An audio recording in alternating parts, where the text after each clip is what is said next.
Chapter 1. The small courtyard on the summit. By the heavens! Lin Xiao sprinted for his life. Sweat streamed down his forehead as he felt the creature closing in on him, frustration mounting within. He glanced back at the relentless monster in pursuit. It was a creature resembling a sheep, entirely cloaked in black, yet its size surpassed that of a bull, with a pair of horns that were utterly absurd. The horns bore a resemblance to the spiraled horn of a unicorn, but their proportion was even more exaggerated compared to the sheep's head. Lin Xiao was utterly bewildered. Just that morning everything had seemed normal. And how could he encounter such a monstrosity upon descending the mountain? Were the roads, the cars, the people? Help me! Tears welled in the corners of his eyes. Could it be that aliens were invading Earth? Surely, he couldn't be the first victim. Lin Xiao was a sophomore, having rushed back home after hearing from his cousin that there had been a family emergency. Yet, upon his arrival, he found himself unable to resolve the issues at hand. The atmosphere at home was suffocating, and unable to bear it any longer, he decided to embark on a camping trip to Longmen Mountain, hoping to unwind under the stars for a night. After taking a taxi to the foot of Longmen Mountain, everything seemed perfectly fine at first, and by 2 in the afternoon, he was nearing the summit. The mountain air invigorated him, lifting his spirits considerably. Just as the peak came into view, a sudden fog enveloped the area, and a torrential downpour ensued, drenching him within seconds. He disregarded the raincoat in his bag. With such heavy rainfall, it would make little difference whether he had one or not. He dared not descend in the rain. Thus he sprinted towards the summit, reaching it after 20 minutes of frantic running. He refrained from seeking shelter beneath the trees, understanding the dangers of lightning striking them. Lin Xiao was about to search for a large rock to shield himself from the downpour when he spotted a quaint farmhouse on the other side of the peak, enclosed by a wooden fence. Inside the yard, there was a grapevine trellis, beneath which sat a small stone table accompanied by 3 stone stools. His eyes lit up. This was far superior to a mere rock. He hurried a few steps to the entrance of the courtyard, where the wooden doors were ajar. Knock, knock, knock. Is anyone there? Lin Xiao called out, but after a moment of silence, he shouted again. Is there anyone home? After several attempts with no response, his patience waned, and he pushed open the half-closed door, stepping into the courtyard. As he entered, he continued to call out, Is anyone here, fellow villager? Still, no reply came. Approaching the main room, he found the door ajar and peered inside, hoping that perhaps the owner, being of advanced age, had not heard him due to the heavy rain. A rustling sound startled Lin Xiao, causing him to jump. Upon closer inspection, he discovered that the sound emanated from a chicken coop to the right of the main room, where a rooster and hen stood atop the roof, curiously observing him. The noise had been caused by the rooster flapping its wings. Phew, he exhaled, patting his chest. That gave me quite a fright.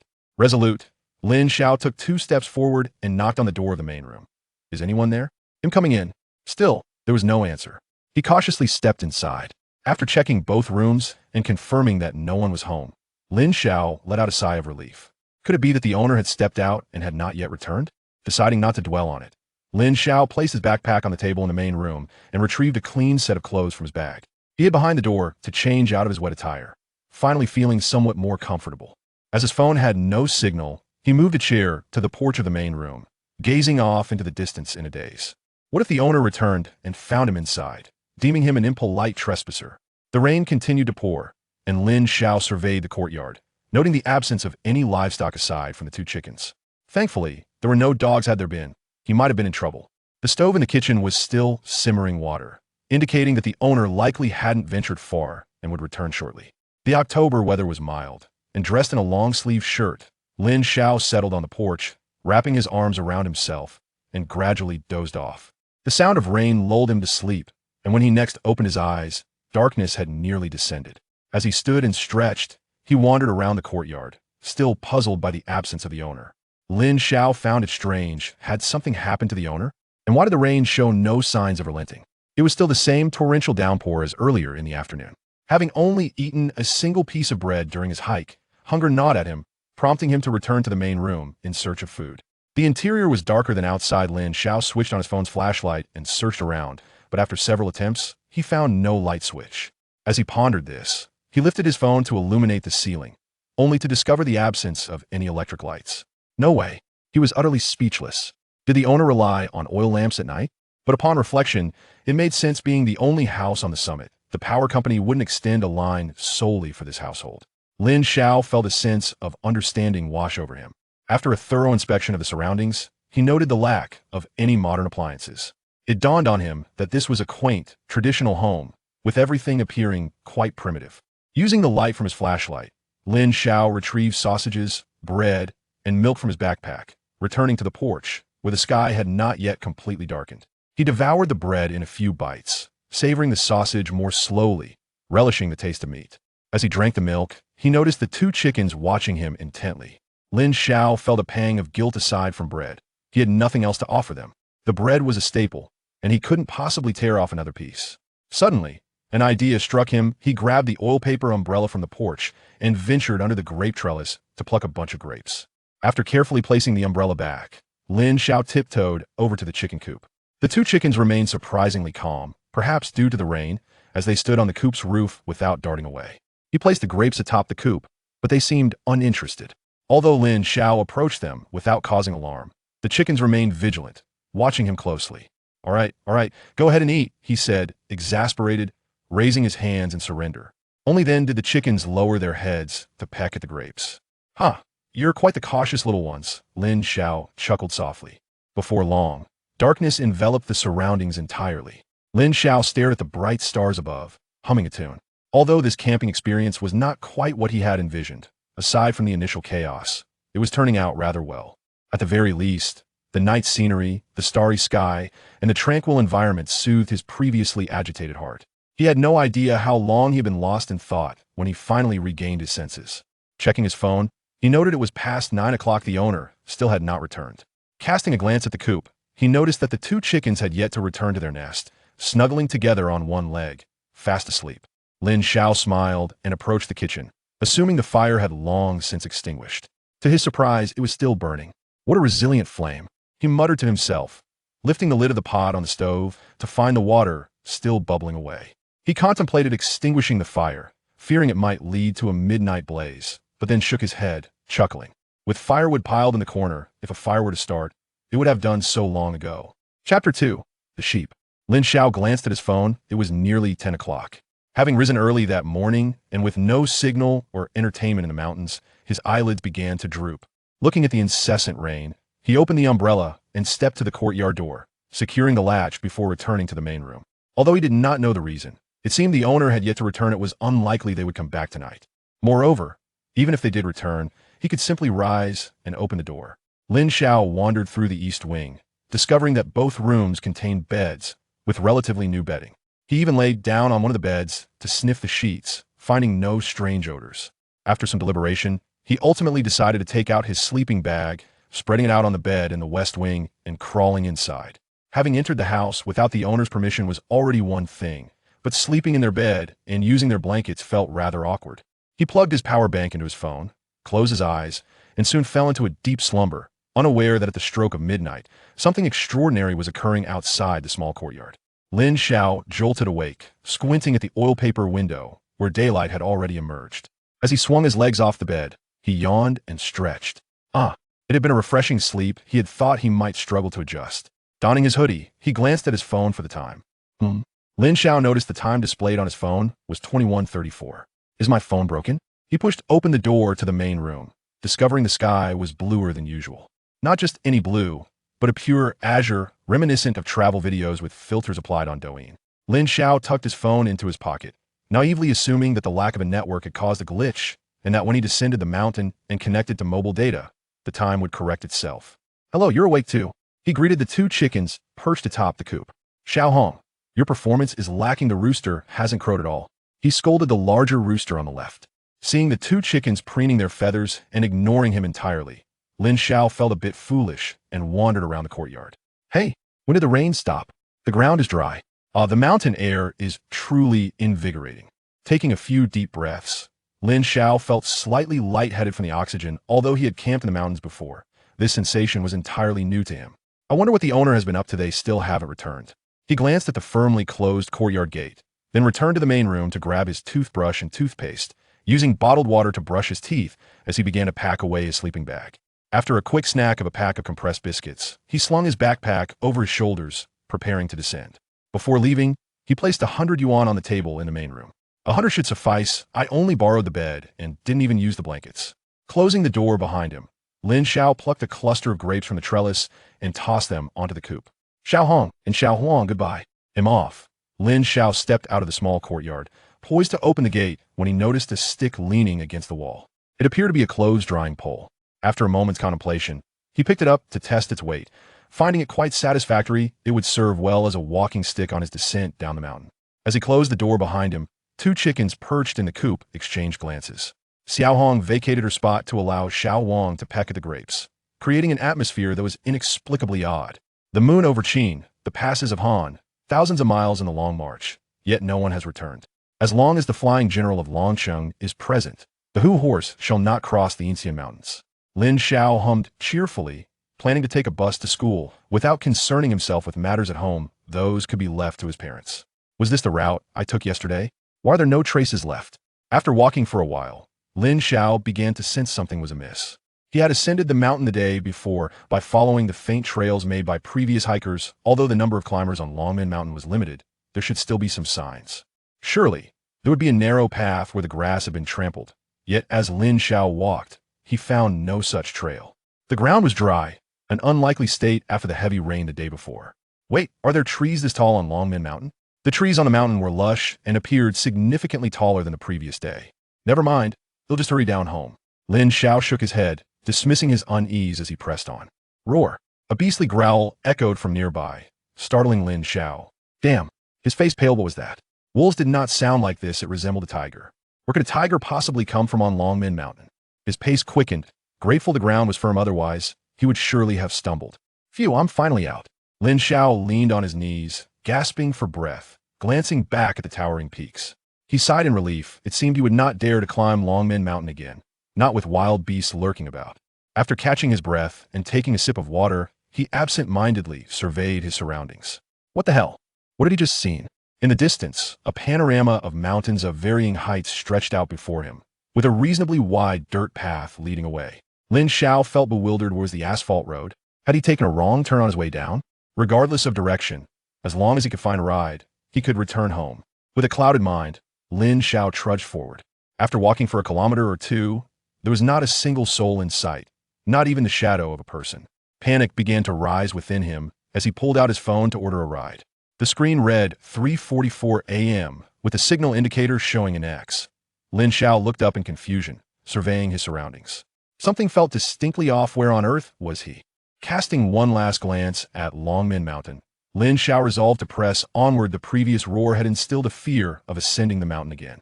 Eventually, after following the dirt path for about half an hour, he spotted a sheep ahead, its back turned to him.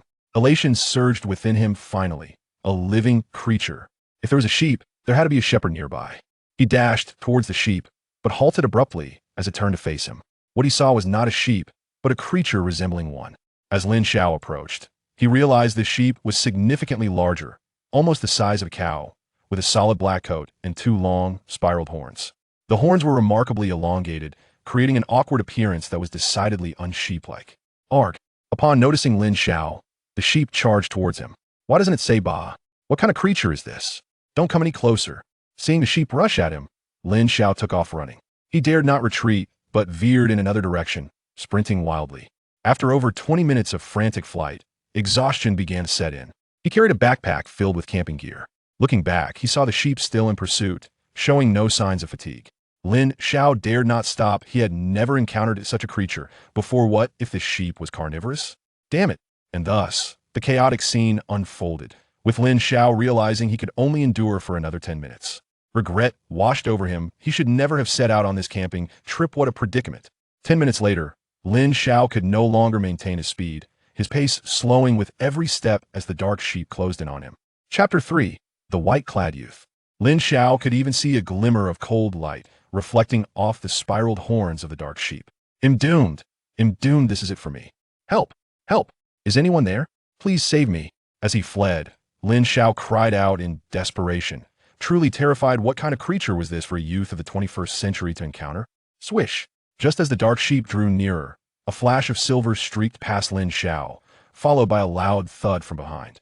Instinctively, he turned to look, and the relentless dark sheep now lay motionless on the ground. Ah!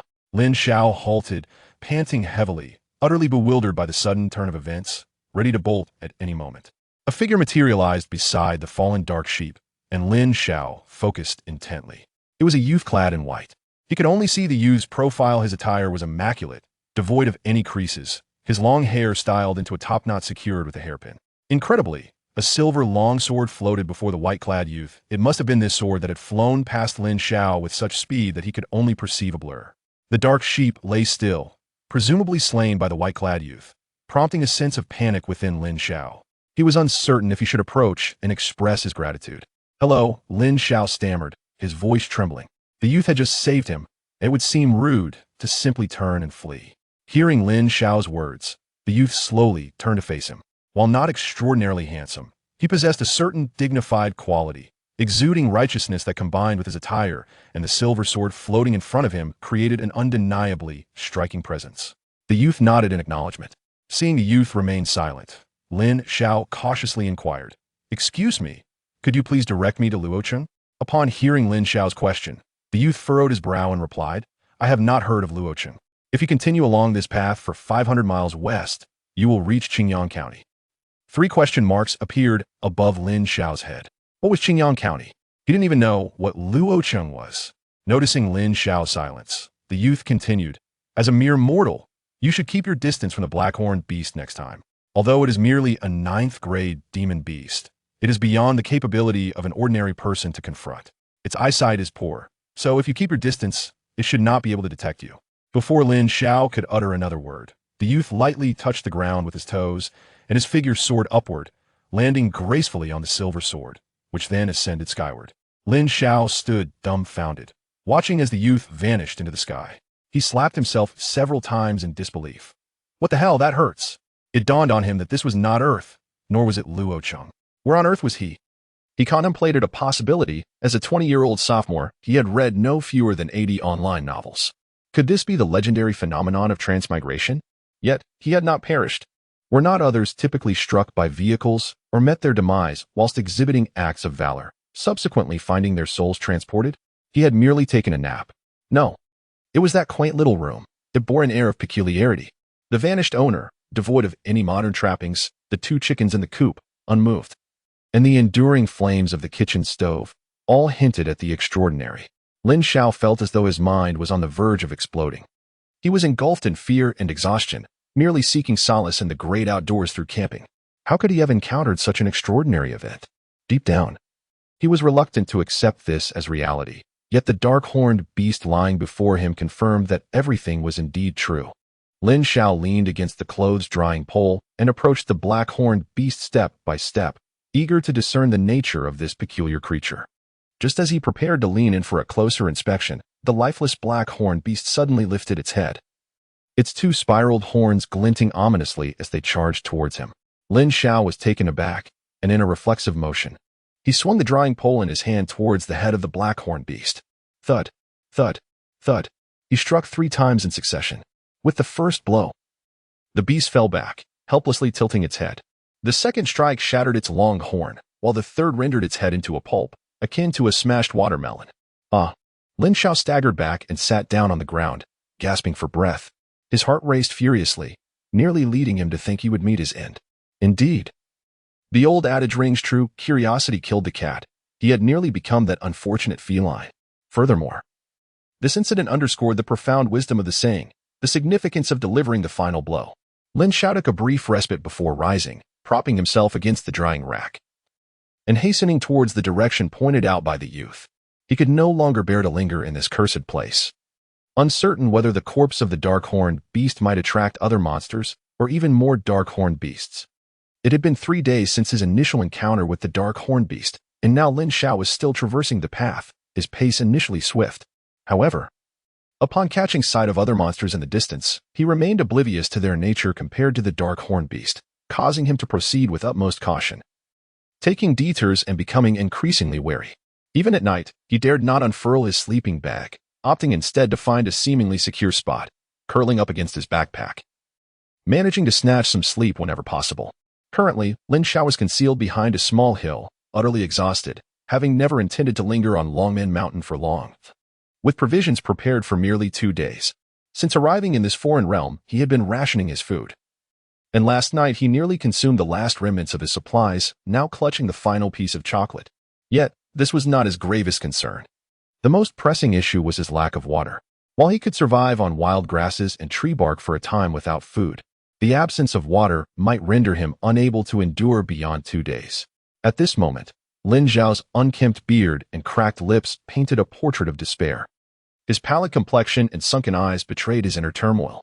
He could not comprehend how the protagonists of novels from his past life adapted so swiftly to foreign realms. All he felt was an overwhelming sense of hopelessness and fear. Lin Xiao now feels an overwhelming sense of regret for having brushed his teeth with mineral water that day at Longmen Mountain. That half bottle of mineral water could have sustained him for an additional day. Lin Xiao shook his head, casting aside all his thoughts as he prepared to move forward. Suddenly, a line of data appeared before him. Name, Lin Xiao. Age, 20. Strength, 5. Agility, 5. Spiritual power, 0. Taoist method, 0. Lin Xiao rubbed his eyes. For the array of data before him was undeniably real, not a mere figment of his imagination. A sense of bewilderment filled his mind. What could this be? A golden finger? Yet, why was it merely a straightforward set of numbers, devoid of any further information? A system? A golden finger? Oh, a steam system? Son the thief? Lin Xiao called out a few times, yet received no response. He shook his head, and the series of numbers vanished before his eyes. Glancing around, he confirmed that the numbers had indeed disappeared, leaving his mind in a haze. If this were a golden finger, it was rather disappointing. A power level of 5? Could this be the origin of the meme regarding beings of such low combat power on Earth? What is spiritual energy? Is it akin to the attacks of the white-clad youth? Is the path of Taoism synonymous with cultivation? Lin Xiao found himself utterly perplexed. He shook his head once more. But the numbers remained elusive, and his frail body nearly succumbed to dizziness. Chapter 4. Sun Tuber. Unable to fathom it any longer, he resolved to set aside his thoughts. Steadying himself, Lin Xiao leaned against a clothes pole and stepped forward. Following the path indicated by the white-clad youth, a dirt road wide enough for 2 vehicles to pass side by side. The youth had mentioned that 500 miles ahead lay Qingyang County. Lin Xiao was uncertain of how far he had traveled, but he suspected he had barely made it halfway. On the 4th day at noon, Lin Xiao's dazed eyes suddenly focused. He seemed to see a figure in the distance. Narrowing his eyes for a clearer view, he discerned that it was humanoid. It must be a person. Lin Xiao summoned his last ounce of strength and sprinted towards the figure in the distance. Fearful of lagging behind and missing his chance, he knew that a single sip of water could save his life at this moment. "Big brother, please, wait a moment," he called out, even before reaching him. The man turned, eyeing the disheveled Lin Xiao with caution, and inquired, "Who are you?" Lin Xiao, disregarding the man's wary demeanor, hoarsely implored, "Dear brother, do you happen to have any water? I beg for a sip." Just as the man was about to inquire further, he noticed Lin Xiao trembling and collapsing to the ground, unconscious. The man, feeling exasperated, reflected that despite Lin Xiao's peculiar attire, he did not seem malevolent and should pose no threat to him. Lin Xiao slowly opened his eyes and suddenly sat up. For days of wilderness living had instilled in him a conditioned reflex. He surveyed his surroundings. It was a dilapidated room, and the bed on which he lay was constructed of rammed earth, covered with yellowed straw. Lin Xiao let out a sigh of relief. It seemed he had been rescued by that man. He slipped on his shoes and prepared to rise from the bed, but his legs wavered, nearly causing him to collapse onto the floor. Having gone 2 days without food, he possessed not an ounce of strength. Lin Xiao noticed a clothes-drying rack by the bedside and, using it for support, gradually made his way to the door. There, he encountered an elderly woman clad in tattered garments. Her hunched frame and murky gaze met Lin Xiao's as she spoke. "Young man, you have awakened." The peculiar intonation in her voice caused Lin Xiao to hesitate before nodding slightly. "Madam, was it you who saved me?" "No, it was our neighbor, Daniel. His home lacks spare rooms, so he permitted you to rest in mine," the old woman replied, waving her hands dismissively. "Oh, then I must express my gratitude to you." Lin Xiao sincerely thanked her, realizing that without this man named Daniel, he might have perished in the wilderness. "My dear boy, you must be hungry. Allow me to fetch you something to eat," the old woman said, her face lighting up with joy. "I haven't eaten in 2 days, thank you," Lin Xiao exclaimed, his eyes brightening at the mention of food, while his stomach audibly protested. "Very well, have a seat. I shall bring it to you," she chuckled, turning to leave the main room. Seizing the opportunity, Lin Xiao surveyed his surroundings. The dwelling was constructed from yellow clay bricks and appeared quite aged. Cobwebs adorned the corners, and the ceiling was dotted with glimmers of light, suggesting that the house would undoubtedly leak during rain. Lin Xiao discovered a wooden chair, complete with a backrest, and settled into it, feeling utterly drained of energy and resigned to await his fate. On the wooden table rested a large ceramic basin, brimming with water. Lin Xiao lifted it and took a hearty gulp, the refreshing liquid invigorating him. He wiped his mouth, a profound sense of satisfaction washing over him. As Lin Xiao slumbered, he must have been given water, for he had never realized that it could taste so exquisite, even sweet. After taking another small sip, he acknowledged its delightful sweetness. "Young man, this is all I have. Please make do with a little," the elderly woman said, presenting a ceramic platter adorned with 5 potato-like items. "What is this?" Lin Xiao instinctively inquired. "These are sweet potatoes, grown in my garden. Have you never tried them?" Despite Lin Xiao's tattered clothing, which differed from theirs, the woman perceived him as a child from a wealthy family, unacquainted with hardship. It was no surprise he had never encountered sweet potatoes before. "I've never had them. They look quite appetizing," Lin Xiao remarked, his attention diverted by the food. He swiftly grabbed one, peeling off the skin and bringing it to his mouth. The sweet potato, roasted to perfection by the woman, shed its skin effortlessly, delicious, truly fragrant. Lin Xiao was unsure if it was due to hunger or mere psychological influence. But the flavor of the sweet potato resembled that of baked potatoes and yams, yet it surpassed both in taste. "Take your time. There's more if you need it," the elderly woman observed with joy as Lin Xiao relished his meal, her home having not seen such liveliness in quite some time. After consuming 5, Lin Xiao wiped his mouth and leaned back in his chair, sighing contentedly, "How wonderful it is to be satiated. By the way, dear lady, are you the only one at home?" Lin Xiao inquired, regaining his focus. "No, I have a son and a grandson, but..." The elderly woman's voice trailed off, a hint of sorrow shadowing her expression. "But what?" "Alas, my grandson wished to seek work in Qingyang County.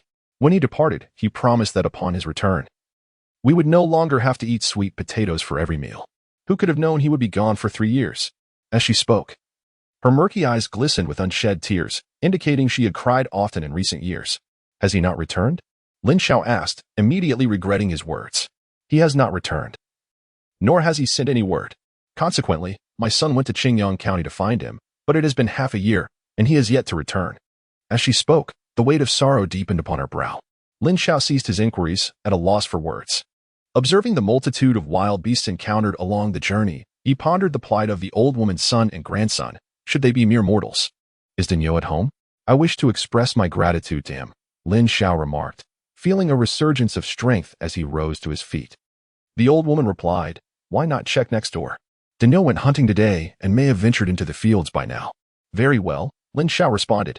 Lin Xiao stepped outside and observed that there were no houses on the left, while on the right, adjacent to the old lady's home, there was a residence. At that moment, a man named Daniel was busy working in his yard. Upon seeing Lin Xiao emerge, he greeted him from across the fence. "Hey, young lad. You're awake. Brother Daniel, I am deeply grateful for your saving my life," Lin Xiao expressed, unsure of the local customs, clasping his fists in a gesture of thanks. "It's no trouble at all, merely a small effort on my part. I just caught a mountain chicken. I'll prepare some for you in the evening to help replenish your strength, as you seem rather frail," Daniel replied with a hearty laugh, waving his hand dismissively. He had been concerned that Lin Xiao might be a troublemaker, but seeing his courteous demeanor put his mind at ease. "That's rather embarrassing," Lin Xiao said, scratching his head. He was inclined to decline the offer, yet his stomach incessantly reminded him of his need for nourishment. "There is nothing to feel embarrassed about. Even if you weren't here, I would still send some food to old Lady Li," Daniel continued as he returned to attending to the mountain chicken. Through their brief exchange, Lin Xiao sensed that Daniel was a straightforward and hearty fellow. He leaned against the fence, watching with keen interest as Daniel prepared the chicken. This particular breed of mountain chicken was unfamiliar to Lin Xiao.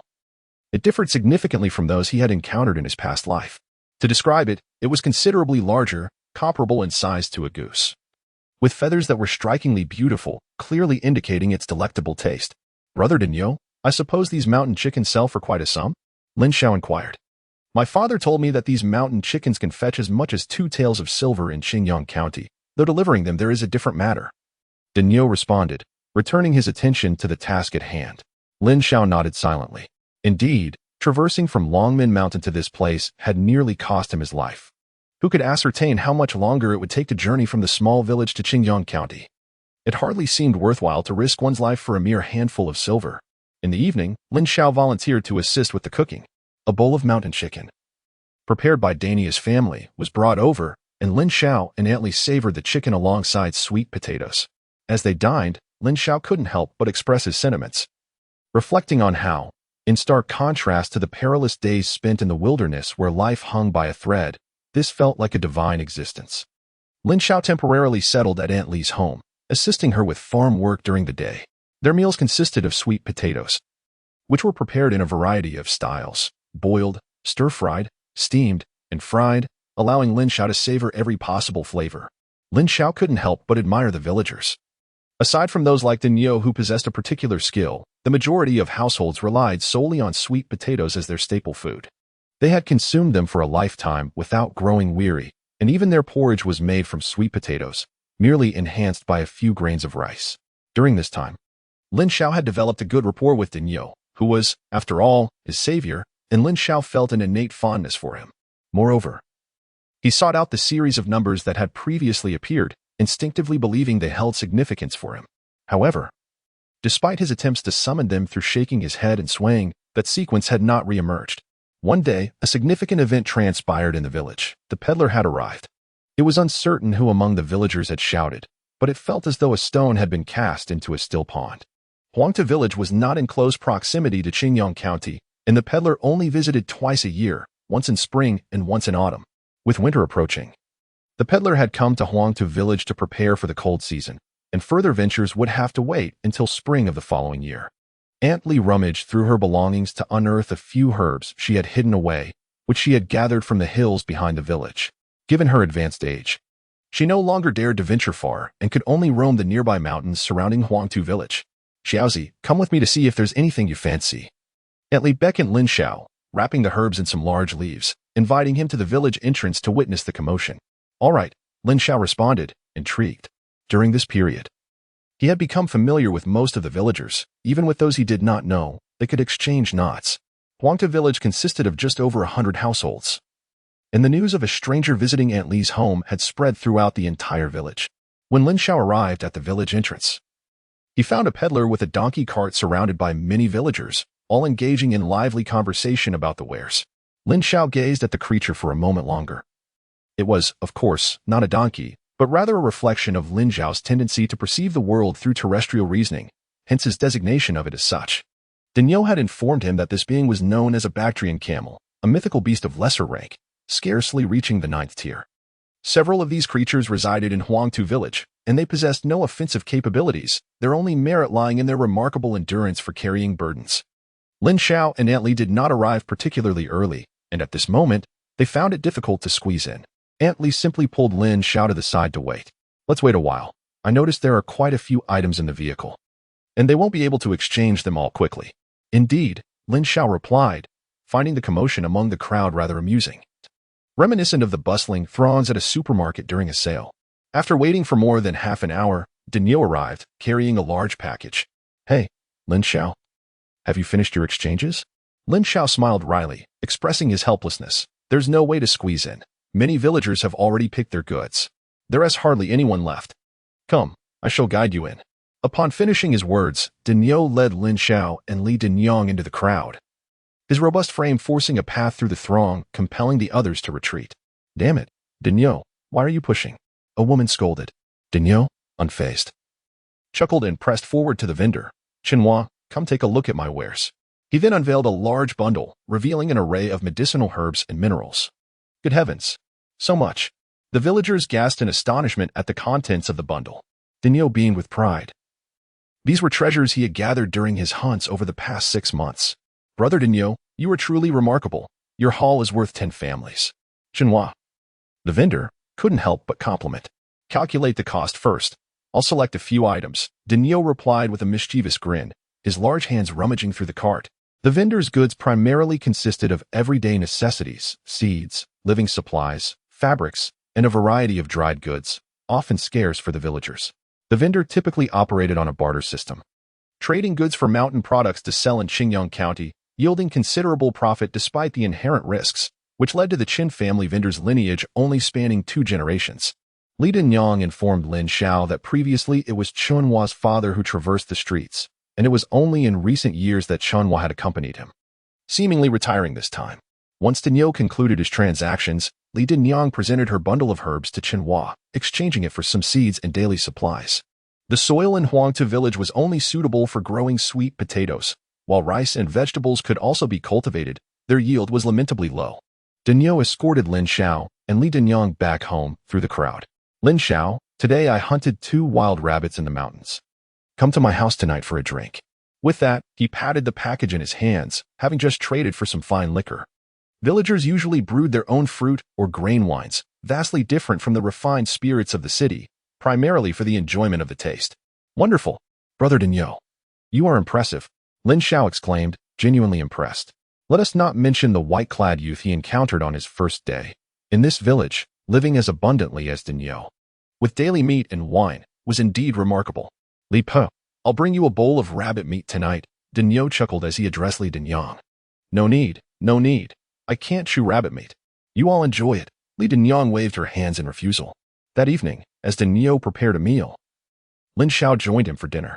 Wang Fu and Wang Mu, humble farmers from the mountains, shared a few drinks with Lin Xiao after the meal, and then strolled with Wang Mu to the village entrance.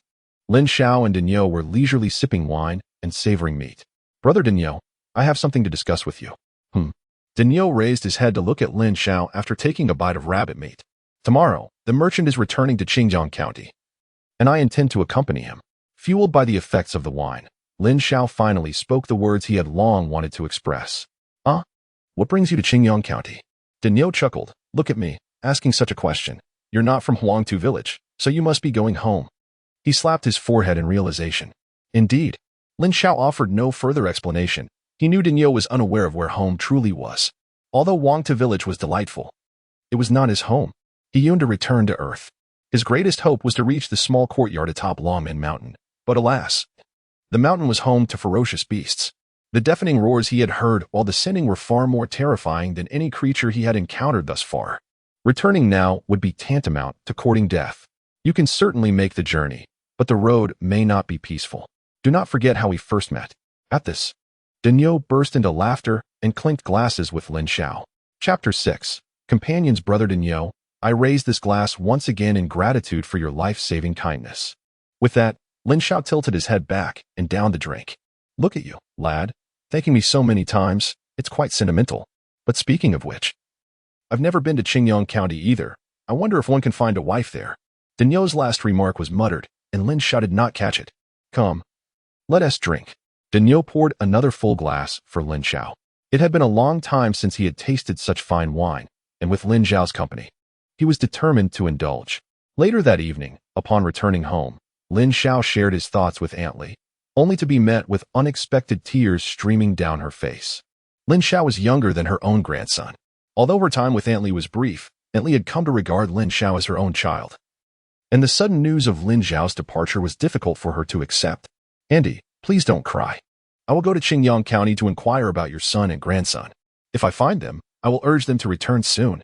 This was one of Lin Xiao's thoughts, yet he subconsciously believed that after such a long time without news, they were likely lost to the world.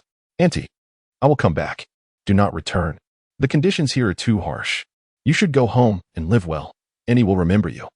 Aunt Li interrupted Lin Xiao's words. In that moment, Lin Xiao was filled with mixed emotions, unsure of what to say. The following day, Aunt Li entrusted a peddler with a couple of silver coins, earnings from her son during his earlier days, which had been kept at home since there was nowhere to spend them in their small mountain village.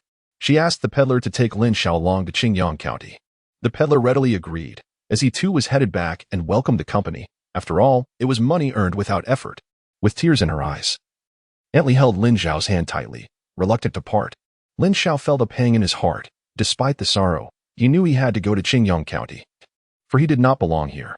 He needed to find a way back home, as in Huangtu village, he would forever be merely a farmer, at best learning to hunt from Brother Daniel. As the wooden wheels of the cart creaked along the path, Lin Xiao waved goodbye to Aunt Li without uttering more words. He did not dare to look back, fearing to see Aunt Li's tear-stained eyes. Lin Xiao silently vowed that if given the opportunity, he would undoubtedly return to visit Aunt Li. For now, he merely hoped that she could live for a few more years. You don't seem like a person from Huangtu village, Chenhua remarked suddenly, breaking the silence as they departed from the village. Yes, I am temporarily residing at Aunt Li's home. Lin Xiao replied curtly, preferring to keep his responses minimal, for the more he spoke, the greater the chance of making an error.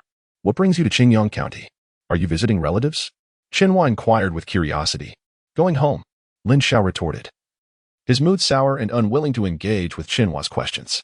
Observing Lin Xiao's demeanor, Qinhua chose to remain silent, lifting his long whip and cracking it. Giddy up. The coarse hide of the Bactrian camel was impervious to the whip's sting, yet it understood the cue to quicken its pace, accelerating significantly. Who? Qinhua exclaimed, startling Lin Xiao. Lin Xiao leaned forward to get a better look at the person blocking the path, and upon recognizing the figure, he gasped in astonishment, his mouth agape. Duh. Dinyogu? What are you doing here? Out hunting? It seemed that Qinhua was equally taken aback by Dinyo's unexpected appearance. As the truck drew nearer, Dinyo burst into a hearty laugh. Hunting? Not at all. I'm heading to Qingyang County with you. Come on, make some room for me. With that, Dinyo climbed onto the truck, pushing Qinhua to the front. He turned to the still astonished Lin Xiao and chuckled. What's so surprising? I've never been to Qingyang County before, and this is the perfect opportunity to take a look. Have you told Uncle Wang and Aunt Wang? Lin Xiao inquired. No. I snuck out. Otherwise, why would I be here waiting for you? I've informed Gowa. He'll go to my house later to let my parents know. Dinyo responded nonchalantly. Given Dinyo's capabilities and the presence of sweet potatoes stored in the cellar, coupled with the fact that his father was robust enough to work the fields, he harbored no concerns about his family's situation. Furthermore, Dinyo had an elder sister married to someone from another village who returned home once a year. Should any issues arise, she would be able to lend a hand. You've acted without prior notice. Uncle Wang and Aunt Wang will surely be upset if they find out, Lin Xiao remarked, clicking his tongue. Enough of that. I'll accompany you to Qingyang County. You still seem rather pleased, don't you? Dinyo squinted at Lin Xiao. Of course I'm happy. With you here. I feel braver, Lin Xiao admitted, his previous anxieties dissipating at the presence of Dinyo. Dinyo Ently did give me a silver tail. So you should consider this a small token for the ride, Qinhua said slyly to Dinyo. Get lost, you ungrateful Qinhua. Do you think I'm like old Lady Li? A silver tael is our fare? You ought to pay me back. Dinyo glared fiercely at Qinhua, his commanding presence from years of hunting evident. Lin Xiao had previously teased him, remarking that whenever other animals spotted Dinyo, they would promptly flee, attributing this behavior to the soul rings trailing behind him. Dinyo, inquiring about the nature of these soul rings, was met with silence. As the night deepened, Qinhua drove the vehicle to a secluded spot where the three of them gathered a modest fire. Each had brought provisions. Qinhua carried a stack of flatbreads, while Dinyo had a package of dried meat. Lin Xiao, upon his departure, was given over 20 sweet potatoes by Aunt Li. He had calculated that consuming one with 2 meals a day would suffice for more than 10 days, a significant improvement from his earlier days. Simply feasting on sweet potatoes lacks flavor. Here, try some of my sun-dried meat, Dinyo offered, shoving a piece of jerky into Lin Xiao's hand. Without hesitation, Lin Xiao began to chew heartily. Remarkably, under such circumstances, the jerky was truly delectable, and he finished it in just a few bites.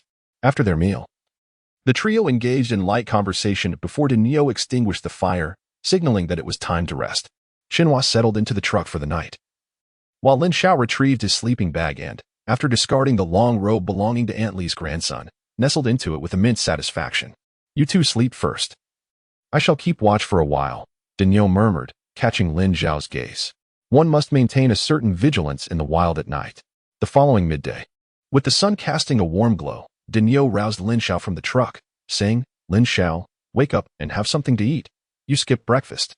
It turned out that in the dead of night, Lin Xiao had awakened and, noticing that Dinyo had not yet rested, had dressed and offered to allow Dinyo to sleep while he kept watch for the latter half of the night. Recognizing Lin Xiao's determination and his own fatigue, Dinyo wrapped himself in his blanket and promptly fell asleep on the grass. Lin Xiao opened his eyes to the dawn. Although he had not been overly vigilant during the night watch, previously he had journeyed alone for 4 or 5 days, finding a secluded spot each evening to rest without incident, which had considerably relaxed his sense of caution. However, Dinyo had recounted various nocturnal beasts that roamed at night, leaving Lin Xiao too frightened to close his eyes in the latter half of the night. Whenever fatigue threatened to claim him, he would rise and pace, compelling himself to remain alert. Chapter 7. The escort robbery, huh? What time is it? Lin Xiao sat up from his sleeping bag, rubbing his eyes. It was already noon. It was time to eat, lest a single meal a day take a toll on his health. Dinyo had an unwavering obsession with food. perhaps due to his large physique that could not easily endure hunger. Just as Lin Xiao prepared to reach for the sweet potato, he heard Chenhua, positioned in front of the truck, exclaim in surprise, "Look!" Lin Xiao and Daniel both stretched their necks forward, gazing ahead at the throngs of people resting by the roadside, seemingly preparing for lunch. "Who are these people?" Daniel inquired, puzzled. "They are likely caravan guards," Chenhua replied, drawing upon his 2 years of experience as a peddler. "Caravan guards?" Lin Xiao's eyes widened in astonishment. The term first came to his attention through the tales in old Master Jin's writings about the Fu Wei escort agency. To encounter them in reality was quite an experience. "This is wonderful. Our return to Qingyang County will be secure," Chenhua exclaimed, his face beaming with joy. "What do you mean?" Daniel asked. "The escort members include skilled fighters. Few dare to provoke them, and the foolish beasts that cross their path meet a swift demise," Chenhua explained. "If we follow closely behind them, our journey will be exceedingly safe." He brought the model beast to a halt, intending to rest for a while before proceeding with the escort. As the trio took a moment to recuperate not far behind the escort, a porter from the agency noticed them and approached the head escort, Zhu. "Zhu, 3 peddlers are following behind. Should we send them away?" he asked. Zhu waved his hand dismissively. "No need. They are just trying to make an honest living. Let them stay." Lu, another escort nearby, chuckled and remarked, "The head's compassion is commendable. Had it been me, I would have sent them away, or at least demanded a fee for the protection." The group erupted into hearty laughter, praising Zhu, who responded with a serene smile. Having traversed the roads for many years and encountered all manner of people and situations, he had long lost interest in bullying the weak. The 3 individuals trailing behind were merely seeking the agency's protection through its formidable reputation. In the cargo truck, Lin Xiao and 2 others eagerly watched the convoy ahead. At this moment, Chenhua's mood had noticeably improved, his expression considerably more relaxed. "Lin Xiao, once you finish eating, you should rest for the afternoon.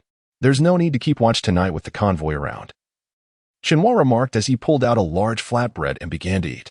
"Didn't you say you would eat later tonight? If you finish that now." "There won't be any left," Daniel retorted with mild annoyance. The convoy moves swiftly. We'll reach Qingyang County in no more than 4 days," Chenhua replied nonchalantly. "Daniel, don't mind him. You should take a break as well. They'll likely be setting off shortly," Lin Xiao said with a light-hearted smile. Indeed, just as he finished speaking, a commotion erupted from the front as the convoy members took their positions, preparing to depart. Chenhua hastily set down his flatbread and called for the Bactrian camel to follow. The next afternoon, Lin Xiao and Daniel lay side by side in the cargo truck while Chenhua sat at the front, guiding the camel. Over the past 2 days, they had not had to worry about anything, having only disembarked for necessary breaks. "Lin Xiao, sing another song for me." "Your singing is quite pleasant," Daniel encouraged, giving Lin Xiao a friendly pat to pass the time. Lin Xiao was rendered speechless. He had become a mere music player. Just yesterday, he inadvertently hummed a tune that caught the attention of Daniel, who then insisted on having him sing. Lin Xiao was on the verge of exhausting his repertoire. Beyond the mountains, across the sea, there lies a group of Smurfs. Just as Lin Xiao began to sing, a startled exclamation from Chenhua pierced through the air. "What on earth is that?" Lin Xiao was startled by Chenhua's exclamation, momentarily pausing before reacting and sitting up alongside Daniel to gaze ahead. Before them, in the distance, loomed a large bird. Lin Xiao, unfamiliar with its identity, presumed it to be merely a bird, atop which appeared to stand a figure. The 3 of them stretched their necks and squinted to discern the unfolding situation. At the forefront of the caravan, head escort Zhu and a host of bodyguards were anxiously fixated on the azure-headed eagle, a formidable 9th-grade beast, perilously close to achieving 8th-grade status. Having traversed far and wide, Zhu could ascertain from the eagle's coloration and stature that a person was stationed upon its back. He clasped his hands in greeting and inquired, "Pray tell, who might you be, obstructing my caravan with such intent?" A booming laughter erupted from the creature's back. Zhu honged. "Relinquish your cart and take a detour. Today, I shall spare your lives." Furrowing his brow, Zhu inhaled deeply, "Since you are aware of my name, you must also recognize that we are the bodyguards of the Cine escort agency. Regrettably, we do not retreat. Might you be so kind as to delineate a path for our departure?" In a flash, the figure leaped to the eagle's head. Though a mature azure-headed eagle is an 8th-grade beast, this one was still juvenile, unable to bear the weight of the man under normal circumstances. Clearly, the individual employed some means to perch upon the eagle's head, and with a mere toe touch, declared, "Since you refuse to depart, Today shall be your final resting place. Men, attack. Without any preamble, he incited a fray, and from the shadows ahead surged a horde clad in black, wielding long knives. Ma Zhanshan, it is indeed you. Daring to rob us of the cine escort. Upon recognizing the figure atop the eagle, Zhu's anger ignited. Ma Zhanshan was a notorious bandit leader from outside Qingyang County. While the cine escort agency was the county's largest, brimming with skilled warriors. Typically, these bandits would discreetly withdraw after plundering the agency, yet today, they audaciously sought confrontation. Haha, merely a grand martial artist. Who grants you the audacity to speak to me thus? Ma Zhanshan cackled with arrogance. Hearing his words, Zhu's pupils constricted as he sensed an overwhelming pressure emanating from Ma Zhanshan, a sensation he had previously only felt from the chief escort. Are you a martial sovereign? Zhu queried, rife with uncertainty. Pa. Nonsense. I am a deity. Even if a martial sovereign were to appear, I would strike them down without hesitation. As Ma Zhanshan spoke, the bandits surged toward the escort. Men, attack. He commanded, leaping before Zhu with a black long knife in hand, aimed directly at him. Kill. Zhu bellowed, tightening his grip on the twin axes as he met the descending blade. Bang. With but a single encounter, the head of the escort, Zhu Biao, was sent flying by Ma Zhanshan, crashing directly into the first escort wagon. The beast carrying the cargo was thrown to the ground, thrashing and roaring in distress. The beast of the second wagon, frightened by the commotion, attempted to flee, yet was ensnared by its harness and could only continue to scream helplessly. Zhu Biao, trembling, managed to rise to his feet, blood coughing from his lips as he steadied himself on the ground. The two axes beside him were now marred with cracks. Chapter 8. Instant kill. Zhu Biao could scarcely believe the scene before him. As a formidable martial artist, he had been so easily vanquished by Ma Zhanshan. This was not merely a matter of skill disparity. There was something amiss with the long blade in Ma's grasp. Ha ha, utterly pitiful. Ma Zhanshan laughed heartily at Zhu Biao's plight. Having recently advanced to the mid-stage of qi refinement and wielding a mid-grade mundane saber, Zhu Biao, despite his status as a great martial artist, was no match for him. Alas, Lu Biao, another escort master, lay not far from Zhu Biao. His chest a gruesome mess from a single strike by a petty bandit. His eyes, filled with resentment, fixated on Zhu Biao, as if he wished to impart some final words. Damn it! Zhu Biao's eyes blazed with fury as he staggered backward, racing toward the third wagon. This wagon was designed like a carriage for passengers. Master Fong, the bandit is too powerful. I implore you to intervene and defeat this rogue. Zhu Biao bowed his head, clasping his fists, his eyes aflame with vengeance. Outside, battle raged fiercely, with several escort masters having perished. He refused to believe that Master Fong had not heard the chaos. Yet even so, the master remained unmoved.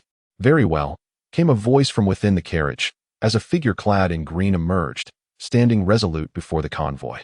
This was a Taoist priest in green, wielding a verdant sword.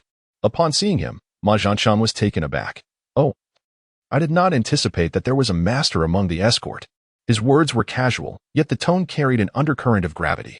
Master Fong, a venerated figure in the escort agency, typically only accompanied major transport missions, spending his days in meditation within the carriage, seldom concerned with other matters.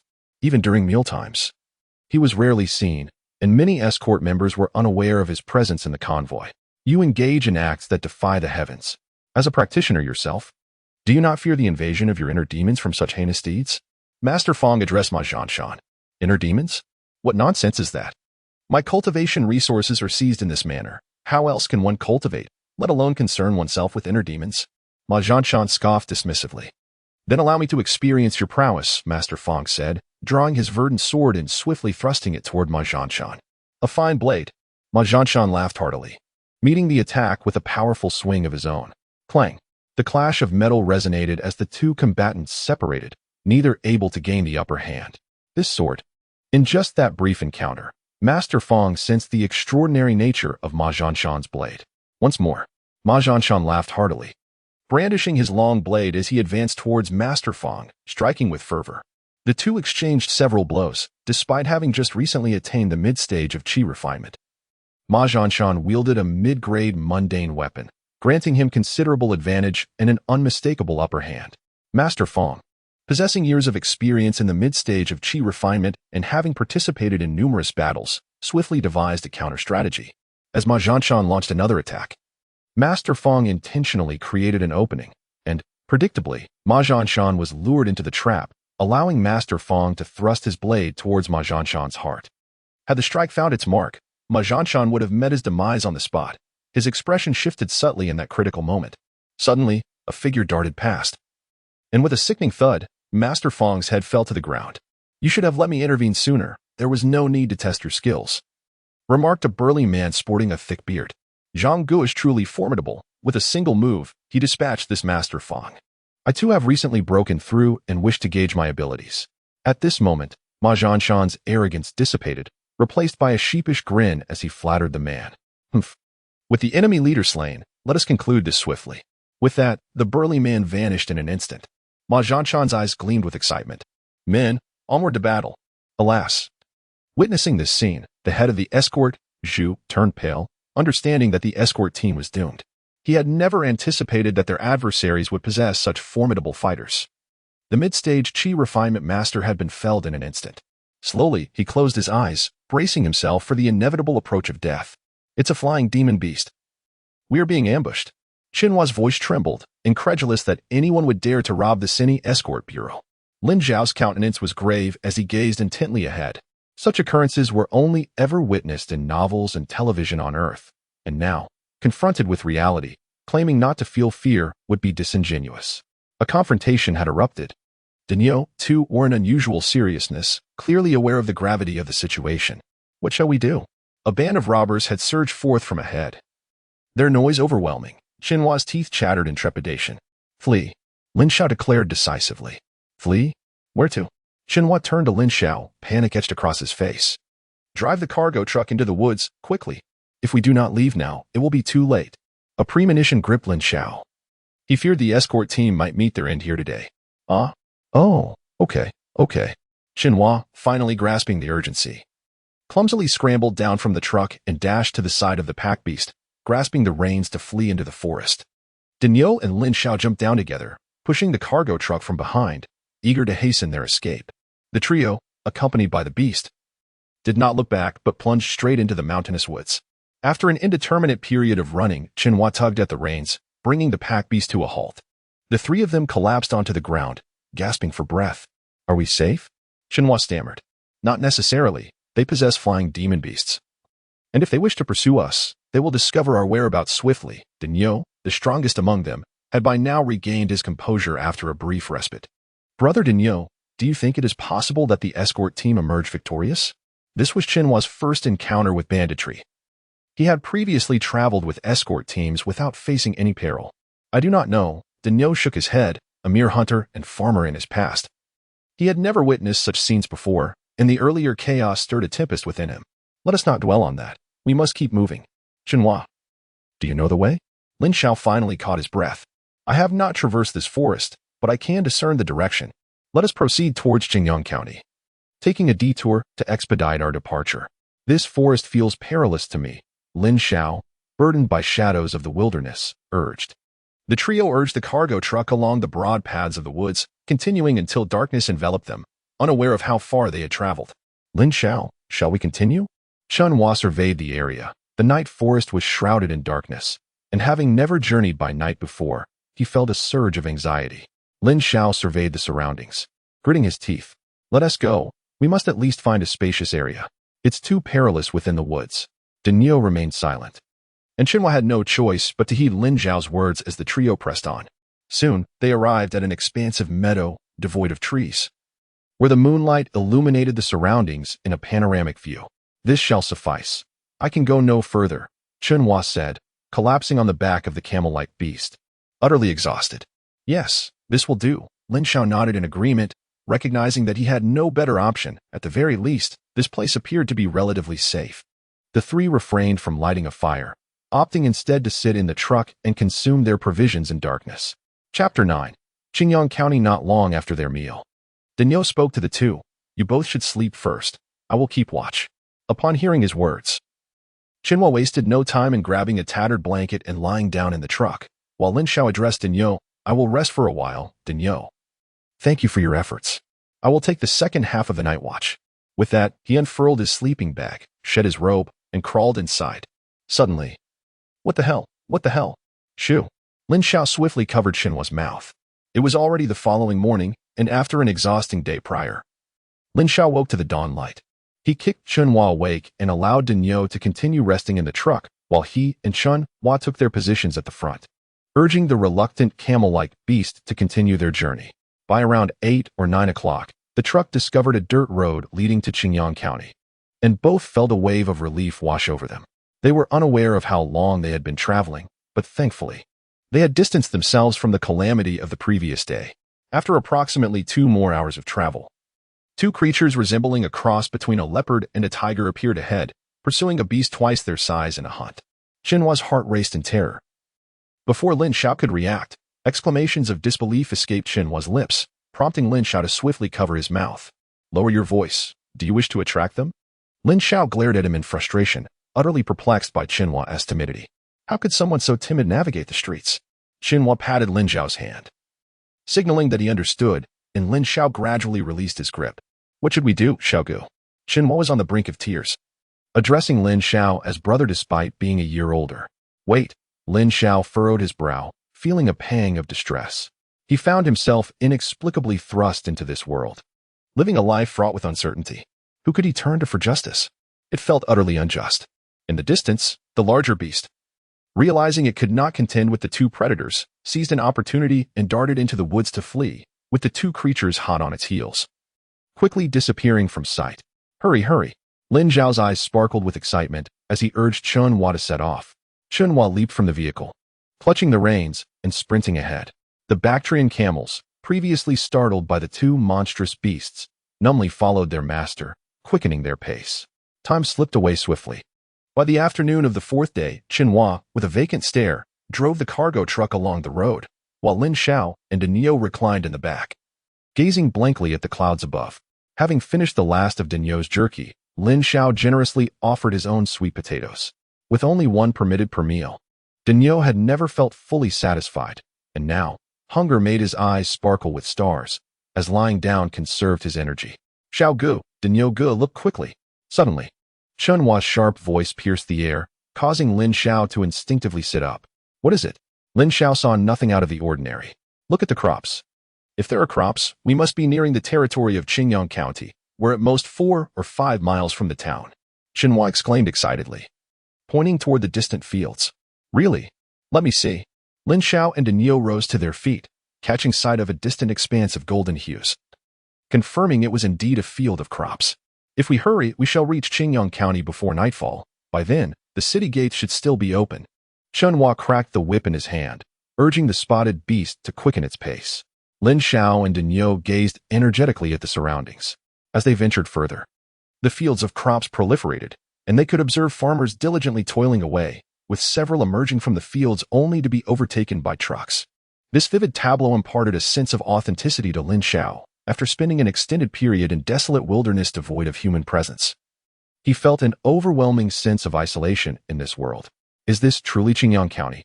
In the distance, a magnificent city emerged at the horizon, leaving Dinyo in awe.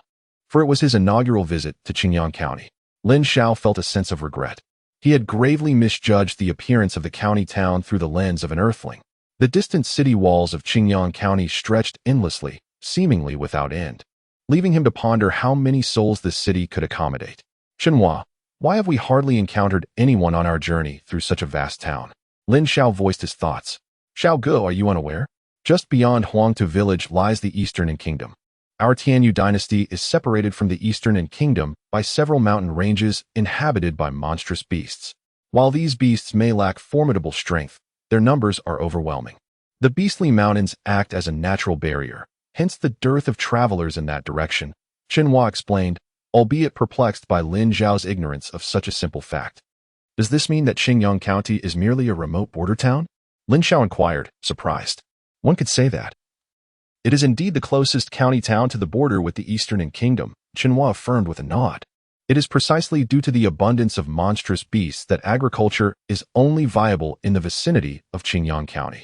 Naturally, the crops from those villages are negligible in scale," Xinhua continued. "I have never witnessed such a plethora of crops. The rice grows remarkably well. If Huangtu village could cultivate these, I would no longer need to venture into the mountains for hunting every day," Dinyo remarked, gazing at the vast fields of crops with admiration. As they approached the county town, the clamor of voices grew increasingly vibrant. Lin Xiao observed everything around him with unblinking curiosity, as an earthling immersed in the wonders of this world. Upon reaching the city gates, Lin Xiao stood in a daze, captivated by the towering walls and grand gate. Meanwhile, Xinhua had dismounted from the cargo cart and approached a group of armored guards. Producing a badge with an ingratiating smile, "Honorable officials, I am a resident of Qingyang County, just returned from selling goods." The guard glanced at the identity badge in Xinhua's hand before nodding, gesturing towards Lin Xiao and Daniel. "And what about them?" "They are villagers from Huangtu village, seeking work in Qingyang County. This is their entry fee," Xinhua replied, producing 20 engraved coins to place into the guard's hand. The guard nodded. "You may enter." "Very well, thank you, honorable official," Xinhua replied with a bow, leading the reins as they entered the city. The inside of the city was a world apart from the outside. Everywhere was filled with buildings and merchant stalls, while pedestrians hurriedly passed by the cargo carts. Daniel, typically boisterous, fell silent, sharing Lin Xiao's curiosity as they both marveled at their surroundings, both being outsiders in this unfamiliar realm. Xinhua halted with his dappled beast at a fork in the road. "Xiao Gu, Daniel Gu, my home is on the very outskirts of the outer city. What shall you do? Will you accompany me home or venture further inside?" Lin Xiao slung his backpack over his shoulder and grabbed the drying rack as he descended from the truck. "I want to be going home with you. You've been out for over a month. It's time for you to return." "I want to be going either. I'll accompany Lin Xiao into the city for a while," said Daniel as he hopped down from the vehicle, his large bundle bouncing with him. "Very well. I wish both of you a pleasant journey and may your aspirations be fulfilled. Let us part ways here." After spending nearly a week with Lin Xiao and Daniel, Xinhua felt a twinge of reluctance at their separation. After all, he was merely a 21-year-old youth. Chapter 10. Yangshan Noodles. Xinhua approached Lin Xiao, who suddenly embraced him around the neck. "I can see that you are not cut out for this line of work. Why not seek a different occupation? The world outside is far too chaotic. One shouldn't risk their life merely for the sake of money." Xinhua wore a bitter expression. "Brother Xiao, I've grown up learning from my father how to navigate paths and trade goods. I can't even read a single character. What else could I do if I don't pursue this?" Lin Xiao sighed and gently patted Xinhua on the shoulder. After 2 journeys together, he had discerned that Xinhua engaged in a perilous occupation, one that involved placing his life at the mercy of fate. Although the earnings were substantial, the inherent dangers were grave. A moment of ill fortune could lead to dire consequences. "All right, you may go now. We shall take our leave." Lin Xiao waved goodbye to Xinhua. As he watched Xinhua lead the spotted beast into the throng, Lin Xiao proceeded towards the city center alongside Daniel, for they were merely at the outskirts of the outer city. "Lin Xiao, do you not find that little Yangshan noodle stall enticing?" After walking a short distance, Daniel's gaze fixated on a roadside stall selling Yangshan noodles, and he swallowed his saliva in anticipation. Lin Xiao immediately laughed. "Brother Daniel, there are no noodles in Huangtu village. How do you know about Yangshan noodles?" The peddler, however, would bring flour into the village. "My mother has made it for me before." As Daniel spoke, his eyes remained fixed on the Yangshan noodle stall. Lin Xiao patted Daniel on the shoulder and said, "Let's go. I shall treat you to a meal. You promised no deceit." Daniel's face instantly lit up with joy. "Let us go." The two arrived at a stall and found an empty table to sit down. Lin Xiao took off his hiking backpack and placed it beside him. "Boss, we would like 6 bowls of Yangshan noodles, please." "Certainly, esteemed guest. Please hold on for a moment," the proprietor said, beaming at the prospect of business. 6 bowls? Daniel asked, puzzled. "What's wrong? Can you not finish them?" "I'm just joking. I haven't had my fill in quite some time. I'm merely concerned there won't be enough," Daniel replied with an expression that suggested disbelief at the jest. Lin Xiao was momentarily at a loss for words. Although a bowl of noodles only cost 3 copper coins, such extravagance was hard to bear. When he stepped out, Antley had pressed 2 taels of silver into his hands. Initially, Lin Xiao was reluctant to accept it, but Antley insisted. And then he recalled a saying from Earth: "A poor family may travel a rich road," and he took the money. In hindsight, this wisdom proved to be remarkably accurate. Otherwise, he would be fretting over dinner now. "Brother Daniel, do take it easy. We still need to find lodging in Qingyang County, and that requires silver as well. At this rate, we'll soon find ourselves sleeping on the streets," Lin Xiao explained with a sense of resignation. Daniel indeed had a hearty appetite, but 5 bowls of noodles were more than sufficient. His reaction stemmed from the hunger he had endured recently. What is there to worry about? I have strength on my side. If need be, I shall find work tomorrow, Lin Xiao replied nonchalantly. After all, why should anyone suffer while their stomach remains empty? Lin Xiao was both amused and exasperated. Very well, let us finish these first. If it's insufficient, we shall order more. In less than 30 minutes, a towering stack of bowls accumulated before them, all devoured by Lin Xiao. Each bowl of noodles barely contained a few bites, yet Lin Xiao managed to consume 5 bowls, prompting Lin Xiao to request 3 more from the proprietor. What a delight! Lin Xiao exclaimed as he set down the 8th empty bowl, unable to contain his admiration. The fatigue of the week had vanished entirely after indulging in 8 bowls of noodles. Lin Xiao placed 2 pieces of silver and 7 engraved coins on the table. Just as he was about to call out to Lin Xiao when a voice came from behind. Who is this country bumpkin? Have you never tasted good food? You devoured 8 or 9 bowls of mere yachun noodles. This was followed by a burst of laughter. Upon hearing this voice, Lin Xiao's brows furrowed immediately. As expected, Lin Xiao's temper flared at the ridicule, and he slammed his hand on the table, exclaiming, "What nonsense! I shall eat whatever I desire. And it is none of your business." Lin Xiao turned around to see 6 or 7 individuals, among whom the leader stood out distinctly, adorned in luxurious garments. A jade pendant hanging from his waist, and a folding fan in hand. The others were clad in coarse cloth, their appearances unmistakably suggesting they were ruffians.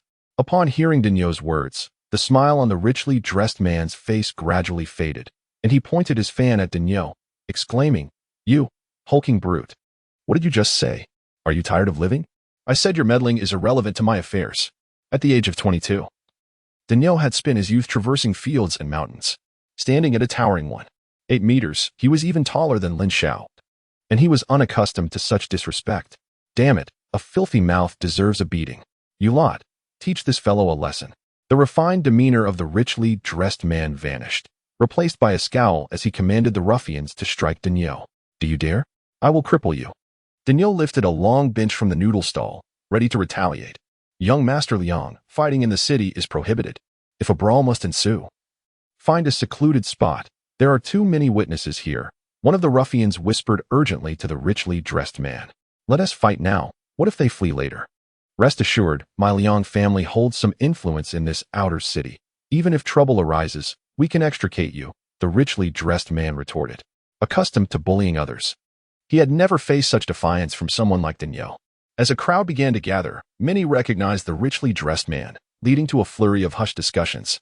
Isn't that the young master of the Liang family? Indeed, he relishes in tormenting others. That fellow is doomed.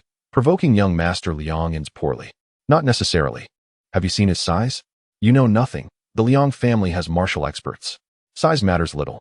Though the whispers were muted, the richly dressed man paid them no heed, reveling in the notion that his family boasted martial prowess as he cast a smug glance at Lin Xiao. The ruffians exchanged glances, and with a show of determination, the one who had spoken earlier lunged at Lin Xiao. Lin Xiao seized the mountaineering bag and drying pole, quickly retreating behind other diners. He harbored no concerns for Lin Xiao, having once been unaware of his formidable strength. It was not until Lin Xiao had dragged home a beast resembling a wolf that Lin Xiao inquired how he had captured it. Lin Xiao raised the firewood knife in his hand, stating, "It came to bite me while I was hunting rabbits, so I had to slay it." Although Lin Xiao explained that the beast bore no rank, Lin Xiao could not help but admire him. In the wilderness, without a firearm, he would likely stand no chance against such a creature. The agile youth, with remarkable speed, lunged a punch toward Lin Xiao's face, indicating he had some martial prowess. Yet, his swiftness proved futile. With a resounding thud, Lin Xiao wielded a bench, sending the youth flying several meters away. The remaining onlookers, witnessing this spectacle, paled in shock as the youth charged forward uncontrollably. Bang! Bang! Bang! The relentless sounds of blows echoed, and in an instant, all the youths lay sprawled on the ground, wailing in despair. The elegantly dressed man turned pale with fright, watching as Lin Xiao approached, his teeth chattering and voice trembling. Do not come any closer. I am from the Liang family. Do you dare strike me? He took cautious steps backward, but the gathering crowd had blocked his escape. And as Lin Xiao drew nearer with rage in his eyes, he lost control of his bladder. You cannot strike him. He belongs to the Liang family. A bystander pleaded. Brother, you vented your anger. There is no need to continue beating him. Chapter 11. The conflict among the onlookers were many well-meaning individuals. For this was the outer city, predominantly inhabited by the impoverished. while witnessing the elegant man being beaten was gratifying. Incurring the wrath of such a formidable figure was not worth the trouble. Just as Lin Xiao raised the bench again, a hand grasped his arm, and he turned to see Lin Xiao shaking his head. "Brother Lin Xiao, do not strike." "Why not?" Lin Xiao's eyes flared with fury, breathing heavily. After all, he was a rugged farmer accustomed to hunting, with a fierce temperament. "Brother Lin Xiao, please listen to me. Let this matter go." Lin Xiao's eyes reflected helplessness. They were merely outsiders newly arrived in the city, and the man before them radiated influence. Striking him would surely bring them misfortune.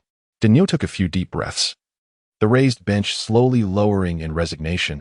"I will heed your words." "Ha ha." The elegantly dressed man laughed mockingly. "Country bumpkin, I know you lack the courage. You should weigh your own worth. You dare to strike me? If you lay a hand on me, you will not see tomorrow."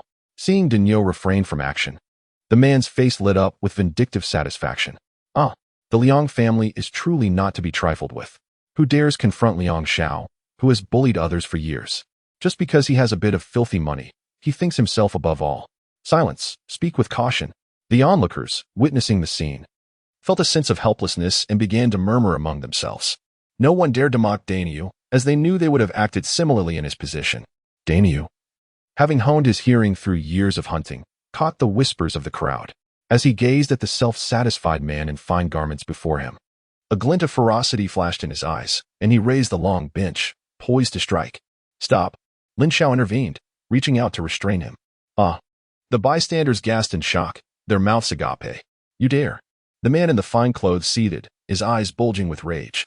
Just as the situation threatened to spiral out of control, a dark figure soared through the air, striking Daniel's arm. With a grunt, Daniel felt his strength wane, and the bench slipped from his grasp, crashing to the ground. A few figures pushed through the crowd and swiftly entered the fray. The leader, wielding a blade, inquired, "What has transpired? Why resort to violence?" Upon recognizing the newcomers, some in the crowd exclaimed in astonishment, "It's the patrol inspector. Once he arrives, the matter will be resolved." Lin Xiao scrutinized the newcomer and cast a glance downward, realizing that the sheath of the man's sword had struck Lin Xiao's arm.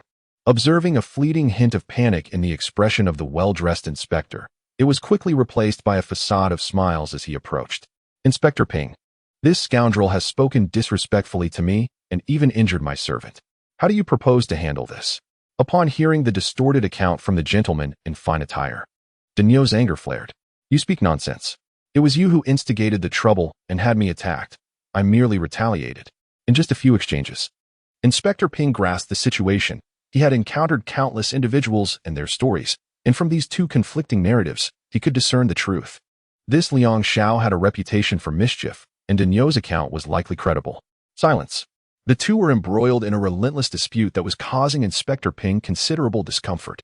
As he surveyed the surroundings, his gaze landed on a figure that inspired a plan. He pointed to the individual he had spotted. "You, speak up. Who is in the right?" Everyone turned to follow Inspector Ping's gesture, and they beheld a young man in his 20s, impeccably dressed, and seemingly not one to provoke lightly. He stood outside the crowd, smirking as he observed the unfolding drama. When Inspector Ping addressed him, he remained unfazed, still grinning as he pointed at Lin Xiao. "The big fellow speaks the truth. My goodness, who is he? Is he courting death?" murmured one among the crowd. "This brother is bold. He isn't afraid of crossing the Liang family. Everyone, take note. He is from the inner city. How could he fear offending the Liangs?" "Ah, shoo."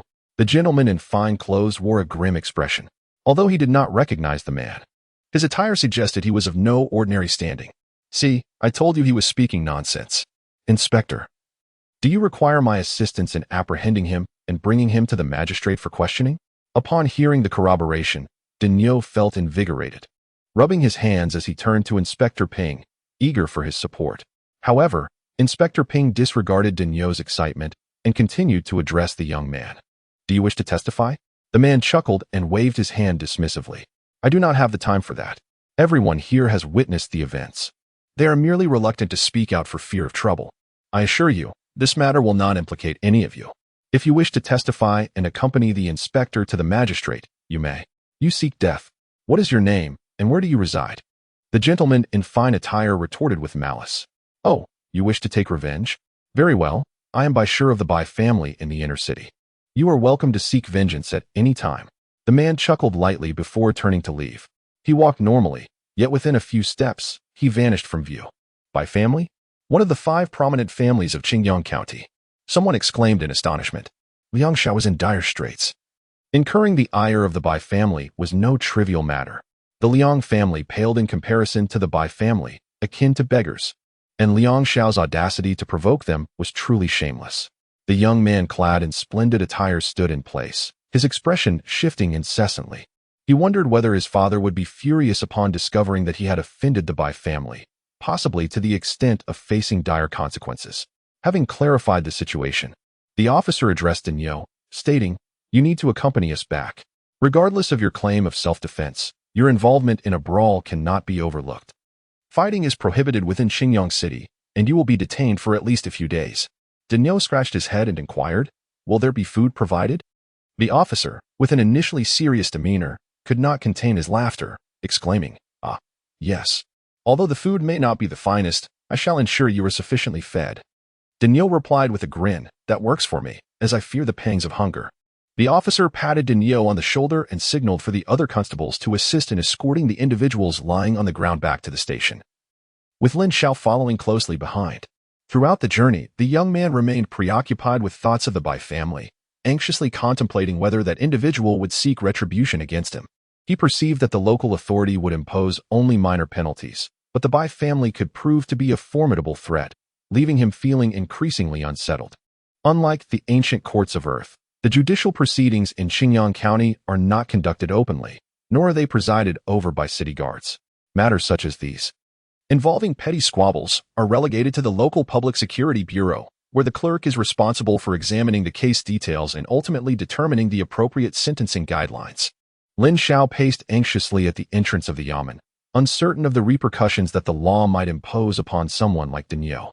His heart was heavy with unease. The Liang family had arrived as well, presumably representatives of the household, likely a steward of sorts.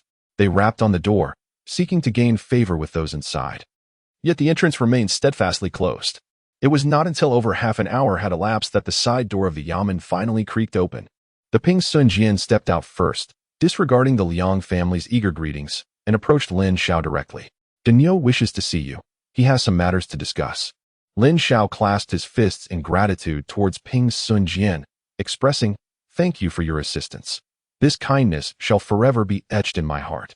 Chapter 12, Imprisonment. As Lin Xiao and Lin Xiao stepped into Qingyang County, scarcely had they settled in when an incident unfolded. Were it not for the integrity of the chief inspector, who held a certain fondness for Lin Xiao, it is conceivable that Lin Xiao would have faced dire consequences. The collusion between officials and businessmen is not a phenomenon unique to Earth. Wherever humanity resides, the emergence of a privileged class is inevitable. For Lin Xiao and Lin Xiao, the Liang family epitomizes that very privilege. "Oh, do not speak so. I have not rendered any assistance. Others might misconstrue your words." "Please, proceed," the chief inspector said, his expression stern as he gestured for Lin Xiao to enter. Lin Xiao thanked Ping for the inspection and entered the yamen, where he was escorted by a constable to the interrogation room. At that moment, Lin Xiao had already been shackled with fetters. Lin Xiao became anxious upon seeing the situation. "Brother, why is Daniel in handcuffs just for a brawl?" The constable, lacking patience, reprimanded him in a low voice. "This is a matter for the court, and it is not your place to interfere. You have a mere 15 minutes. With that, he turned and walked away. Daniel, overhearing their conversation, chuckled and reassured Lin Xiao. "The interrogation is over. Once I'm admitted to the jail, I will be released shortly." He continued, "What was the outcome? The ruffian I fought with received a sentence of 25 days, while I got 15, and that pretty boy was fined 10 taels of silver." Daniel expressed his dissatisfaction with the verdict, believing that the entire conflict stemmed from the actions of the elegantly dressed man, who faced no punishment other than a financial penalty, as he had merely used words without resorting to violence. "Are they gone now?" Lin Xiao inquired. "The ruffian was taken away, and the pretty boy went to pay his fine." Daniel spat in disdain. "I had hoped this would mark the beginning of a new life, but it has turned out quite differently." Lin Xiao sighed. In truth, the outcome could be considered satisfactory. Lin Xiao felt a sense of relief and reflected on their recent experiences with a mix of laughter and tears. "Do not worry about me. I will be well taken care of inside, with food and drink provided at no cost. You should focus on establishing yourself, and when I am released, I will come to you." Dania comforted him. "Very well. Here, take this tael of silver. If you find yourself hungry, buy something to eat, Lin Xiao said, pulling a tael from his pocket. I do not need it. I still have 3 taels on me. What use do I have for your money? By the way, once you are out, steer clear of the Liang family.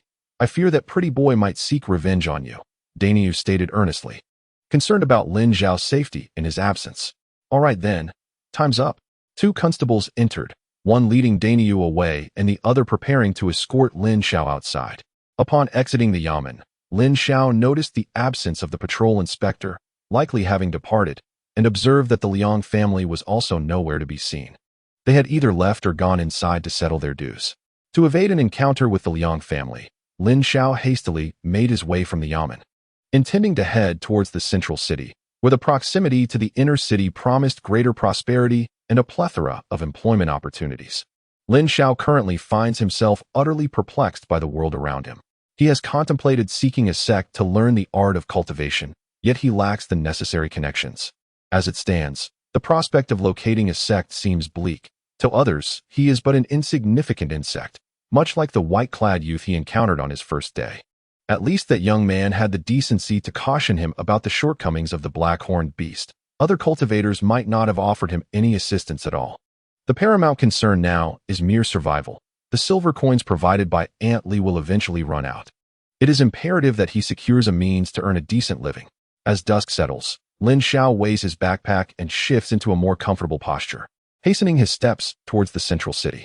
Meanwhile, in the grand estate of the Liang family, a young man in splendid attire kneels on the ground.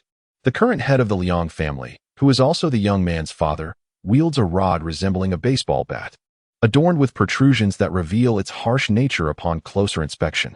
Father, I was wrong. Please, do not strike me, Liang Xiang pleads, tears streaming down his face, fully aware of the consequences of the family discipline. Father, have mercy on me.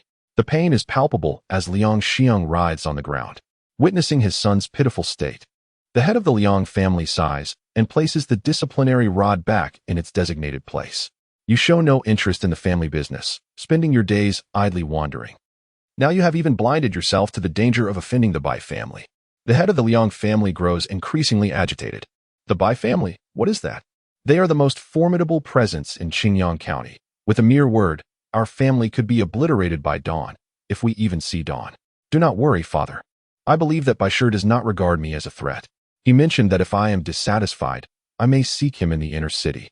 If I choose not to go, then so be it. Liang Xiang crawls a few steps to embrace his father's leg, terrified of further punishment. Let us hope that is indeed the case. It appears you have lost all sense of decorum, engaging in brawls with common villagers and hurling insults at passers-by. What remarkable prowess you exhibit. Starting today, you are confined to the house. You shall not step outside without my permission. The head of the Liang family kicks Liang Xiang aside and strides out, having endured several blows from the disciplinary rod.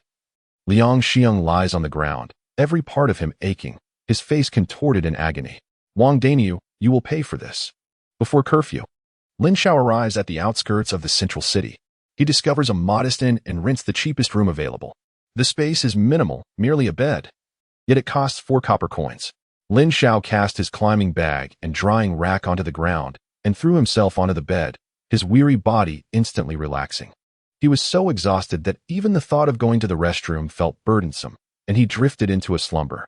The following day, as dawn broke, Lin Xiao was roused from his sleep by the urgent call of nature. After attending to his needs in the inn's backyard, he emerged, shaking off the remnants of slumber. Feeling utterly refreshed after releasing the pent-up discomfort that had plagued him throughout the night, Lin Xiao returned to his room and retrieved a sweet potato from his backpack. Savoring its flavor, as it was on the verge of spoiling and he could not bear to waste it. While eating, he noticed the clothes drying rack on the floor, and a torrent of thoughts flooded his mind. He could easily discard this rod in Huangta village, but he refrained from doing so. This drying rack was the sole item he had brought back from the small courtyard atop the mountain. Setting aside that matter, he also felt a sense of unease regarding the 3 strikes he had delivered to the black-horned beast. At that moment, fear had nearly overwhelmed him, and he had fled immediately after the encounter. Those 3 blows had shattered the skull of a 9th-grade monster, yet he was merely a mortal with a strength of 5, which underscored the extraordinary nature of this item. Thus, Lin Xiao could never abandon it. Lin Xiao once inquired of Daniel whether he recognized the material of the stick. to which Lin Xiao responded that it was merely an ordinary wooden stick. Lin Xiao remained noncommittal. Throughout his journey, he had clutched the stick, hoping to encounter someone knowledgeable who could identify it, yet none paid it any heed. As his thoughts returned to focus, Lin Xiao hoisted his bag and took the clothes pole, checking out of his lodgings. He continued his trek towards the central city, and upon departure, he discreetly slipped a carved coin to the innkeeper, inquiring about the situation in Central City, seeking a job to secure a source of income. The innkeeper informed him of a small market in the heart of Central City that was hiring, though most positions were akin to his own experience as a server. Lin Xiao resolved to pay a visit. Chapter 13. The herbal medicine shop setting out at 6 in the morning. It was not until after 10 that Lin Xiao finally arrived at the small market in Central City. As he surveyed the throngs before him, he couldn't help but marvel at the vastness of Qingyang County. Lin Xiao wandered through the small market, where most jobs involved manual labor, the service industry, or warehouse work. He found himself queuing in front of a recruitment point at a grand restaurant. When it was his turn, the recruiter inquired about his experience in the kitchen. Lin Xiao was utterly unversed in this realm. He couldn't even identify all the varieties of vegetables, let alone claim any relevant experience. Unsurprisingly, he was dismissed. Even perceived by the recruiter as a nuisance, what was he doing there, if not to waste time? After completing a full circuit, Lin Xiao arrived at another recruitment point. This time at an inn that offered both lodging and meals. You lack serving experience? The recruiter frowned at him. No, but I am capable. Isn't it just about attending to guests and serving dishes? Lin Xiao gazed eagerly at the recruiter. This individual happened to be the innkeeper's brother-in-law, who noted Lin Xiao's commendable appearance. Such a visit could attract numerous patrons. All right then, come for a trial tomorrow. Our address is. He gestured for Lin Xiao to leave, indicating he needed to continue his search for staff. As Lin Xiao exited the small market, he was on the verge of tears. On Earth, he was merely a sophomore, having never held a part-time job during high school, lacking any work experience whatsoever. Securing a position as a server would be a considerable achievement. At the very least, it would afford him the opportunity to gather information, perhaps even learn of any sects seeking disciples in the art of cultivation. Lin Xiao arrived near the work inn and found a modest lodging to stay in, as the establishment he was employed at was exorbitantly priced. After paying 5, he settled into the least expensive room, where the bedding emanated an unpleasant odor.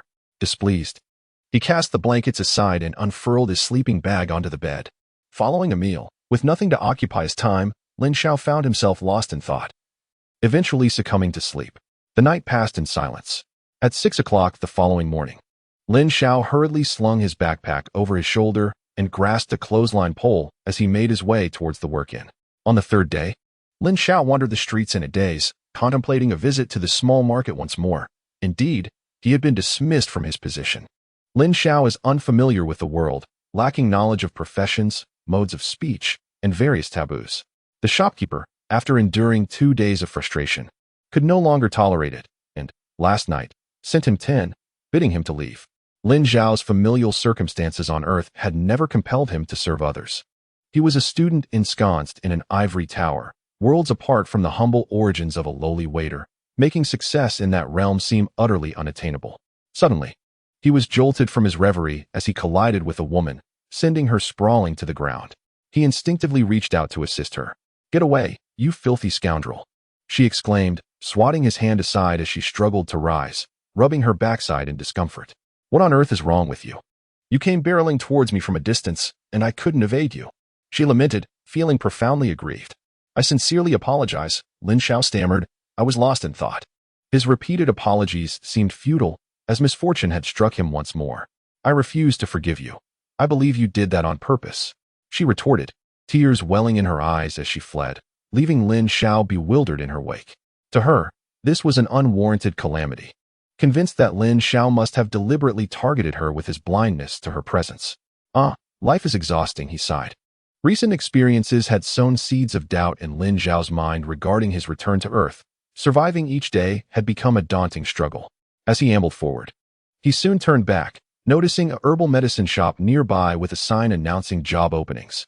"Our esteemed establishment, renowned in the locality, adheres to the principles of benevolence and integrity, offering meticulously selected herbal remedies for the benefit of the community. Due to the intricacies of our accounts, we are in search of a skilled accountant and cordially invite talented individuals to apply." Lin Xiao's mouth gaped wider in astonishment, nearly letting out an exclamation. Accounting? He was indeed familiar with it. He had witnessed the innkeeper calculating with an abacus. This tool was a child's play for him, as he had attended an abacus class for a year during elementary school and could recite the multiplication tables from memory. To him, doing accounts felt as effortless as a game.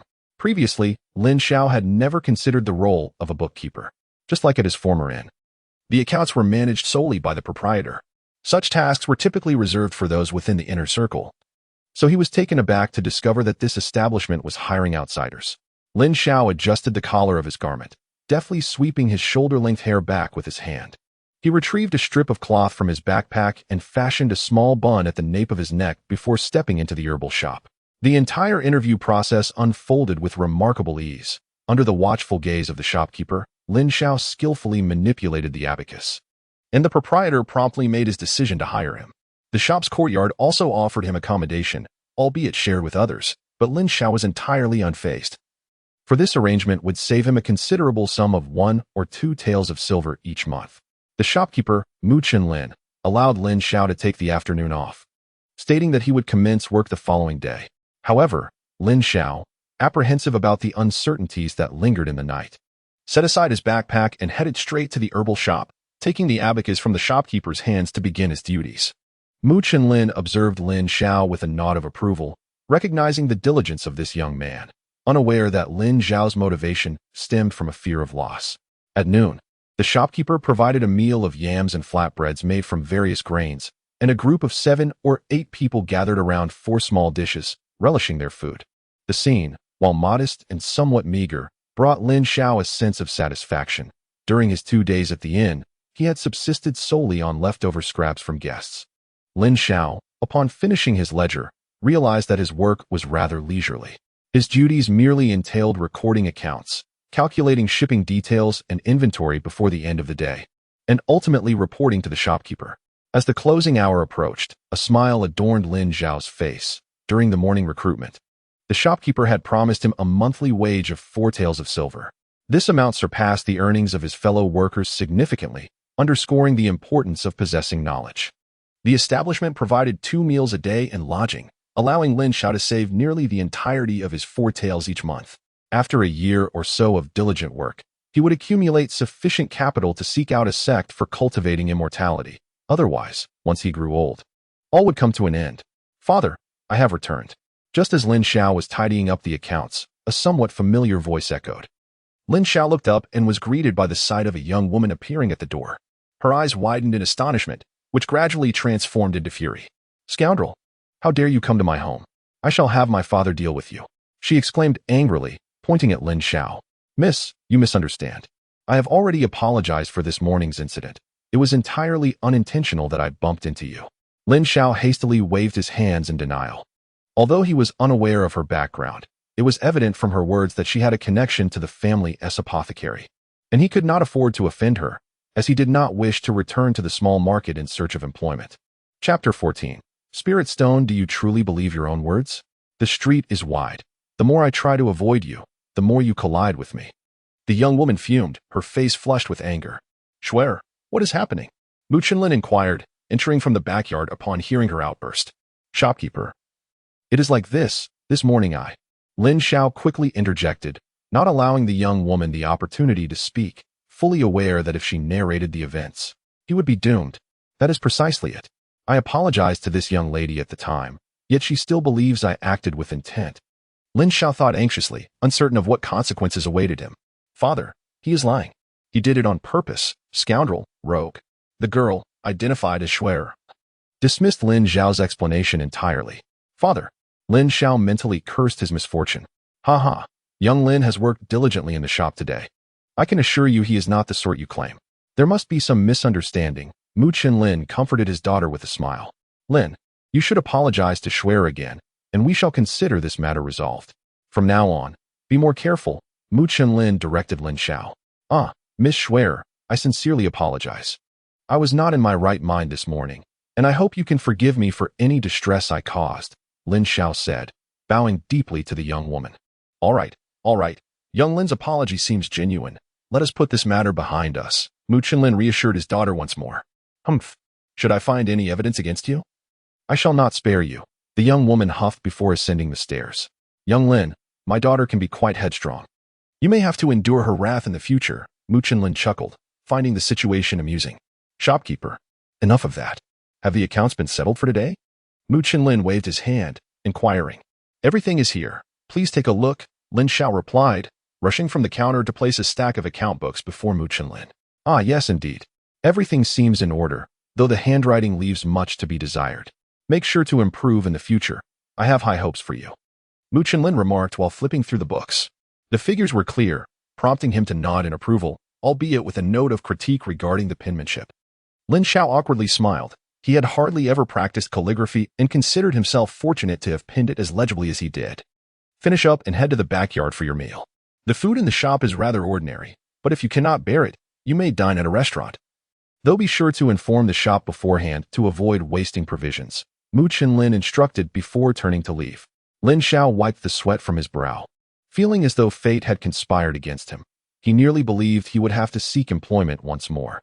Hastily gathering his belongings, he made his way to the backyard, where the food, albeit simple, was infinitely preferable to merely consuming sweet potatoes. He needed to hurry, lest the other workers in the shop finish everything before he arrived. In the blink of an eye, Lin Xiao had been employed at the herbal shop for 10 days. During this time, he had mastered the intricacies of the work, maneuvering through tasks with ease, and even lending a hand in moving goods during quieter moments. Mu Chenlin was exceedingly pleased with Lin Xiao, considering him a diligent individual, an attentive youth who approached his responsibilities with both caution and humility, embodying the qualities of a trustworthy accountant. The sole blemish on this otherwise harmonious arrangement was Mu Jinxue, who consistently regarded Lin Xiao with disdain, often expressing her discontent in a manner that was neither subtle nor discreet. Despite Lin Xiao's efforts to remain humble, it was evident how significant first impressions could be. Upon witnessing such a scene, Lin Xiao intentionally chose to avoid Mu Jinxue. Fortunately, Mu Jinxue was not present in the shop during the day. She served as a teacher at a private academy, imparting knowledge to her students at an exceptionally low fee. Observing Mu Jinxue's endeavors, Lin Xiao was reminded of a term from Earth, volunteer work. In any realm, one cannot expect a free lunch. The low fees were intended to instill a sense of value in the children. The students at the academy predominantly hailed from impoverished backgrounds. Lin Xiao found it perplexing that Mu Jinxue, a teacher, harbored resentment towards him due to past grievances, for she was not one to hold grudges. In truth, Mu Jinxue had little to concern herself with. She could live comfortably for the rest of her life, far better than 99 of people. As an accountant, no one understood the terrifying profits of the herbal shop better than Lin Xiao. The daily revenue of the shop amounted to a considerable sum of 1 to 2,000 taels of silver. Certain herbs, akin to ginseng, fetched prices exceeding 100 taels for a single stalk, yet these were mere trifles in comparison to what truly occupied Lin Xiao's mind. It was on the third day of his employment that 2 women, each adorned with a long sword at their waist, arrived at the shop to seek out Mu Chenlin, proceeding to discuss matters in an upstairs room. After the incident, Lin Xiao only realized that several types of medicinal herbs were missing from the inventory. Yet there were no earnings to account for. He inquired with Mu Chenlin, who informed him that the first-class medicinal herbs did not require settlement in gold or silver. Lin Xiao was perplexed until the 5th day when a man entered the shop, inquiring about the prices of 2 types of medicinal herbs, mentioning spirit stones. It was then that Lin Xiao suddenly realized the significance of spirit stones, a currency ubiquitous in cultivation novels on Earth. He was astonished that such a humble apothecary in Qingyang County could engage in business with cultivators, causing him to perceive the shop in a new light. His gaze towards Mu Chenlin shifted as well, though he swiftly concealed his emotions, sensing that perhaps his fate as a cultivator lay within this very establishment. As time passed, 2 days later, Lin Xiao awaited the release of Daniel at the yamen. Daniel, you seem to have grown quite a bit. It appears you have fared well in the city, he remarked as Daniel playfully punched his shoulder with a grin. It's been passable. I found a job to make ends meet, Daniel replied. Lin Xiao felt elated upon Daniel's release. He was a lifesaver, holding a unique significance in Lin Xiao's life. What sort of job can I do? Daniel inquired with curiosity. An accountant. Can you do calculations? Lin Xiao asked. What nonsense. I can't even recognize characters, so what can I calculate? Tomorrow, I'll look for work elsewhere. Daniel shook his head, dismissing the idea of such meticulous tasks. Let me arrange something for you. The shop needs laborers to move goods and deliver them. Can you handle that? Lin Xiao had learned that the shop was not yet at full capacity, and adding Daniel would not be excessive. No problem, I can certainly do that. Let's go. I'll treat you to a meal. How have you been inside? The two walked side by side into the distance. The food was rather bland, but it was enough to fill my stomach. Daniel successfully secured his position, and Mu Qinlin watched with satisfaction as Daniel effortlessly lifted 2 packages of herbs. The two had managed to establish a foothold in Qingyang County, at least having secured jobs for their livelihood. Half a month later, in the Liang family mansion's rear courtyard. You mean to say Wang Daniel is working as a laborer? Liang Xing squinted at the young ruffian, who had been among those who first attacked Daniel. Indeed, we witnessed it with our own eyes yesterday. The ruffian nodded submissively. Liang Xing sat in the pavilion, tapping his fingers on the stone table. I will give you 50 taels of silver. Go find 2 fighters. Bring more men to ensure this brat suffers, even if he doesn't die. No problem. Leave it to me, the ruffian replied eagerly. Qingpi took Liang Shiheng's silver note and assured him multiple times that he would procure 40 taels to hire a martial artist, leaving him with an additional 10 taels. Chapter 15. A mishap for Daniel. Watching Qingpi's retreating figure, Liang Shiheng's eyes brimmed with malice. It was all due to this rustic fool. Everything had spiraled from him, resulting not only in antagonizing the Bai family, but also in his current confinement at home. A situation that was driving him to the brink of madness. 2 days later, in the afternoon, Daniel was driving a pack beast towards the outer city, tasked with delivering goods to an apothecary. Unbeknownst to him, the moment he set out with his cart, a group had quietly set their sights on him. Brother, shall I unload everything in the backyard? Daniel inquired at the apothecary's entrance. The back door is open. You can unload directly into the small storage room. The shop assistant replied, having become familiar with Daniel from his previous deliveries. All right then, you carry on, Daniel said, leading the pack beast to the backyard.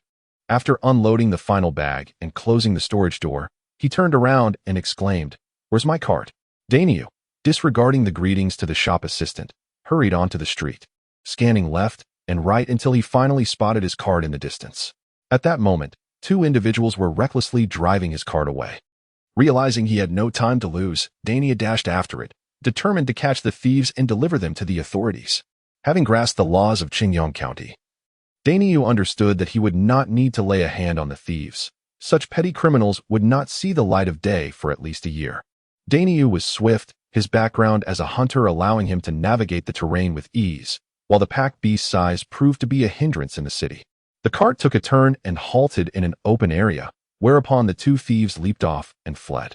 Daniel seized the cart, panting heavily, and shouted, If you have the guts, don't run. Surveying the surroundings, Daniel noted that it resembled a cargo yard, yet it lacked walls, remaining exposed to the elements. The thieves had escaped too quickly, and Daniel had lost their trail. What a stroke of bad luck. Daniel contemplated returning to the apothecary, as he still needed a receipt for the goods, or he would not be able to account for his delivery.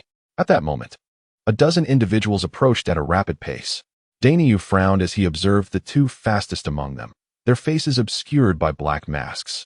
Without uttering a word, they advanced towards Daniel and struck him. Humph, I didn't expect that the little scoundrel had accomplices. Daniel regarded the feeble punches with disdain and raised his arm to defend himself. Bang! As the 2 figures collided. A look of disbelief adorned the face of the burly man, who was sent staggering back 4 or 5 steps by a single punch from the masked assailant, while the latter remained steadfast, not retreating an inch. At that moment, another masked man launched his attack. Even the dim-witted, burly man recognized that he had encountered formidable adversaries. He dared not engage them head-on, and promptly turned to flee, seeking a suitable weapon to continue the fight.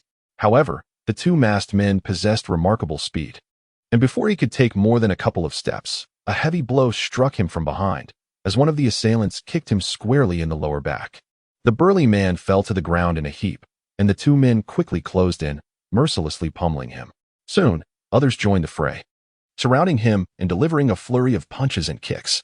After several minutes of relentless assault, the burly man gradually fell silent, and just as the crowd prepared to disperse, one of the masked men raised an iron rod and brought it crashing down towards the man's head.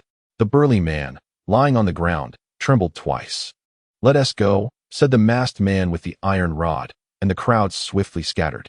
Meanwhile, in the herbal shop of the central city, Lin Xiao was busy taking inventory when a cacophony of noise erupted outside. Lin Xiao looked up and saw two constables enter the shop. Is the shopkeeper present? Lin Xiao hastily set aside the abacus and approached the two officials. Esteemed gentlemen, my master has stepped out and has yet to return. As he spoke, he intended to serve them tea. Do not trouble yourself. Your worker has been assaulted by nefarious individuals in the outer city and is now at the entrance. Come with me to identify him. The officer on the left declined the tea and beckoned Lin Xiao to follow him outside. What? Lin Xiao quickly placed the teapot down and accompanied the man outside. Upon catching sight of the individuals being transported on the cart, Lin Xiao was taken aback, exclaiming, Brother Dinyo, what has happened to you? Lin Xiao hurriedly ran to the side of the truck, where he beheld the sight of Dinyo. His body soaked in crimson blood, eliciting a profound terror within him. Could a person withstand such a loss of blood? Dinyo, please don't frighten me, he murmured, his hand trembling as he reached out to check for a pulse. A sigh of relief escaped his lips. There was still breath. At that moment, the other staff members in the shop, alerted by the commotion, rushed out and were taken aback by Dinyo's dire condition. One of them suggested, Shaolin, quickly take him to the hospital. We fear it may be too late. Yes, to the hospital, Lin Xiao replied, as the staff members scrambled in disarray.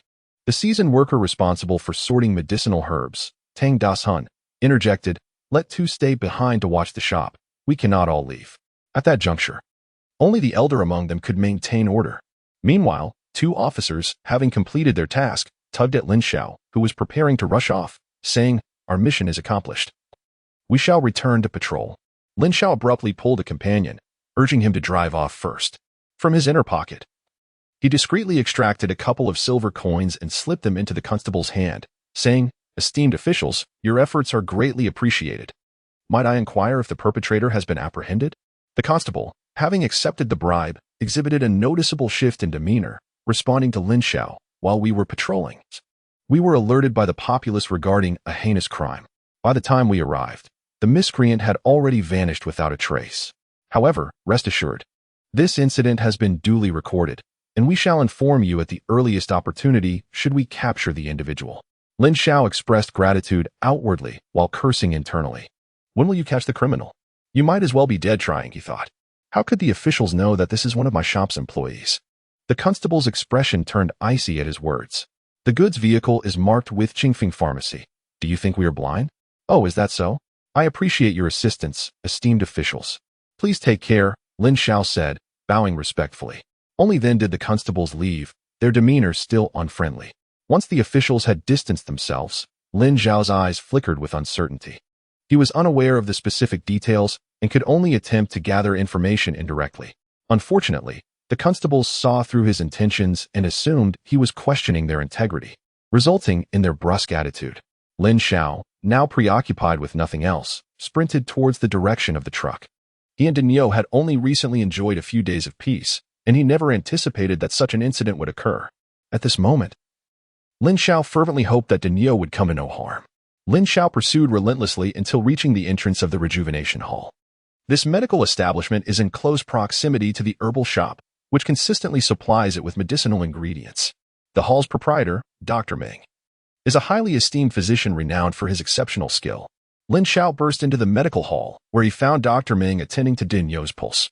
The three assistants, startled by Lin Xiao's sudden entrance, quickly hushed him with warning gestures. Lin Xiao nodded in acknowledgement, taking a few deep breaths to steady his racing heart. Once Dr. Ming had finished examining the pulse, he lifted Dinyo's eyelid to inspect the bleeding on his scalp before returning to his seat. He is not in any serious danger, he declared, eliciting a collective sigh of relief from those present. The external injuries were considerable, but internal damage was nearly non-existent. Dinyo's physical constitution was superior to that of an average person. I will prescribe a few medicinal formulas for him to brew and consume regularly. He will recover swiftly. Dr. Ming continued, jotting down the prescriptions on paper. Chapter 16. Half-year Lin Xiao expressed profound gratitude to Dr. Ming. He borrowed a tael of silver from his assistant, Xiao Feng, to cover the expenses for Dinyo's medical treatment. After attending to the wound on Dinyo's head, everyone collaborated to lift him onto the cart and transported him back to the courtyard of the herbal medicine shop. Lin Xiao numbly brewed herbal medicine in the pharmacy, fixating on the crackling firewood in the stove. He felt on the verge of collapse. He could not comprehend why he had arrived in this world. nor why it appeared in such a dismal state. For ordinary individuals, striving to lead a stable life in this realm was an arduous challenge. Lin Xiao yearned to return to Earth, longing for his parents, his uncle and aunt, his cousin, as well as his friends and brothers. Yet, he was uncertain whether he would survive until tomorrow, let alone return home. Lin Xiao understood that the key to his return home lay within that small courtyard atop the mountain. However, unforeseen changes had occurred on Longmen Mountain. It was certain that there were monstrous beasts residing in its heights, and even along the path leading to Longmen Mountain, these creatures could be encountered. Lin Xiao's current plan is to earn some money to find a place suitable for cultivation, be it for martial artists or practitioners, as long as it grants him the ability to ascend the mountain safely. However, the plan seems to be facing an untimely demise before it even commences. Time spent in a daze passes swiftly, and soon the medicinal brew is ready. Lin Xiao takes the bowl and feeds Dinyo spoonful by spoonful. At that moment, the door swings open, and Mu Qinlin enters. Lin Xiao nods in acknowledgement, while Mu Qinlin inspects Dinyo's injuries. There is no damage to the foundation. It is not a serious issue, he concludes. Lin Xiao cast a surprised glance at Mu Qinlin, not expecting him to possess medical knowledge. I heard from the staff that you should refrain from work for the next few days and focus on taking care of him. After all, Daniyu's injuries were sustained during a delivery, and the shop will cover his medical expenses, Mu Qinlin advised Lin Xiao. Thank you, shopkeeper, Lin Xiao expressed his gratitude. Take good care of him, and do not hesitate to speak up if you require anything. Mu Qinlin waved his hand and exited the room. Time elapses swiftly like a fleeting horse. Daniyu's physical resilience is remarkable. Within just 10 days, he was back on his feet, running about energetically. During this period, an incident occurred. The patrolling inspector, having perhaps heard from informants about Daniyu's situation, came to visit him and extended an invitation for Daniyu to join the patrol bureau once he had fully recovered. From the words of the inspector Ping, Lin Xiao discerned his esteem for Dinyo. Initially, Dinyo hesitated, but Lin Xiao pledged on his behalf. As long as Dinyo joined the inspection division, no nefarious individuals would dare to cast their covetous eyes upon him. Moreover, following Inspector Ping would certainly pave the way for Dinyo's ascension, representing a significant elevation in his social standing. Time swiftly passed, and 3 months later, in the depths of winter, a blanket of white snow enveloped Qingyang County. During this period, no further incidents occurred. Lin Xiao's heart finally found solace. Dania had long since moved into the official residence of the Inspection Bureau. Yet he often sought out Lin Xiao for a drink during his off-duty hours. It was only in Dania's company that Lin Xiao could truly unwind. Dania vividly recounted his experiences, describing the enchanting beauty of the girls at Chunfeng Tower, the delicate softness of their hands, how he had apprehended all the troublemakers, and the thrilling pursuit of criminals involved in heinous acts. He also shared the arduous training in martial arts under the watchful eye of the patrol inspectors. Lin Xiao's daily routine consists of a simple route between the dormitory and the apothecary. He often shares tales of Dinyo over drinks who, having arrived from the countryside of Qingyang County 3 months prior, now exudes a hint of officialdom. The spring festival is almost upon them.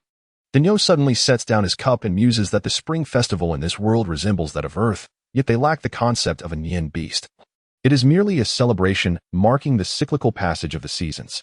Dinyo falls silent, perhaps reminiscing about his parents and elder sister back in Huangta village. Lin Xiao, too, places his cup down, his gaze distant, uncertain if his absence will render his home desolate this year or if his parents continue to search for him. On New Year's Eve, several large tables are arranged in the center of the apothecary, where the proprietor, Mu Qinlin, along with his daughter Mu Jingxue and 3 staff members who have not returned home, gather with Lin Xiao and Dinyo to partake in the reunion dinner. Lin Xiao cannot deny that Mu Qinlin treats his employees well. It was Dinyo who encouraged Lin Xiao to address him thus. Mu Qinlin remarked that, given Dinyo's past as his employee and his current isolation in Qingyang County, it is only fitting to extend support. As the evening progresses and the wine flows, spirits are high. Even Mu Jingxue, who typically regards Lin Xiao with disdain, refrains from making cutting remarks. As the meal nears its conclusion, Lin Xiao suggests, Proprietor, since we are all gathered here today, let us take a group photo. I have a stone from my hometown that I wish to use as a memento. This idea, which Lin Xiao had pondered deeply before expressing, is somewhat alien to the people of this world.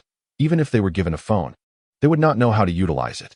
The very notion of a screen lock could drive them mad. And he has no concerns about anyone harboring ulterior motives regarding this device. when he departed from Huangtu village. He had initially thought Lin Xiao had gone hunting after failing to locate him. He had even taken selfies with Aunt Li. Very well. If you wish to capture this moment, do so. Who knows how many of us will still be here next year? Mu Chunlin reflects with a hint of melancholy. Though the apothecary experiences little turnover, it does not imply that no one departs. This evening, only 3 individuals are home to celebrate New Year's Eve. 2 from the county town and 1 from a nearby village in Qingyang County. Perhaps next year, someone will return to farming or leave for other reasons. Mu Chunlin, having spent a lifetime in the apothecary, has witnessed countless comings and goings. Lin Xiao carried a table to the entrance of the shop. The portable charger he purchased, specifically designed for camping, cost over 200 yuan, and it would hardly lose any charge even after a year of disuse. His phone, having long been fully charged, was propped up with a small object as he called everyone to gather at the entrance and stand in line. Mu Chunlin and Mu Jingxue naturally occupied the central position, while Lin Xiao, along with Daniu and the remaining 3 companions, surrounded them. With the time-lapse photo function activated, a click sounded, capturing a moment with the backdrop of Qingfeng Medicine Shop. As the gentle spring breeze swept through, Lin Xiao shed his heavy winter coat in favor of a lightweight robe, marking 3 months since the arrival of spring. During this time, Daniu had become increasingly adept at his duties within the inspection department. He even secretly attempted to teach Lin Xiao the martial arts he had learned, but Lin Xiao declined, knowing that if discovered, Daniu would face serious repercussions. Lin Xiao managed the accounts with remarkable efficiency, earning Mu Chunlin's utmost satisfaction. Most of the first-rate medicinal herbs from the spring harvest had been sold through Lin Xiao, who for the first time laid eyes on the ethereal beauty of spirit stones. Each stone, akin in size to an infant's fist, varied in shape, yet predominantly featured 6 faces, gleaming with a sky-blue hue that exuded a mesmerizing brilliance.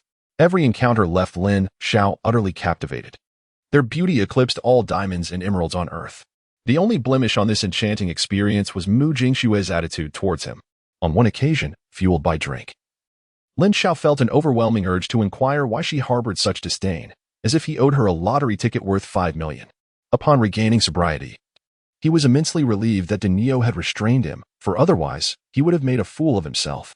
Lin Xiao dismissed the matter, deciding that avoidance would suffice, as he would not linger much longer, planning to depart for a cultivation sect by spring of the following year. One day, while Lin Xiao was diligently calculating the details of shipments for his fellow merchants, the shop door swung open. A figure strode directly to the counter, bypassing the merchandise. Shopkeeper, do you have any revitalizing spirit grass? Chapter 17. Calamity approaches at the sound. Lin Xiao looked up, momentarily stunned. Be brother. The young man in white raised an eyebrow at Lin Xiao's exclamation, feeling an uncanny familiarity with the person before him. I have not heard of Luo City.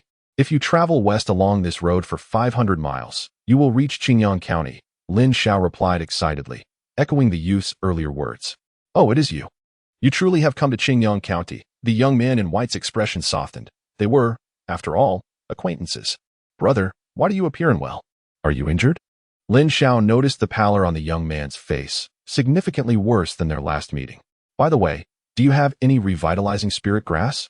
The young man did not answer Lin Xiao's concern, but reiterated his inquiry. Yes, we do. How many do you need?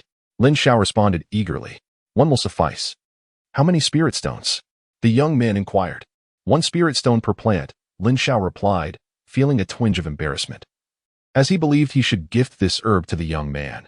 Yet he had money but lacked spirit stones. Lin Xiao once inquired of Mu Chunlin how much gold and silver would be required to exchange for a single spirit stone. With a light chuckle, Mu Chunlin replied, in the eyes of those individuals, even 10 million gold would not suffice for a spirit stone. The mere 20 taels of silver he possessed could scarcely yield a fraction of such a stone. Lin Xiao then extended a box of herbs to the youth clad in white.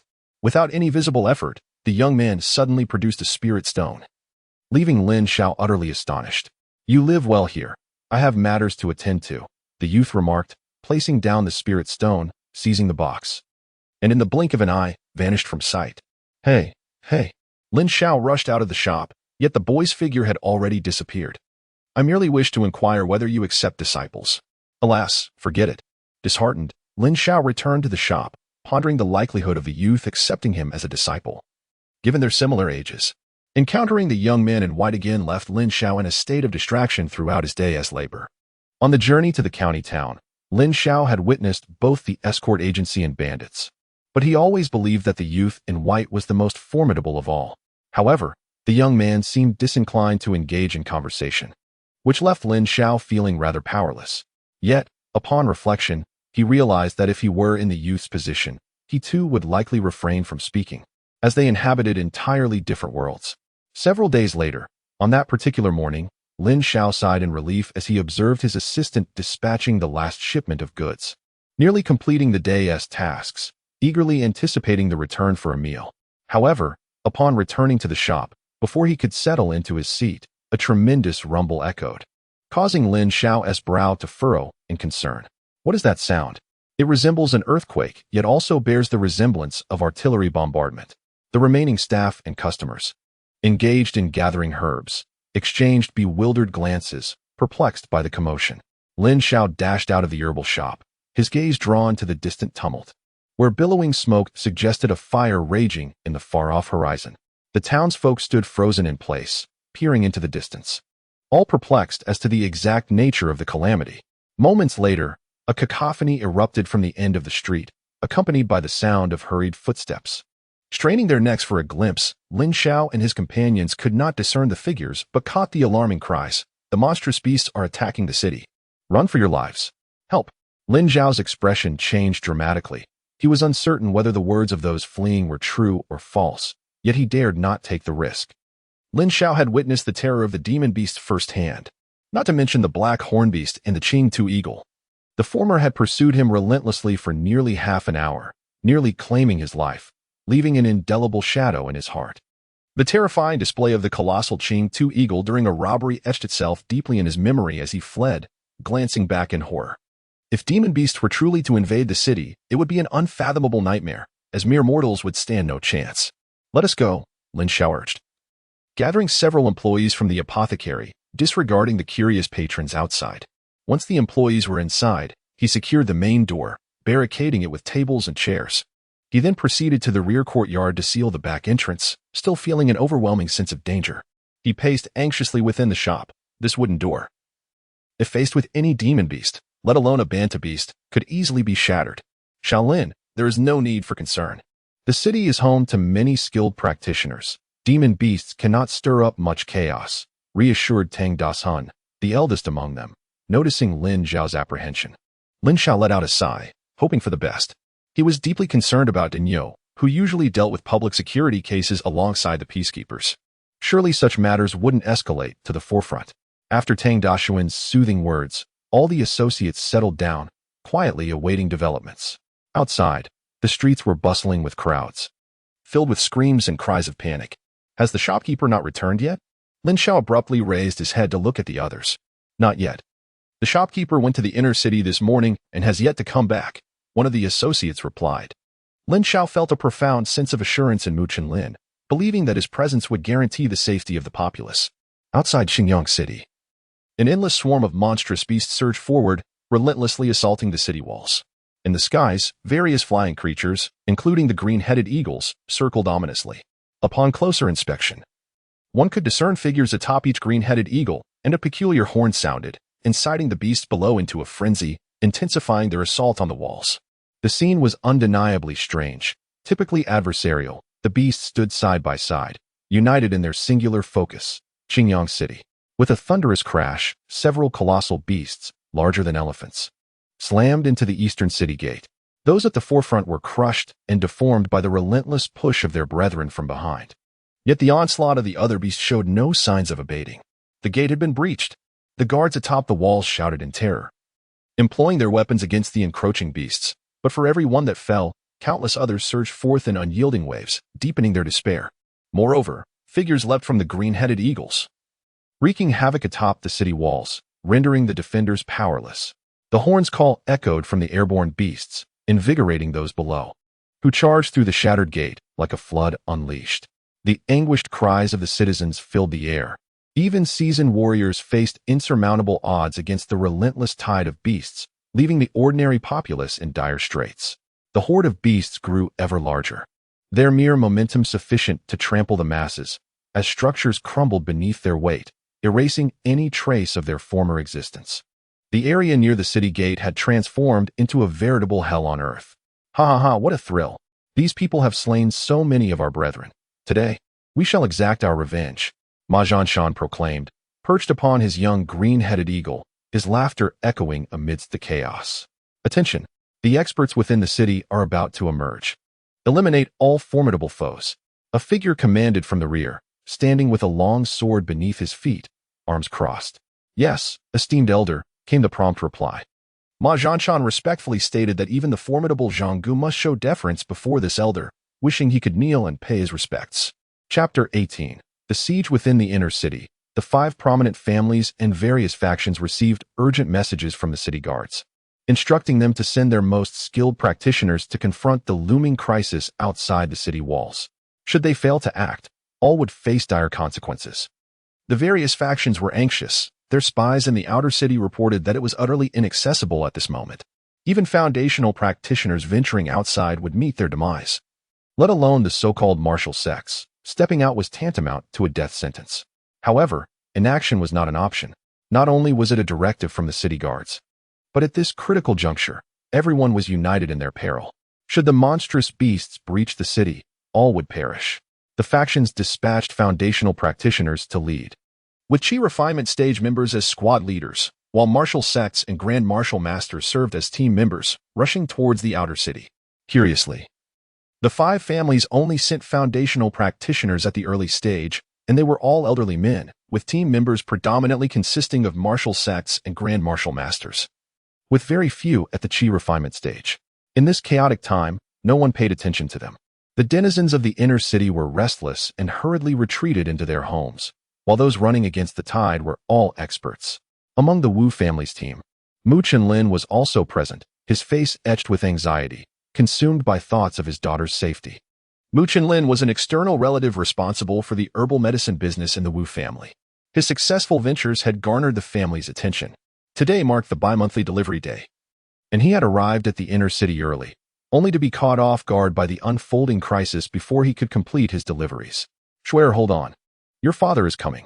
Mu Chenlin's expression darkened.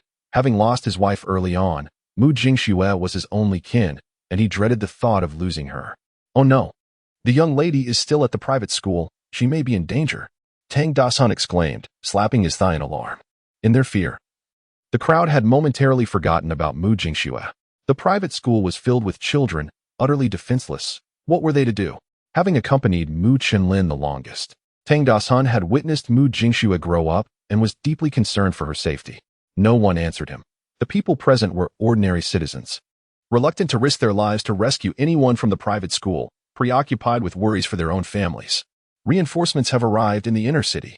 A voice from the street outside called out, and the crowd exchanged glances, relief evident on their faces. Let us go and see. Lin Xiao was not like Tang Dasan. His heart was solely consumed with concern for Dania's safety, and he was the first to rush upstairs. The second floor of the herbal shop usually served as a meeting place and a resting area for Mu Chun and his daughter, a domain to which the shop's employees were never privy. However, there was little time for such considerations now, as everyone followed Lin Xiao in haste up the stairs, where they discovered the ladder leading to the rooftop. Lin Xiao ascended first, only to be momentarily stunned by the scene unfolding on the street below. The herbal shop was situated in the heart of the central city, and there were no monstrous beasts in sight, only a frenzied throng of people racing down the street. All were fleeing towards the inner city, and amidst the chaos, one could occasionally see the elderly and children being knocked down and trampled by the surging crowd. It was not difficult to imagine the fate that awaited those who fell. They were beyond salvation. Witnessing this harrowing sight, Lin Xiao's heart, which had been racing, gradually began to calm.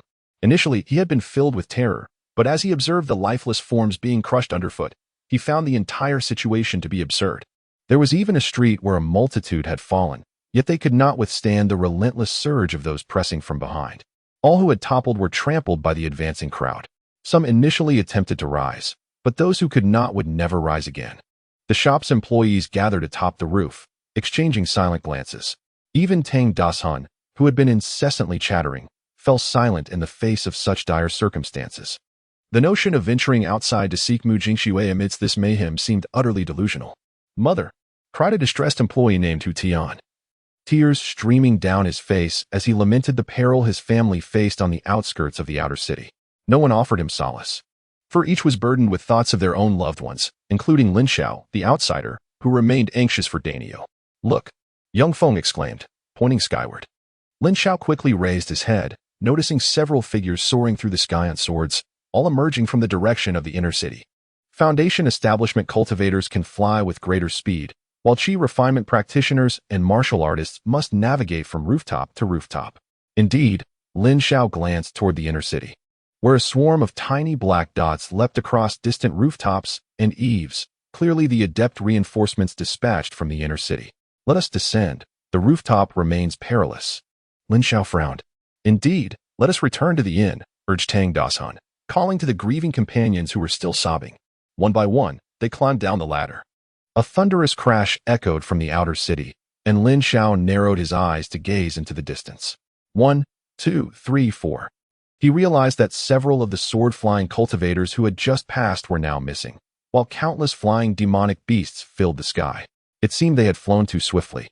Unaware that the beasts had already infiltrated the middle city and had fallen into an ambush, Lin Xiao surmised that the missing individuals were in grave peril. "Shopkeeper." Lin Xiao turned back and caught sight of Mu Chunlin racing past on the rooftop of a nearby block. With his keen eyesight and having spent half a year in Mu Chunlin's company, Lin Xiao was confident he could not be mistaken.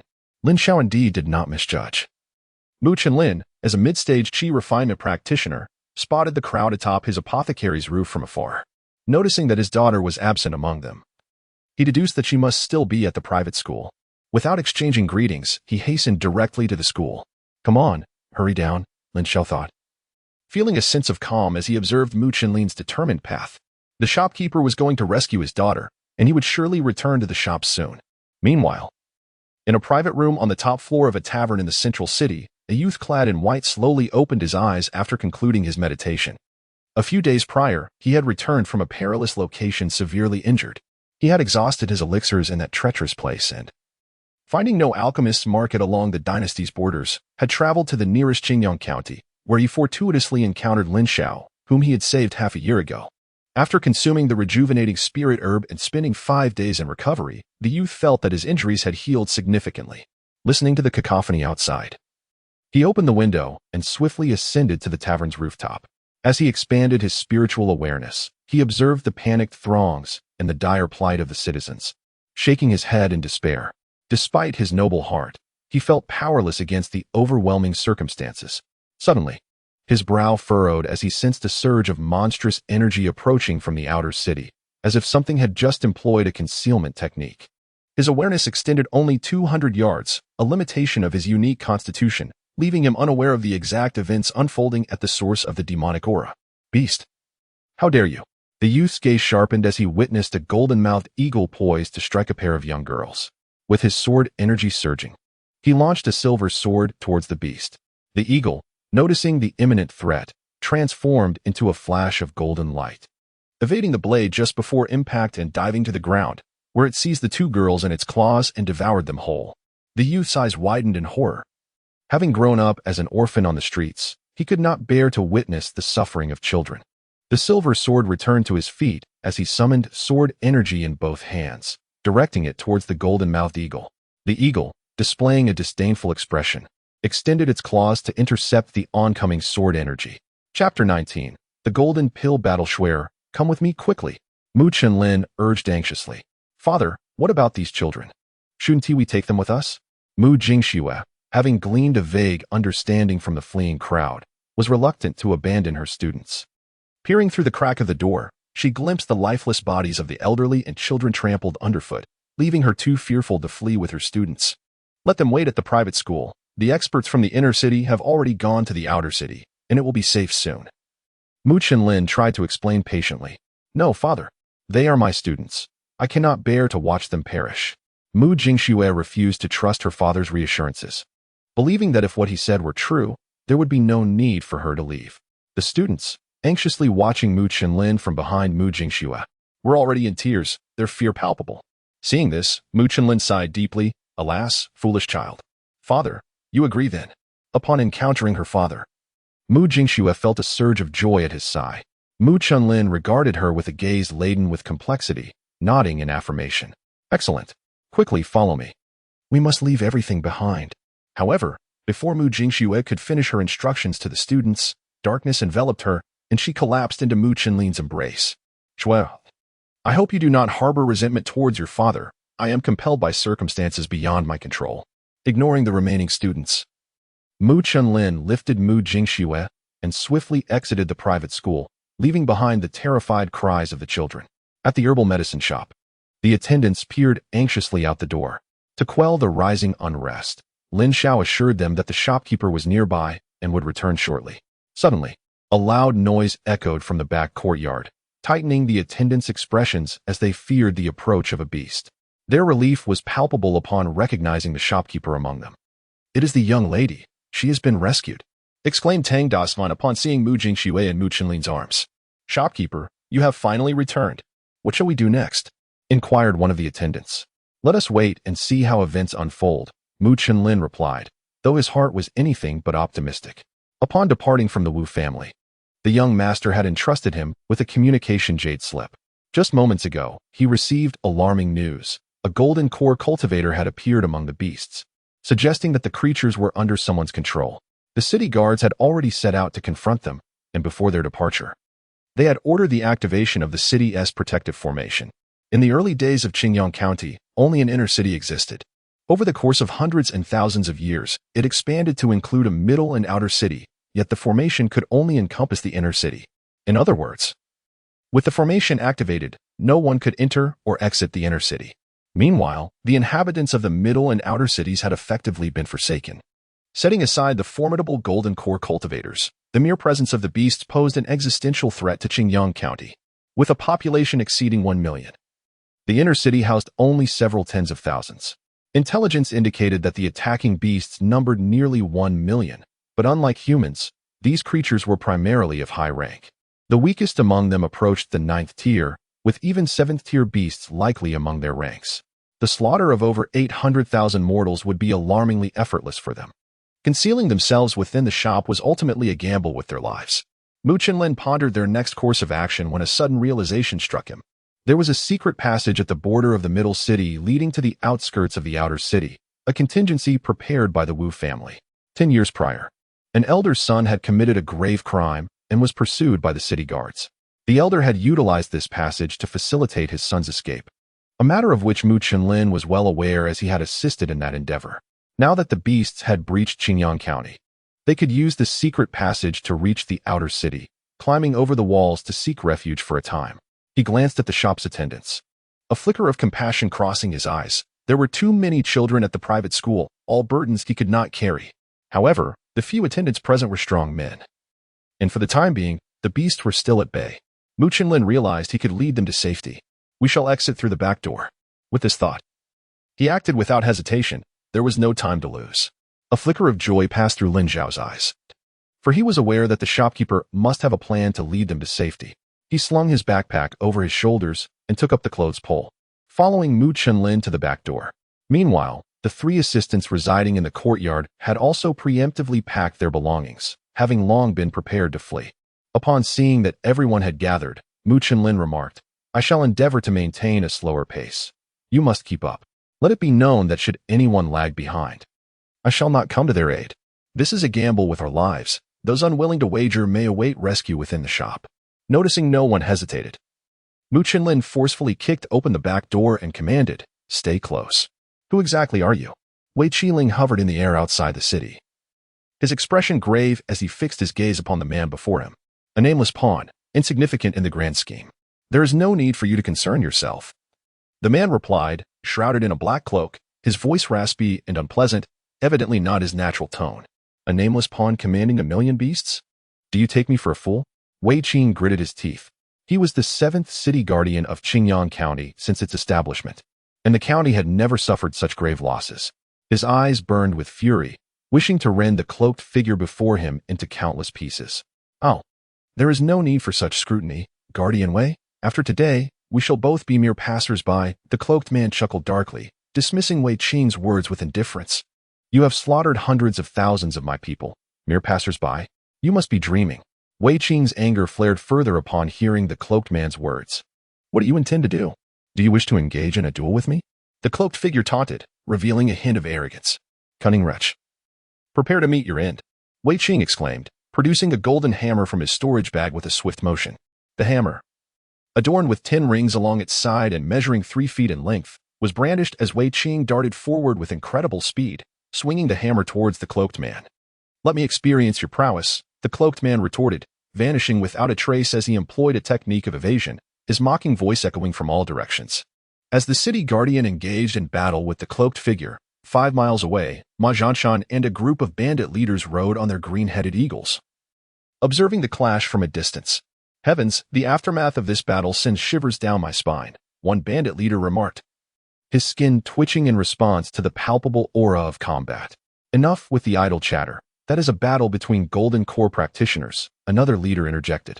These bandit leaders were the heads of various nearby brigand factions, now under the command of the cloaked man. Their powers amplified beyond measure through the imparting of techniques and artifacts. Elder, Ma Zhanshan sensed the presence of someone beside him and turned to see a Foundation establishment cultivator overseeing their operations. You are to remain at a distance from the beast army. Should any chi refining cultivators resist, they are to be slain.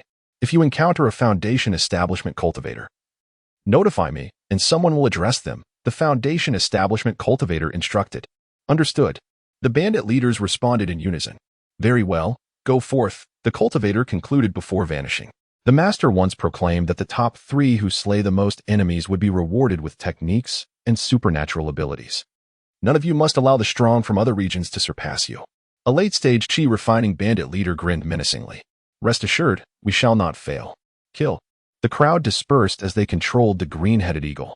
Chapter 20. Ambush. Mu Chunlin sprinted towards the boundary of the central city, cradling his daughter in his arms, while Lin Xiao and the others pursued him desperately. Had Mu Chunlin not reduced his speed by 95%, they would have been unable to keep up. Along the way, they encountered several swift beastly creatures, which Mu Chunlin effortlessly dispatched. These were merely wolf demons or leopard demons, known for their agility. While these creatures posed little threat to Mu Chunlin, he was not foolish enough to believe that all beasts were so easily vanquished.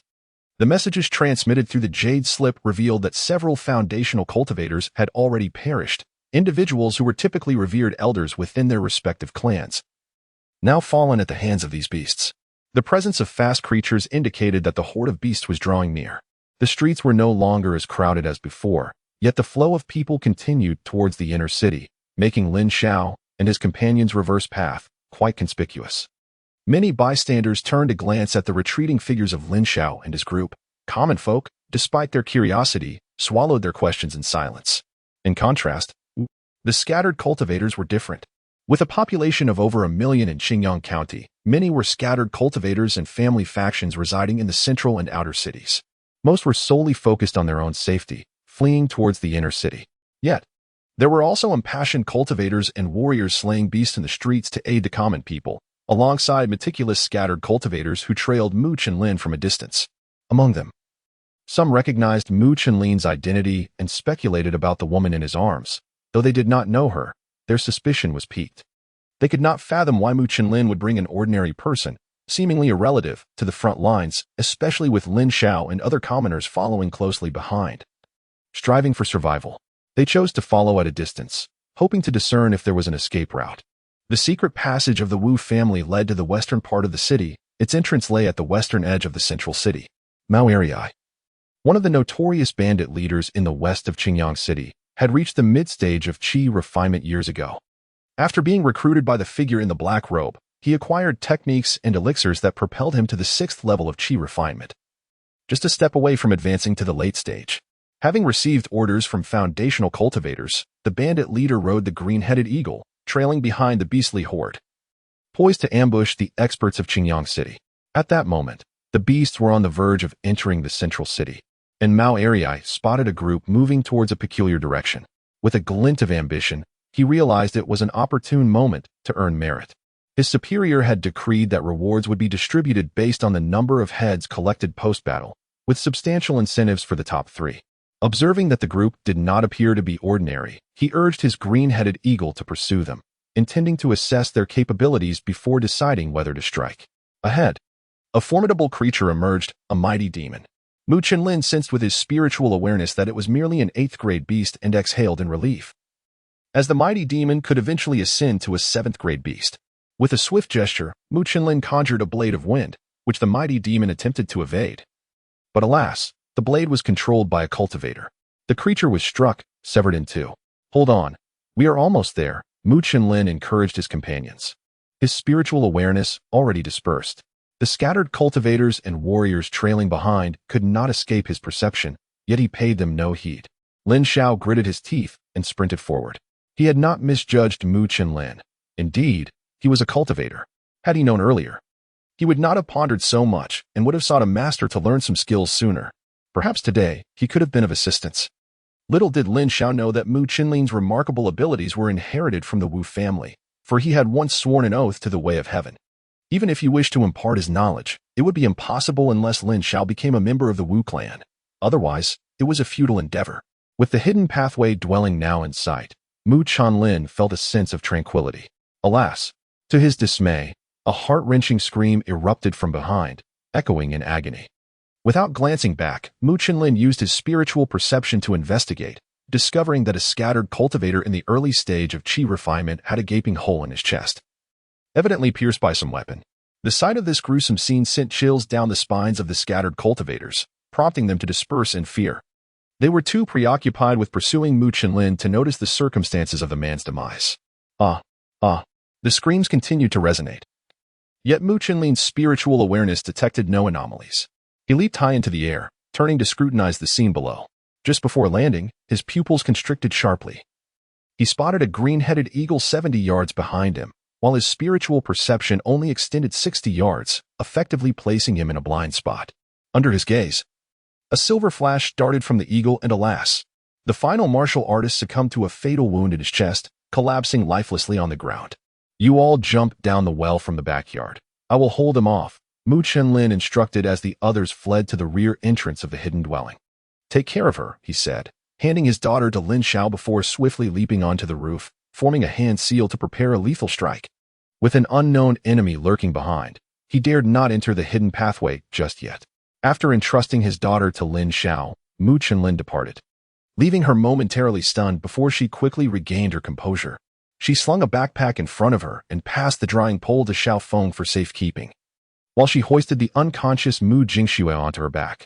The companions peered down the well, shrouded in darkness, unable to discern any details. They were all aware that Mu Qinlin would not deceive them, especially since Mu Jingxue was still on Lin Xiao's back. I will go down first. Without waiting for hesitation among the group, Tang Dashun spoke up decisively. Everyone understood that this was not the time for indecision. Gripping the well rope tightly, Tang Dashun slid down with haste. No problem, hurry down. Upon hearing his voice from below, the group finally exhaled in relief. Lin Xiao, put the young lady down first, Xiao Feng urged, emphasizing that Lin Xiao carrying Mu Jingxue was the foremost target for protection. If they failed in this endeavor, the shopkeeper would surely become aware of their situation even before any beast attack occurred. In a frantic flurry, the group hastily secured a rope around Mu Jingxue's waist, gradually lowering her down.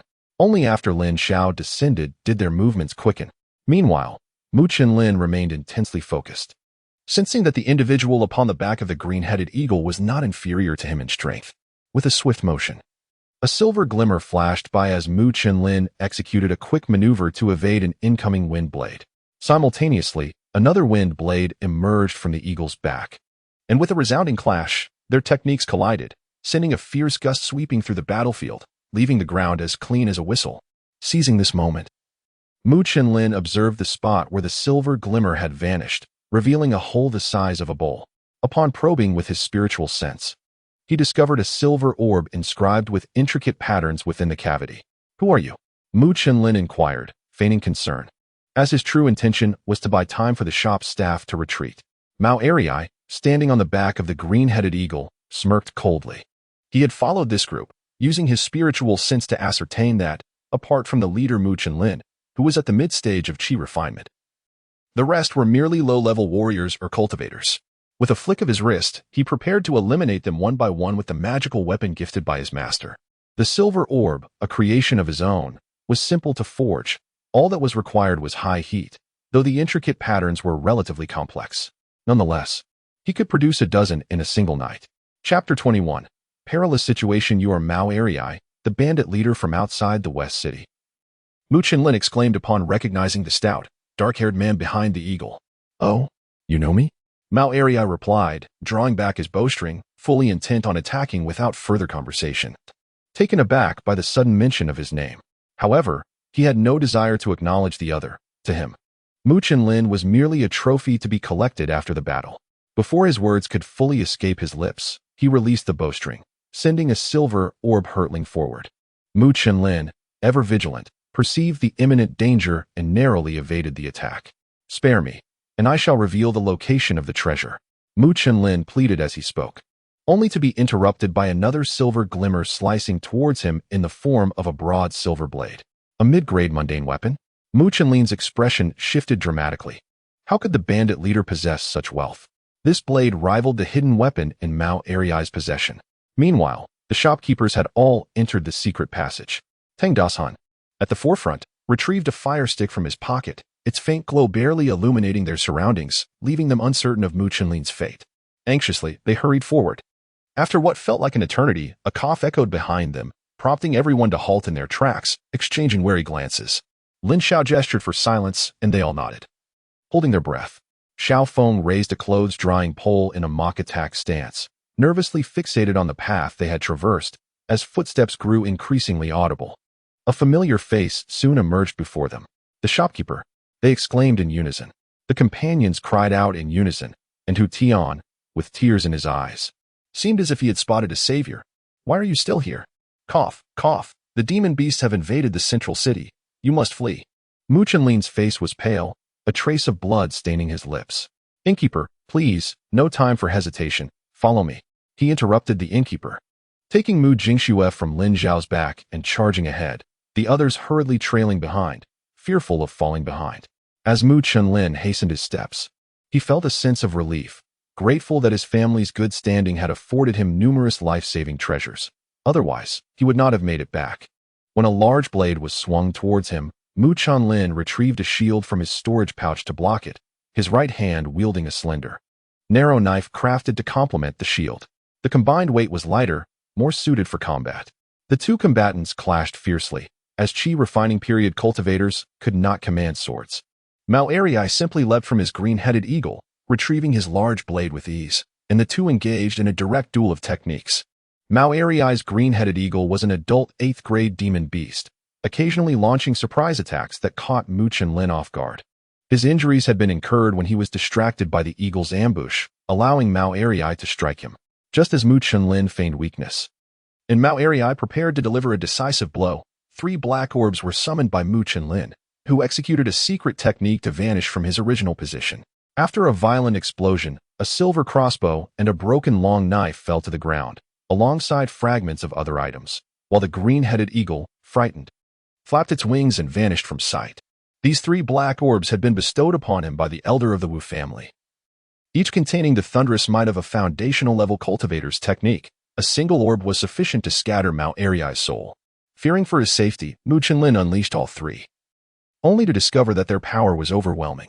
Mao Arii's storage pouch was obliterated, and all the medicinal herbs and spirit stones within were torn to shreds by the rupturing space.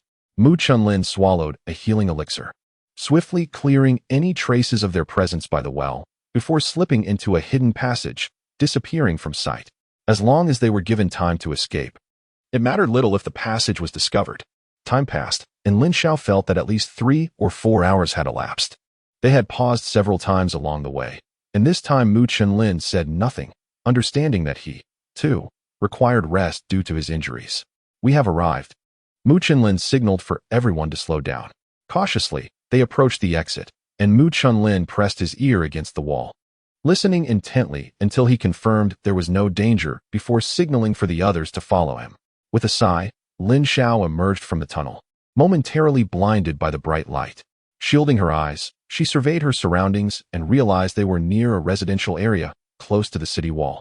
With the exit being a well, the dwelling had completely collapsed, revealing a scene of devastation, with the remains of human bodies scattered about, alongside various footprints and droppings left by demon beasts. This place is not safe. We must leave at once. Mu Qinlin urged the group as they sprinted toward the city wall. Reaching the wall, Mu Qinlin cradled his daughter in one arm while grasping Lin Xiao's hiking bag with the other. I will get her to safety first. You wait here. After completing his maneuver, he swiftly ascended the city wall, bringing the two individuals outside the city in just a few breaths. He entrusted his daughter to Lin Xiao and prepared to retrieve the remaining companions when Mu Jingxue slowly opened her eyes. Upon recognizing her surroundings and recalling the events leading to her fainting, her eyes turned red, and she trembled as she cried out, "Father, you abandoned them." Mu Qinlin halted his departure, yet he did not turn to face his daughter. There are priorities in life, and this was a decision made out of necessity. In time, you will understand my intentions. If you must harbor resentment, let it be. Without waiting for Mu Jingxue to respond, he executed his agile movements to scale the city wall and proceeded to rescue others within. Why are you holding me? Let go. Mu Jingxue realized she was in Lin Xiao's embrace and abruptly pushed him away, only to lose her balance and fall to the ground. Sighing in resignation, Lin Xiao felt no compulsion to insist otherwise. He believed that if Mu Jingxue had not been blessed with a good father, her fate would have been dire. Lin Xiao was utterly preoccupied, lacking the inclination to console his great-aunt before him. His thoughts were consumed with concern for Danyo's safety. Danyo typically patrolled under the supervision of the Ping Sun Jian, responsible for maintaining order in both the inner and outer city. Given the circumstances, he was undoubtedly near the outer city when the incident occurred. Based on Lin Xiao's recent observations, the likelihood of Danyo's survival appeared grim. Lin Xiao felt a pang in his heart. Had he known earlier, he would not have allowed this fellow to take on the role of the inspection officer. Though his rank had risen, he felt he had lost everything. Mu Qinlin lifted a companion with one hand, preparing to scale the city wall to escort him to safety, when a sense of foreboding surged within him, prompting him to twist his body to the left. Suddenly, a fierce attack struck, creating a large breach in the wall. A formidable structure crafted from black crystal capable of withstanding assaults from 7th-grade demon beasts. The companions below the wall were not as fortunate. Caught in the aftermath of the attack, they were all obliterated, regarded as mere ants in the eyes of cultivators. With a few deft movements, Mu Qinlin reached the top of the wall. Upon seeing the newcomer, his pupils constricted like pin needles. Although he did not recognize the man, he could discern the flying sword beneath his feet. To his surprise, a few small mice had managed to escape. How intriguing. The man, clad in a black Taoist robe, emanated an overwhelming pressure that forced Mu Qinlin, already injured, to spit out a mouthful of blood. Are you all right, boss? In the meantime, Tang Dashan, who had been protected by Mu Qinlin's spiritual power, was merely a first-tier commoner and now bore traces of blood at the corners of his mouth and eyes. It's nothing, old friend. I cannot protect you any longer, Mu Qinlin managed to utter with great difficulty. What are you saying? Reaching this point, I, old Tang, am already very content. I am grateful for your care over the past 20 years. Tang Dashuan's blood tears finally streamed down. The overwhelming pressure of a foundational cultivator was unbearable for mere mortals, and on the other side, Hu Tian succumbed to despair and fell silent, meeting his end. Please spare me. I am willing to serve you like a beast of burden.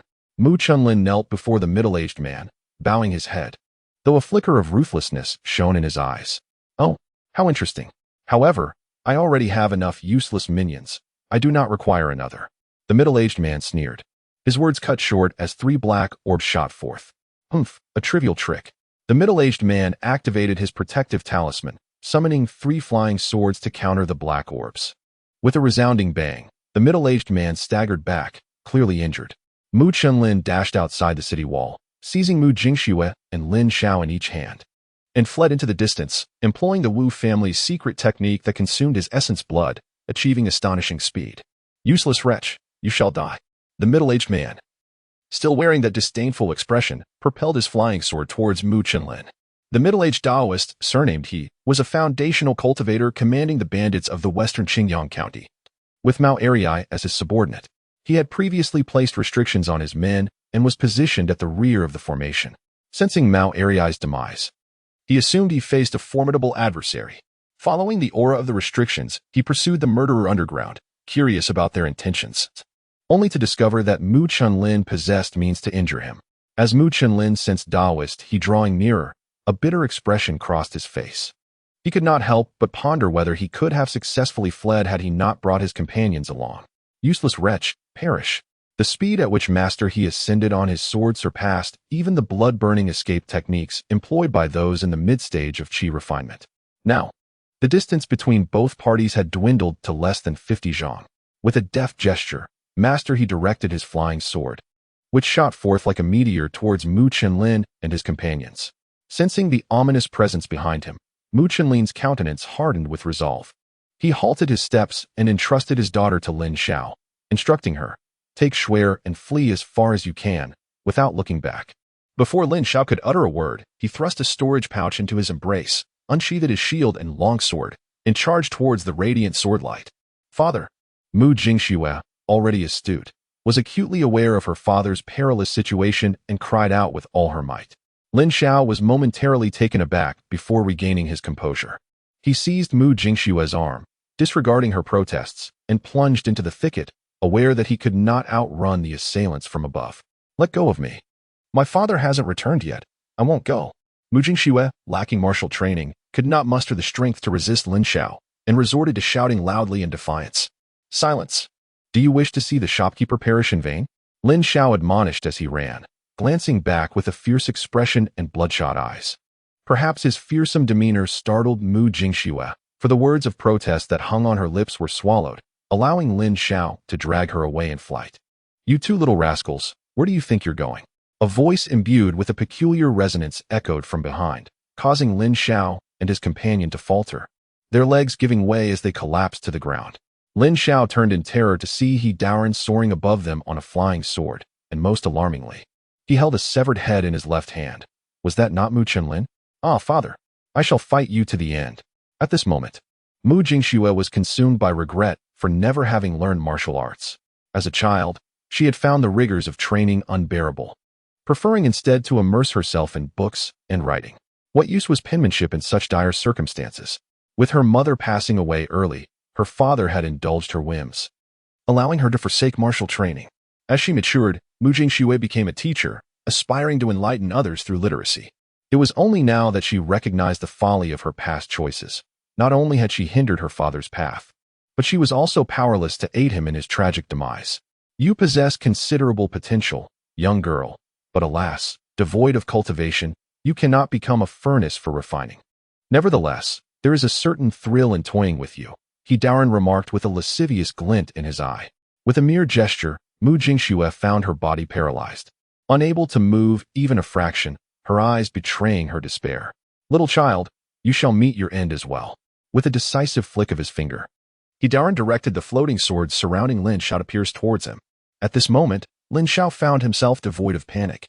As those around him met their grim fates one by one, he came to accept this as his destiny, a fate that had brought him to this world. His journey had begun in a hellish manner. Unlike the tales on Earth where protagonists often inherit powerful artifacts from wise elders, possess invincible systems, were favored children of sacred lands, he had tread a path fraught with peril. For over half a year in this realm, he remained merely an assistant in a herbal shop, yet to even approach the threshold of cultivation. With a sardonic smile gracing his lips, he closed his eyes, embracing the prospect of death. Perhaps in death, he would return to Earth, be it through reincarnation or as a spirit, just to glimpse his homeland and fulfill his long-held wish. Suddenly, a furious voice echoed from above. "Who dares to ambush me?" Lin Xiao opened his eyes to behold the once formidable He Daoren, now with a gaping wound in his left chest, the side of his heart. "Come forth and face me in a fight to the death." The urgency in He Daoren's voice spread in all directions as he sensed his vitality waning. With newfound vigilance, He Daoren attempted to defend himself. Yet his diminishing life force hindered his reflexes, allowing a silver sword to pierce through his right chest. Deprived of the spiritual energy that had once buoyed him, He Daoren tumbled to the ground not far from Lin Xiao. Lin Xiao quickly scanned the surroundings, eager to identify the assailant who had dispatched this beast. Suddenly, a figure appeared beside He Daoren, swiftly retrieving his storage bag. Lin Xiao could hardly believe his eyes. "Brother, is that you?" The young man in white turned, his face slightly pale, though he bore no significant injuries, merely exhaustion from overexertion of his spiritual energy. The ambush had been a desperate measure, in a prolonged battle. He might not have enough power to prevail.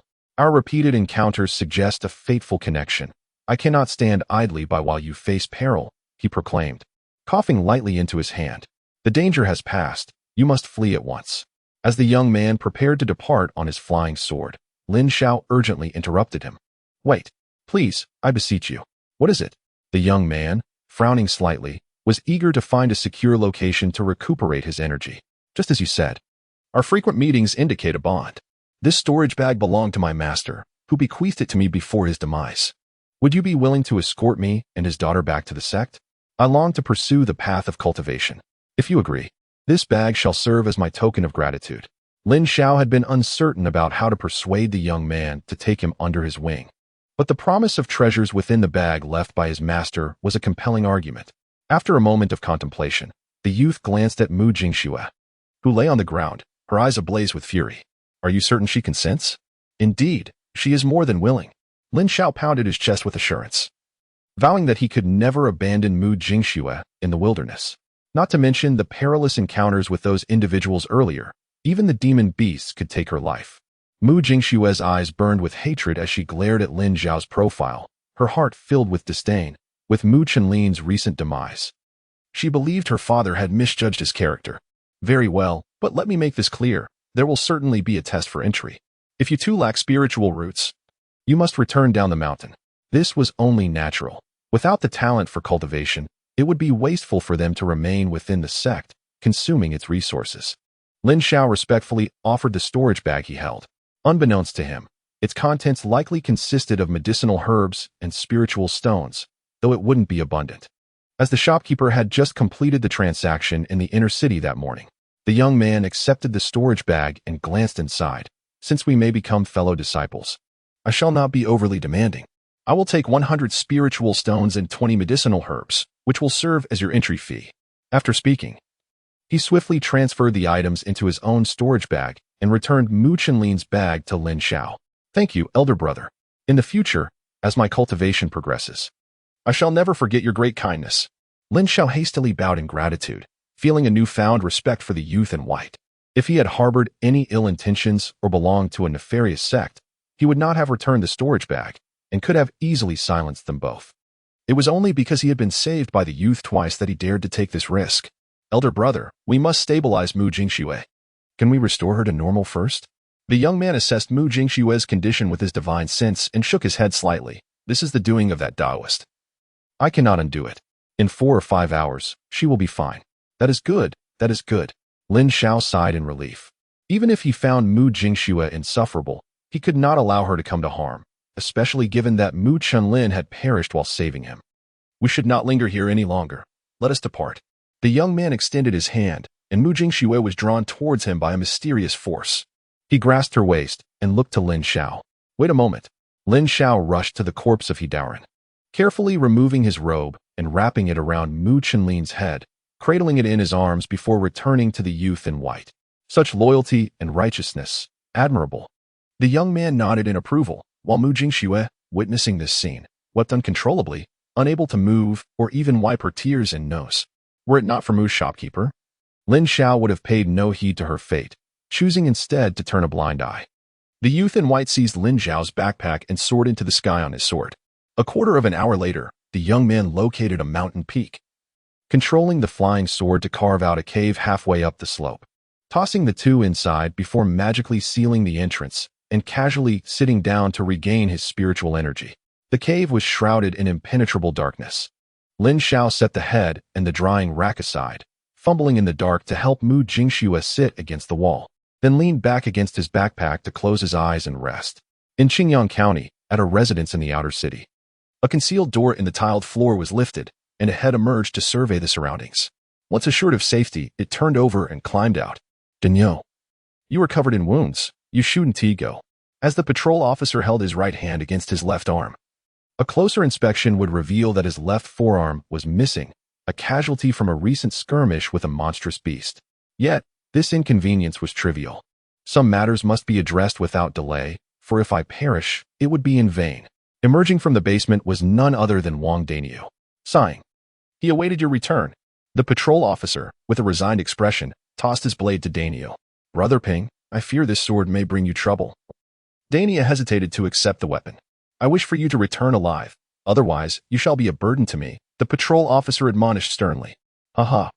I shall do my utmost. Daniel chuckled awkwardly. As he closed the dark door of the basement, the playful grin vanished from his face, replaced by a fierce determination. Daniel scanned his surroundings intently before sprinting in a particular direction. In the outer city, amidst the ruins of the Liang family mansion, many of the Liang clan's direct descendants congregated in the basement. Those who failed to seek refuge below had met their demise at the jaws of the beasts. The once pampered members of the Liang family found themselves unaccustomed to such calamity. The women wept inconsolably, while the family patriarch sighed heavily, nursing his own grievous wounds as he sat upon the ground. What a calamity has befallen us! Had we foreseen this, we would have fortified our estate further to avoid such a disaster. A series of thuds echoed, startling the Liang family members in the cellar. Initially resembling the footsteps of a beast, upon closer examination, it sounded more like something striking the ground. The women, frightened, dared not even stifle their sobs. The thudding grew ever closer. Found you. Suddenly, a sound of heavy impact resonated against the basement door. Crash. The dark entrance was shattered by a boulder, light spilling into the basement as a towering figure leapt inside.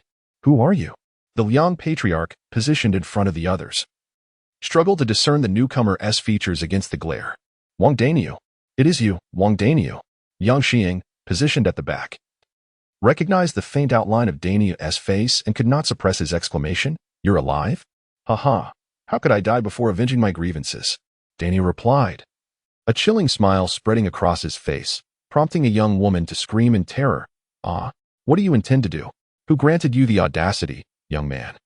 The patriarch, unfamiliar with Daniel, had heard tales of him. Do? I am here to escort you to the cycle of reincarnation, Daniel said, his face adorned with an innocent smile, reminiscent of a simple villager, blissfully unaware of the gravitas of his actions. Patriarch, please allow me a moment to claim this whelp's head.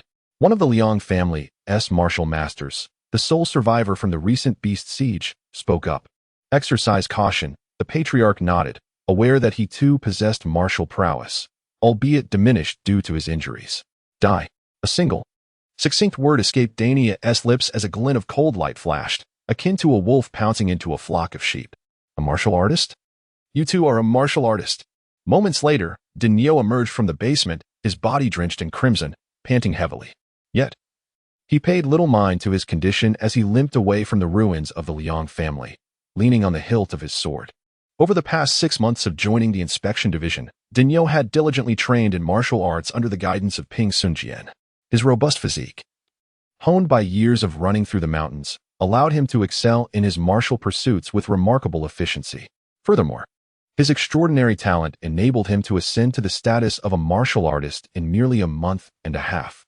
In just over 10 days prior to the demonic beast siege, he had attained the rank of a martial master. Nevertheless, the Liang family, despite being of modest renown, posed a considerable challenge. Chapter 24. The grave. The final counterattack from the Liang family warriors inflicted significant injury upon him, as the confined space of the basement somewhat diminished Daniel's advantages. Ultimately, the outcome was favorable. All 46 members of the Liang family were annihilated. Daniel staggered towards Ping Sun Jian's hideout, clutching his long sword, yet his heart brimmed with elation, having finally avenged himself. Time was inconsequential in the mountains, especially within the dark confines of a cave. Lin Xiao groggily awakened from a deep slumber.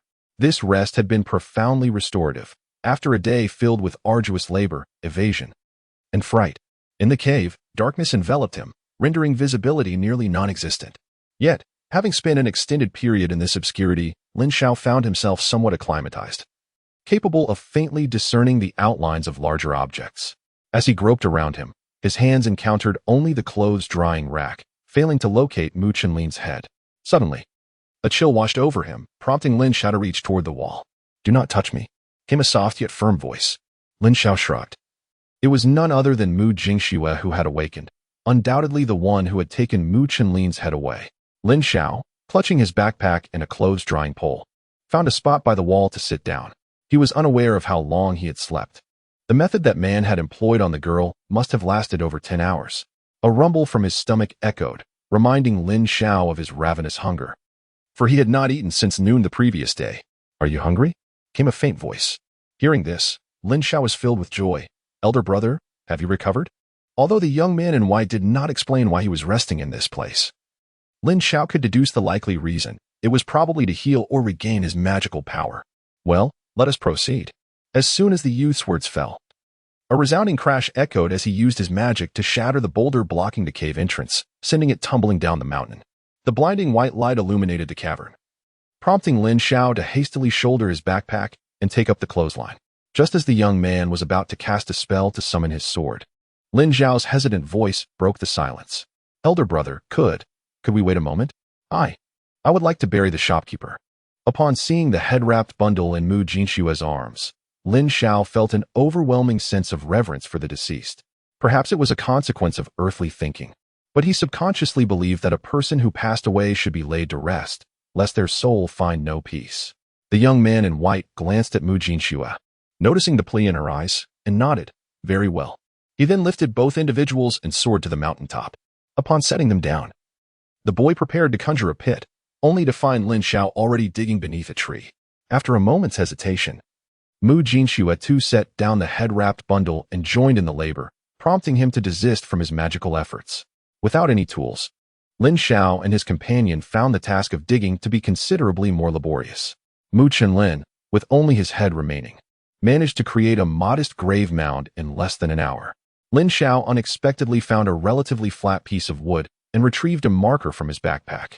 He inscribed upon the board the words in memory of my deceased father, Mu Chenlin. Casting a glance at Mu Jinshue, whose eyes were red and swollen from tears, he suppressed the impulse to add unfilial in the lower right corner before her name. After erecting the memorial, Lin Xiao knelt on the ground and bowed 3 times with reverence, for Mu Chenlin was his life-saving benefactor, deserving of such homage. After Lin Xiao finished bowing, he retrieved a wet wipe from his backpack to clean his hands. As he stood up, a piece of roasted meat appeared before him, and upon turning around, he discovered it was being offered by the boy in white. Thank you, Lin Xiao said, accepting it without pretension and taking a hearty bite.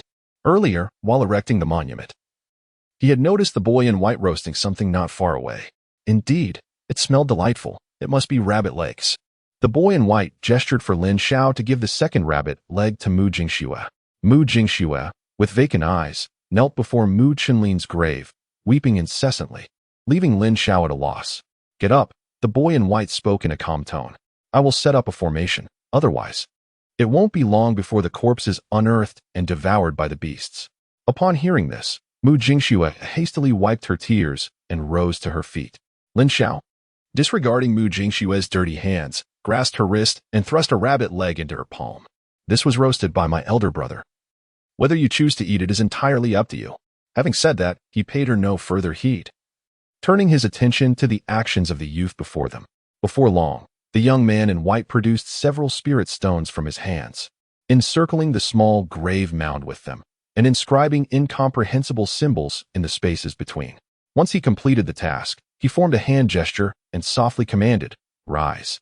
Lin Xiao felt as though the grave mound before him was enveloped in a mist, obscuring his view, lacking spiritual power. He could not discern the intricate patterns of the formation. This is merely the simplest of formations.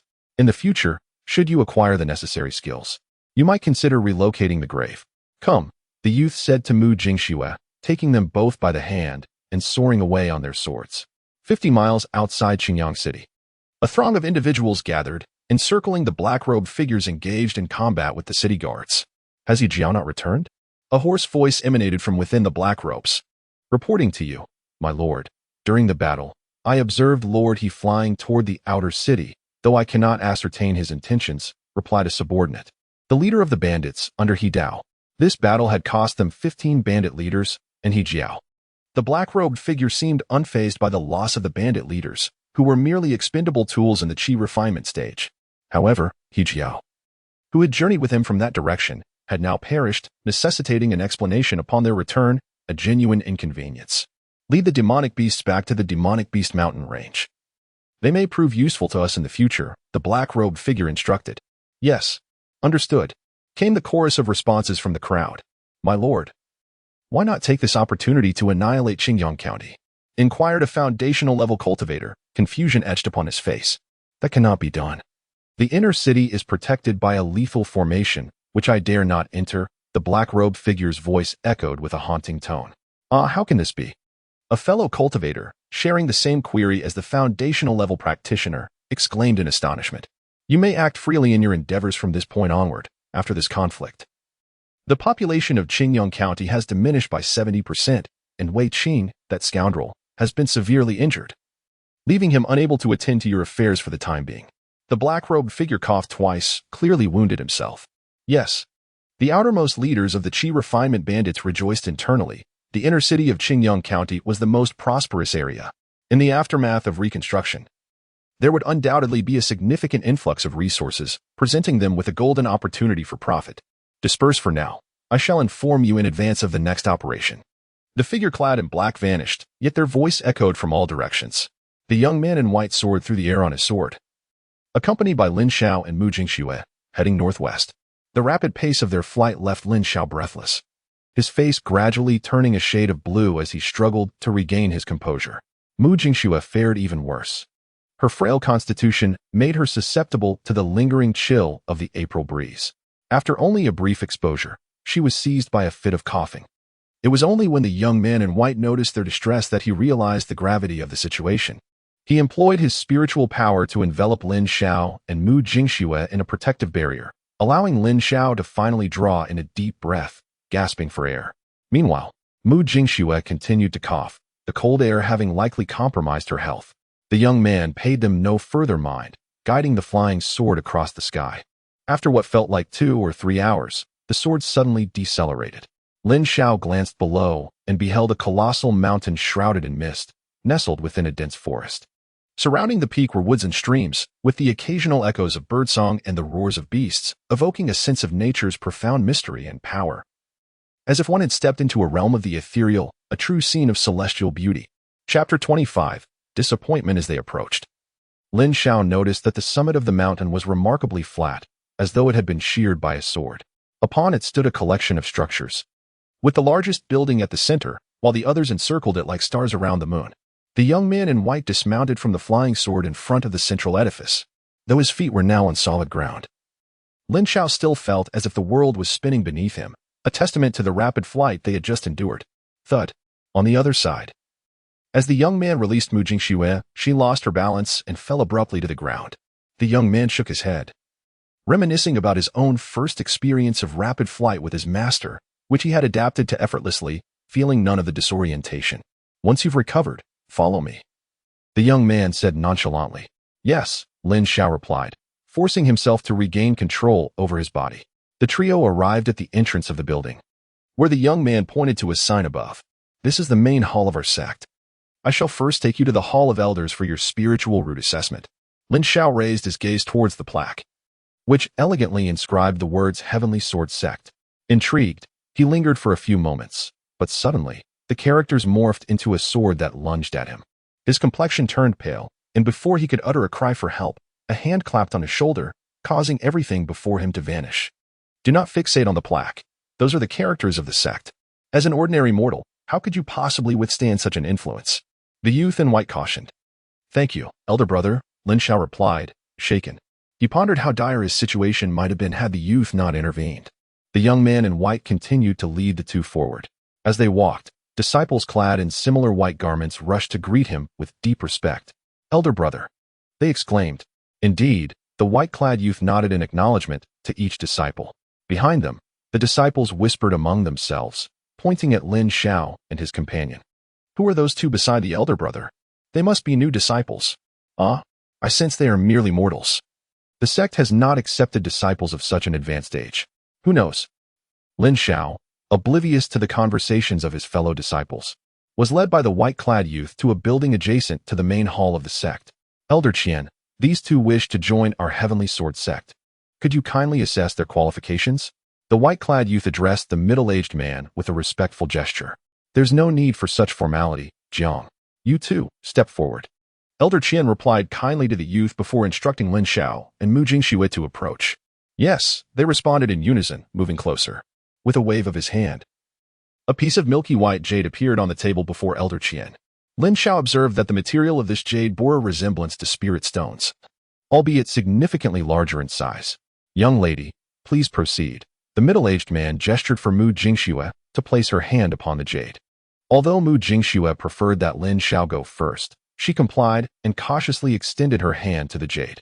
"Brother, what is this?" Lin Xiao inquired softly of the white-clad youth beside him. "A spirit-testing stone," the youth replied succinctly. Lin Xiao was left speechless, as the boy offered no further explanation. Yet, from the name alone, he could surmise its purpose. Suddenly, the milky white jade transformed, its color shifting to a vibrant azure, growing ever more intense.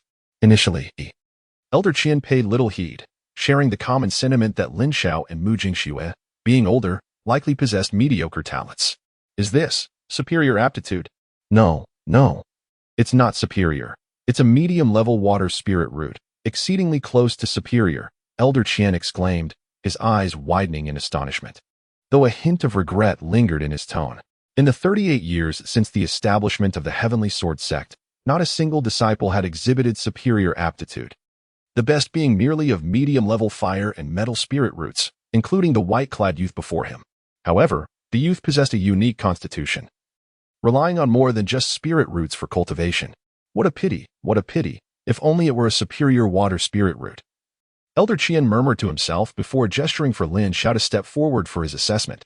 Lin Xiao felt a sense of unease. Those familiar with him were aware of his circumstances. He was not of this world and remained uncertain whether he possessed a spiritual root. He pondered whether the absence of such a root would render him incapable of cultivating immortality. Previously, the young man in white had suggested that he descend the mountain if he lacked a spiritual root.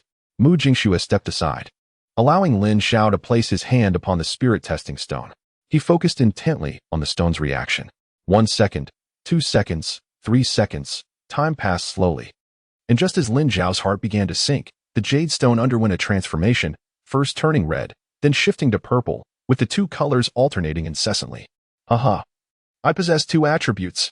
Lin Xiao laughed heartily, feeling a surge of confidence.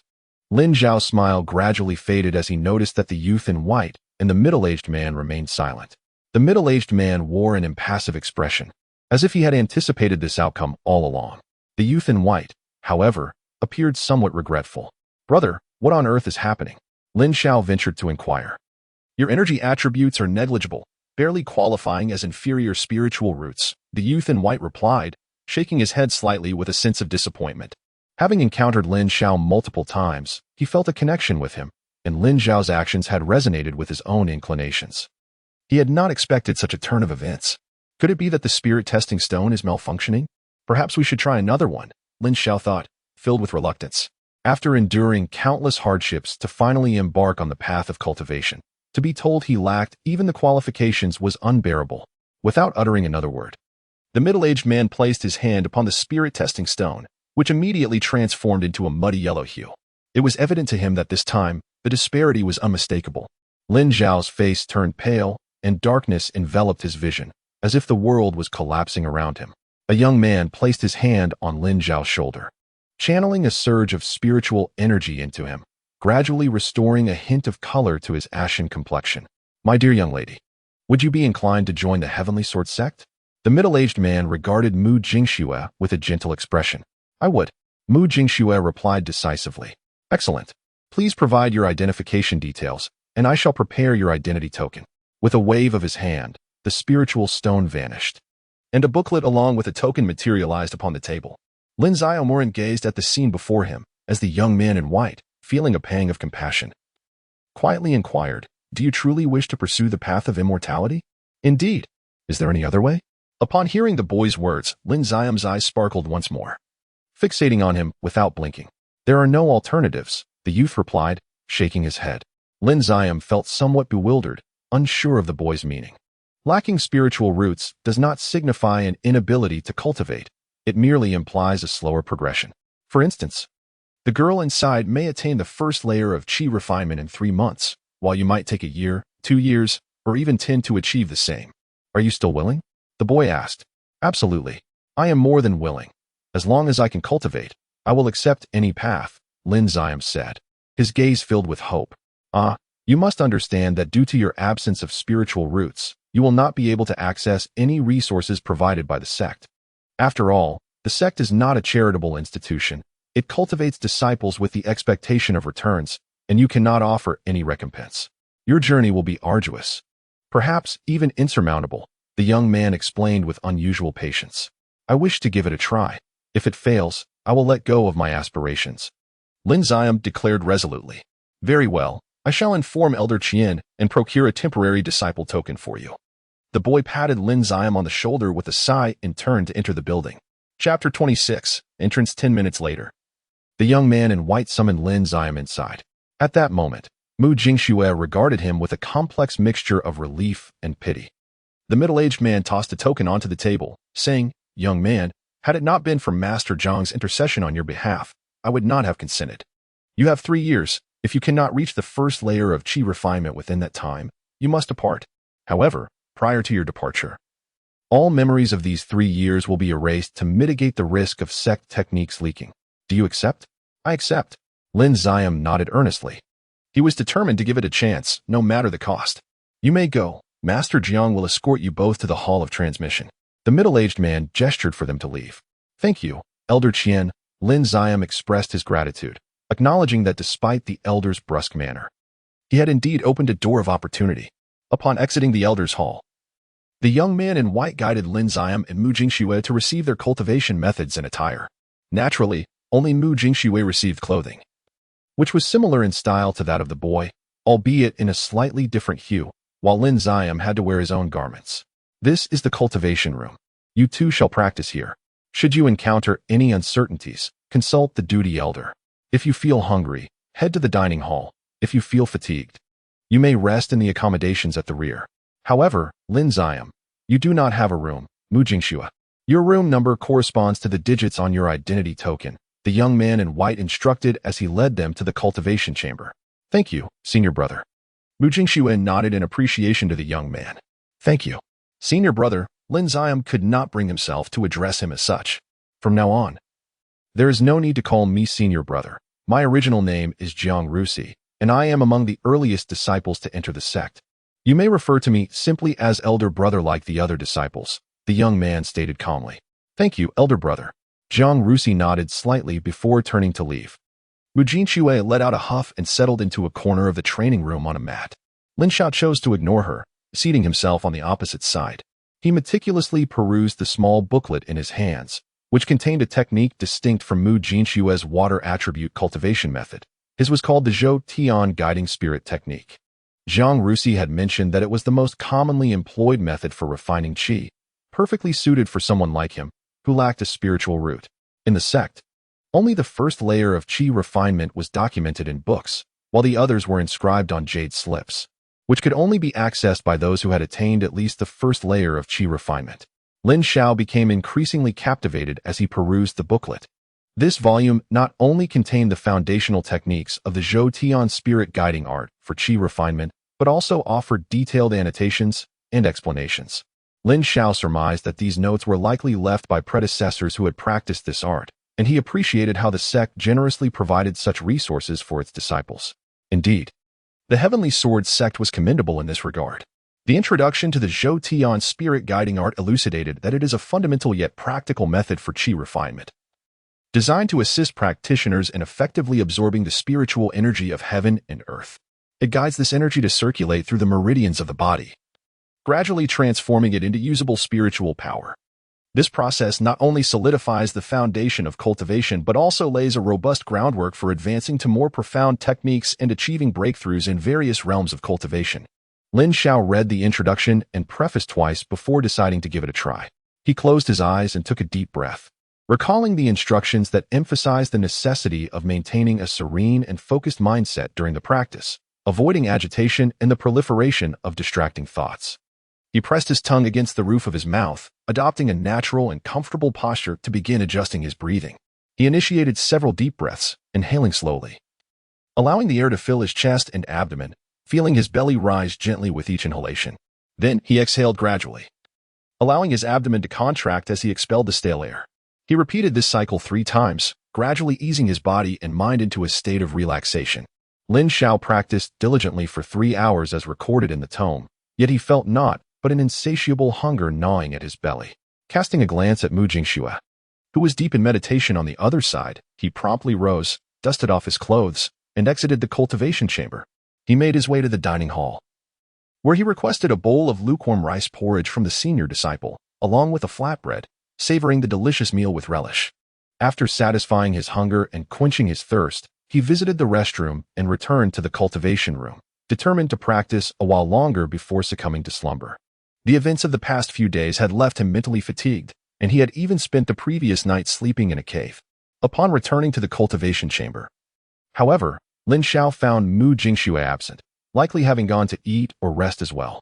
He continued his practice for another hour, but when exhaustion overtook him, he retrieved his backpack and a clothes-drying pole, finding a corner of the room to lean against the wall and close his eyes for a brief respite.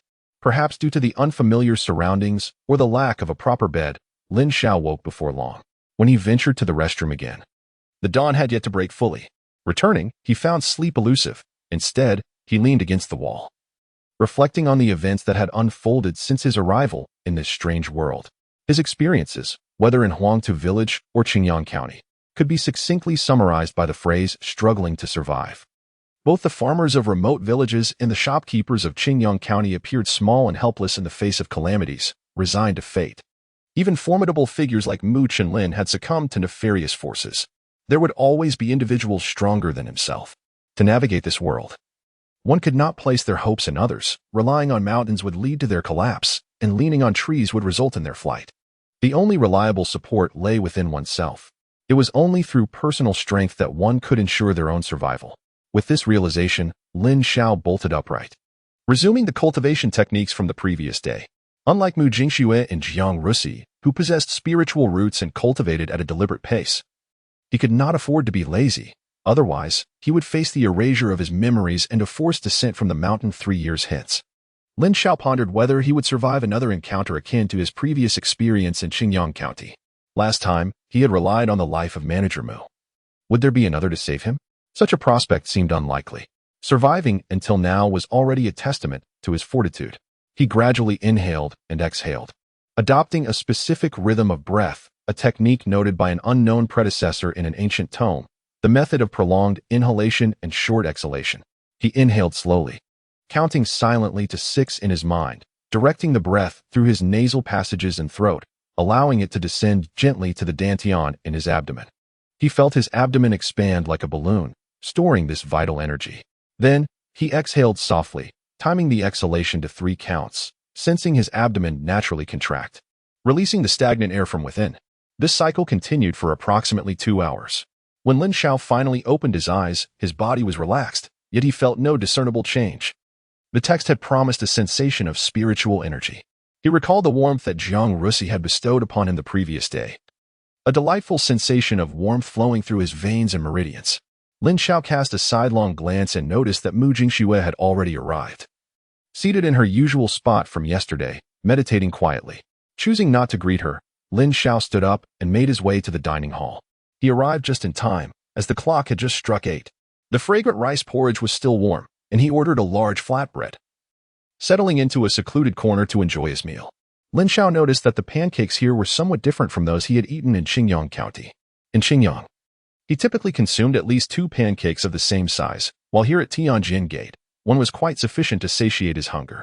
Chapter 27. Instruction. He pondered the reason for this discrepancy. Could it be due to the absence of sun tubers within? Or was there another explanation? Shaking his head, Lin Xiao decided that with time, he would naturally come to understand. After finishing his meal, he meticulously washed his bowl and utilized the tooth powder he had purchased in Qingyang to brush his teeth and cleanse his face before tending to his personal hygiene. Once finished, he returned to the meditation room to resume his practice.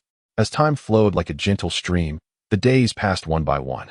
Throughout this period, Mu Jingxue had not exchanged a single word with Lin Xiao, yet he began to notice subtle changes. Initially, Mu Jingxue would partake in 2 meals each day, one in the morning and one in the evening. After her morning meal, she would come to practice, and after dinner, she would not return. However, in the second month, she started arriving earlier in the morning, dining at midday, and leaving later in the evening. By the 3rd month, she ventured out for lunch only every other day, until today, when she finally spoke to him for the first time. Around 9 in the morning, Mu Jingxue entered the meditation room and approached Lin Xiao directly. You lack a spiritual root. It would be best not to squander your time and descend the mountain as soon as possible.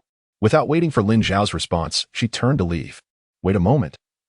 Lin Xiao called out behind her. What is it? Mu Jingxue turned back. Have you reached the first level of qi training? Lin Xiao inquired uncertainly. Yes, Mu Jingxue nodded. Lin Xiao fell silent for a moment, retrieving the storage bag that Mu Chanlin had entrusted to him from his backpack, and tossed it to Mu Jingxue. This belongs to your father. It is time for it to return to its rightful owner. Mu Jingxue gazed mournfully at the storage bag in her hands. Subsequently, she drew another storage bag from her waist, which Lin Xiao found somewhat familiar upon closer inspection. It resembled Jiang Rusi's, likely issued by their sect. Inside, there are 67 spirit stones. I have reserved 17 for you. The remaining medicinal herbs are of no use to you, so I shall take them all. With that, she hurled the sect-issued storage bag to Lin Xiao and turned away. Lin Xiao was resolute in her decision, disregarding Mu Jingshue's calls from behind, refusing to look back. Lin Xiao sat back on the cushion, enveloped in silence. For the past 3 months, he had devoted no less than 8 hours each day to meditation. Yet he observed not a trace of progress. In contrast, Mu Jingxue, possessing a mid-grade water spiritual root, required no more than 5 hours a day and had already attained the first level of qi refinement within the same period. Was this the chasm that lay between them? Throughout the morning, Lin Xiao felt somewhat disoriented, grappling with questions of his own suitability for cultivation and whether he was merely wasting time. Pondering if he could ever return to Earth. At some point, he sensed a figure materializing before him. Startled, he looked up to find Jiang Rusi's expressionless face. Senior brother. Lin Xiao murmured. Why are you not practicing? Jiang Rusi inquired. Lin Xiao found himself at a loss for words. Have you seen Mu Jingxue successfully refine qi and become a cultivator? Are you feeling disheartened? Are you contemplating giving up? Yes, Lin Xiao admitted after a prolonged silence. What did you say back then? You expressed a desire to try. What if you succeeded? Do you still remember your original aspiration? Jiang Rusi's tone turned cold.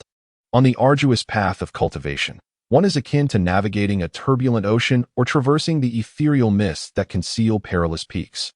Each step forward is a contest with the unknown, a struggle against inner demons, and a confrontation with time itself.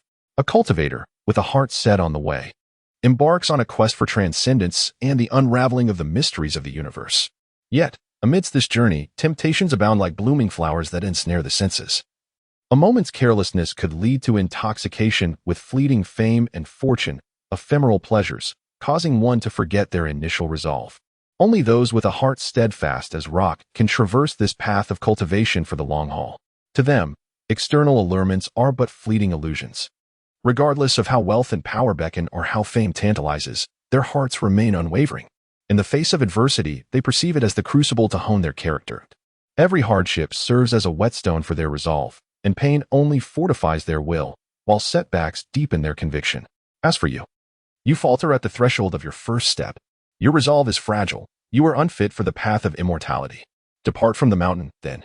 With a wave of his sleeve, Jiang Rusi summoned a gust of wind, as if to cast Lin Xiao out of the cultivation chamber and down from the heavenly sword sect. Senior brother, I was wrong. The weight of Jiang Rusi's words struck Lin Xiao like a hammer, awakening him instantly. How foolish he had been to compare his cultivation speed with someone blessed with a mid-grade spiritual root. It was as if his mind had been clouded, led astray by a few words from Mu Jingxue, allowing his ridiculous pride to incite doubts within himself. Lin Xiao, undeterred by the howling winds, maintained a 90-degree bow. He was profoundly grateful to Jiang Rusi for awakening him at a critical moment. Otherwise, he might have met his demise. As the fierce winds gradually subsided, Lin Xiao waited in silence, yet Jiang Rusi's voice did not reach his ears. Slowly raising his head, he discovered the absence of his senior brother. All the meditation cushions remained in their places, but only his disheveled attire and hairstyle attested to the reality of the recent event. He expressed his gratitude for his senior brother's teachings. Even though Jiang Rusi had departed, Lin Xiao bowed deeply once more. He understood that the words spoken by Jiang Rusi reflected his own comprehension of the Tao, and even if Lin Xiao were to become a great cultivator, those words would remain invaluable, representing the attitude and determination essential for cultivation. At that moment, Jiang Rusi, now back in his residence, retracted his spiritual awareness, a smile gracing his lips. He was not one to speak much, but after meeting Lin Xiao, he found a kindred spirit in him. Lin Xiao reminded him of his own youthful ignorance, yet he was fortunate to have had his master and mistress, who guided him well. This morning, upon learning that Mu Jingxue had entered the first layer of qi refining, he had worried about its impact on Lin Xiao's mindset. Upon returning to the sect and witnessing Lin Xiao's state, He realized his concerns were not unfounded, hence the earlier scene unfolded. Since that day, Lin Xiao dedicated himself to daily practice for 8 hours.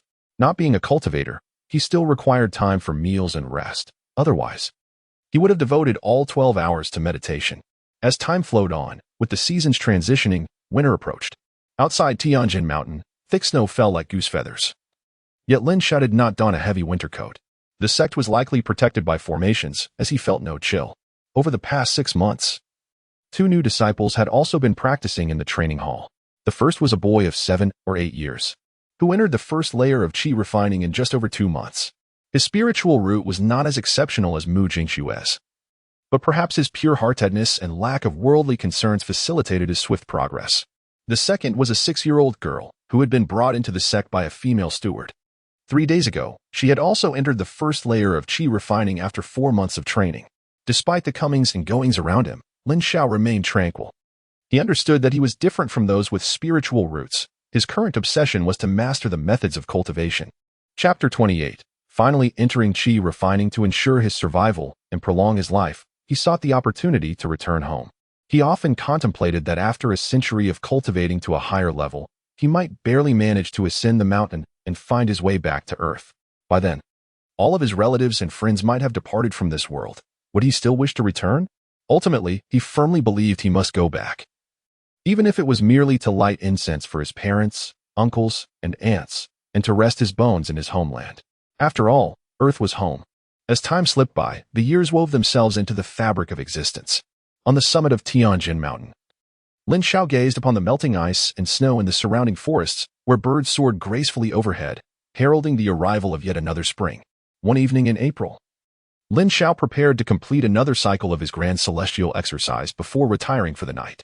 Having spent a year in the cultivation chamber, he had grown accustomed to it. No longer needing to sleep in a corner, he arranged 4 meditation cushions side by side to create a makeshift bed. What is this? Just as Lin Xiao was about to conclude his practice, he sensed a warm, soothing energy entering his body, coursing through his meridians. Lin Xiao suddenly opened his eyes, a smile curving at the corners of his lips that he could not suppress.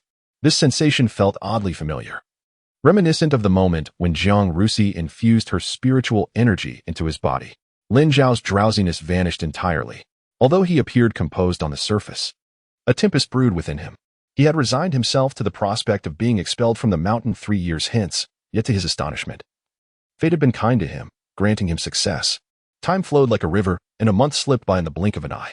In the course of a month, Lin Xiao has drastically reduced his need for meals, restroom breaks, and sleep.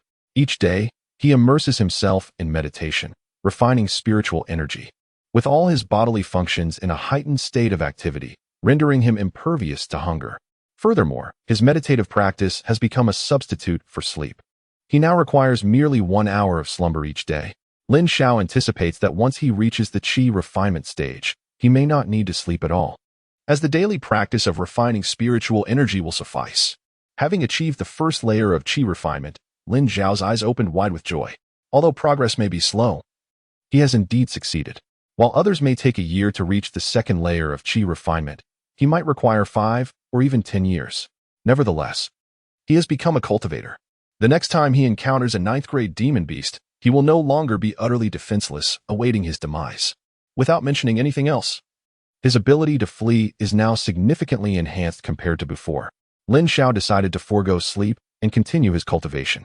He sensed a certain lightness in his body, perhaps due to the instability of his current realm. Once he had solidified his foundation, he would share the good news with Jiang Rusi. As the Zhou Tian spirit summoning technique began to operate, an inexplicable feeling washed over him. He opened his eyes, furrowing his brow, and with a mere thought, a set of data materialized before him. Name, Lin Xiao, Qi Refinement Stage. Level 1. Age, 20 Strength, 115 Agility, 25 Spiritual Power, 100 Dao Techniques, 110 Longevity Codex. Pinning Collection. Lin Xiao was astounded.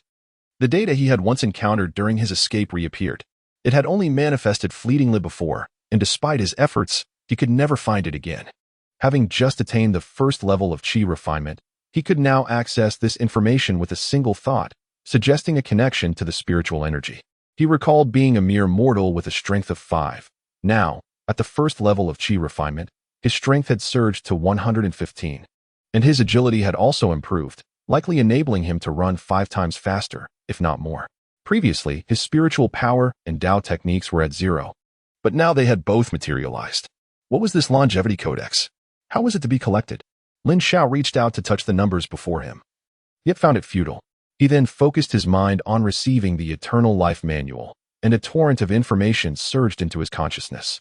After a considerable pause, Lin Xiao finally opened his eyes. His face was pale, yet his heart brimmed with joy. This was a cultivation method aimed at achieving immortality, capable of elevating one to the pinnacle of the nascent soul stage. However, his mind was only filled with techniques pertaining to the early, middle, and late stages of qi refinement, along with its pinnacle. The foundational stages, such as foundation establishment and golden elixir, remained shrouded in a mist, obscured from view, suggesting that he would need to reach the pinnacle of qi refinement or establish his foundation to unlock them. Lin Xiao was perplexed as to why he possessed this enigmatic set of data, as well as the technique known as the 10,000 longevities. Was this a boon bestowed upon traversers, or was it akin to the elaborate schemes orchestrated by prominent figures in the cultivation novels of Earth? Lin Xiao chuckled softly, pondering how the realms of reality could scarcely compare to the fabrications of novels. Those tales were merely the flights of fancy conjured by their authors, and he found it perplexing that some took them to heart. Nevertheless, he decided to set aside his confusion for the time being. He was certain that, in due course, he would come to comprehend these matters. With the acquisition of the One Shou Dian, he was granted the prospect of extending his lifespan, thereby enhancing his chances of returning to Earth. The introduction of this esteemed technique revealed that its originator was an ancient nascent soul practitioner who had lived for a millennium, yet ultimately met his end due to his inability to derive subsequent methods. Lin Xiao was uncertain about the longevity of the ancient Yuaneng, yet based on the descriptions, it was evident that such beings could not possibly live for a millennium. However, what did the latter part imply? This cultivation method was said to progress at a sluggish pace? Surely, that could not be the case, for it already felt painfully slow. Would he even reach the second level of qi refinement in a century? What a farcical scenario it would be if his lifespan expired before he could even attain that level. Due to this disheartening information, Lin Xiao found himself in a tumultuous internal conflict regarding whether to pursue this particular technique. By his own reasoning, it seemed implausible, especially since he lacked a spiritual root. How could he afford to be any slower? In the midst of his turmoil, Lin Xiao inadvertently caught sight of the data before him, which indicated an age of 20. Squinting, he realized something was amiss. His strength had surged to 115, and his spiritual power had transformed from 0 to 100, yet his age remained unchanged. Suddenly, an epiphany struck him. He hastily rose from the meditation chamber and rushed out, seeking a spiritual pond he had previously noted, where fish were visible at the bottom. Lin Xiao could no longer concern himself with trivial matters.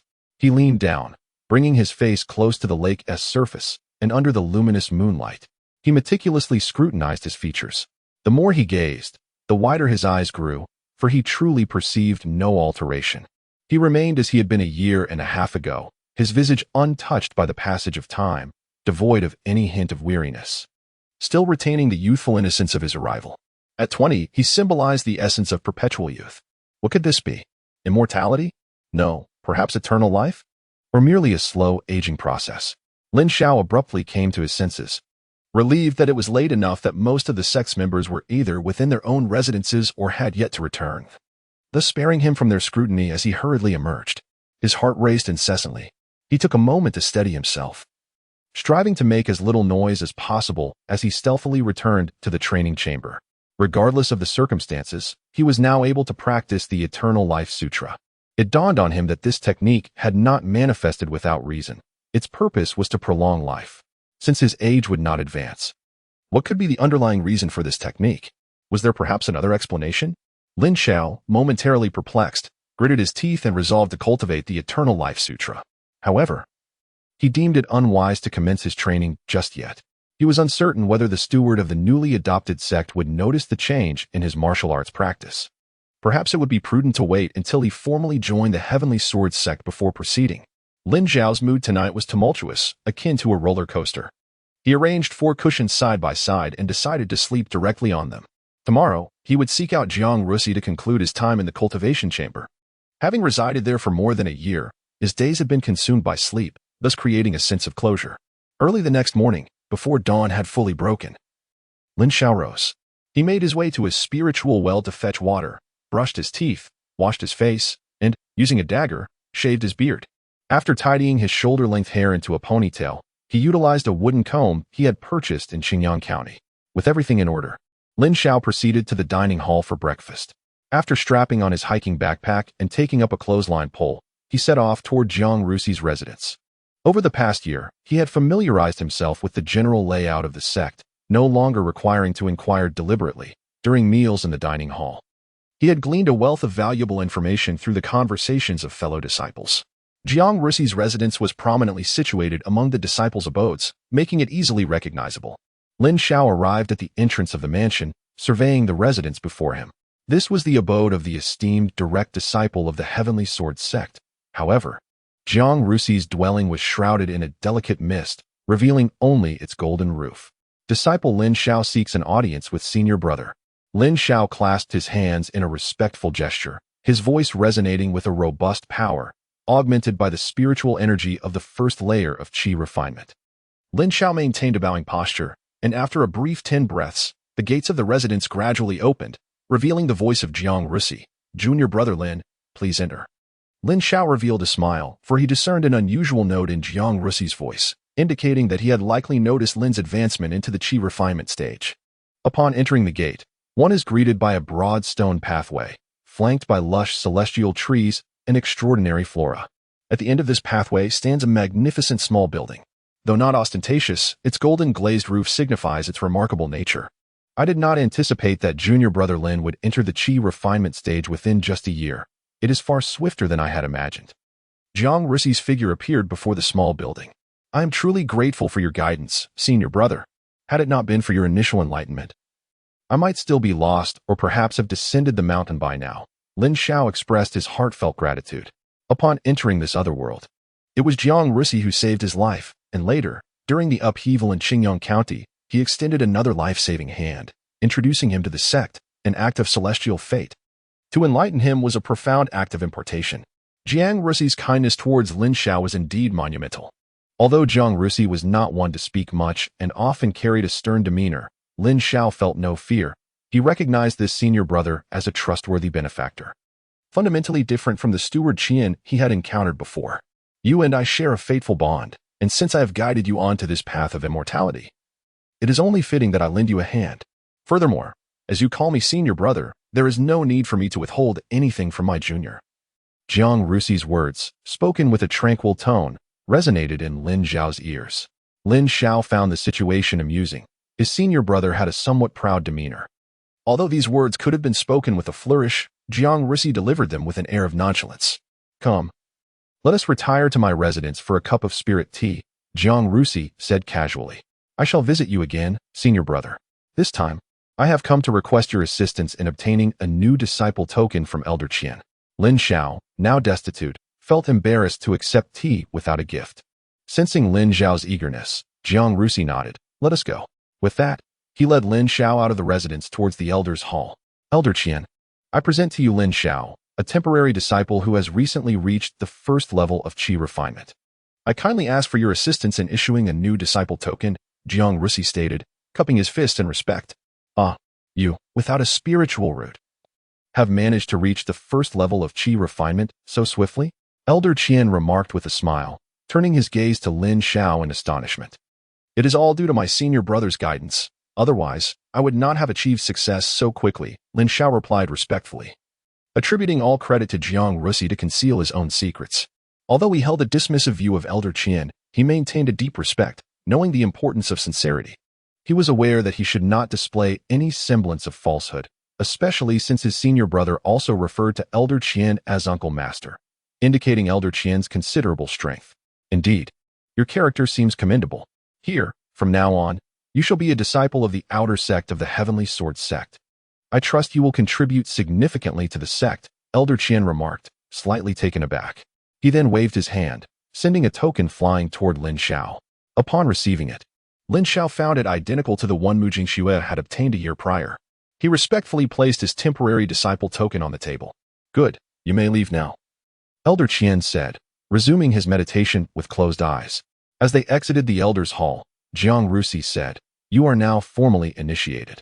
The token holds your residence number.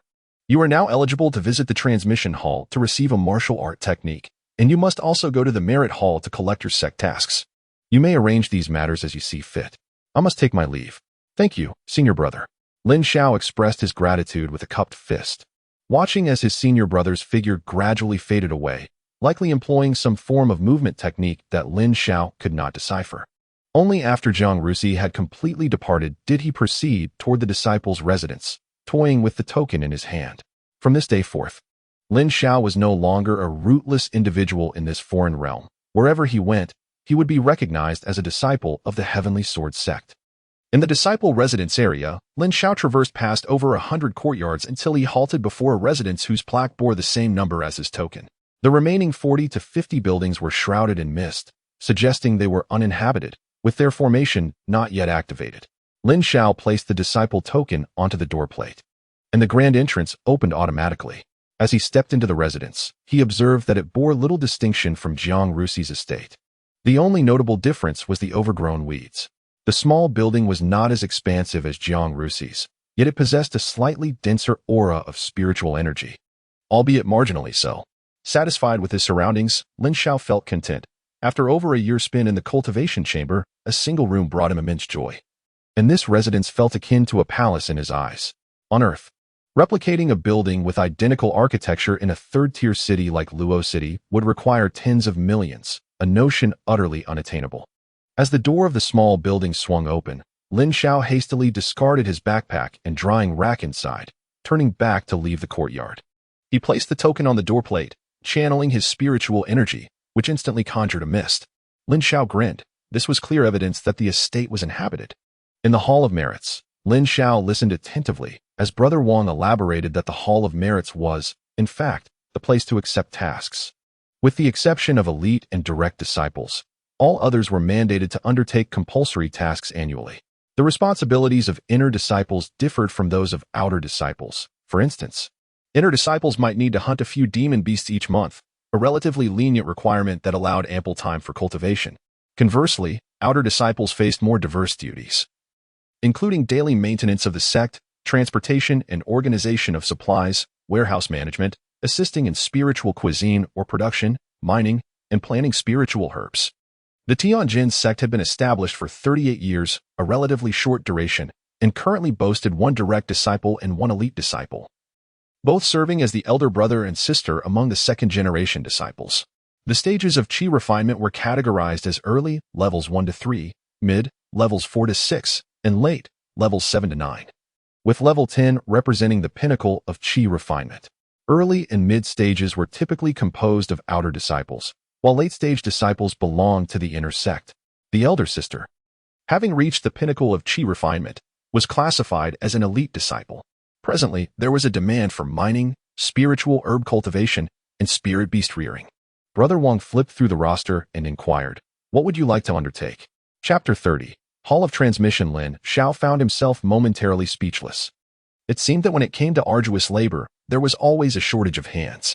While transporting goods may be deemed laborious, it was merely a trivial task for those in the Qi refinement stage. They could effortlessly lift several hundred pounds as if it were child's play, completing the task of moving an entire warehouse in no time, leaving ample moments for cultivation. Mining, farming, and raising spirit beasts were truly time-consuming and thankless endeavors. After much contemplation, Lin Xiao opted for the nurturing of spirit beasts. You have a good eye. The variety of spirit beasts we raise at the Tianjin sect is limited, making it relatively easy, remarked his senior brother. Here are the important notes for raising spirit beasts, along with a manual on the beast taming technique. Ordinarily, such information would require Lin Xiao to offer a couple of spirit stones to the guarding senior brother. However, Lin Xiao was unaware of the necessity for spirit stones. The storage bag given to him by Mu Jingxue was still nestled within his hiking backpack, and he had yet to adapt to the habits of a cultivator, frequently utilizing the storage bag. Otherwise, he wouldn't have been lugging his backpack around in the morning. This is your storage bag. It contains 3 compartments. All the tools needed for raising spirit beasts and the jade slip for the beast taming technique are within, along with a basic low-grade common sword, which every disciple of the sect possesses. The guarding senior brother handed Lin Xiao a uniform storage bag of the sect's design. Thank you, senior brother Wang. I shall take my leave now, Lin Xiao said as he accepted the storage bag and bid farewell. Although he could not fathom why the senior brother had grown increasingly distant. Upon exiting the merit hall, Lin Xiao proceeded directly to the transmission hall. At the center of the hall sat an elderly man with graying hair. Master Uncle, I am Lin Xiao, a new disciple of the sect. Here to acquire a cultivation technique. Lin Xiao performed a respectful bow. The elder did not open his eyes, with a mere wave of his hand. A jade slip appeared on the table before him. Choose, he uttered with a hint of indifference. Lin Xiao pressed the jade slip against his forehead, channeling his spiritual energy as the contents materialized in his mind.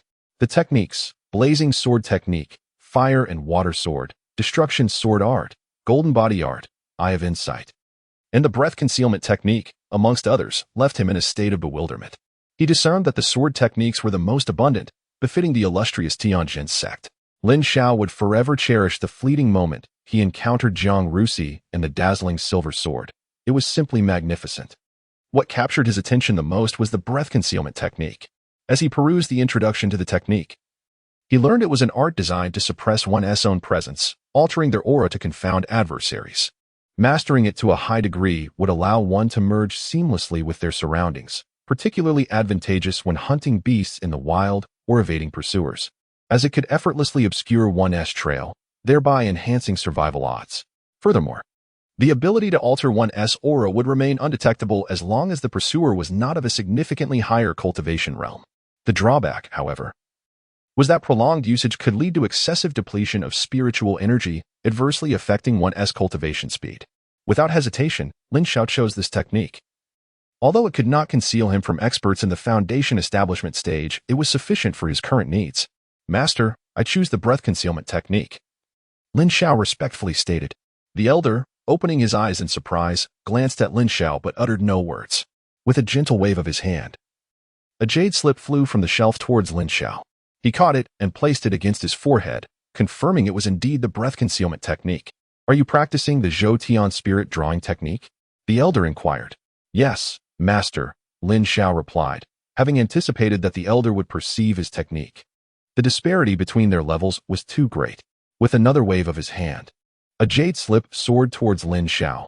This is the Zhou Tian spirit drawing technique for the Qi refinement stage. Return to claim the remaining techniques once you reach the pinnacle of Qi refinement. The elder produced another jade slip, instructing Lin Xiao to swear the heavenly Tao oath of confidentiality regarding the techniques before allowing him to depart. Exiting the transmission hall, Lin Xiao hurried back to his residence. He cast a glance at the overgrown courtyard before returning to the small building. Currently, without any spiritual plant seeds, the land would remain fallow. He would address that when the conditions permitted in the future. Lin Xiao is now entirely focused on the newly acquired cultivation techniques. He has unequivocally abandoned the Zhou Tian spirit summoning art and is currently devoted to mastering the breath control technique and the beast taming technique. Senior Brother Wang, who oversees the tasks, advised that Lin Xiao should seek him out once he has grasped the basics of the beast taming technique, so that he can assign Lin Xiao the responsibility of nurturing spirit beasts. The tasks allocated by the sect come with points as rewards, and if Lin Xiao consistently tends to the spirit beasts, he could exchange his accrued points for the blazing flame technique within a mere 5 years. Of course, this is contingent upon Lin Xiao refraining from using his sect points for other items. Should he wish to augment his points, he could undertake bounty tasks, which are typically reserved for disciples of the inner sect and above, and carry a considerable level of difficulty. Thus, this option can be largely disregarded. Lin Xiao sat cross-legged on the meditation mat within the secluded chamber, pressing the breath-concealing technique to his forehead, as a torrent of information surged into his mind. After a brief moment, Lin Xiao withdrew the jade slip and recalibrated his mindset, practicing the breath-concealing technique to maintain tranquility. A focused state of mind is of utmost importance. Practitioners must eliminate distracting thoughts and avoid fluctuations in emotion, allowing their mental state to remain as tranquil as water. In the face of perilous or tense situations, it is imperative to swiftly adjust one's mindset and remain composed. Otherwise, it is all too easy to disrupt one's breath and reveal oneself. Lin Xiao directed the spiritual energy within his body along a designated path to achieve the effect of concealing his presence. This required a profound understanding of his meridians, acupuncture points, and dantian, as well as the skill to adeptly guide the internal energy circulation, thereby preventing fluctuations and leaks of spiritual power. As dawn broke, The sky turned a pearly white, and the birds and mystical beasts of the mountains began to soar, heralding the arrival of a new day. Lin Xiao slowly opened his eyes, and to his astonishment, he realized that he had mastered the art of breath control, clumsily imitating the gestures depicted in the jade tablet. He found the fluctuations of spiritual energy within him gradually diminishing. Lin Xiao's eyes sparkled with joy, setting aside whether others would notice his change in cultivation method. He began to doubt whether he was truly a genius. It took him over a year to draw energy into his body, yet he learned the techniques with remarkable speed. Was it possible that this cultivation method was simply inadequate? Lin Xiao practiced the breath-holding technique throughout, aiming to acclimate himself to this sensation. This not only enhances his proficiency, but also helps to avert potential issues in the future. Lin Xiao opened the beast-taming technique, intending to peruse it once before heading to the dining hall for a meal. This time, the progress was even more pronounced, within less than 2 hours. He had already entered the first layer of the technique. The beast-taming technique is divided into 2 methods: the spiritual contract, commonly known as the slave seal, and temporary control. The first method allows practitioners to forge a spiritual contract with a beast, granting them dominion over its life and death. Once ensnared by this technique, the beast shall never betray its master, making it a widely circulated and essential spell in the realm of cultivation. The second method is crucial. By mastering it, Lin Xiao could control the leader of a beast pack and thereby command the entire group. To undertake sect missions, one must learn this technique.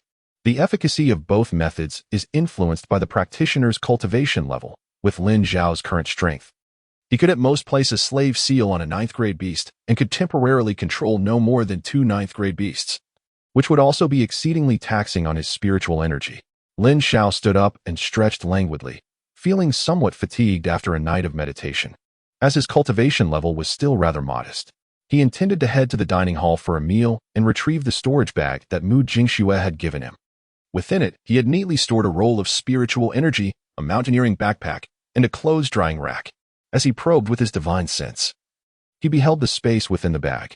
Chapter 31. Daily Tasks. It was of a similar size to the storage bag that Senior Brother Wang had given him yesterday. However, it contained an additional 17 spirit stones, a crossbow, and a black sphere, gifts left for him by Mu Jingxue. Reflecting on it now, he felt fortunate, as he was not entirely bereft. As Lin Xiao stepped out of the small building, he suddenly halted in his tracks. He had inadvertently checked his own data and discovered some changes. Name: Lin Xiao, first layer of Qi refinement. Age: 20 strength, 115 agility, 25 spiritual energy, 105 Taoist method, 115 concealment technique. To be claimed. Lin Xiao was left dumbfounded. Concealment technique? What could this possibly be? How was it related to the breath-holding technique? Moreover, why had the values for spiritual energy and Taoist method changed? Was it due to his practice of 2 different methods? Lin Xiao quietly retracted his legs from the small building and continued to sit cross-legged on the mat. In his current state, he had no appetite for a meal. As a thought crossed his mind, he successfully acquired the concealed breath technique. And a torrent of information surged into his mind, causing Lin Xiao's complexion to pale and his head to throb with pain. Lin Xiao, feeling dejected, cradled his head, recalling a similar sensation during his last experience at the Wanshou ceremony. Was it perhaps due to the frailty of his soul, unable to withstand the overwhelming deluge of information? Once he regained his composure, Lin Xiao examined the concealment technique. Upon reviewing the initial chapters, he discovered that the concealment technique was an advanced version of the breath-restraining method. It not only concealed one's aura, but also further disguised the characteristics of one's energy, allowing the practitioner's essence to blend seamlessly with the surrounding environment, thereby avoiding exposure due to unique spiritual attributes or powerful energy fluctuations. Practitioners must seal their inner spiritual energy within specific acupoints or meridians, preventing it from flowing freely or emanating outward. This requires an in-depth understanding of one's own meridians and acupoints, along with the practice of specialized techniques to guide the spiritual energy into a sealed state. When the need arises, one must be able to instantly unravel the seals throughout the body, without hindering the practitioner's ability to combat adversaries or engage in daily cultivation. Most importantly, this ensures that others cannot discern the true realm of the practitioner. Mastery of this technique allows those below the nascent soul stage to remain oblivious to the practitioner's actual cultivation level. And even those beneath the nascent soul immortal may be unaware. This art is regarded as the pinnacle of aura concealing methods. Lin Xiao, After perusing the cultivation techniques and their descriptions, could not suppress a foolish grin.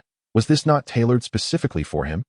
He had previously fretted over how to cultivate the 10,000 longevity classic, and now that concern had been effortlessly alleviated, while a sense of ease washed over him. It was accompanied by a hint of vigilance, as if someone had meticulously charted his path to growth. Nevertheless, he did not dwell on this notion. Much like the clarity he had attained 2 days prior. With his current feeble strength, he recognized that should a grand destiny await him, he would be powerless to alter it. It was far more prudent to devote himself to diligent practice, and when the time came, he would address whatever fate lay ahead. Lin Xiao's stomach growled incessantly. This time, he no longer hesitated to leave the mansion. He could not afford to wait for the future, lest he perish from hunger first. Upon seeing Lin Xiao clad in the robe of an outer disciple, the kitchen senior was momentarily taken aback, before quickly regaining his composure. He then served Lin Xiao a bowl of warm porridge, accompanied by a flatbread and a small dish of side dishes.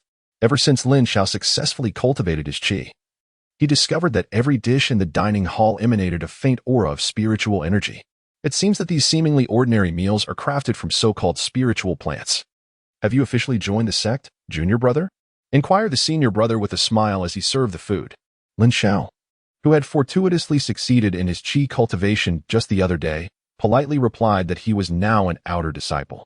The Heavenly Sword sect, having been established for a relatively short time, boasts a membership of over 100 disciples and possesses ample resources. For over a year, Lin Xiao had dined at the canteen, and the senior server had never looked down upon or ridiculed him. Thus, Lin Xiao held a favorable impression of this individual. Congratulations. From now on we shall be brothers in the craft. You may call me Brother Luo, he said with a smile. Brother Luo, I am truly grateful for your care over the past year. My name is Lin Xiao. You may refer to me as Brother Lin. Lin Xiao replied with a respectful gesture. Ah, splendid. Brother Lin, do hurry and eat. Otherwise, the porridge will grow cold, Brother Luo chuckled, his eyes narrowing into a joyful slit. Lin Xiao nodded to the other party and found a place to sit, a smile gracing his lips. In the realm of cultivation, strength is paramount. Although senior brother Luo had not troubled him upon his entry, this was the first time he had tasted such small victories. Only with power would one earn the respect of others. With this thought, Lin Xiao hastened his meal. Eager to return to practicing the concealment technique in the 10,000 longevity classic. Time flies like an arrow. 3 days slipped away in the blink of an eye. Early that morning, Lin Xiao opened the door to his residence, preparing to report to the Hall of Merit. In those 3 days, he had entered the initial stage of the concealment technique, and the 10,000 longevity classic was progressively replacing the Zhou Tian spirit guiding technique. Once he mastered the concealment technique, he could conceal the aura of the 10,000 longevity classic, rendering him undetectable to anyone beneath the golden core stage. Lin Xiao was not unfamiliar with his remarkable aptitude for mastering cultivation techniques, and even now, as he diligently practiced the Wanshou classic, his progress far surpassed that of his earlier attempts with the Zhou Tian spirit drawing technique. He mused that possessing a top-tier spiritual root was not as extraordinary as it was made out to be. Senior Brother Wang, I have arrived. Lin Xiao greeted as he entered the Hall of Merits. Have you grasped the basics of the beast-taming technique? Senior Brother Wang replied with a nonchalant demeanor. Indeed. As a junior disciple with modest talent, it took me 4 or 5 days to barely comprehend it, Lin Xiao responded, subtly slipping a spiritual stone into Senior Brother Wang's hand with a smile that betrayed nothing. Senior Brother Wang appeared taken aback. He had presumed Lin Xiao to be a rustic individual reluctant to part with his money and had intended to give him a hard time. Haha, junior brother. Do not be so modest. Your speed is quite commendable. You may now proceed to claim your spirit beast and undertake tasks as per the information in the Jade Slip. Go to the Spirit Beast Hall and collect your beast companions. Today counts as your first day. Senior Brother Wang's expression shifted to one of cheerfulness. Thank you. Senior Brother Wang. I shall take my leave now, Lin Xiao said, bowing respectfully as he tucked away the Jade Slip and departed. Do visit often, junior brother. Senior Brother Wang called out as Lin Xiao exited the Hall of Merits. Once outside, Lin Xiao felt a shiver run down his spine. He had never encountered a peer in university with such a rapid change of demeanor, which truly challenged his understanding of human nature. This transformation was something he recalled from a casual conversation with Senior Brother Luo in the dining hall, who had mentioned that when receiving tasks, one must always offer a spiritual stone to Senior Brother Wang. It was then that Lin Xiao realized why senior brother Wang's initial warmth had given way to a stoic expression on their first encounter. Lin Xiao shook her head and chuckled, for this was the legendary phenomenon of extortion and exploitation. Even the Tianjin sect, comprised of over 100 individuals, could not escape such customs. Lin Xiao reclined amidst a grove on the mountainside, her hands cradling her head as she gazed at the sky, which was a resplendent shade of blue, reminiscent of a pristine wash. In the distance, a congregation of rabbit-like magical beasts, each the size of a terrestrial pig, frolicked. These creatures, known as Lingyun rabbits, are a common and suitable spiritual beast for cultivators to rear. The Lingyun rabbits exhibit fascinating social behavior. Within their group, there exists one male and one female as the leaders. Should one perish, the other takes charge, ensuring that the harmony of the group remains intact, regardless of circumstances. Lin Xiao heard from senior brother Luo of the dining hall that the meat of the spirit cloud rabbit is exceptionally tender, melting in the mouth. It seems to contain strands of ethereal energy, imparting a refreshing and transcendent flavor that lingers on the palate. Reminiscent of the mystical essence of mountain mist, a delightful experience that leaves a lasting impression and is hard to forget. Chapter 32. Raising Spirit Beasts in these past few days. Lin Xiao has truly yearned to taste one of these rabbits. However, he can only indulge in this thought. The spirit cloud rabbit can only be exchanged with points within the sect, otherwise, the 100 or so individuals would consume them all within days. While they are indeed easy to raise, their growth is exceedingly slow, taking 3 years to mature, coupled with considerable rearing costs. As an outer disciple without spiritual roots, Lin Xiao is essentially fated to remain unrelated to these rabbits. Each day, he merely takes them to the mountainside, allowing them to roam freely while ensuring they are protected from attacks by other beasts or any unforeseen incidents. Lin Xiao has now learned to harness his spiritual awareness. Although it only extends for a distance of 10 zhang, it suffices to oversee a group of spirit cloud rabbits. He remains uncertain about the safety of the mountainside and whether he might draw attention. During the day, he refrains from practicing and can only return to his estate at night to activate the formation with peace of mind. Beside him lies a large spirit cloud rabbit, which nudges Lin Xiao with its head at that moment. "What is it?" Lin Xiao replied, somewhat exasperated. Ever since he took charge of this group of spirit cloud rabbits, the male rabbit has been resistant, believing that he has come to usurp its position as leader. Lin Xiao, in a moment of resignation, engaged in a brawl with the male rabbit. Indeed, a clash where fists met flesh. Lin Xiao had not mastered any offensive techniques, relying solely on his physical strength to subdue the male rabbit. The spirit cloud rabbit, classified as a 9th-grade demonic beast, was of little utility beyond its palatability. Subsequently, the rabbit horde regarded him as their new leader, with the female rabbits constantly clinging to him. Observing the group with his spiritual awareness, Lin Xiao noticed the last of the dejected male rabbits letting out a sigh. He was unaware of how his senior brother had managed the rabbit horde before, but under his care, it had turned out this way. Even employing the beast taming technique to control the male and female rabbits proved futile. For the male rabbit had lost its position of leadership, and the horde no longer heeded its commands. Feeling hunger? Seeing the female rabbit gazing at him expectantly, Lin Xiao clapped his hands, and a multitude of spiritual herbs and materials materialized before him. With a call from the female rabbit, the horde surged forward to commence their feast, yet the female rabbit remained by his side, motionless. With a sigh, Lin Xiao rubbed his forehead, and only upon invoking the beast-taming technique did the female rabbit finally begin to partake in the meal. In Lin Xiao's ideal scenario, the Lingyun rabbits would roam freely during the day, receiving designated feedings, and at night, he would retrieve them into the spirit beast pouch and return them to the sect's spirit beast hall, with no interference among them. However, that perfect situation has now disintegrated, leaving him to orchestrate everything. Suddenly, Lin Xiao's consciousness detected several demonic beasts overhead. He abruptly sat up, fixating on the top of a towering tree. This grand tree had provided him shade for the past couple of days, during which he had not noticed the presence of these beasts, likely drawn by the allure of food. What are these? Once Lin Xiao discerned the nature of the beasts, he exhaled in relief. It was not unreasonable for him to be startled, for the Lingyun rabbits were undeniably feeble and lacked any means of self-defense. 3 squirrel-like demonic beasts appeared, their tails disproportionately large compared to their bodies, each adorned with a tuft of yellow fur atop their heads, their entire forms ablaze with fiery red. Lin Xiao was unaware of their name, but their appearance suggested that their offensive capabilities were likely minimal. Despite this, he maintained his vigilance. The Lingyun rabbits were too fragile, and even the loss of one would render his efforts over the pasture futile. As the Lingyun rabbits nibbled on fruit-like spiritual materials, they produced a crunching sound, which caused the three demonic beasts to become agitated, hopping about the tree. Lin Xiao suddenly realized something. He reached into his storage pouch, producing a sprig of spiritual material. By employing the beast-taming technique, he discovered he could control one of the beasts. Under his influence, a squirrel-like demonic beast descended from the tree, and Lin Xiao tossed the spiritual material toward it. The creature grasped it with its claws and, clutching it in its mouth, scurried back up to the top of the tree. Lin Xiao finally released his control over the creature, which appeared momentarily bewildered. Once it regained its senses, it clutched the spiritual material and climbed higher, while two others approached, eager to partake, only to be ruthlessly rejected. Observing the squirrel-like beast relish its meal, Lin Xiao chuckled softly and reclined once more beneath the shade of the tree. He maintained a vigilant watch over its movements through his spiritual awareness, ensuring that as long as it was a herbivorous creature, it posed no threat to the Lingyun rabbit. Thus, life settled into a tranquil routine. During the day, Lin Xiao tended to the Lingyun rabbit, and at night, he retreated to his abode for cultivation, occasionally indulging in a brief respite during daylight hours.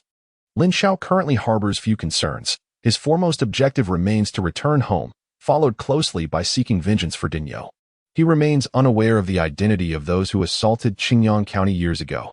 Should he acquire the means in the future, he will undoubtedly delve into this matter. Attaining a sufficient level of cultivation will empower him to avenge Dinyou. If his own strength proves inadequate, he shall resign himself to that fate. Lin Xiao, being a cultivator devoid of spiritual roots, was acutely aware of the arduous path he faced in his cultivation journey. Thus, he harbored little hope. One serene morning, a year later, Lin Xiao opened his eyes and was pleasantly surprised to discover that he had entered the second layer of qi refinement. Ever since he began practicing the 10,000 longevity classic, his cultivation speed had far surpassed that of the Zhou Tian spirit drawing technique.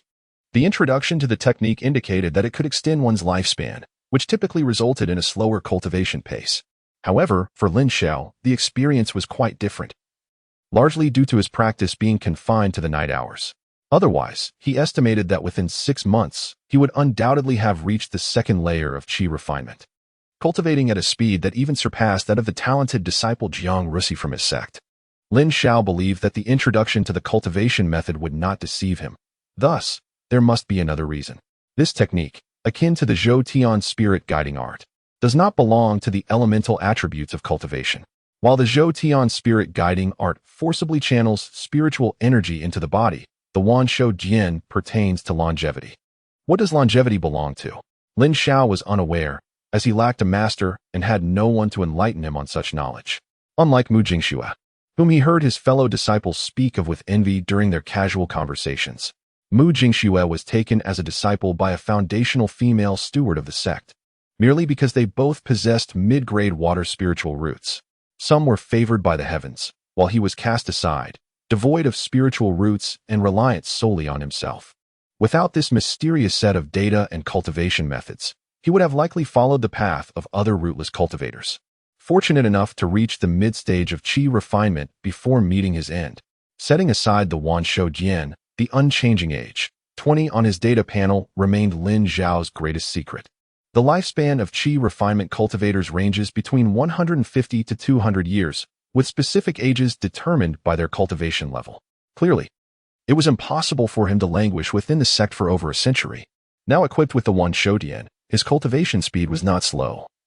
Upon reaching the peak of qi refinement, he intended to descend the mountain and seek the path back home to Longmen Mountain. Otherwise, by the time he returned a century later, his descendants might no longer exist. Before his transmigration, his family had encountered misfortune and he had vanished. He could only imagine the distress his parents must have felt. Each time he contemplated this, Lin Xiao grew increasingly agitated, aware that such a mindset could hinder his cultivation. Cultivators emphasized the purity of the six senses, and the disciples of the Tianjian sect had mostly severed ties with their families. Of course, there were those who, recognizing their limited talent or impending end of life, would descend the mountain to seek out mundane families, indulging in a few years of opulence before passing away. However, such instances had yet to occur within the Tianjin sect, which had only been established for 40 years. the lifespans of its members were still plentiful. These discussions often arose during Lin Xiao's interactions with his fellow outer disciples. Having been in the sect for a year, he had naturally become acquainted with several outer disciples. They all had daily tasks to attend to during the day, and living in close proximity fostered familiarity. Occasionally, they would gather in the evenings, inviting Lin Xiao to their abode for drinks. Chapter 33. The White-Tailed Red Fire Mouse. Lin Xiao never turned down an opportunity. He perceived himself as a talentless practitioner of qi cultivation, intent on fostering amicable relations with everyone. His experiences prior to entering the Sword of Heaven sect profoundly impacted him, revealing the harsh reality of this world where human life is held in lower regard than that of a dog. In Qingyang County, the esteemed members of prominent families, the imposing officials, the diligent residents, and even the beggars on the streets are but mere ants easily crushed beneath the might of powerful cultivators. Lin Xiao would forever be haunted by the day when the demon beast besieged the city, when the elderly and children were trampled beneath the throng in the streets. Life in this world was far too cheap. Though his lifespan remained unchanged, it did not signify that he was invulnerable to death. Without even mentioning the formidable alchemist capable of slaying him with ease, a mere spell from a mid-stage qi refinement brother could render him lifeless on the spot. Thus, Lin Xiao resolved to adopt a cautious approach, striving to prolong his existence. He diligently refined the concealment technique to a minor success, continuing his cultivation of the eternal longevity classic. Otherwise, he would advance to the second layer of qi refinement even more swiftly. Lin Xiao plans to conceal his true strength, revealing only a fraction of it to the world. He intends to hide 7 parts of his prowess, openly display 2, and only one will be evident. Even if others were to uncover his hidden abilities, they would merely detect the 2 he allows to be seen. Should anyone dare to challenge him or scheme against him, the remaining 7 parts of his strength await in reserve. In this world, true power is the essence of survival. Lin Xiao brought his domesticated spirit cloud rabbit to their usual spot, releasing all the magical beasts from the spirit beast pouch. The spirit cloud rabbit moved about with practiced ease, of course, within the bounds of his spiritual awareness. Should any mischievous rabbit stray too far, there was no need for him to intervene. The matriarch rabbit would personally discipline them. Over time, the rabbit colony had grown accustomed to this arrangement. Lin Xiao extracted a meditation cushion from his storage bag and commenced his practice. Having achieved a modest proficiency in the concealment breathing technique, he felt considerably more self-assured than before. Day and night, whenever time permitted, he dedicated himself to his cultivation, intending to ascertain whether the transition from the second to the third tier truly required 6 months. Suddenly, a series of high-pitched chirps interrupted his meditation. Upon withdrawing from his focused state, he discovered himself surrounded by a dozen or so crimson fire mice, the squirrel-like demon beasts that had previously been lured by the spiritual materials. This was the name he had learned from his senior brother Luo in the dining hall. Although mealtime was yet to arrive, he chuckled, "Have you little fellows mistaken me for the dining hall?" He held a genuine fondness for this group of crimson fire mice. Each adult mouse was roughly the size of a medium dog on Earth, and their striking appearance was indeed captivating. The adage beauty is justice resonated with him in this regard. Their fluffy, voluminous tails had once served as a soft pillow for him during an afternoon nap, providing an exquisite comfort akin to that of a down pillow. Moreover, their combat prowess was not to be underestimated. Despite their modest size, each crimson fire mouse possessed the innate ability to unleash fireballs, a talent comparable to the fireball technique practiced by cultivators, yet markedly more potent. Lin Xiao had previously witnessed the explosive flame technique in the transmission hall, though he lacked the requisite points to acquire it. The chorus of chirps intensified as the mice encircled him. All right, let's eat. It seems we shall have an early meal today." With a wave of his hand, he conjured 2 mounds of spiritual herbs and materials. The larger heap was intended for the spirit cloud rabbits, while the smaller was for the crimson fire mice. These provisions had been salvaged from the mouths of the spirit cloud rabbits, fostering a closer bond between Lin Xiao and the mice. The crimson fire mice exhibited a higher intelligence, being wild creatures, whereas the spirit cloud rabbits, although part of the sect, demonstrated a rather pitiable intellect. Even their leader, a matron rabbit, possessed an intelligence comparable to that of a 2-year-old child. Just as Lin Xiao delightedly watched the 2 groups of demon beasts feast heartily, he noticed something peculiar. Why is there a white-tailed crimson fire mouse? Is this a genetic mutation or a case of albinism? Lin Xiao approached and discovered that this white-tailed red fire mouse was considerably smaller than the other red fire mice, resembling the size of a typical squirrel found on Earth.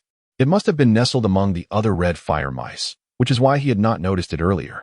Lin Xiao swiftly seized the white-tailed fire mouse, which chirped incessantly. The red fire mice, engrossed in their meal, collectively lifted their heads to gaze at Lin Xiao. "Continue your feast. I am merely observing," Lin Xiao admonished, prompting the other fire mice to resume their dining. A chuckle escaped Lin Xiao. After a year of companionship, he had forged a strong bond with these mystical beasts. They had grown to trust him, no longer keeping their distance as they had a year prior. "Why is it white? Does it possess some extraordinary ability?" Lin Xiao pondered, examining the white-tailed fire mouse from every angle. Is it only a female? The incessant chirping continued unabated, observing that its companions disregarded it. The little white-tailed mouse chattered away, its words undoubtedly colorful. Through their long interaction, Lin Xiao had come to understand its meaning. "Cease your noise. I have a spiritual fruit to share with you secretly." Lin Xiao retrieved a spiritual fruit from his storage bag, waving it enticingly before the white-tailed fire mouse. Upon sighting the fruit, the mouse's eyes were irresistibly drawn to it, following its every movement with rapt attention. Upon witnessing this scene, Lin Xiao could not help but smile. He returned to his cushioned seat, laying the spiritual fruit in the palm of his hand. The white-tailed red fire mouse wriggled free from his grasp and began to nibble at the spiritual fruit. This was quite different from the spiritual material fruit, which could only be consumed by demon beasts. Its efficacy and flavor were worlds apart from the delicacy in his hand. This spiritual fruit was cultivated in the garden of his residence. A year prior, after becoming acquainted with several familiar senior brothers, he had noticed a spiritual fruit tree in their courtyard during a visit for drinks. Emboldened, he requested a young seedling from them and invited the brother responsible for its cultivation to perform the spiritual rain technique in his garden. Within a month, he had acquired seedlings from each of his senior brothers, tending to the weeds in the courtyard as well. With the spiritual fruit tree now flourishing, he frequently tended to his small garden, which, although not as splendid as Jiang Ruxi's, had improved significantly compared to a year ago. Before long, the spiritual fruit was devoured, leaving only the pit in Lin Xiao's hand. The white-tailed red fire mouse gazed at him longingly, indicating its desire for more. Lin Xiao chuckled softly, collecting the fruit pit and retrieving a piece of spiritual material. "There aren't that many spiritual fruits. Once I plant a few more trees, I can indulge freely." He would bury the leftover pits back into his small courtyard, remembering his senior brother's words about a roughly 3% chance of germination. Not only did Lin Xiao intend to plant several more himself, but he also wished to return the saplings to his brothers, for a fair exchange is a simple matter. "You are different from the others. I shall call you Little White from now on." After the white-tailed fire rat had its fill in Lin Xiao's hand, it did not scurry away, sensing that he meant it no harm. Lin Xiao, captivated by the creature, grew increasingly fond of it and decided to bestow it a name. "Chirp, chirp. Can you understand me?" Lin Xiao inquired, gazing into its lively eyes with astonishment. "Chirp, chirp. What does that mean? Do you comprehend?" "Chirp, chirp. Come with me from now on. I shall take care of you." "Chirp, chirp. All right, you have agreed." Lin Xiao was uncertain whether it had truly consented, as he could not comprehend its response. In the afternoon, the fire rats gradually departed, and Little White, with tearful eyes, watched its companions leave one by one. It too wished to follow, yet it had 2 spiritual fruits hidden in its nest that it couldn't bear to consume. If it didn't return, would it not be relinquishing its treasures to an unknown neighbor? Lin Xiao gathered all the spirit cloud rabbits into the spirit beast bag, clutching onto Xiaobai as he raced through the forest. With his remarkable speed, he would reach the mountain summit in no more than a quarter of an hour. Xiaobai, held in Lin Xiao's grasp, felt utterly despondent, unable to escape, and it could not use its magical abilities against Lin Xiao, for this human was, after all, the provider for its companions. Chapter 34, The Transmission of Teachings. Lin Xiao returned to the residence after exchanging the spirit beast pouch at the spirit beast hall, placing the little white creature atop the spirit fruit tree. "See, I did not deceive you. Only these 4 spirit fruits remain. The other varieties differ and will not bear fruit until next year." The little white creature, filled with excitement, leaped from this tree to another. In the wilderness, wild spirit fruit trees belong to all magical beasts, and countless powerful beasts far superior to the red fire mouse abound. Thus, it was no small feat for it to reserve 2 spirit fruits. Now, all the spirit fruits in this small courtyard were its own. How could it not feel elated? Observing the little white creature frolicking, Lin Xiao smiled faintly and returned to the small building to meditate and cultivate. Unbeknownst to Lin Xiao, the little white creature cautiously plucked a spirit fruit, devouring it without concern and carelessly discarding the pit on the ground. It then began to take in the surroundings of the residence. The courtyard was adorned with spiritual grasses, spirit trees, and stone tables and benches. It ventured into the small building, wandering through the alchemy room, the artifact forging room, the spiritual kitchen, and the bedroom. The little white creature was quite pleased with Lin Xiao's abode. It was far superior to its nest in the wild, imbued with a much richer spiritual energy, though it felt rather empty, lacking even a bed in the bedroom. If Lin Xiao were aware of Xiaobai's thoughts, he would undoubtedly cry injustice. He too wished to arrange the small building, yet found himself utterly destitute. While other outer disciples received a monthly stipend of 3 spirit stones, he was bereft of any. This was a precautionary warning issued by Jiang Rusi prior to his initiation, which Lin Xiao had accepted. To everyone else, he appeared to be a lowly chi-refining cultivator devoid of spiritual roots. Allocating spirit stones to him would be a flagrant waste of resources. In order to earn spirit stones, Lin Xiao was compelled to undertake the bounty missions issued by the sect. The most elementary of these missions required the extermination of low-tier 8th-grade demonic beasts. Yet he lacked even the most basic offensive spells. Would he simply go forth to be battered? Thus, Lin Xiao found himself in a lamentable predicament. Over the course of the year, he had invited guests on 2 occasions, depleting 1 spirit stone, as he could not perpetually accept invitations without reciprocation. Gathering with his senior brothers provided him with the swiftest means of understanding the world of cultivation. When they convened to drink, they would request the kitchen to prepare a few dishes, which they would then pack in storage bags, enjoying their repast and discussions on cultivation insights in the estate. The expenses were modest. As long as he had spirit fruits, he could brew his own wine, requiring only to cover the cost of the dishes. His senior brothers were well aware of his circumstances and took care to accommodate him. Once the spirit fruits ripened in the following year, he would be able to brew his own wine without relying on his brother's spirits. After touring the estate, Xiaobai nestled into Lin Xiao's embrace and fell into a deep slumber.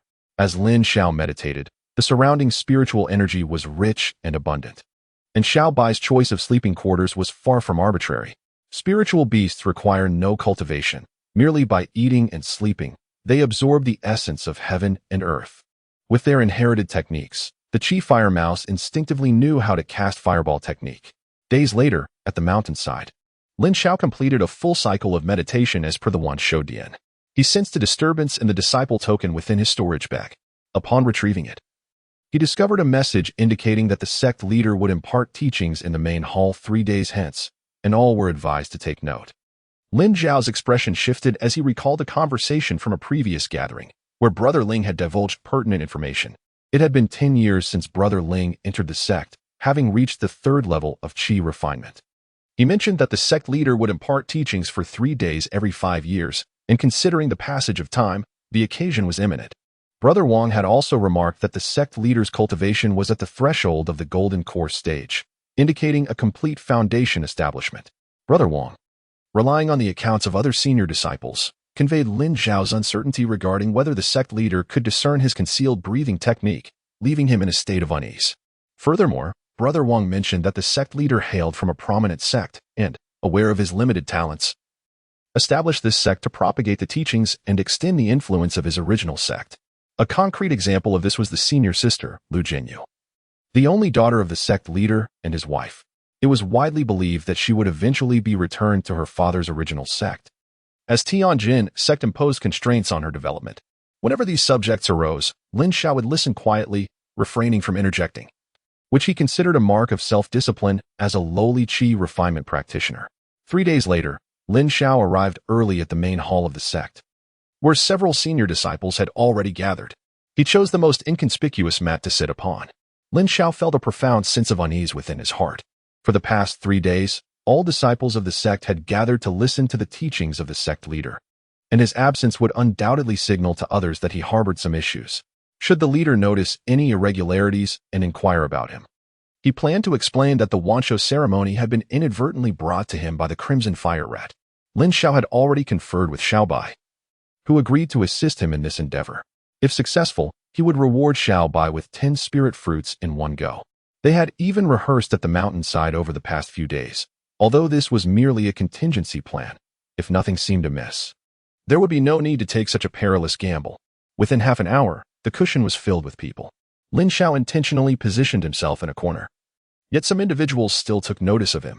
Those who recognized him nodded in acknowledgement, while unfamiliar faces cast curious glances, for in such a small sect, the arrival of newcomers inevitably attracted attention. Lin Xiao also noticed Jiang Rusi sitting in the front row, who, despite listening attentively, bore a long sword at her side. Next to Jiang Rusi sat a beautiful female cultivator whom Lin Xiao had never seen before. Strangely, beside this enchanting maiden was Mu Jingxue. Lin Xiao hesitated to extend his consciousness to discern her cultivation level amidst the throng of people, suspecting that Mu Jingxue was at most at the 3rd level of qi refinement. Yet, even at that stage, she seemed unworthy of occupying a seat in the front row. Could it be that the privilege of becoming a disciple of the sect conferred such power? As the sect's bell tolled 3 times, a figure clad in white appeared at the main seat. The sect master, Lu Shengyuan, appeared remarkably youthful, and his mellifluous voice resonated in the air, effortlessly reaching the ears of all present. Dear disciples, once again, we gather here to delve into the path of cultivation together. The journey of cultivation is akin to rowing against the current. Stagnation equates to regression. The essence lies in the comprehension and absorption of the spiritual energy of heaven and earth. This energy permeates all existence, yet it remains concealed in the minutiae of everything around you. It requires your heart to perceive and your spirit to touch. 3 days swiftly passed. Each day, the sect master imparted teachings for 6 hours, followed by another 6 hours of self-reflection for the disciples, during which no one left their seats. Lin Xiao closed his eyes and immersed himself in the profound insights of the half-step gold core master. He felt that these 3 days were worth more than 6 months of arduous training, if not more, and would significantly benefit his future cultivation. As the 3-day lecture concluded today, the sect master reminded them that cultivation is not solely about seeking immortality and immense power. I urge you all to remember diligently, to cultivate earnestly, and not to squander this splendid opportunity and my expectations. With these final words, the sect master's figure vanished from sight. Farewell, sect master. All disciples bowed in unison. Lin Xiao exhaled in relief. At first, he was apprehensive about being discovered, but as time passed without incident, the weight on his mind gradually lifted. With the sermon concluding and disciples departing one after another, Lin Xiao decided to wait a while, opting not to be the first to leave, thus avoiding drawing attention. Junior brother Lin, how has this year treated you? Do you have any uncertainties regarding your cultivation? A voice reached his ears. Turning his head, he saw Jiang Rusi standing beside him. He promptly rose and bowed, replying in response to senior brother, I am but a dullard, progressing slowly in my cultivation and have no perplexities at present. Should there be any queries, I would be grateful for your guidance at my residence. Jiang Rusi nodded in acknowledgement. Thank you, senior brother. Lin Xiao expressed his gratitude.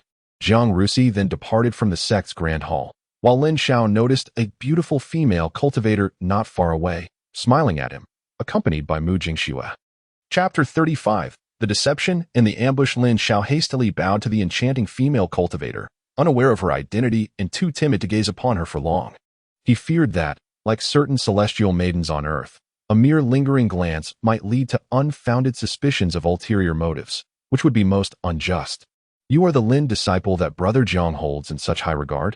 The captivating cultivator glided forward, her voice as melodious as a babbling brook. Greetings, senior sister. I am unsure if I am the Lin disciple you mentioned. My name is Lin Xiao.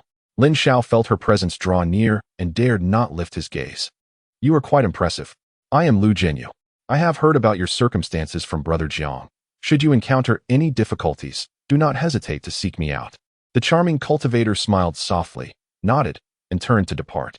Thank you, senior sister Lu. A flicker of intrigue stirred within Lin Xiao. He had certainly heard of the eldest sister's reputation. Only after she had left did he exhale a sigh of relief. Lin Xiao? He raised his head to find Mu Jingxue's face, which bore a complex expression. If you find it uncomfortable staying on the mountain, you may descend. Mu Jingxue's tone was icy and unyielding. What the? Lin Xiao's face reflected confusion, while internally he cursed. This woman was indeed vexing. In his mind, Mu Jingxue was akin to a celestial maiden from earth. Without uttering another word, Mu Jingxue swiftly turned and pursued the already distant enchanting cultivator. Lin Xiao exhaled, releasing his tightly clenched fists. He was truly fed up. This woman had continuously targeted him since their time in Qingyang County. After his father's demise during the fall of Qingyang County, she had projected her frustrations onto him. Even now, after having entered the sect, she spoke with such brazen arrogance, failing to notice how the elder brother and sister of the Tianjin sect treated him with considerable care. Why must she embody that peculiar celestial maiden persona? Reflecting on Mu Chenlin, a tinge of bitterness spread across Lin Xiao's face. He spat disdainfully at the memory of her earlier eloquence. Forget it.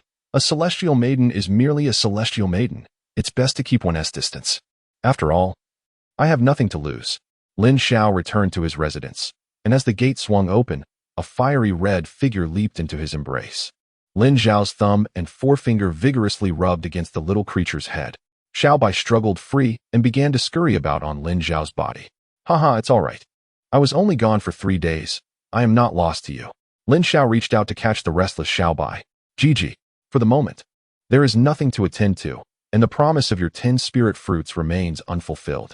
Gigi, of course, I shall not neglect you. You may indulge in a meal, but be sure to bury the seeds afterward. Lin Xiao found Xiaobai's furious expression amusing and playfully flicked its little head. Gigi, what a quick change of face.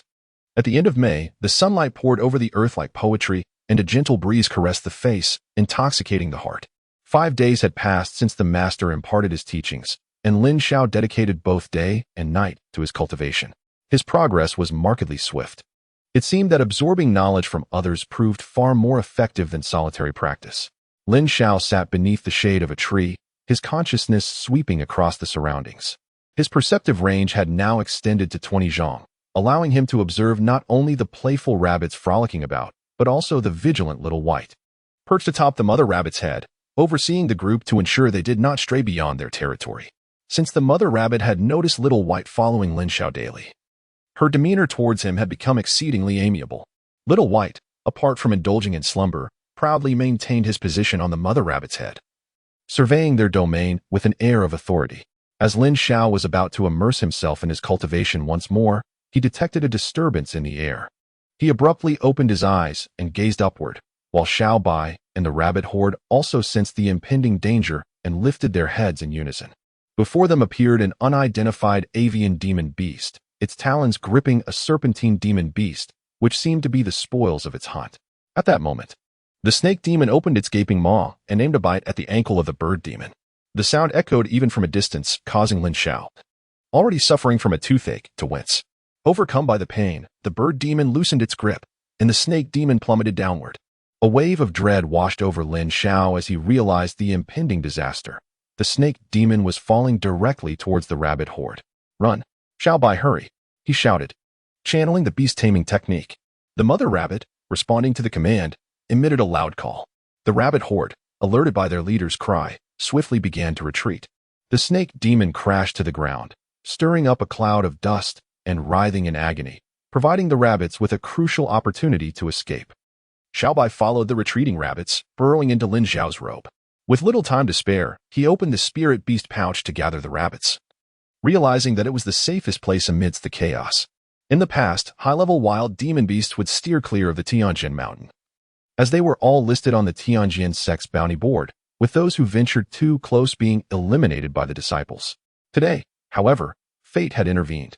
The snake demon finally regained its composure, its blood-red, ferocious eyes fixating intently on Lin Xiao, who was in the midst of collecting the spirit beasts. As Lin Xiao collected his belongings, he glanced up at the sky and was astonished to see the bird demon flapping its wings and fleeing. Goodness, do not run away. If you escape now, I shall surely hunt you down one day. The only response to Lin Xiao's outcry was the increasingly distant silhouette of the bird demon. How dishonorable. To deceive and launch a surprise attack. Lin Xiao gritted his teeth in frustration. His spiritual sense detected that the snake demon was slithering towards him. Yet a third of the spiritual cloud rabbits remained uncollected on the ground. Beads of sweat dripped from Lin Xiao's forehead.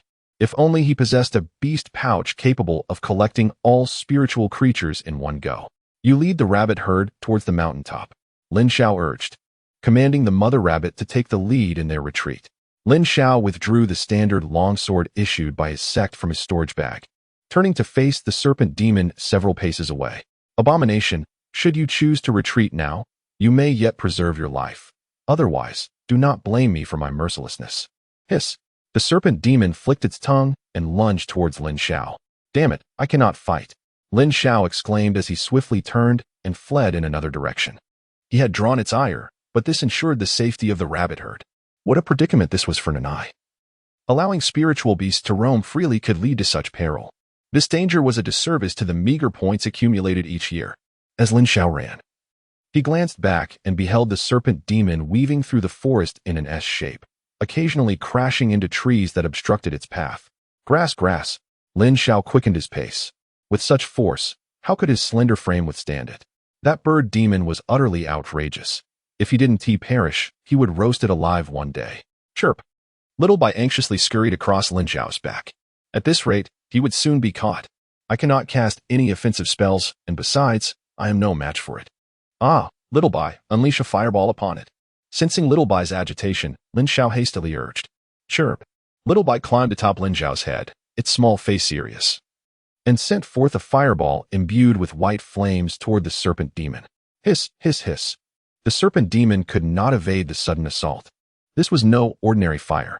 It writhed in agony, baring its fangs and letting out incessant cries. Well done.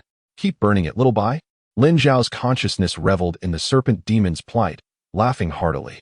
Chirp. 2 consecutive fireballs erupted forth. Although the serpent demon had anticipated the attack, it was still struck by one. Its scaled skin smoldered and charred, yet its speed remained undiminished, even increasing slightly. Little Bai, continue. Lin Xiao shouted excitedly. Chirp. Wait, what? Lin Xiao observed Little Bai preparing to cast a spell, yet no fireball materialized. Goodness. No. Dear sister, you cannot have run out of spiritual energy, can you? Lin Xiao stared in disbelief. Grass. Chapter 36. Bounty Mission. You consume so many spiritual fruits daily, yet at this critical moment, you falter. Lin Xiao's fleeting hope had just shattered. Chirp. Hiss, hiss, hiss. The serpent demon relentlessly pursued from behind, its once pristine skin now a grotesque mess. Blood pooling on the ground, which only seemed to ignite its ferocity. The demon's cries echoed in Lin Xiao's ears as a harbinger of death. His scalp prickled with dread. He had never imagined encountering such a life-threatening crisis at the very entrance of his sect. Lin Xiao fled frantically, his body at the second level of qi refinement, sustaining several wounds from the sharp branches and stones. His mind was in constant motion. He recalled a deep pool not far away and contemplated whether to escape there and leap into the water, which might offer a glimmer of hope. Suddenly, a series of chirps caught his attention.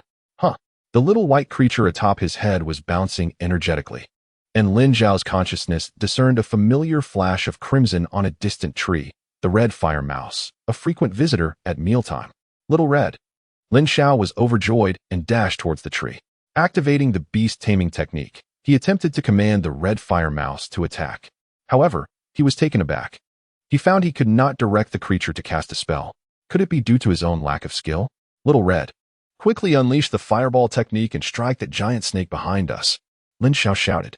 The little white creature also called out excitedly. The red fire mouse, initially under Lin Xiao's control and then released, paused for a few seconds, but, upon hearing the little white creature's urgent call, understood the situation and conjured a fireball the size of a bucket. Yes, that's it. Attack. Seeing the red fire mouse preparing to cast its spell filled Lin Xiao with renewed hope. Boom. The fireball was launched. As Lin Xiao continued to run, he focused his consciousness on observing the scene. The snake demon saw the fireball and twisted its body in an S shape, narrowly avoiding it. Keep going. Boom. Hit.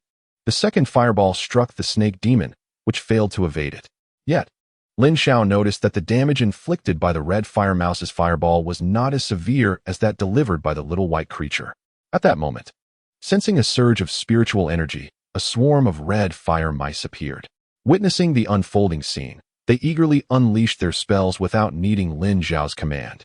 Chirp. The little white creature danced joyfully above Lin Xiao's head. Boom, boom, boom. Initially, some fireballs missed their target, but as time progressed, their accuracy improved. Lin Xiao gradually slowed his pace and looked back. The snake demon had ceased its pursuit, lying on the ground, gasping for breath. Incredible! Lin Xiao exclaimed, grinning. Keep attacking. Several more fireballs were launched. Although the ordinary red fire mouse's fireball lacked the potency of the little white creature's attacks, the sheer volume was overwhelming. With a dozen fireballs unleashed simultaneously, It was remarkable that the already injured snake demon could withstand such an onslaught. Is it cooked yet? Lin Xiao detected a savory aroma. Hold on, let me observe. With that, he gestured for a halt, and the swarm of red fire mice gathered around him or perched on the trees above. After 2 minutes without any sign of movement from the snake demon, he inquired uncertainly, "Do you mean it's dead?" After a year of companionship, he had begun to grasp the little white creature's expressions. Chirp. Let me test it.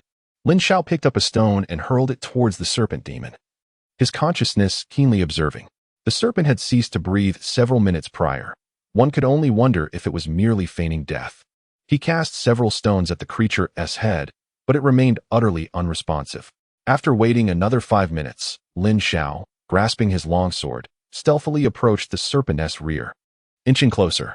Once he neared, he raised his sword high and struck down, severing the serpent's head, which thudded to the ground. Indeed, it was dead. A smile blossomed on Lin Xiao's face as the crimson fire mice swarmed around him in joyful exuberance. Thank you all for saving my life. Today, we shall feast. He crouched down, affectionately stroking the heads of the little crimson fire mice, then with a flourish of his hand, a pile of fruit and spiritual materials appeared in the distance, his treasured stash. The fire mice, upon sighting the food, rushed eagerly, each one indulging in a delightful meal. You too, come along, Lin Xiao said, gently lifting Xiaobai from his head and placing him on the ground. Observing the fire mice relishing the spiritual materials from afar, Lin Xiao turned his attention to the serpent's corpse. The serpent measured approximately 3 to 4 zhang in length, and he circled around its lifeless body, prodding it with his long sword as he went.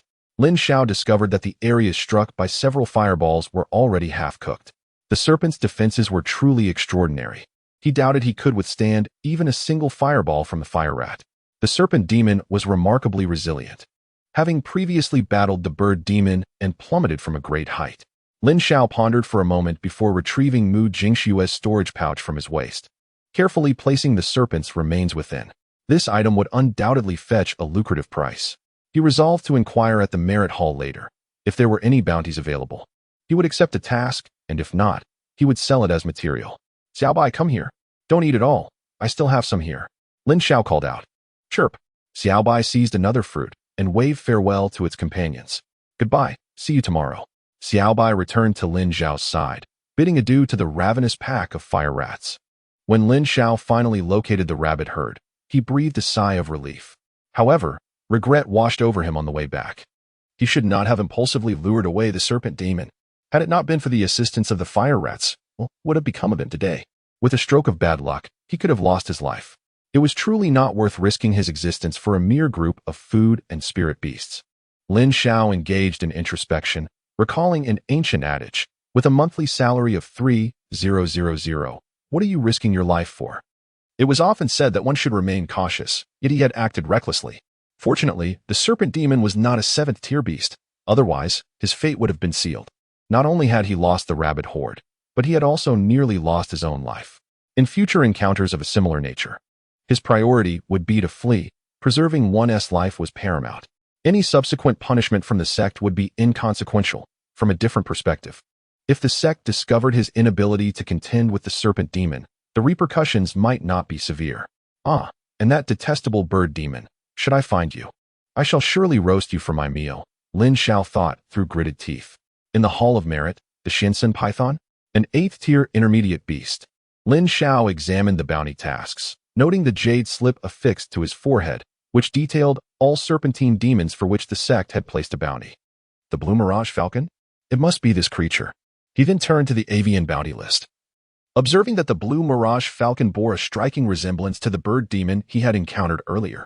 The Shinsen python possessed potent venom, while the blue mirage falcon, an 8th-tier superior beast, was its natural adversary. It was surprising that after being bitten, he had managed to escape. The creature truly deserved a grim fate.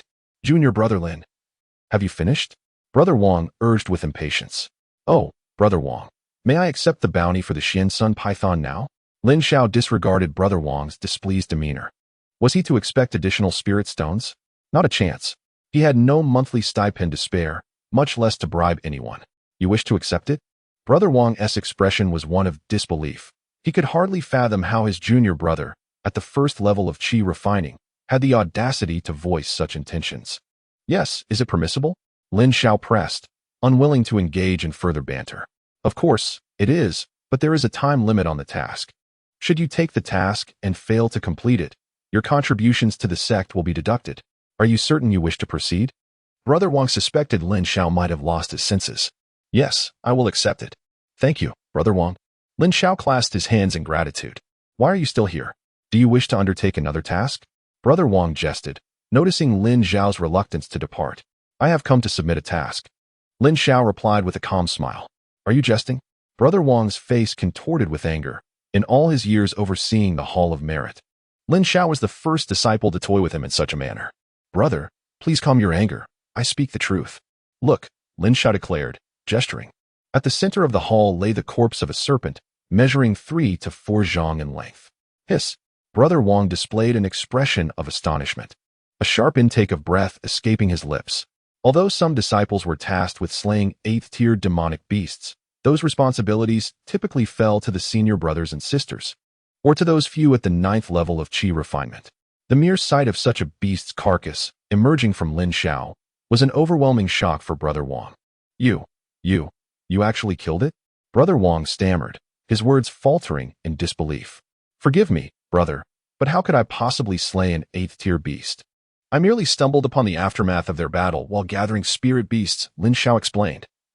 Having only recently discovered through the bounty task that the Xian Sun Python was indeed an 8th-tier demon. Your luck is simply extraordinary. Brother Wang was at a loss for words. It was quite normal for demonic beasts to fight in the wild. However, most left behind little more than scattered bones, leading him to wonder if this fellow had emerged from the lavatory without washing his hands. A mere stroke of luck, Lin Xiao humbly replied. What sort of beast was it? A horde of red fire mice, Lin Xiao answered candidly, as the wounds on the carcass made it easy to discern. No wonder. Brother Wang remarked, realization dawning upon him. Red fire mice are herbivorous. If it had been a carnivorous beast, you would have only found remnants of bones. Brother Wang. Does this task count as completed? Lin Xiao inquired. Of course it counts. The reward for this task is 500 contribution points, Brother Wang said, a twinge of envy stirring within him as he took out the steward's token to record the points, transferring them to Lin Xiao's token. 500 contribution points. Splendid. That's enough for the explosive flame technique, Lin Xiao thought gleefully, though he maintained a composed exterior. Well then, will you be accepting another bounty task? Brother Wang asked as he pocketed the token. No. I shall wait until I come across another beast's carcass before taking on a new task, Lin Xiao quickly replied, waving goodbye as he exited the merit hall. That Lin disciple. Brother Wang was irked by Lin Xiao's parting words, feeling quite vexed. It had taken him a full year in the merit hall to earn a mere 200 contribution points.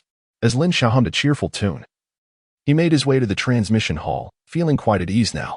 During his previous visit, the sect leader had imparted teachings, and with both the leader and the steward present, no one had noticed his concealment technique. Master Uncle, this disciple Lin Xiao has come to exchange for a new technique. Lin Xiao approached the elder seated at the center of the hall, clasping his hands in respect.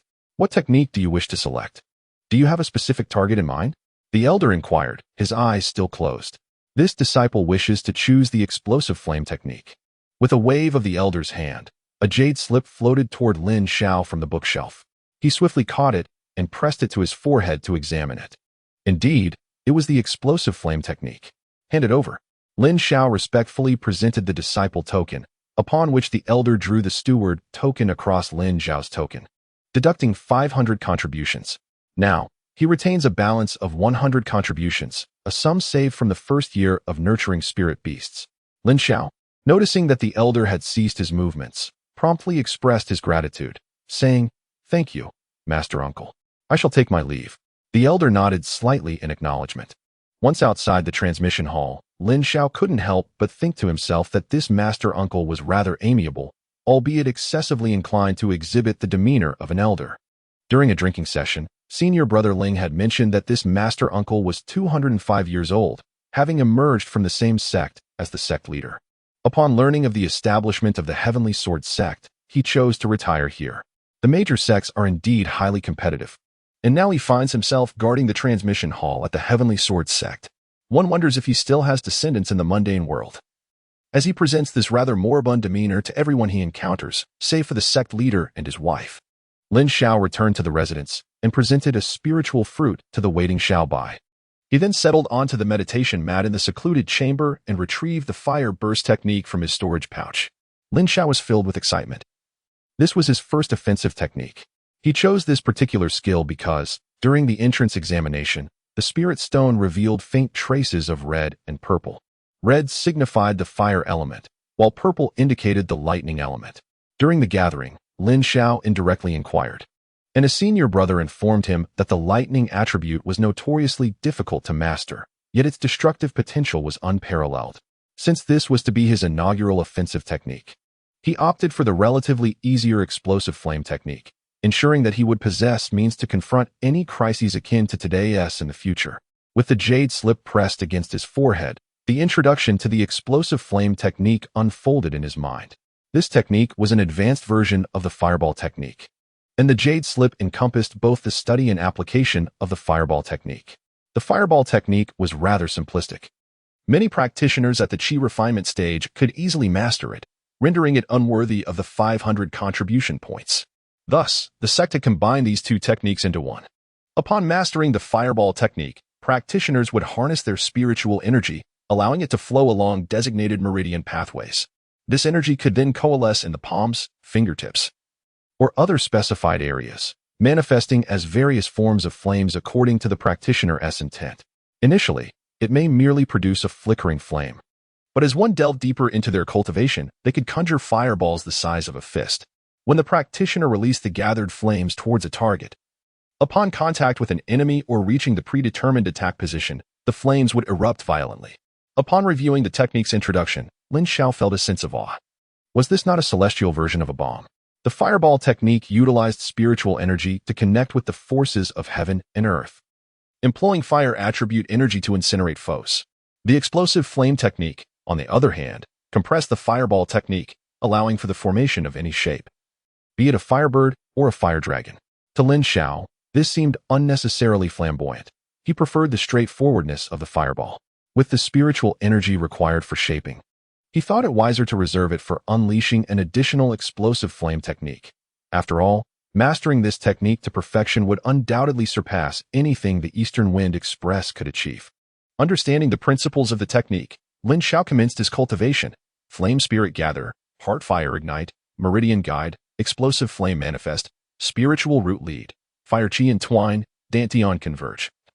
Flame Form. After consuming the spiritual fruit, Xiao Bai noticed that the spiritual energy surrounding Lin Xiao was denser than usual and found a comfortable spot in his embrace to doze off. In the dead of night, Lin Xiao opened his eyes and extended his right index finger, where a flicker of flame leaped into existence. A smile crept across his lips. He had achieved a preliminary mastery of the fireball technique. Such control was unattainable for any novice, and Lin Xiao was puzzled by his astounding speed of learning the technique. Could it be attributed to his practice of the Longevity Sutra? Not only was he progressing swiftly in mastering techniques, but his cultivation speed also surpassed that of Jiang Rusi, the foremost disciple of the second generation of the Heavenly Sword sect. Lin Xiao cleared his mind of distractions, deciding to set aside other matters for the time being.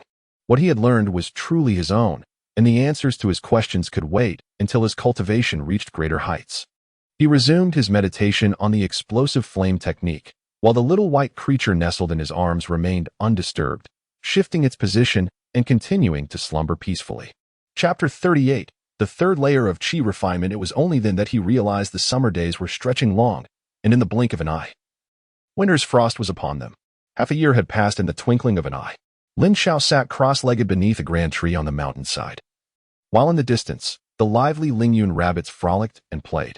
He had nurtured them for a year and a half, and although many of the rabbits had changed, the matriarch rabbit remained steadfastly by his side. The former patriarch had proven to be ineffectual after suffering defeat.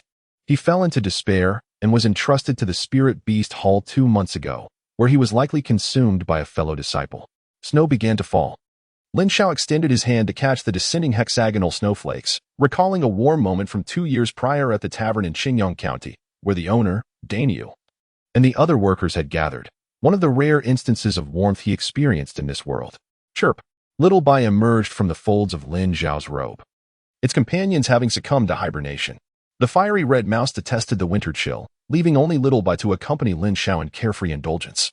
refusing to enter a state of dormancy.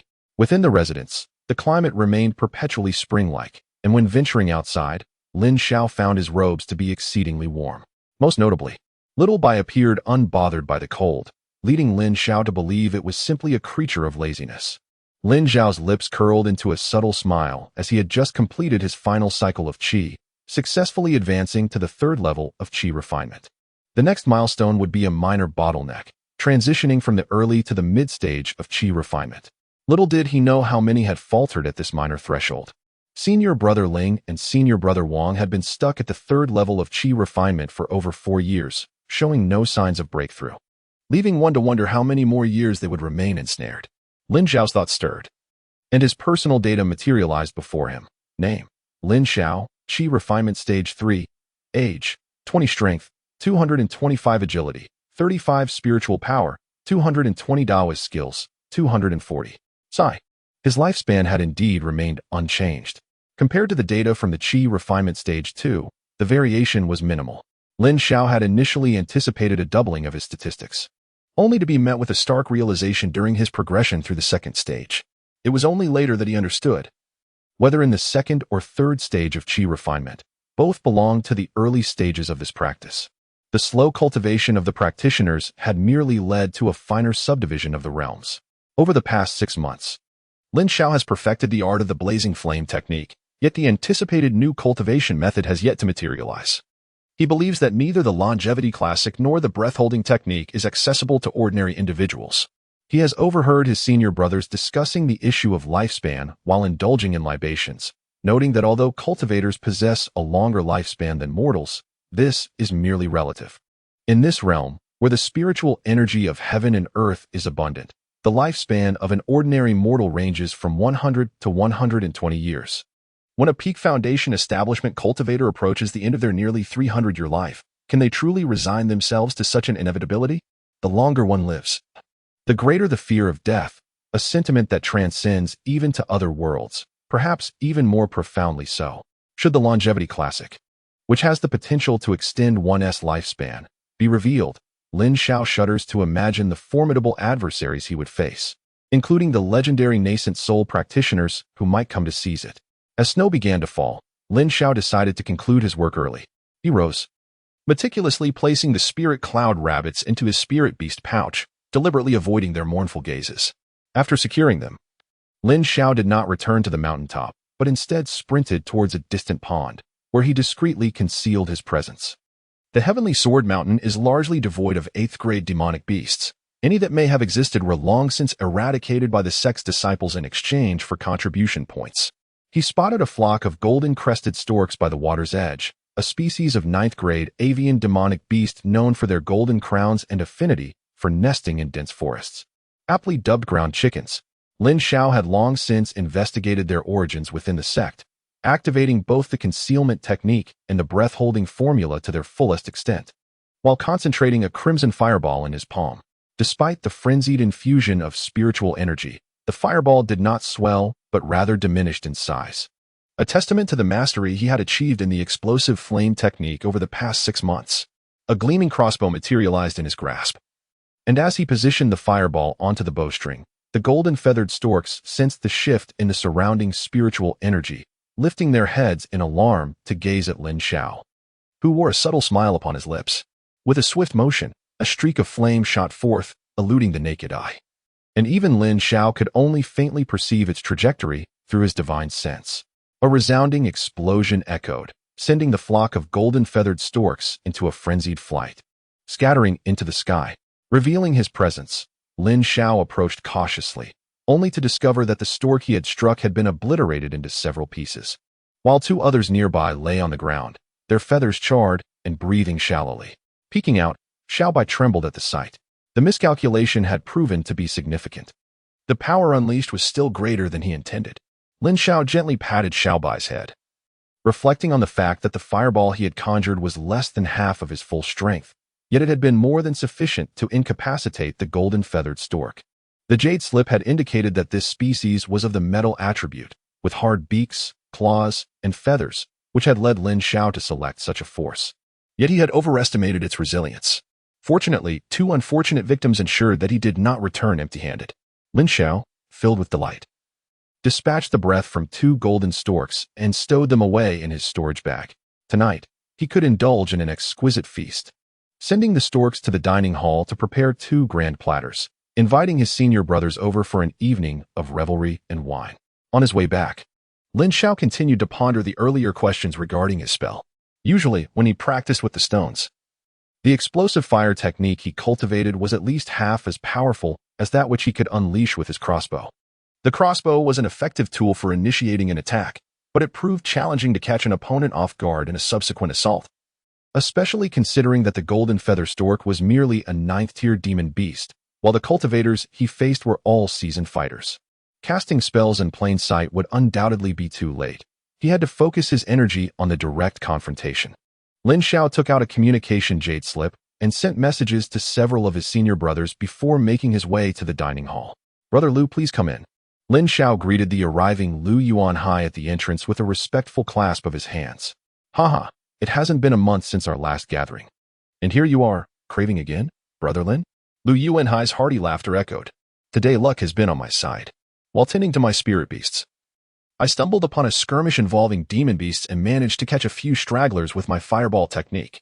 Thus, I invited my esteemed brothers to indulge," Lin Xiao replied. "A blend of truth and embellishment that would not raise suspicion. That sounds splendid. Have they arrived?" Lu Yuanhai inquired as he walked. "They should be arriving shortly. Since you were here early, could you assist me by casting the spirit rain technique on the spirit trees once again?" Lin Xiao beamed with a smile. "Oh, you clever Lin Xiao. You summoned me for a feast merely to make me your labor, didn't you? Fortunately, I have not exhausted my spiritual energy today." Lu Yuanhai retorted with a hint of exasperation.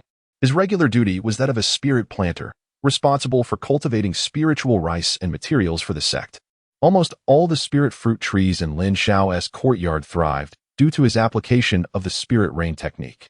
"I merely wish for them to grow quickly, otherwise, there won't be enough wine to drink, and I shall have to exploit my senior brother's generosity further," Lin Xiao jested. "How dare you utter such words?"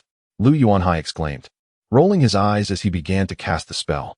Chapter 39. The gathering. Lin Xiao chuckled softly as he went to greet the remaining senior brothers. Having grown quite familiar with them over the past year or two, Lu Yuanhai was the least scheming among them, and Lin Xiao enjoyed jesting with him. Once senior brothers Ling, Wang, and Zhang had all arrived, Lin Xiao activated the formation at the residence and spread an array of delicacies across the stone table in the courtyard. He had spent half a spirit stone to have the kitchen prepare a couple of additional dishes, resulting in 4 dishes and 3 jugs of wine for the 5 of them. "Ah, today's dishes are splendid. Is this the golden feather stork?" Senior brother Ling remarked appreciatively, showcasing his discerning taste, a testament to his daily dealings with beast skins and ores. Lin Xiao, beaming with delight, gave him a thumbs up, to which senior brother Ling responded with a playful gesture. "This delicacy is quite rare around here. I have only tasted it once before. Where did you procure it?" Senior brother Zhang inquired eagerly, disregarding the need for formality as he picked up his chopsticks to sample a piece. "Indeed, it is delicious.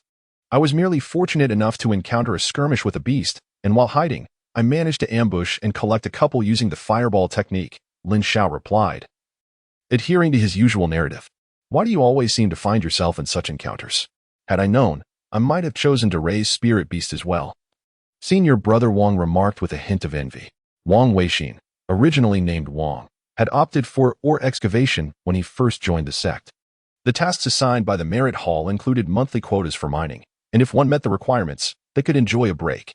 However, after 2 years, Wang had never managed to meet his quota, ultimately giving all his saved spirit stones to the duty officer at the merit hall, hoping to be reassigned to maintenance and cleaning within the sect.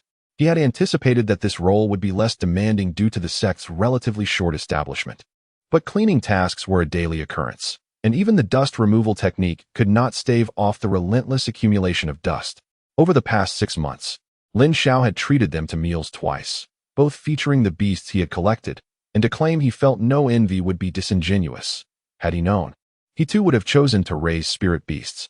"Ah, senior brother Wang, even if you did not select to raise spirit beasts, I still share the beasts I collect with my brothers," Lin Xiao said with a cheerful demeanor, well aware of Wang's sentiments, always ensuring to uplift him with his words. "That is true, Wang mused, feeling somewhat comforted by Lin Xiao's assurance. Come, my junior brothers, let us raise a toast.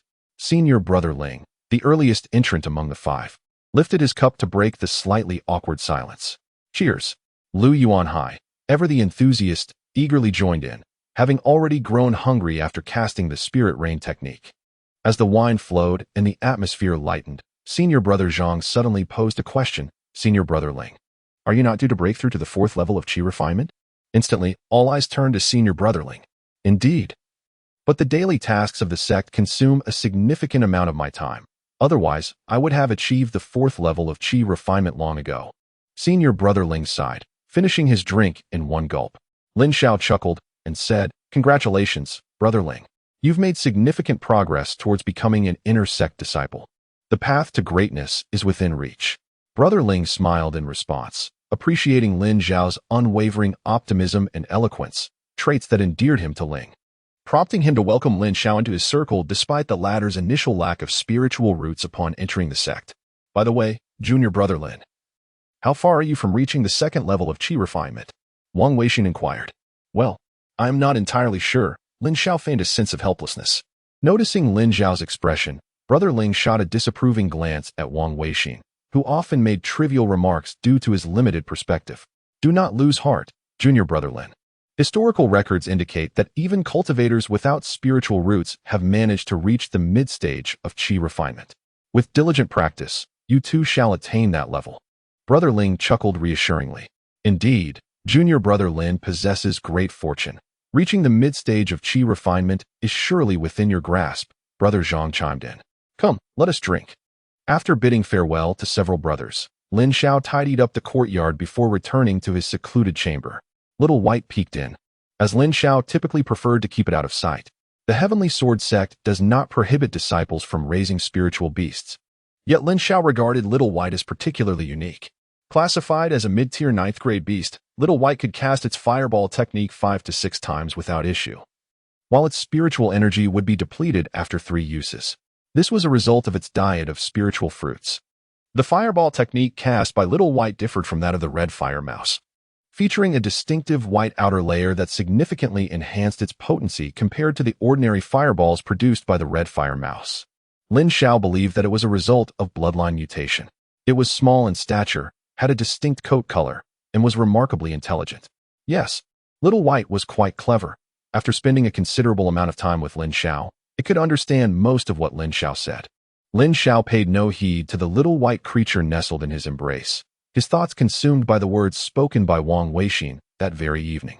His hunt for the golden-feathered stork bore 2 motivations. Firstly, to test the potency of the exploding flame technique, and secondly, to celebrate his advancement to the 3rd layer of qi refinement with the capture of a beast. Little did he anticipate that his frequent skirmishes with demonic creatures, under the pretense of opportunistic gain, would draw unwarranted attention. For at least the next 3 years, he would refrain from treating his senior brothers to the flesh of such beasts. After all, development was paramount. As a cultivator devoid of spiritual roots, any hint of his capabilities could incite suspicion, leading to perilous consequences. As the ice and snow melted away, and the warmth of spring ushered in vibrant blossoms, it was truly a testament to the beauty of April in the mortal realm. The surroundings of Tianjin Mountain thrived with the melody of birds and the fragrance of flowers. And in the blink of an eye, 5 months had elapsed since his breakthrough to the 3rd layer of qi refinement. Lin Xiao gradually finished his work, and Little White bounced over, tilting its head to gaze at him. Little White sensed a surge of spiritual energy emanating from Lin Xiao, a force more potent than any he had experienced during his previous cultivation. Puzzled by the occurrence, it remained silent. Nothing to worry about. Just go play, Lin Xiao smiled. Retrieving 2 spiritual fruits from his storage bag, Little White eagerly grabbed one in each hand and dashed off, while Lin Xiao watched as it shared one of the fruits with the mother rabbit, chuckling softly without intervening. Having spent nearly 2 years together, Little White had formed a bond of trust with the mother rabbit, despite her limited intellect. No longer concerned with Little White's antics, Lin Xiao focused his thoughts. Revealing his personal data, name, Lin Xiao, 4th layer of qi refinement, age, 20 strength, 245 agility, 45 spiritual power, 240 Dao technique, 255 indeed. Lin Xiao had just broken through to the 4th layer of qi refinement. achieving this milestone in a mere 5 months, quicker than his previous advancement to the third layer, without encountering the famed bottleneck. Observing his peers, senior brother Ling, senior brother Wang, and senior brother Lu, who remained stuck at the third layer, he understood the challenges posed by such obstacles. During the last gathering, senior brother Ling mentioned he was on the verge of a breakthrough, yet after all this time, there had been no progress. Likely due to the overwhelming demands of the sect's daily tasks. Without Little White's daily assistance with the rabbits, Lin Xiao would have been too daunted to immerse himself in cultivation, having to slowly absorb spiritual energy while dividing his focus between meditation and the rabbit group. Given today's breakthrough, a celebration was indeed in order. Lin Xiao gathered the rabbit horde and set off with Xiaobai to hunt birds. A distant relative of the golden-feathered stork fell victim to his explosive fire spell, which he had expertly controlled this time. Concealed at a distance, Lin Xiao pierced its heart with a well-aimed shot from his crossbow. While squatting by the pond, he hummed a tune, preparing to roast the beast.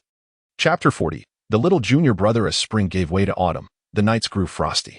In the dead of night, Lin Xiao opened his eyes with a gentle smile.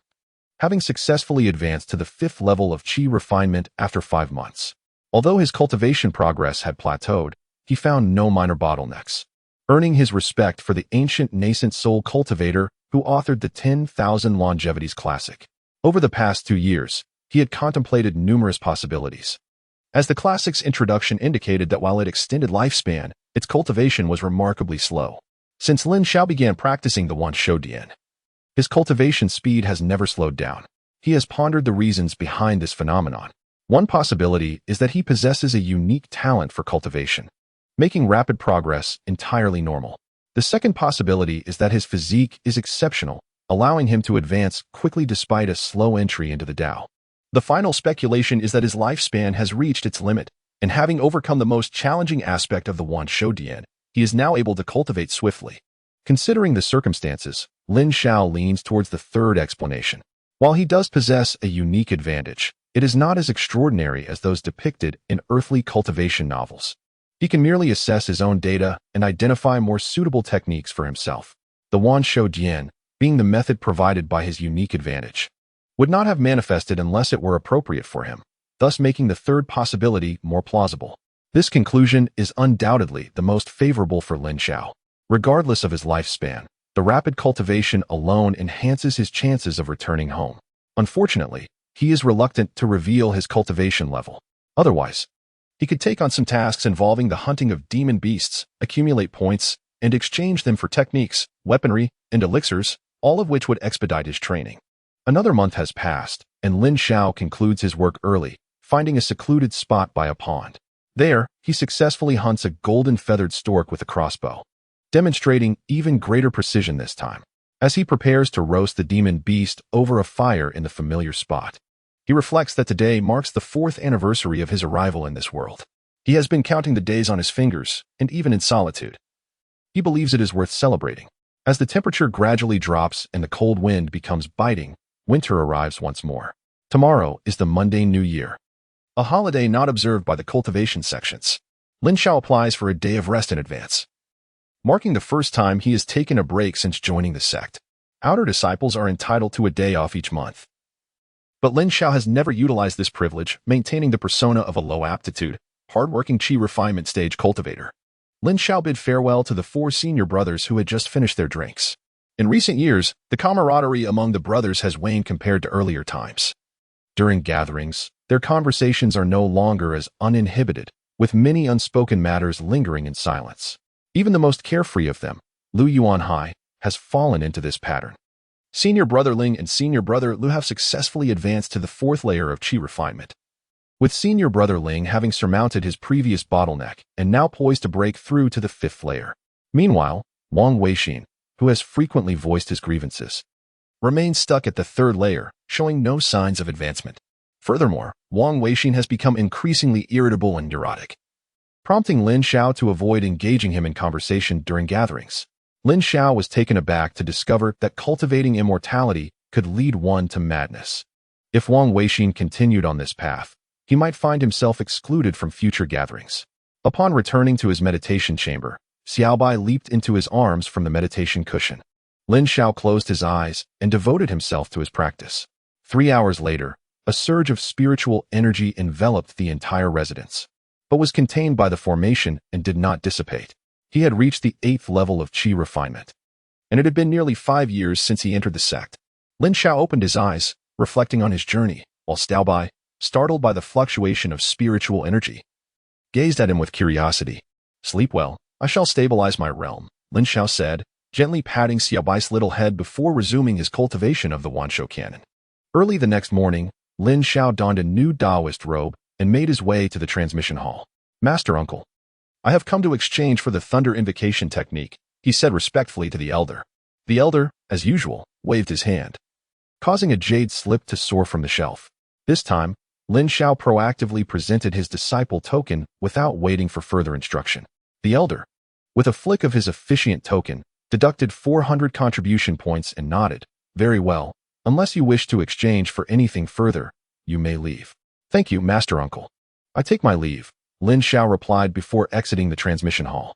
After 4 years of nurturing his spiritual beast, his disciple token now held 400 contribution points, finally allowing him to acquire the long-coveted thunder invocation technique, not to mention the hint of purple that had manifested during the testing of his spiritual roots. It was a universal truth that no Taoist, whether in novels or films, could be without the mastery of thunder. Thunder magic was indeed a standard. Now, he was reassured of his theory that he could learn anything swiftly, and he harbored no concerns about his ability to grasp this skill. Lin Xiao sheathed the jade slip and departed from the sect, arriving at the mountainside. A flash of crimson light appeared as an unidentified avian demon beast alighted upon the ground. It was still the same tranquil pond. Lin Xiao, having roasted the demon beast's meat, retrieved a long sword from his storage pouch and sliced off a generous portion, placing it upon a plate. Opposite him sat Little White and the mother rabbit. Last year, the mother rabbit had reached the age for sale, and the spiritual beast hall intended to part with her. Upon hearing this, Little White wept inconsolably, and Lin Xiao, feeling helpless, purchased the mother rabbit at a discounted price of 4 spirit stones. Now, she belonged to him, and together with Little White, they were responsible for the nurturing and safety of the rabbit herd, thus partially compensating Lin Xiao for his kindness. "Little White, this cup is for you. It contains spirit fruit wine, so drink with ease." Lin Xiao placed a small wine cup before Little White and set the largest spirit fruit in front of the mother rabbit. As the new year dawned once more, he raised his cup and proclaimed, "Happy New Year. Cheers." The large and small cups clinked together amidst the spirit fruit. The clouds drifted gracefully, akin to gossamer, swaying gently in the azure sky. Lin Xiao leisurely returned to the summit after work. Tianjin Mountain towered high, as if he were enveloped in the clouds. Upon his arrival, Lin Xiao had marveled at the breathtaking landscape, but with the passage of time, he had grown accustomed to it. "Senior brother," a shout echoed, and Lin Xiao turned to see a dark-skinned youth of about 14 or 15 sprinting towards him. "Mo Shitty," Lin Xiao greeted him with a smile. Mo Yun had ascended the mountain over 2 years ago, encountered by a steward on a mission during his descent. "Senior brother, why are you returning so late?" the young man inquired as he approached Lin Xiao. "It matters little whether I return early. I would rather admire the scenery and find peace in it," Lin Xiao replied with a gentle smile. The name Mo Yun had been bestowed upon him by the steward. He had originally been a simple country lad, known in his village as Dog Egg. "Indeed, when I first arrived, I thought I had stepped into a fairyland. Such beauty never ceases to enchant," Mo Yun said, reaching out to touch the clouds. "Yes," Lin Xiao nodded in agreement. "Senior brother, all the spiritual fruit trees you transplanted for me last year have thrived. Could you possibly spare me 2 more? "Certainly.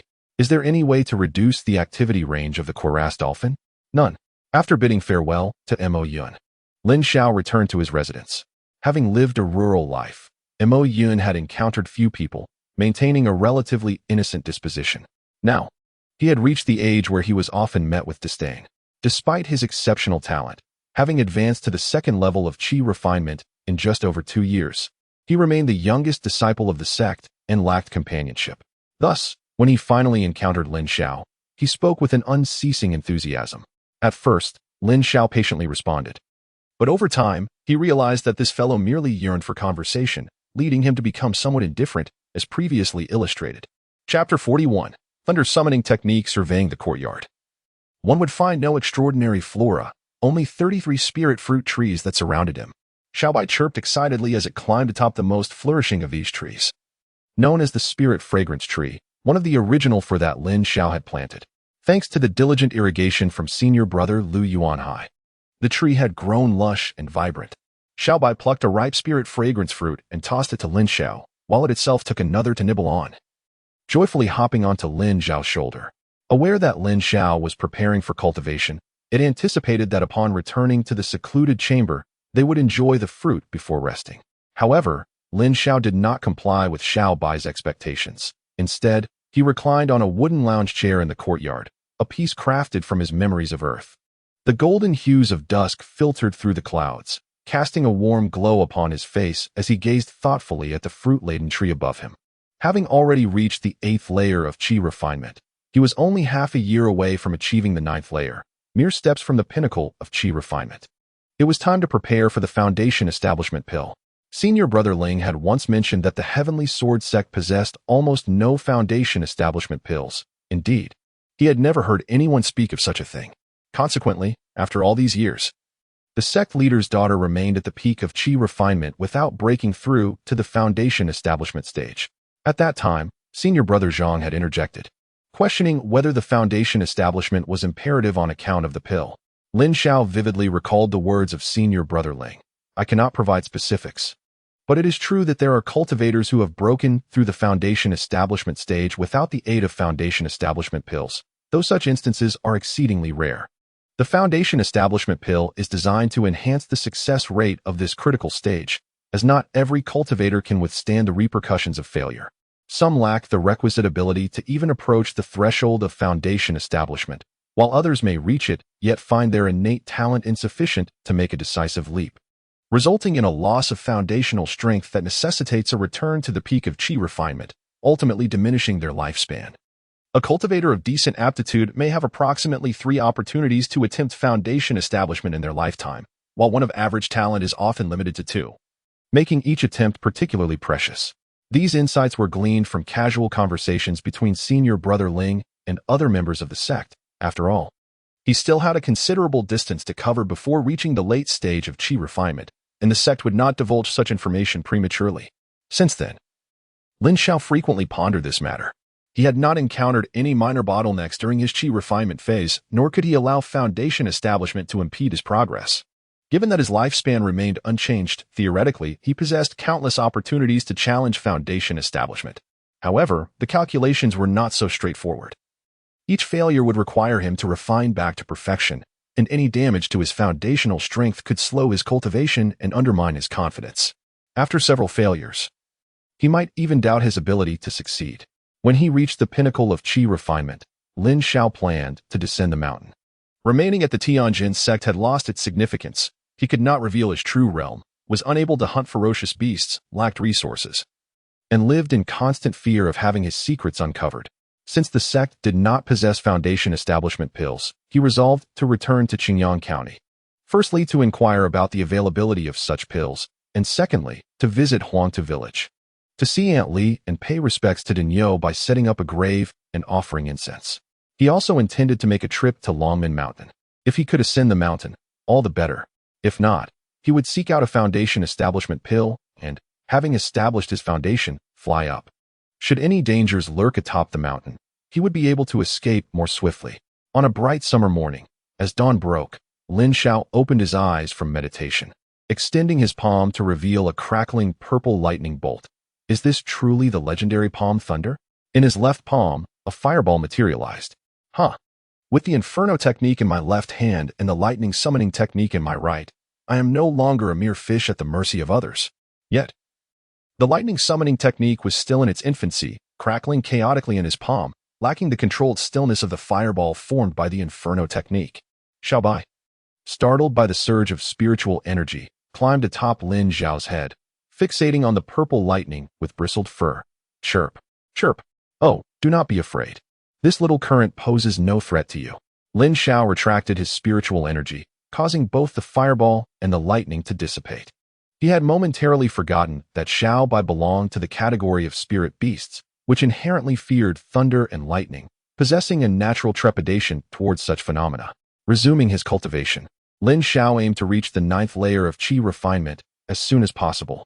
He formed a hand seal, entering a state of meditation. Meanwhile, Xiaobai, still apprehensive about the earlier lightning, scampered to the courtyard to pluck a spiritual fruit to calm his nerves. Amidst the sweltering summer heat, beneath the shade of verdant trees, Lin Xiao finally attained the 9th layer of qi refinement. Lin Xiao was still in the familiar spot nurturing his spirit beasts, seated beneath the shade of trees, engaging in his cultivation. With a mere thought, data materialized before his eyes. Name: Lin Xiao, 9th layer of qi refinement. Age: 20 strength, 355 agility, 85 spiritual power, 400 Taoist technique, 410 lifespan remained consistently stable. The modest increase in agility indicated that his speed was insufficient. He needed to seize the opportunity to acquire a technique for movement, as well as a method of evasion. It was only natural to struggle in combat. If he could not outrun his opponents, he could only blame himself. In the distance, under the shade of the trees, the little white rabbit, who had been napping atop the mother rabbit's head, abruptly sat upright. It had sensed an intense surge of spiritual energy emanating from Lin Xiao, which vanished in the blink of an eye. Curiously, it gazed toward him, sensing that its master had grown stronger once again. Surrounding it were spirit cloud rabbits, all of whom had exhausted themselves playing earlier that morning and were now indulging in a midday slumber. Just as it prepared to check on Lin Xiao's condition, voices calling out from afar broke the tranquility. Brother Lin, Brother Lin. Lin Xiao rose from his meditative stance, and a robust figure hurriedly approached, herding a group of verdant armored dolphins. The verdant armored dolphin is a mystical beast resembling a cross between a pig and a rhinoceros. While smaller than the latter, its green skin is even tougher than rhinoceros horn, making it an excellent material for crafting. The flesh of the verdant armored dolphin is rich in nutrients and delectably tender, constituting one of the primary groups of mystical beasts in the Spirit Beast Hall of the Heavenly Sword sect. Mo Yun is responsible for their care. Unlike the spirit cloud rabbit, the verdant armored dolphin is characterized by its boundless energy and cannot be easily restrained. It must roam freely on Heavenly Sword Mountain. Forcing them into confinement would result in the deterioration of their skin's toughness, the quality of their meat, and even their reproductive rate. Consequently, over the past 3 years, Mo Yun has had to run about considerably due to the care of these creatures, and now they had strayed to his vicinity. Junior brother Mo. Working hard even at noon, Lin Xiao said with a cheerful smile. I wish I could rest, but this bunch of beasts refuses to comply. Unlike you, senior brother, who is fortunate enough to tend to the spirit cloud rabbits. Do you think I could persuade the managing senior brother to exchange some spirit stones for a spirit cloud rabbit?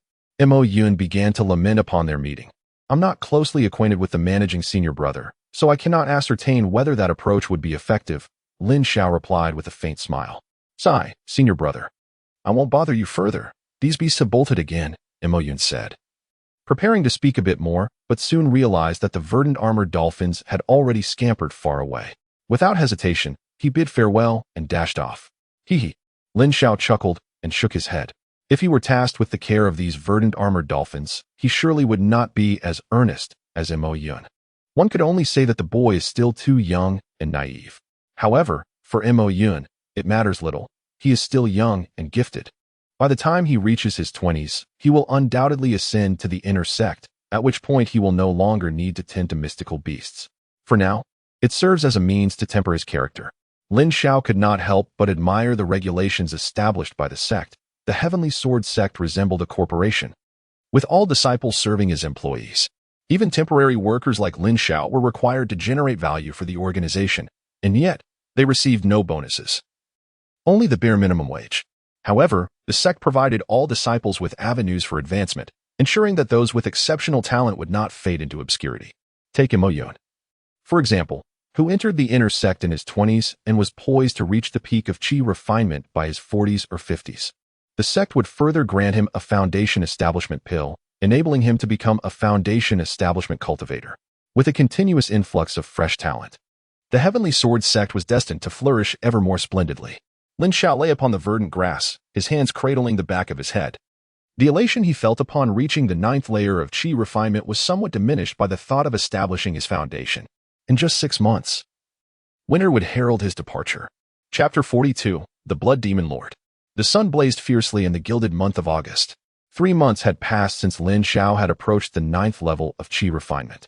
Whenever he found a moment, he practiced the lightning summoning technique.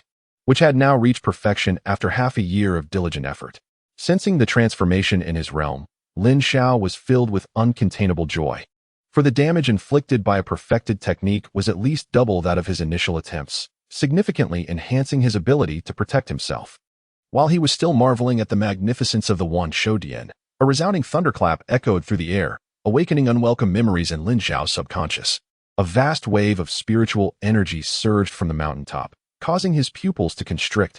He realized that the very concerns he harbored might be coming to fruition.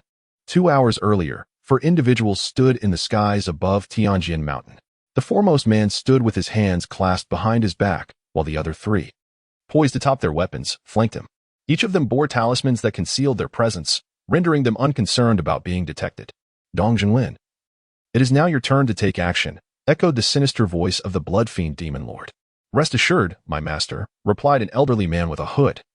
Bowing respectfully, the elder employed a gaze technique to scrutinize the surroundings meticulously, completing a circuit around Tianjin Mountain before returning to the blood fiend demon lord.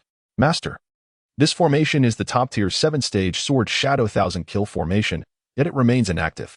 Fortunately, I have conducted extensive research on formations of this nature and am confident in my ability to dismantle it. That is reassuring. How long will it take to breach the formation? No more than 2 hours, at most.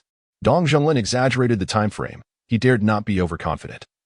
For the old demon was capricious, and he feared incurring his wrath should he fail to dismantle the formation within the stipulated time. Very well, 2 hours it is. Should you succeed in breaking this formation, it shall be considered a significant achievement. As for the 2 of you, assist me wholeheartedly in obliterating Tianjin sect today, and each shall receive a share of the Dan formation technique. Yes, we shall exert every effort to alleviate our master's concerns, the 2 subordinates replied in unison, clasping their fists in respect. All 3 had been branded with the slave seal by the blood fiend demon lord through dark sorcery. None of them were eager to partake in the assault on Tianjin sect, with some even contemplating feigning effort rather than exerting themselves to the utmost. However, the assurances given by the old demon made their breaths quicken with anticipation. All 3 were rogue cultivators, with Dong Zhenglin being the weakest, at the mid-stage of foundation establishment. Dong Zhenglin specialized in formations, having devoted considerable time to this path, and thus did not possess the profound cultivation of the other 2. Nevertheless, the mention of the Dan formation technique stirred immense excitement within him. What is the greatest challenge faced by rogue cultivators? Resources and techniques are paramount. Resources, in particular, hold the utmost significance. The majority of these resources are controlled by sects and prominent families, with only a small fraction allocated to lesser factions, leaving wandering cultivators to acquire only the scraps deemed unworthy by others. The situation is even more dire for techniques, as disciples of sects and families must swear a heavenly oath upon learning these methods, vowing to keep them secret. The heavenly oath is a binding commitment that most dare not infringe upon. The heavens are merciless for any violation of the oath, regardless of the justifications.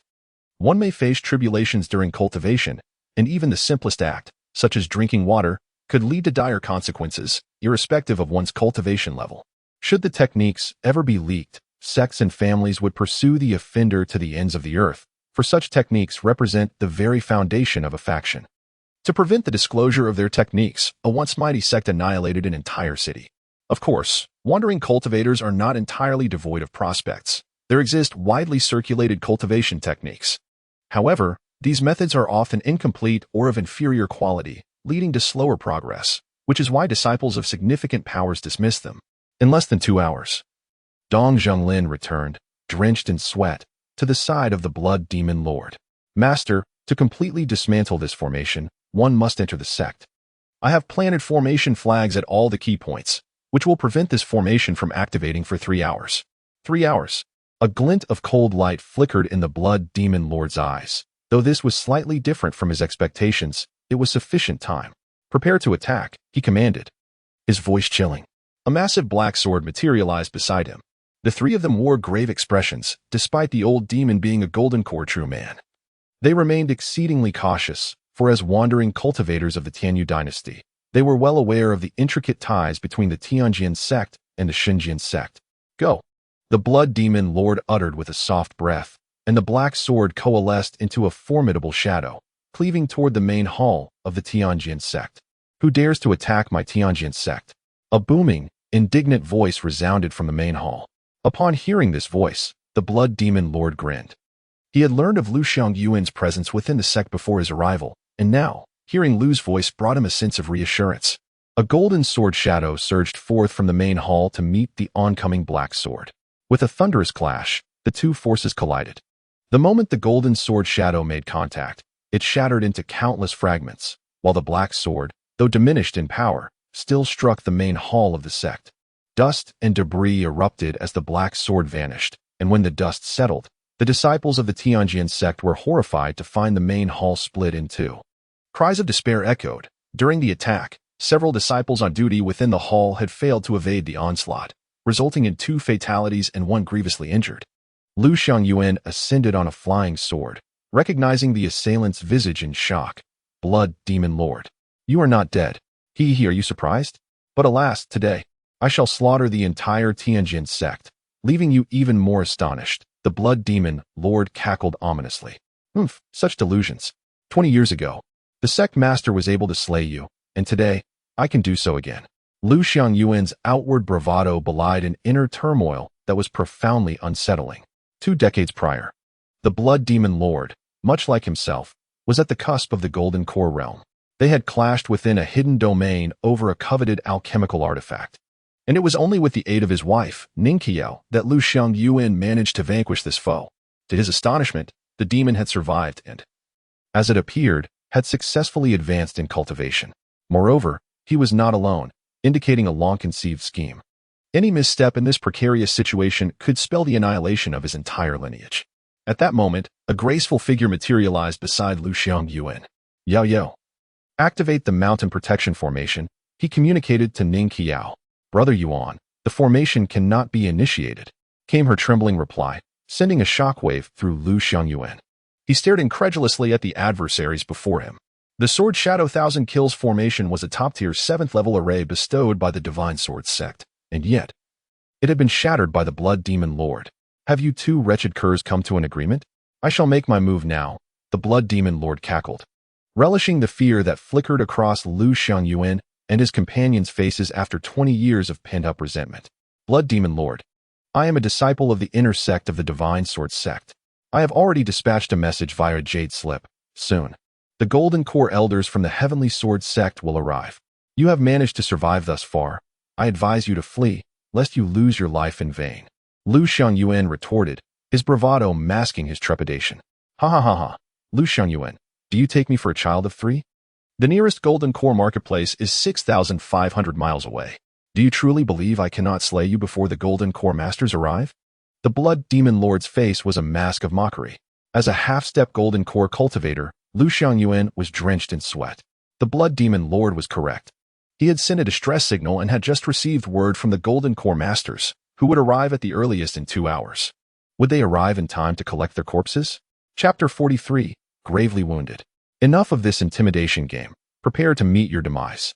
The Blood Demon Lord formed a hand seal, summoning a colossal black sword imbued with overwhelming malice that surged towards Lu Xiangyuan.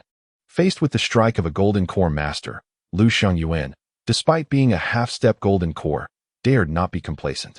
He commanded his golden flying sword to clash against the oncoming attack, while Lin Xiao summoned her own life-bound sword to intercept the black giant blade. You think 2 against 1 is impressive? Scoffed the Blood Demon Lord, as a robust figure leapt forward, wielding a heavy mace, poised to strike down Lin Xiao. Huang Yukon, it is you. Since when did you become a lackey of the demonic path? A flash of white light from the Merit Palace revealed a valiant woman wielding a long sword, blocking the attack aimed at Lin Xiao. Tian Fengling, what brings you to the Heavenly Sword sect? Huang Yukon exclaimed, astonished.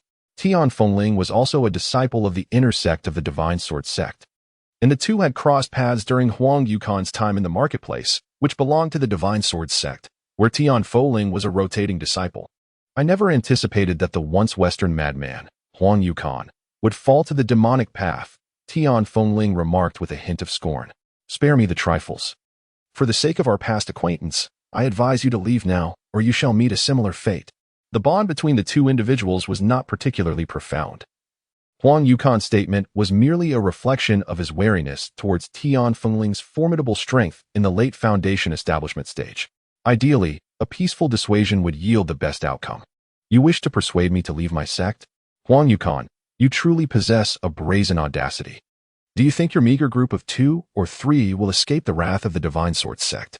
Tian Foling was genuinely curious. Though the blood demon was to be expected, given his demonic background, what substantial benefit could compel Huang Yukon to provoke the Divine Sword sect? I stand alone. Humph, enough of this idle chatter. Let us strike together. Do not involve me when our master unleashes his fury. A cold snort abruptly interrupted Huang Yukon's words. His expression soured, but the speaker had not granted anyone time to react before a colossal cauldron materialized from thin air. The cauldron expanded to a height of 10 zhong and plunged towards Tian Fengling with tremendous force. Merely 2 breaths had elapsed from the cold snort to the cauldron's descent. Tian Fengling's countenance grew grave. For this was yet another practitioner at the late foundation establishment stage. Humph. Huang Yukon also emitted a cold snort, clearly displeased. Yet his actions remained rather earnest as he wielded his long spear, creating myriad phantoms that sealed off the area beneath, rendering Tian Fengling unable to evade. Junior, your opponent is me.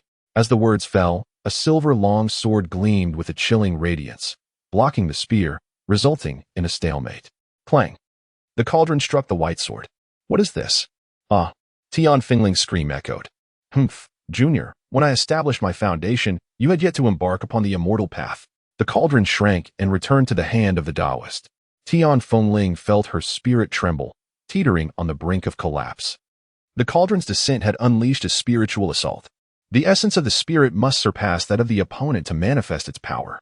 For instance, if one's spirit is likened to an orange and another's to a watermelon, upon collision, it is inevitably the orange that suffers, while the watermelon remains unscathed. To intentionally pit the orange against the watermelon is tantamount to seeking death. Both Liu Xiangyuan and Tian Fengling hailed from the Divine Sword sect, primarily mastering the sword. The majority of their prowess resided within their blade. Had there been a means of defense against spiritual attacks, things would have been different. Unfamiliar with the Taoist's capabilities, Tian Fengling suffered a severe setback during their initial clash. Sister Tian, allow me to assist you. The Deacon Qian ascended into the air on his sword, wielding a blue longsword aimed at the Taoist. Fellow Taoist Fu, I entrust these 2 to you. Huang Yukon's gaze remained fixed on the elder who had blocked his spear. The elder, with white hair and beard, wielded a silver longsword. This elder was none other than Qiu, who had previously acted pretentious when Lin Xiao visited the Hall of Inheritance. Elder Qiu? Huang Yukon inquired. So many years have passed, yet a junior still remembers this old man's name. Qiu's silver sword thrummed, poised to unsheath at any moment. Elder Qiu's esteemed name resonates throughout the Yuhai market. I never anticipated that you had not yet passed into the next life after all these years. Huang Yukon's expression grew increasingly solemn. He had not expected such a plethora of masters within the seemingly humble Divine Sword sect. Enough with the idle talk. Since you dare to trespass upon my Divine Sword sect, prepare to pay with your life.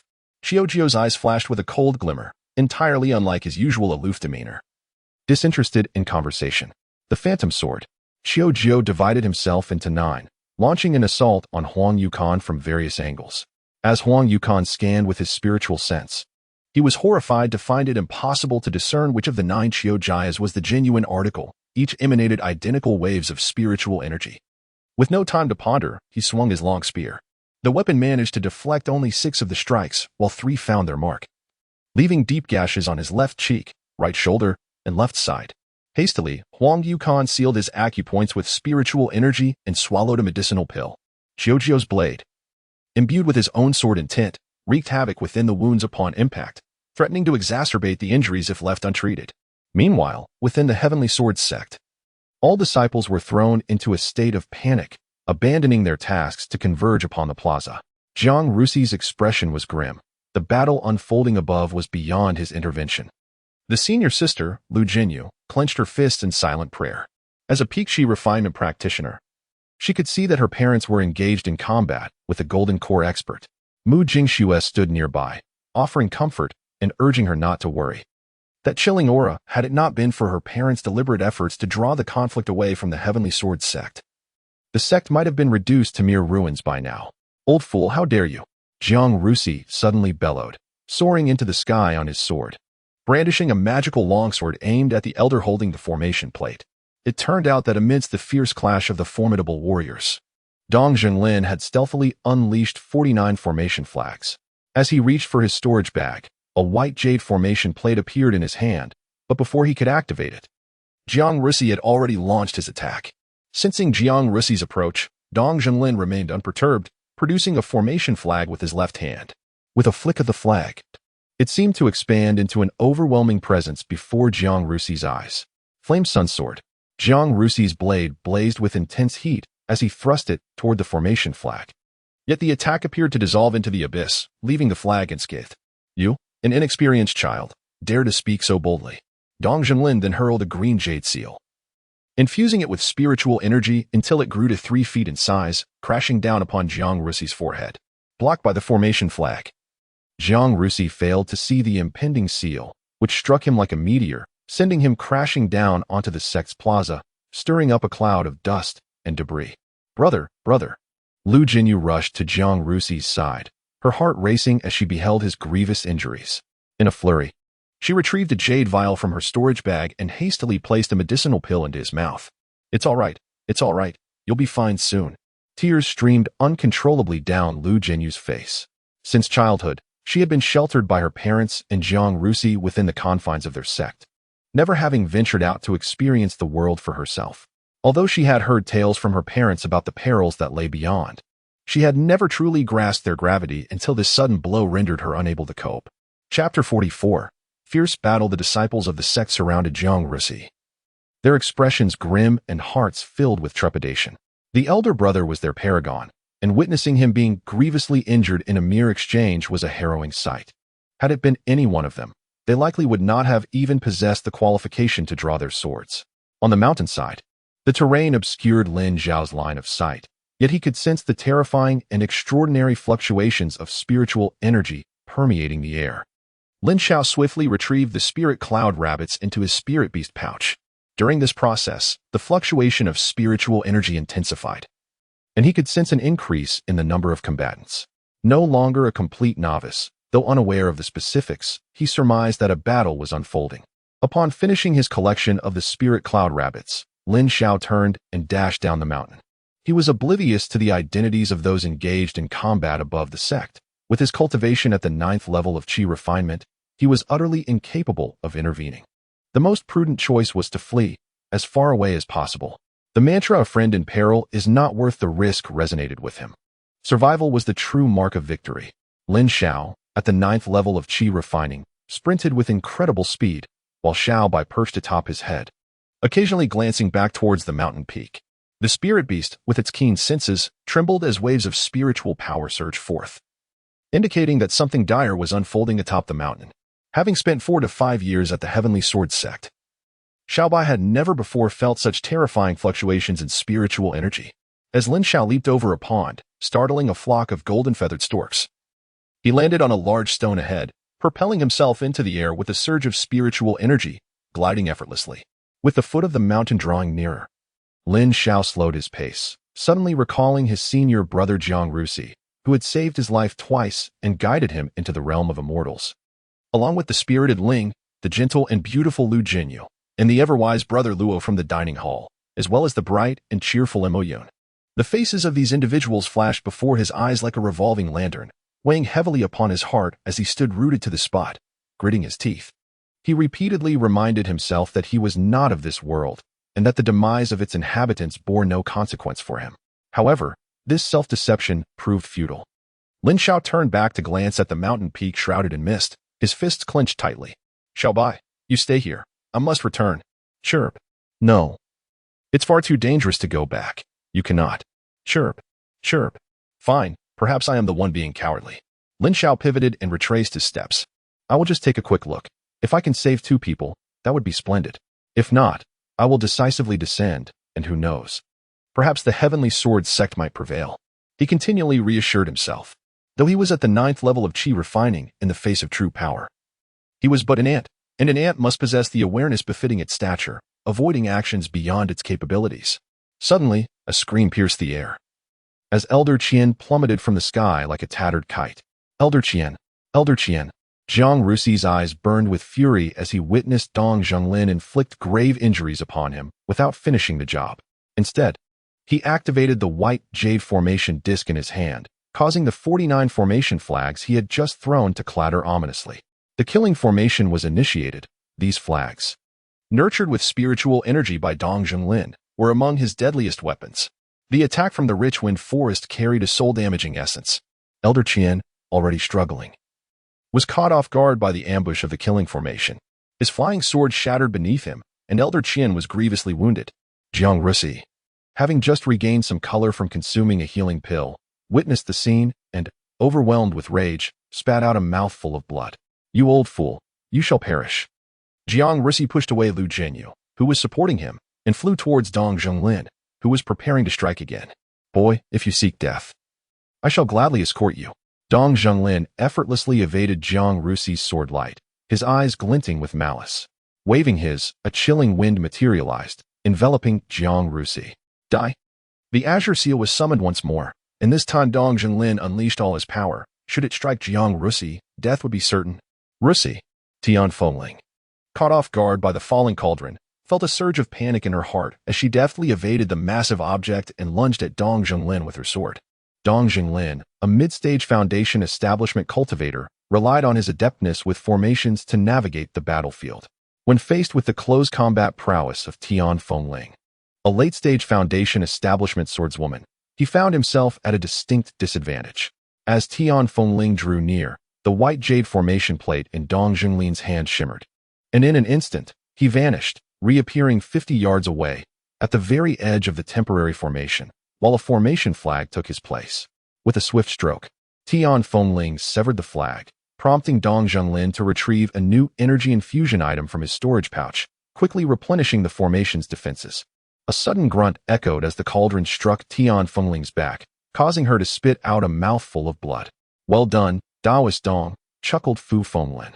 Merely a few tricks of an old man, not worthy of comparison to Taoist Fu's comprehensive abilities, Dong Zhonglin replied humbly, his words reflecting his true sentiments. As a loose cultivator, Fu Fenglin had managed to produce 6th-grade elixirs despite being only in the late stages of Foundation establishment. Had it not been for the slave seal imposed by the Blood Demon Lord, he would not have been subservient. Today marked the first encounter between Dong Zhonglin and Fu Fenglin, and he was taken aback by Fu's formidable strength. Swordsmen typically possessed high combat prowess. Yet Fu Fenglin was capable of holding his own against both Tian Fengling and Qian, a mid-stage Foundation establishment steward. Once the battle concluded, Fu Fenglin was determined to share a drink with Dong Zhonglin, eager to resolve matters swiftly and assist their master, lest delays lead to unforeseen complications. Fu Fenglin nodded at Dong Zhonglin. As an alchemist and a formation master, both belonging to the realm of technical crafts, they were united under the control of the Blood Demon Lord and thus should cultivate a closer bond. "Excellent," Dong Zhonglin affirmed, brandishing his life-bound artifact to strike a fatal blow at Jiang Ruxi. Suddenly, a silver gleam flickered through the chilling wind, and a streak of silver light darted past. Dong Zhonglin, drenched in sweat, watched in horror as his protective garment was split in two. Upon glancing down, he noticed a line of blood seeping from his chest. Had it not been for his protective attire, he would have perished. Without a moment to lose, he hastily retreated, utilizing his movement technique while consuming a healing elixir. Looking ahead, he saw that the ominous wind had vanished, and Jiang Ruxi, pale and gasping, was pursuing him with her sword drawn. Burning blood essence? Dong Zhonglin thought in disbelief. Such a tactic could only yield damage equivalent to that of a mid-stage Foundation establishment cultivator. He was unperturbed, though he had not anticipated Jiang Ruxi possessing a hidden card that took him by surprise. The sword strike she had unleashed was exceedingly profound, capable of penetrating even high-grade protective garments, considering that high-grade attire was highly coveted among Golden Core practitioners. He had spent 30 years' worth of savings from selling formation plates to acquire his. As they approached the mountain summit, Lin Xiao, now at the 9th level of Qi refinement, possessed keen eyesight and could see far afield. He witnessed a scene where a female swordswoman was being struck by a great cauldron.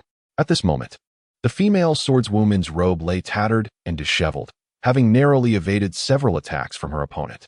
Though he was at a distance, Lin Xiao felt a pang of trepidation, and a surge of spiritual energy surged beneath his feet, hastening his steps further. Chapter 45. Eruption. Lin Xiao maximized the breath control technique and the concealment art. The concealment art was already perfected, and ordinarily, both techniques operated passively, with the consumed spiritual energy perfectly offset by the energy regained, maintaining a delicate balance.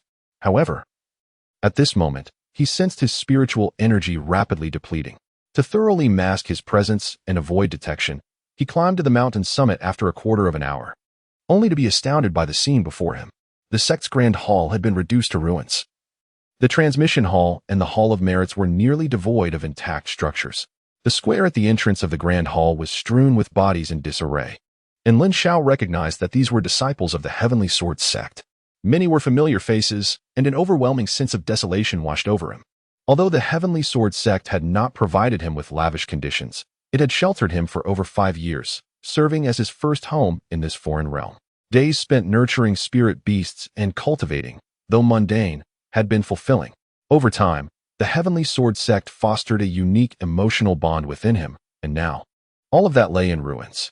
In the distance, spiritual energy fluctuations lingered in the air. Regaining his composure, Lin Xiao scoured the debris for survivors.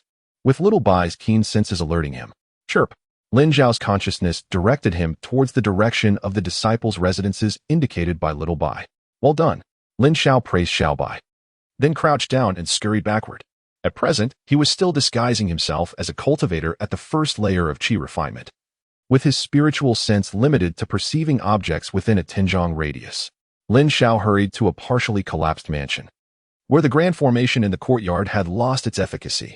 As he drew nearer, his spiritual sense detected the presence of individuals within. Lin, junior brother Lin? Senior brother Ling? Upon hearing his name called, Lin Xiao responded, having already perceived the situation through his spiritual awareness, thus feeling no surprise at senior brother Ling's call. Where have you gone, junior brother Lin? Hurry inside, lest the demonic cultivators discover us, came senior brother Ling's anxious voice from within the mansion. Lin Xiao rushed into the mansion, where 50 to 60 individuals were present. Several severely injured disciples lay on the ground, and at the forefront, one person was surrounded by numerous disciples. Lin Xiao stepped forward and saw Jiang Rusi lying on the ground, his expression complicated. At that moment, Jiang Rusi's hair was disheveled, and his golden-bordered robe, belonging to a direct disciple, was riddled with wounds. The most severe injury extended from the left side of his chest down to his thigh. Senior brotherling, how could the master brother sustain such grave injuries? Lin Xiao quietly inquired of senior brotherling beside him. Sighing, senior brotherling replied, Master Uncle Qian was injured by the enemy. In his quest for vengeance, the master brother sacrificed his own vitality to unleash a secret technique. Although he managed to vanquish the foe, he himself sustained heavy injuries, particularly a severe depletion of his vital energy. Just a moment ago, the senior sister administered a restorative pill. He should be fine. Lin Xiao lamented. How could the sect have come to this? So many senior brothers and sisters have perished? The Taoist was killed by the master brother just before he detonated the formation. The brothers had no time to evade, senior brotherling said, his expression sorrowful. At a loss for words, Lin Xiao reflected on the inevitability of life and death and the whims of fortune. Master brother. Just as senior brother Ling finished speaking, Jiang Rusi's eyelids fluttered before he slowly opened his eyes. The disciples, witnessing this, were overcome with emotion and called out excitedly. What is the situation outside? Jiang Rusi weakly inquired of Lu Jinyu, who stood nearby. Jiang senior brother, do not concern yourself with the outside for now. You must rest. Lu Jinyu began, but faltered under Jiang Rusi's resolute gaze. According to junior brother Zhao, Uncle Tian has detained the great cauldron Taoist, while Uncle Chio is still entangled with a burly man wielding a long spear. Our parents and that old demon are unaccounted for, Lu Jinyu said, his eyes brimming with tears. The disappearance of her parents and the old demon weighed heavily on her mind, for the old demon was a golden core true person, while her father was merely a half step into the golden core realm, and her mother, though in the late foundation establishment stage, was still vastly outmatched. Senior brother, you mustn't move. Your injuries are too severe. You cannot continue to fight. As Jiang Rusi struggled to rise, Lu Jinyu quickly pressed him down. I cannot remain idle, otherwise. Master and the uncles will be in peril. Jiang Rusi gritted his teeth and pushed Lu Jinyu's hand away, standing resolutely. The other disciples urged him not to go, fully aware of his current condition. Venturing out now would likely yield dire consequences. Master brother, senior sister. A disciple rushed in, panicked, shouting, "What has happened, junior brother Xiao?" Lu Jinyu's brow furrowed in concern. My cultivation is too low to approach closely, but from a distance, I saw Uncle Tian obliterated by the great cauldron. That Taoist has gone to assist the burly man, junior brother Xiao exclaimed, breaking into tears. It was utterly terrifying, even from afar. I felt the horrifying energy released when Tian Fengling was shattered. Master, Mu Jingxue, standing behind Lu Jinyu, cried out in anguish. She could hardly believe it. In her mind, her master was an unfathomably powerful sword cultivator. How could he have perished so easily? Jiang, senior brother, do not go. Lu Jinyu, heartbroken, grasped Jiang Rusi's arm as he attempted to leave. I must go, otherwise, Uncle Chiu will be in grave danger, Jiang Rusi resolutely declared, breaking free from Lu Jinyu's grasp and stepping out. The overwhelming aura he exuded compelled the disciples to instinctively part ways. Just as Jiang Rusi was about to reach the door, a figure burst forth. Senior brother, in the incredulous gaze of the other disciples. A young disciple clung to Jiang Rusi's leg, weeping uncontrollably. Let go, Jiang Rusi said coolly, as he prepared to use his spiritual power to free himself. The young disciple continued to wail, Senior brother, the sect master is currently missing, and only Uncle Chiu remains steadfast. The adversary hails from the demon path. What if they have a trick up their sleeve? You should take the senior brothers and sisters and flee. If the golden core old demon prevails, the Tianjin sect will truly face annihilation. If the sect master were here, he would never allow you to walk into death. We must escape while there is still time. The sect master is a half-step golden core powerhouse. Even if he cannot defeat the enemy, he can still flee if he sees the sect is deserted. If we remain, we will surely hinder the sect master. What if the old demon uses us to threaten him? The young disciple's name was Lin Xiao. He had overheard the whispers of the other disciples and grasped the gravity of the situation. The moment he learned the leader was a golden core demon cultivator, he was nearly paralyzed with fear. Lin Xiao would never forget the harrowing image of Qingyang County, with its population of 1 million, being slaughtered by a golden core powerhouse accompanied by demonic beasts. When Zhao Shidi returned with news of Tian Fengling being obliterated, Lin Xiao was so frightened he nearly fled. Yet, Jiang Rusi was preparing to engage in battle. Had he lost his senses? What could a heavily injured Foundation establishment disciple achieve? Was he seeking death? Lin Xiao's desperate plea was born from the realization that the others could not restrain him.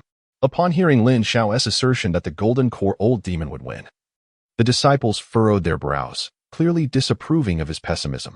However, as his words sank in, silence enveloped them. The corpses of disciples littered the sect, some beyond recognition. These young disciples, having never faced such horrors, were now engulfed in fear. Lin Xiao observed Jiang Rusi lost in thought, and, without hesitation, urged him further. Brother, a gentleman's revenge is not to be delayed for a decade. Do you wish to witness our junior disciples perish in vain? Life is paramount. As long as the Green Mountains remain, one need not fear the absence of firewood. As long as there are survivors, the Tianjin sect will not face annihilation. We must flee, I implore you, as your junior. His voice broke with emotion, tears streaming down his face. Chapter 46, Escape. Initially, Lin Xiao's intervention was met with resistance. While Mu Jingxue stood behind Lu Jinyu, her face flushed with anger. Her master had just perished, and Lin Xiao's suggestion to abandon vengeance in favor of flight was utterly unworthy of a disciple of the Tianjin sect. Yet, seeing the sincerity in Lin Xiao's words and his tears, her fury began to wane.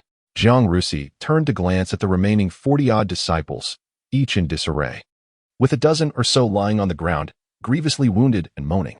He closed his eyes, took a deep breath, and then opened them, speaking softly. Very well. Let us depart. The disciples were momentarily stunned. They had not anticipated that the usually vengeful Jiang Rusi would be swayed. Having absorbed Lin Xiao's counsel, he calmed himself and recognized the truth in Lin Xiao's words. Their master and grandmaster were at a disadvantage. It was imperative for the disciples to escape. Remaining would serve no purpose and would only distract their masters. If the disciples withdrew, even if their masters could not prevail, they could at least flee. Rebuilding the sect was merely a matter of time, as long as there were survivors. We cannot leave in such disarray. Our objective is too grand. We shall form groups of 6, with every 2 individuals carrying 1 injured person, aiming for the Dust Moon Market, which lies 6,500 miles away. We shall meet there. Jiang Rusi, embodying the wisdom of a senior brother, swiftly devised a plan. The group dispersed, ensuring that even in the event of unforeseen circumstances, they would not face total annihilation. Soon, the groups were nearly organized. Lin Xiao, your cultivation is too low. You should join Moyun's group. They are at the second and third levels of qi refinement. Do not carry any injured and depart swiftly, Jiang Risi instructed Lin Xiao, the weakest among them. Understood. Lin Xiao replied. With the groups formed, each disciple shouldered their injured companions and hurried down the mountain. The steward Qian lay unconscious, his spirit severely wounded. Jiang Rusi carried him along with Lu Jinyu and Mu Jinxue as they made their exit. Brother Lin, we must hurry. We might be too late. Mo Yun urged. I'm coming, Lin Xiao responded, showcasing the swiftness of a first-level qi refiner. As they exited the confines of the sect, the group members harnessed their spiritual energy, enabling them to run faster and more steadily. Mo Shitty, you all go ahead. I forgot to retrieve the belongings my brother left for me. I'll fetch them and join you shortly, Lin Xiao said to Mo Yun before abruptly halting. The 5 disciples at the second and third levels of qi refinement glanced back but continued their flight, as they were not well acquainted with Lin Xiao. His fate was of little consequence to them. Mo Yun, about to stop, watched as Lin Xiao turned back towards the sect, compelling him to follow his senior brothers down the mountain. As Lin Xiao ran, he rubbed his cheeks, erasing the traces of tears from his earlier cries. How challenging it was. If only he could showcase this acting talent on Earth, perhaps he could attend a film academy and even win an award. Xiaobai, remain vigilant. Lin Xiao activated the highest level of his concealment technique and breath-hiding art, treading cautiously within the sect. Chirp. Influenced by Lin Xiao's mood, Xiaobai's call became softer. The sect was enveloped in an eerie silence, unsettlingly quiet. Lin Xiao's heart raced as he finally reached the ruins of the transmission hall. Xiaobai, hurry and search. We have only 1 minute. With that, the duo swiftly rummaged through the debris. A minute later, Lin Xiao used his spiritual sense to locate 5 jade slips, while Xiaobai held one in his mouth and clutched another with his paws. Let us go.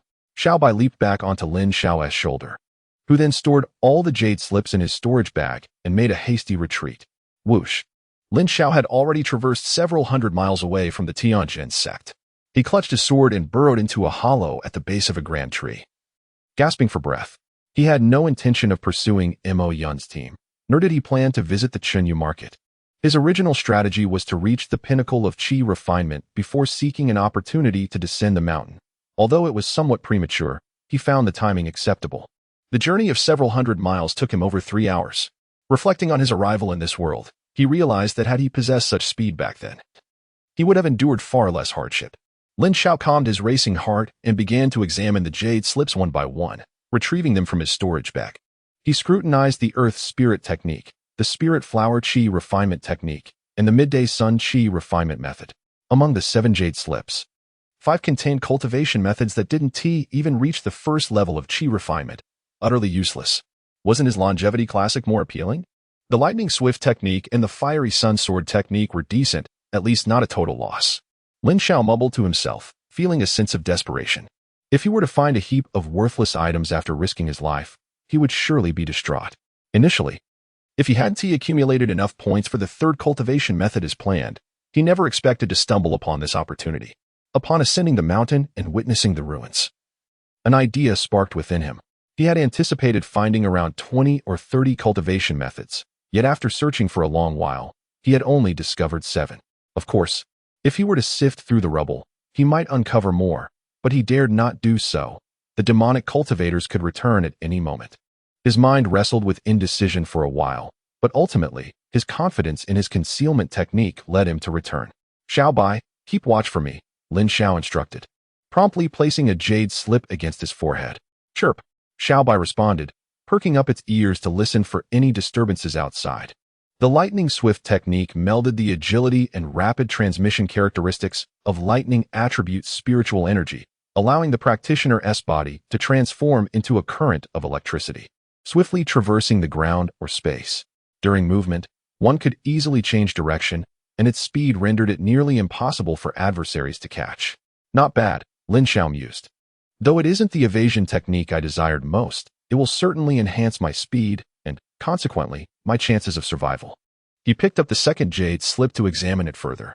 The fiery sun sword technique allowed practitioners to absorb fire attributes into their swords, igniting the blade in a blaze of fierce flames. Each strike was akin to the sun at its zenith, with the scorching fire capable of incinerating enemies' treasures and flesh alike. Moreover, the sword's fiery energy possessed formidable adhesive properties. Once it struck, the flames would continue to scorch relentlessly. Excellent, excellent. My treasured sword will finally prove its worth. Combined with my lightning summoning technique, this technique is invincible. Lin Xiao rejoiced. He had previously glimpsed this sword technique in the transmission hall, knowing it required 1,500 points to exchange. Definitely formidable. However, I cannot linger here. I must find a secluded place to cultivate. Lin Xiao rose, with Xiao Bai leaping onto his shoulder. He cautiously scanned the mountains with his spiritual awareness. Oh, just the spot I need. Lin Xiao activated his concealment technique to its fullest extent and arrived at the entrance of a cave 15 minutes later. He had stored Xiao Bai in his spirit beast pouch and approached stealthily. Inside the cave, a feline demon beast lay in slumber, though Lin Xiao did not recognize it. The aura emanating from the creature suggested that it was an intermediate-grade 8th-tier demon beast. Despite having reached the 9th level of Qi refinement, he remained cautious, for his practical experience was still insufficient. He dared not advance any closer than 10 zhang to the leopard demon. In Lin Xiao's hand materialized a silver crossbow. Recalling the moments of hunting avian beasts, he held his breath as a small fireball manifested in his palm. This fireball, brimming with boundless energy, flickered with violet lightning on its exterior, a technique he had meticulously devised. The execution of this spell demanded exceptional precision. The explosive flame technique was inherently volatile, and the lightning strike technique could easily trigger an explosion. After countless hours of practice, Lin Xiao had become quite adept at this method. Chapter 47. On the journey, the leopard demon sensed the surge of spiritual energy and abruptly lifted its head. With a sharp sound, a mournful wail escaped its lips as a 1-inch blood hole appeared in its upper body. Lin Xiao had aimed for its heart, and even with a slight deviation, the power of the explosive flame technique still obliterated it. With another strike, the demon's head was shattered, extinguishing the last vestiges of its life. Only then did Lin Xiao reveal himself, harboring no compassion for such creatures. It was either their demise or his own. Such was the law of survival in nature.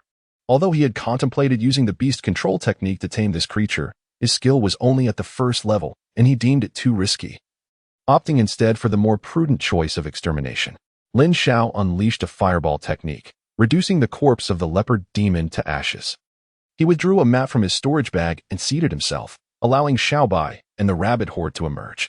The spirit beast pouch provided by the Heavenly Sword sect was of the lowest grade, and spirit beasts, when confined for extended periods, risked depleting their spiritual energy and succumbing to death, while a few spirit beasts could endure for a longer duration. The burden of over 100 spirit cloud rabbits on the pouch was overwhelming. After instructing Xiao Bai to remain vigilant of their surroundings, Lin Xiao commenced his practice of the spirit lightning swift movement technique and the sunfire sword art. His repertoire of techniques was scant, and acquiring more would enhance his chances of survival.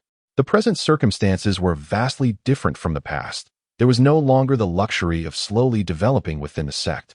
With the sect suffering a grievous blow, whether traversing the world or facing potential pursuers, securing additional means of survival was undoubtedly prudent. The ethereal spirit resides within the cosmos, drawing forth the profound light. Meridians flow like dragons, the thunderous energy coursing as violet lightning condenses into the abdominal cavity. As day transitioned into night, a day swiftly elapsed. Lin Xiao rose from the meditation mat, and in a flash of lightning, he appeared at the entrance of the cave. Chirp, chirp. Little Bai was taken aback, unable to trace Lin Xiao's movement. How about that? Impressive, isn't it? Lin Xiao boasted playfully to Little Bai. Chirp. With a gleeful chirp, Little Bai leaped into Lin Xiao's embrace, nuzzling affectionately, eager to experience Lin Xiao's swiftness. With a crackle, a surge of energy coursed through, and Lin Xiao returned to the mat with Little Bai. Chirp, chirp. Little Bai was filled with exuberance. All right, no more play for now. We'll explore it properly later, Lin Xiao said, gently tapping Little Bai's little head. He retrieved some spiritual herbs and materials from his storage pouch, offering them to Little Bai and the rabbit group for their meal. The supplies in the pouch were sufficient for 2 more days. By reducing the daily portions, he could extend their provisions. He settled back into a meditative posture, having already grasped the fundamentals of the lightning speed technique. He now commenced his practice of the solar flame sword art. The solar flame lies hidden within the void. The sword essence calls forth the spiritual energy to merge As dawn broke, another day had passed. Lin Xiao retrieved a low-grade mortal sword from his storage bag and performed the initial stance of his technique. The sword gradually turned crimson, emanating wisps of smoke, and soon flames blazed along the blade. Having just begun, many concepts remain elusive to me. I am uncertain if the explosive flame technique can be integrated, but the thunder summoning technique should pose no issue. Lin Xiao pondered on how to enhance the damage of the Sunfire sword technique. Little White had departed. The small creature, nestled atop the mother rabbit's head, awoke at the commotion. Upon seeing Lin Xiao wielding the sword, it hesitated to approach until called, chirping softly before clambering onto Lin Xiao's shoulder. After collecting the rabbits into his spirit beast bag, Lin Xiao stepped outside the cave. He formed a hand sign and unleashed the explosive flame technique, causing a fireball to detonate within the cave, burying everything in its wake. The crackling sounds, accompanied by Little White's chirps, filled the forest as currents of electricity flickered intermittently. The lower-ranked beasts and monsters quaked in fear. In the desolate wilderness, the lightning speed technique continued unabated as Lin Xiao fervently sharpened his proficiency.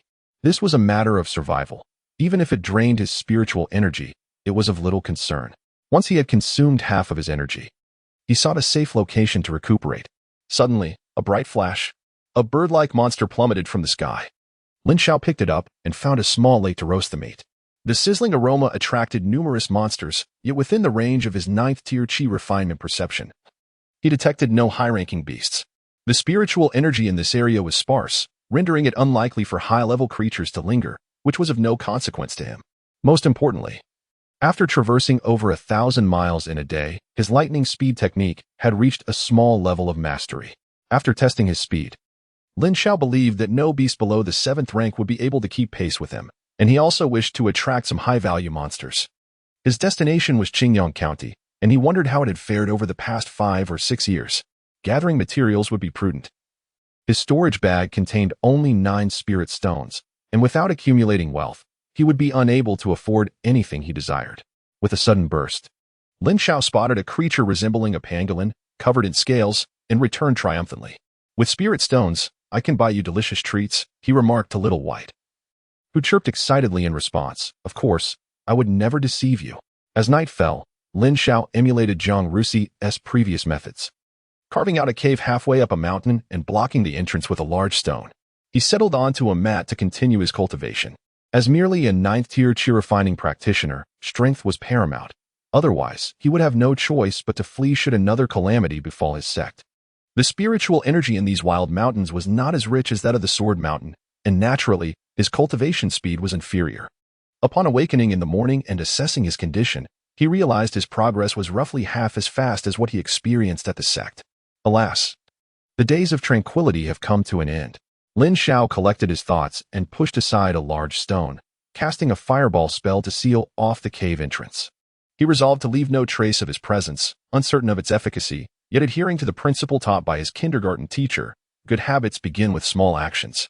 After running through the forest for over an hour, a plain finally came into view. Lin Xiao expanded his consciousness to survey the surroundings, ensuring he remained within the 3rd level of chi refinement before proceeding.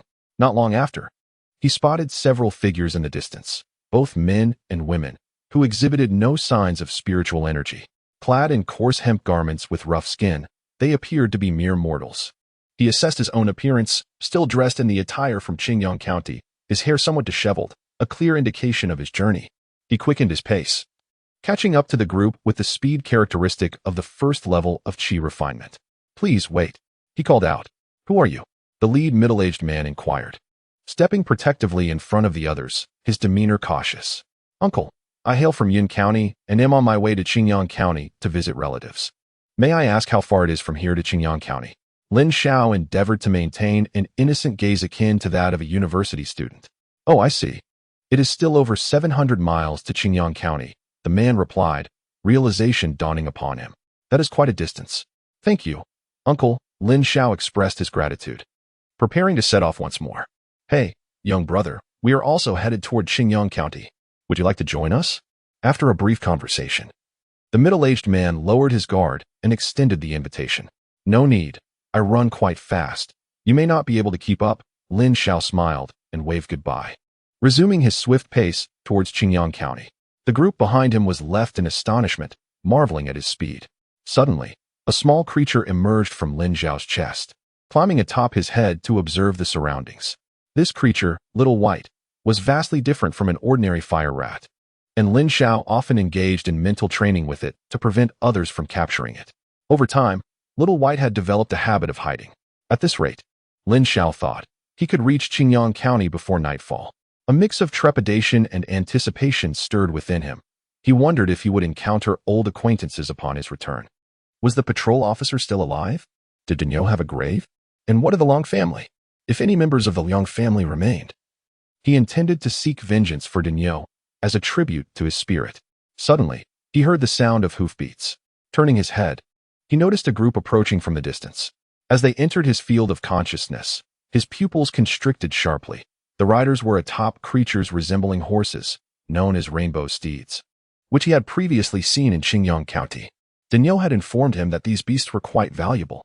Among them, 2 women rested atop their steeds, those he had seen earlier, sheltered by the middle-aged man when he inquired for directions. Each rider exuded a menacing aura, unmistakably not of noble character. Lin Xiao quickly veered off the main road, altering his course. "Brother Wei, that kid has run off. Should we pursue him?" A follower inquired of the leading man, who cast a glance at Lin Xiao's retreating figure. "No need," he replied dismissively. "That attire clearly belongs to a pauper. Though he does possess a certain cleverness, it seems he is merely fortunate." With a smirk, the man urged his steed, the flying rainbow horse, to hasten. "Giddy up! Giddy up!" A throng of over 20 individuals dashed past, while Lin Xiao perched atop a small hill, observing the scene unfold. Are these bandits so rampant? It appears the situation in Qingyang County is dire. For a moment, Lin Xiao hesitated, contemplating whether to press forward. He was uncertain of the aftermath of the earlier conflict. Surely Qingyang County had not succumbed entirely, had it? It shouldn't be the case. According to senior brother Zhang, this is the territory of the Tianyu dynasty. If bandits were to breach Qingyang County, the Tianyu dynasty would undoubtedly intervene. With this realization, Lin Xiao resolved to continue his journey. Furthermore, the middle-aged man had not mentioned the situation regarding the bandits. It was a pity for that individual, as Lin Xiao surmised that the fate of those captured was grim. With 2 women taken hostage, it was unlikely the bandits would spare any men. This world is exceedingly cruel. Those vile demonic cultivators. I could have smoothly ascended to the pinnacle of qi refinement, were it not for your heinous actions. If I am fortunate enough to reach the nascent soul stage, I shall seek vengeance upon you. Lin Xiao ground his teeth in frustration. The realm was in disarray, and only upon venturing out did he comprehend how rare it was for the disciples of the Sword of Heaven sect to be afforded a stable environment for cultivation, which had been shattered by a band of miscreants.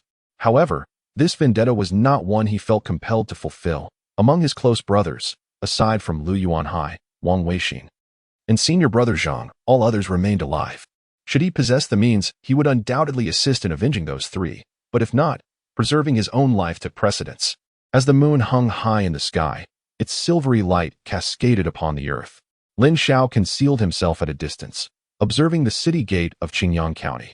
Following the recent encounters with bandits, he exercised greater caution, naturally slowing his pace.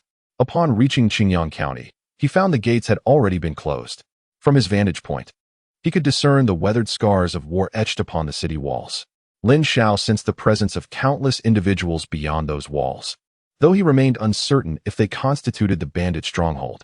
Outside the city gate, several people lingered, gathered in small groups, engaging in conversation. These were travelers who had arrived at intervals, now compelled to wait at the gate until it reopened the following morning. Lin Xiao scrutinized these individuals. With a merchant caravan present, nearby locals were likely to be around as well. Having worked in Qingyang County for over half a year, he was familiar with the names of various merchant houses and escort agencies, yet he had never encountered these particular caravans before. Exercising caution, he refrained from using his spiritual awareness for observation, relying solely on his keen eyesight to discern the formidable vitality emanating from several of them. It was evident that these individuals were adept practitioners, though whether any were cultivators remained uncertain. In the early morning, the sound of rustling echoed. Lin Xiao abruptly opened his eyes, alerted by the sound of clanking chains. He turned his gaze towards the city gate, which was gradually swinging open. Armored soldiers emerged in formation from within the city, their equipment seemingly unchanged from 6 or 7 years prior. The crowd gathered at the gate had noticeably increased since the previous night. After observing for a moment, Lin Xiao saw travelers beginning to enter the city, prompting him to cautiously emerge from his hiding place, ready to venture into the city and explore. Lin Xiao utilized the breath-restraining technique to stabilize his cultivation at the first level of qi refinement, while employing the concealed breath technique to maintain his prowess at the third level of qi refinement. This strategic maneuver allowed him to evade the harassment of lesser individuals without drawing the attention of more formidable figures.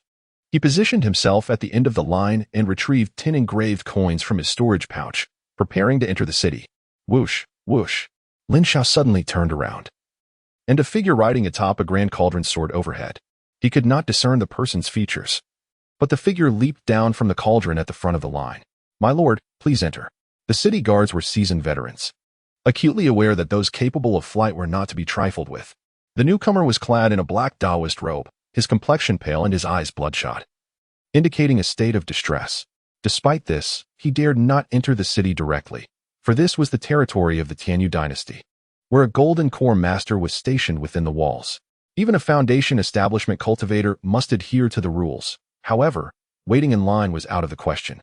Just as the black-clad Taoist prepared to enter the city, he abruptly turned his gaze, his piercing eyes fixated on Lin Xiao at the back of the queue. Lin Xiao felt a chill run down his spine as he was scrutinized, and upon seeing the face of the figure clad in black, he realized he did not recognize this individual.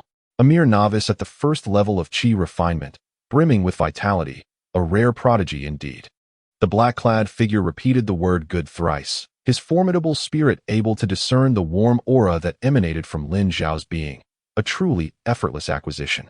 "Young man, I perceive a remarkable affinity in your countenance.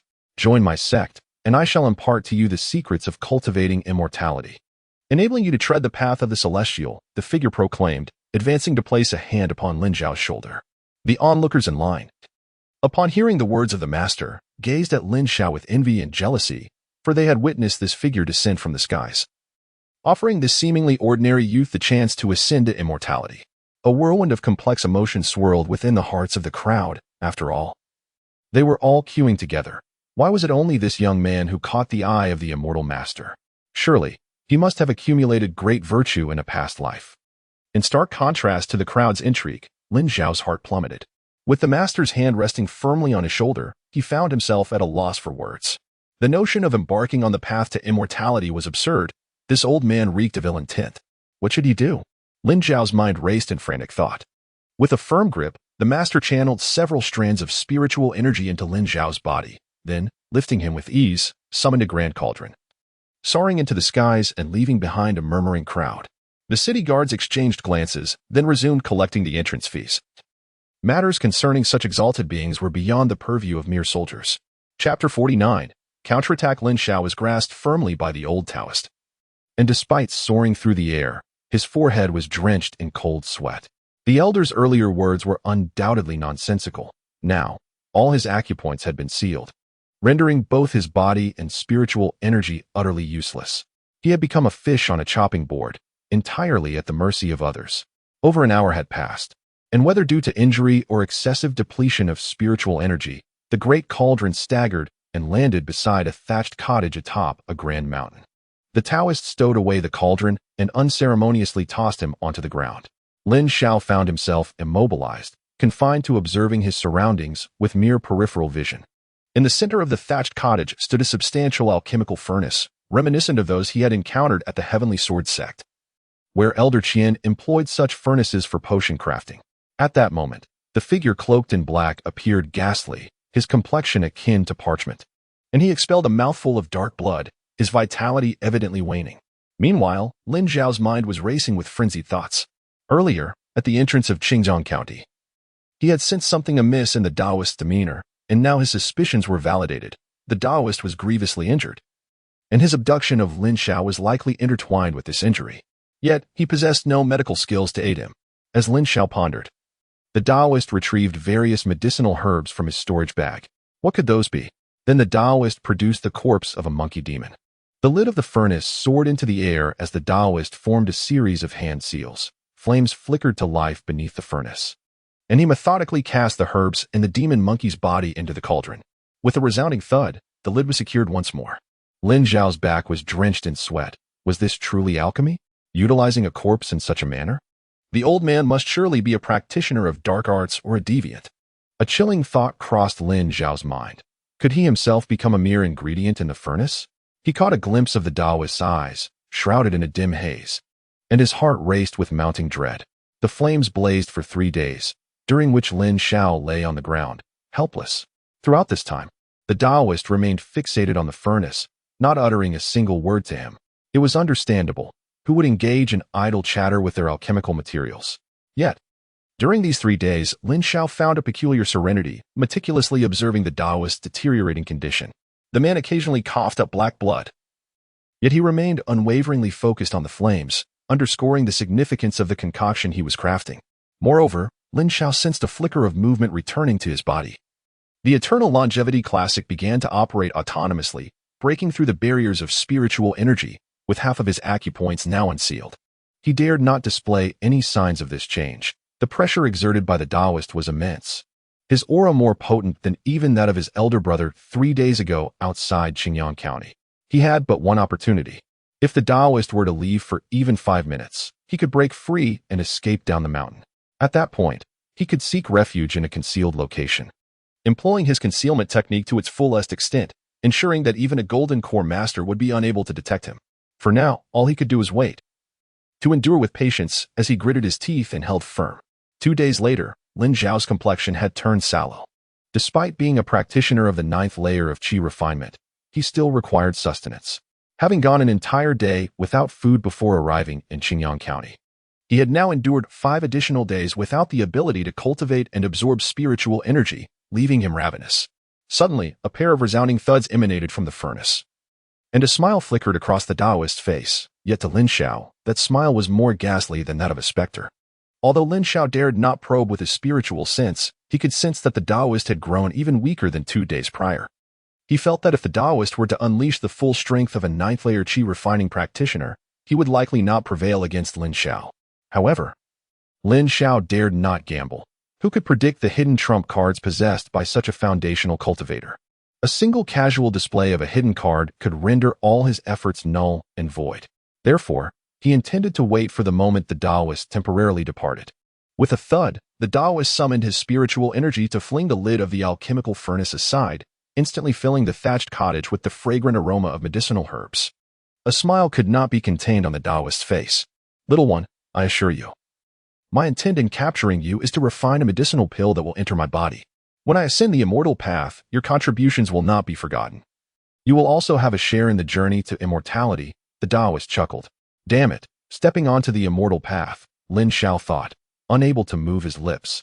Cursing inwardly, the Taoist, struggling to rise, approached Lin Xiao and seized his collar, preparing to toss him into the furnace. It was only when Lin Xiao was lifted that he glimpsed the pool of crimson liquid within the furnace. Just as he was on the verge of being thrown into the cauldron, Lin Xiao let out a desperate scream. The Wan Shou Dian surged wildly, and at that moment, his acupoints were unsealed. A look of shock filled the Taoist's dim eyes. 3rd layer qi refining. No, 9th layer qi refining. By the heavens, you little rascal. The Taoist, already severely injured, reacted sluggishly. Having suffered for nearly 9 days, his cultivation had plummeted to a maximum of 7th layer qi refining, rendering him incapable of stopping Lin Xiao's actions.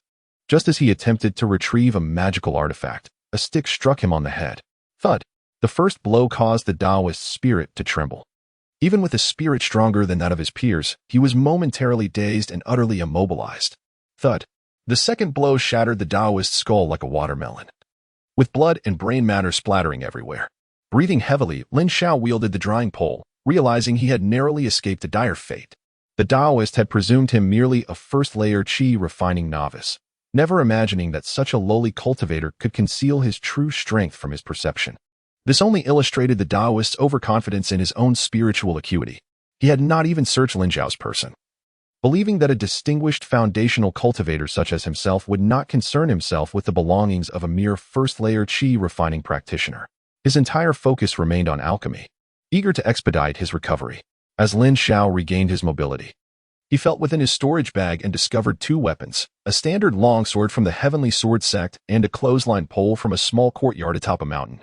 Instinctively, he seized the clothesline pole and struck at the Taoist.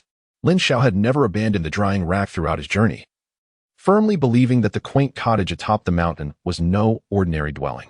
His intuition proved correct. The Taoist was a foundational cultivator. Even though injured and unable to fully manifest his foundational prowess, it was unlikely that even a low-grade mundane weapon could inflict harm upon him.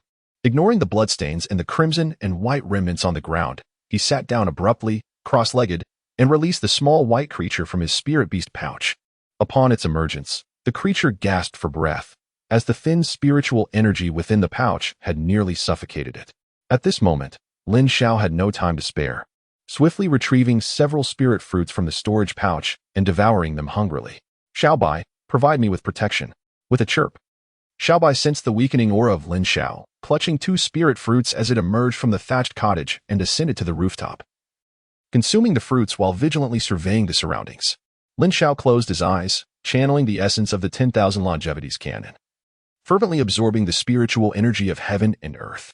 Having resided in the thatched cottage for 5 days, he had already discerned that the spiritual energy in this location was far more abundant than in other places. The ample spiritual energy at the Heavenly Sword sect was due to the naturally rich aura at the summit of Heavenly Sword Mountain, further enhanced by the inscription of a gathering formation. It was unclear what methods the cloaked figure had employed to render the spiritual energy here nearly equivalent to that of the Heavenly Sword sect. Around him, the spiritual energy swirled like a vortex, converging upon Lin Xiao. His internal consumption of spiritual energy was minimal, primarily necessitating bodily recuperation. As the name suggests, refining qi involves channeling spiritual energy through the body's meridians into the dantian, allowing it to coalesce into a sea of energy within. Through the process of purification, practitioners harness this energy for their own use, akin to shearing the wool from the sheep of heaven and earth. For each increment of personal growth, the spiritual energy of the universe diminishes correspondingly. Chapter 50. Seizing the body. As the 10,000 longevities canon began its operation, suddenly, his expression changed dramatically. Beads of sweat cascading from his forehead. Deep within his spiritual platform, a shadowy figure emerged, markedly different from the earlier cloaked man. The visage of this middle-aged figure was rife with malevolence and resentment. "You wretched boy," the figure intoned, "since you have destroyed my physical form, you shall compensate with your own." The voice echoed within Lin Xiao's being, rendering him unable to ignore it. The figure clung to his soul like a vile parasite, beginning to gnaw at it. "Ah!" Lin Xiao cried out in agony. The pain was excruciating, surpassing even that of an inflamed appendix. He closed his eyes, gazing inward at the sea of energy, only to comprehend the true nature of his predicament. Writhing in torment, he was reminded of the saying, 10 fingers connected to the heart. Just as a mere stub toe or finger could inflict prolonged suffering on earth, this wound to his very soul was magnitudes more painful. 100-fold, or even 1,000-fold. Lin Xiao's mind raced as he contemplated his predicament. He possessed no methods of soul attack nor any protective artifacts of a similar nature. The only recourse available to him was his martial arts technique. Yes, the technique. Just moments ago, when he activated the Wanshou Dian, the shadow had launched an assault against him. This method must surely hold some efficacy. With his hands pressed firmly against the ground, he gritted his teeth, causing his gums to bleed as he prepared to rise. Time was of the essence. He could not afford to linger. He immediately began to channel the Wanshou Dian. The heavens and earth possess spiritual essence. Longevity is enshrined within. The cosmos manifests boundless longevity. The breath gathers from myriad rivers, condensing into spiritual liquid. The divine melds with all phenomena to safeguard the primordial yang. "You vile creature, I shall slay you. I shall annihilate you." As the Wanshou Jian was activated, the shadow relinquished its grip on Lin Xiao's soul, clutching its head in torment, continuously uttering curses in agony. Lin Xiao directed a fragment of his consciousness to observe, and only then did he discern the figure's true appearance. This individual bore a visage entirely distinct from that of the man in black, yet Lin Xiao was certain that the shadow was undoubtedly that of the Taoist. The man in black must have employed some method to alter his countenance. However, knowing this was of no consequence, for Lin Xiao had obliterated the Taoist's head, leaving no means to verify if his assumptions held true. With a sigh of relief, the torment of his soul's gnawing pain dissipated, and the goosebumps that had enveloped him gradually subsided, leaving him drenched in his Taoist robe. Xiaobai, hesitant at the threshold, refrained from entering.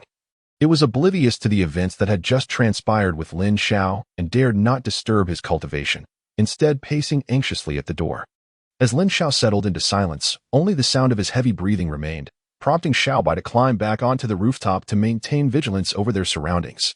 You little wretch, I shall extract your soul and refine your essence. You shall not find peace in death. Stop, cease at once. Ah, the pain is unbearable. The figure gradually became indistinct, as though it could vanish at any moment. Dao, friend, I am willing to serve you as my master, please. I implore you to halt. The man in black transitioned from curses to pleas for mercy, yet Lin Xiao remained impervious, continuing the operation of the Wan Shou Dian. He feared that any lapse in attention might grant the Taoist a moment's respite. This Taoist possessed an array of cunning techniques, refining human pills, soul possession, and other insidious methods were all within his repertoire. Do not blame me. You brought this upon yourself by attempting to strike at me. Lin Xiao silently affirmed as he relentlessly performed the Wan Shou Dian. The Taoist's cries for mercy and curses eventually faded, prompting Lin Xiao to introspectively examine his dantian and spiritual platform, finding no trace of the figure. Still unsettled, he persisted in the operation of the Wan Shou Dian. What Lin Xiao was unaware of was that the dark-clad figure had not initially intended to seize control so swiftly. After being struck twice by the clothes-drying pole, his spirit was gravely wounded. He had planned to remain in Lin Xiao's spiritual realm for a period, consolidating his essence. His intention was to take over during Lin Xiao's pivotal moment of advancing to the 10th level of qi refinement or during the foundation establishment. However, when the myriad longevity cannon was activated, it revealed an unforeseen predicament. He first resorted to curses to interrupt the cultivation, and then he began the possession. Unfortunately for him, Lin Xiao had no other means at his disposal and continued to cultivate his methods. To his astonishment, this serendipitous endeavor caused the dark-clad figure to dissipate before even completing a single circulation of energy. Lin Xiao was intensely focused, having completed the rotation of 3 energy centers. Exhausted, he lay on the ground, which was smeared with remnants of his own mental exertion, gasping for breath. The recollection of previous events sent a chill down his spine, causing him to shudder involuntarily. Lin Xiao had previously encountered danger, but this was his first true brush with death. He understood that if the Taoist were to completely devour his soul, he would be successfully possessed, leading to his ultimate demise. Upon hearing the commotion, Xiaobai swiftly descended from the rooftop. Upon opening the door, it was overjoyed to see Lin Xiao lying on the ground, chirping incessantly. Thank you, Xiaobai, Lin Xiao said, as he produced a spirit fruit and offered it to the creature. Xiaobai accepted the spirit fruit, hesitating momentarily on whether to consume it. For it had been starved for many days, and the 2 spirit fruits it had just eaten had not sufficed to sate its hunger. Lin Xiao paid no heed to the anxious little bai. With his elbow propped on the ground, he gradually rose and approached the lifeless body of the man in black. He began to search the corpse and unearthed the storage pouch. Afterward, he stowed away the alchemical furnace from the thatched cottage and, upon surveying the surroundings and finding no other valuables, he led little bai out of the hut. Casting 3 fireballs, the flames blazed more fiercely, and Lin Xiao watched as the cottage was consumed by the fire until it was reduced to ashes before he departed. The night was still deep, and Lin Xiao released his consciousness, honed to the 9th level of qi refinement, to scan the vicinity. He discovered a small lake, first summoning a herd of rabbits, and then producing spirit grass for them to feast upon. As for himself, he removed his robe and incinerated it with a fireball until it turned to ash, before finally plunging into the icy waters of the lake. Though the water was frigid during the night, it posed no hindrance to a cultivator at the 9th level of qi refinement.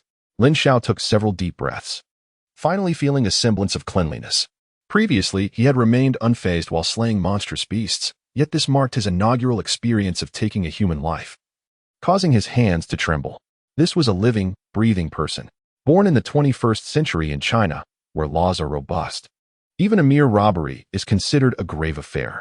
He had never before taken a life, even if it belonged to a heinous and depraved individual. Lin Xiao emerged from the lake only at dawn, having spent the night immersed in contemplation of the spirit cloud rabbits.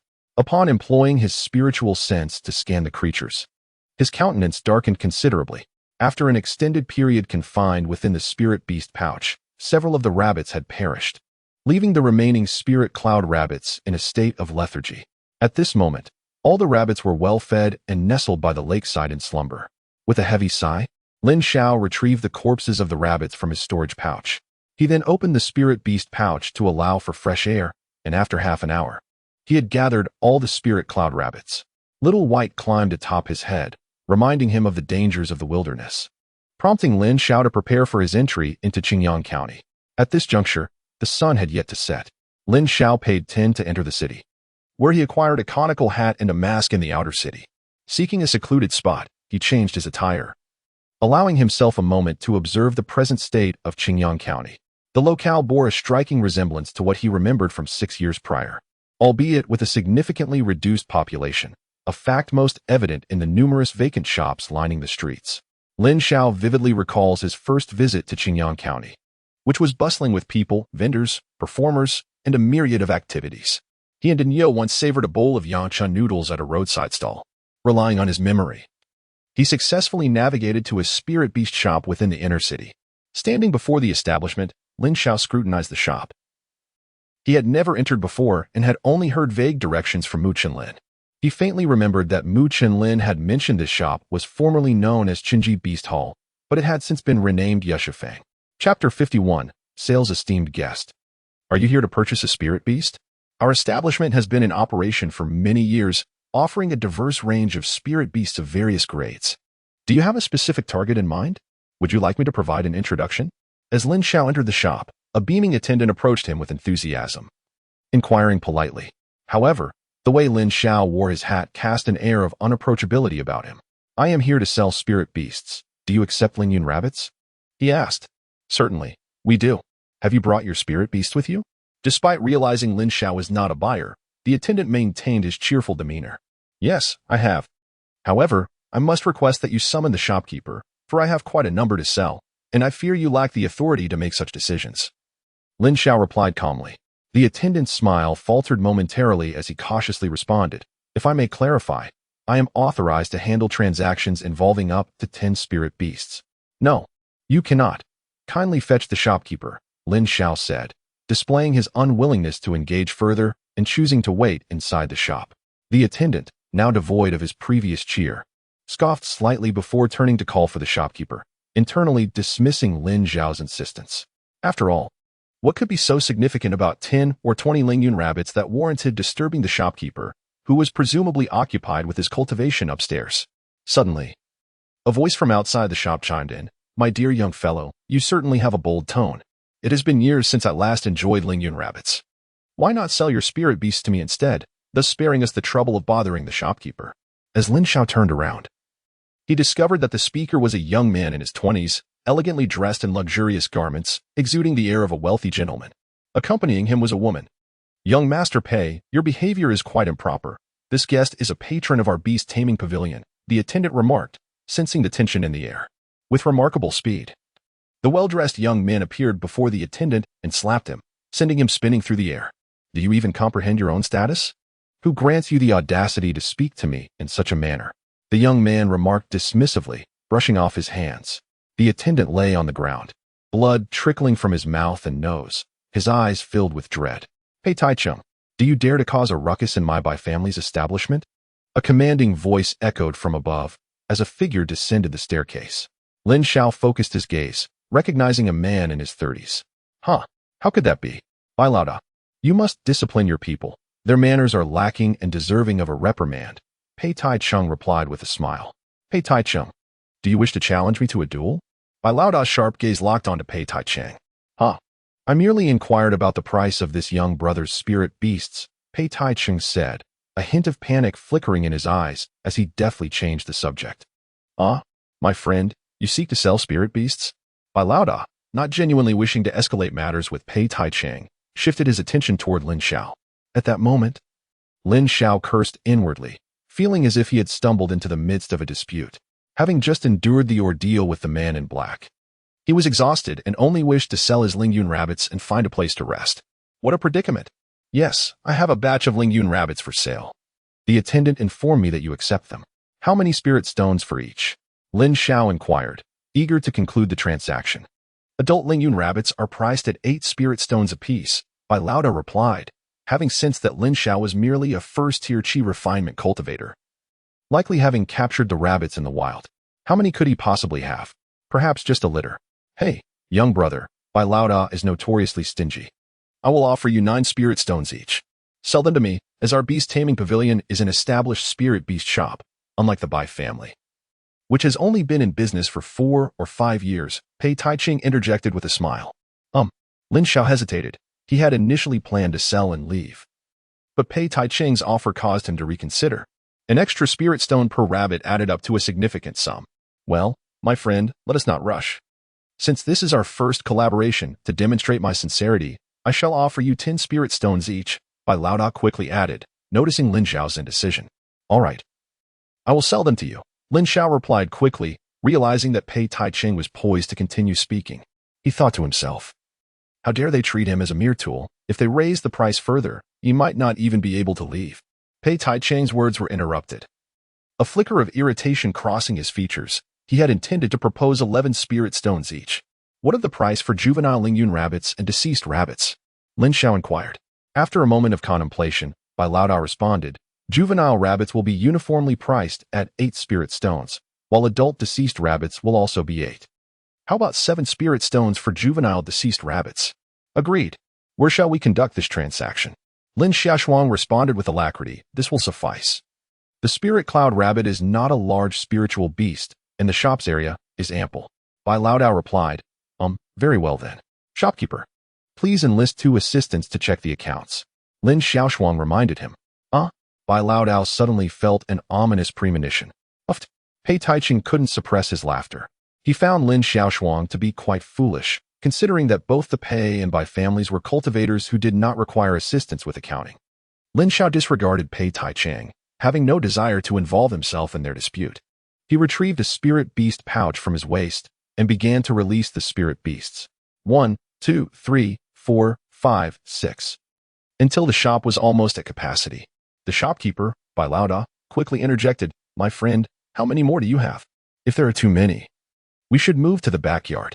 A pang of regret struck his heart as Lin Xiao unleashed over 20 adult spirit cloud rabbits, showing no signs of stopping. The prices had just been raised too high, and his profit would surely diminish. Very well, here are 26. Please lead the way. Lin Xiao gestured for Bai Laoda to guide him to the backyard. Let us proceed. All right. 1, 2, 3, 4, 5, 6. There are 33 here. Totaling 59 adult spirit cloud rabbits in the shop, the attendant calculated and reported to Bai Laoda. Continue. Bai Laoda's lips twitched. This was a significant loss. From a distance, Pei Taiching watched in astonishment, his eyes wide. He had anticipated only a few, but to his surprise, there were so many. Lin Xiao had not merely stumbled upon a lucky find. He had encountered an entire clan. 1, 2, 3, 4, 5, 6. Shopkeeper, there are 34 juveniles. 6 deceased adults and 12 young ones, the attendant, trembling, reported after completing the count. Shopkeeper? Lin Xiao observed Bai Laoda's expression, sensing a hint of regret. Could it be that you lack the capital? And no, of course not. We'll take them. Little Zhou, quickly tally the accounts. Bai Laoda swallowed hard and instructed the accountant to calculate the total. Lin Xiao breathed a sigh of relief, feeling that it was for the best, sparing him the trouble of searching further. These rabbits had already endured considerable hardship alongside him, with 18 perishing due to insufficient spiritual energy. Not only could he not sell them, but he also had to manage their feeding, and his own provisions were already scarce. The shopkeeper announced a total of 994 spirit stones. The accountant hesitated, having calculated twice, before relaying the information to Big White. How much? Big White suppressed the anguish in his heart, aware that Pei Taiching was watching from a distance. He could not afford to retract his words. Indeed, it is 994 spirit stones, the shopkeeper confirmed, with the accountant clicking the abacus with certainty. Let us return to the shop for your settlement. Big White said, gritting his teeth as he addressed Lin Xiao. Lin Xiao nodded and followed Big Boss Bai back into the shop. Pei Taiching's eyes gleamed with envy as he stood by, reveling in the misfortune of others.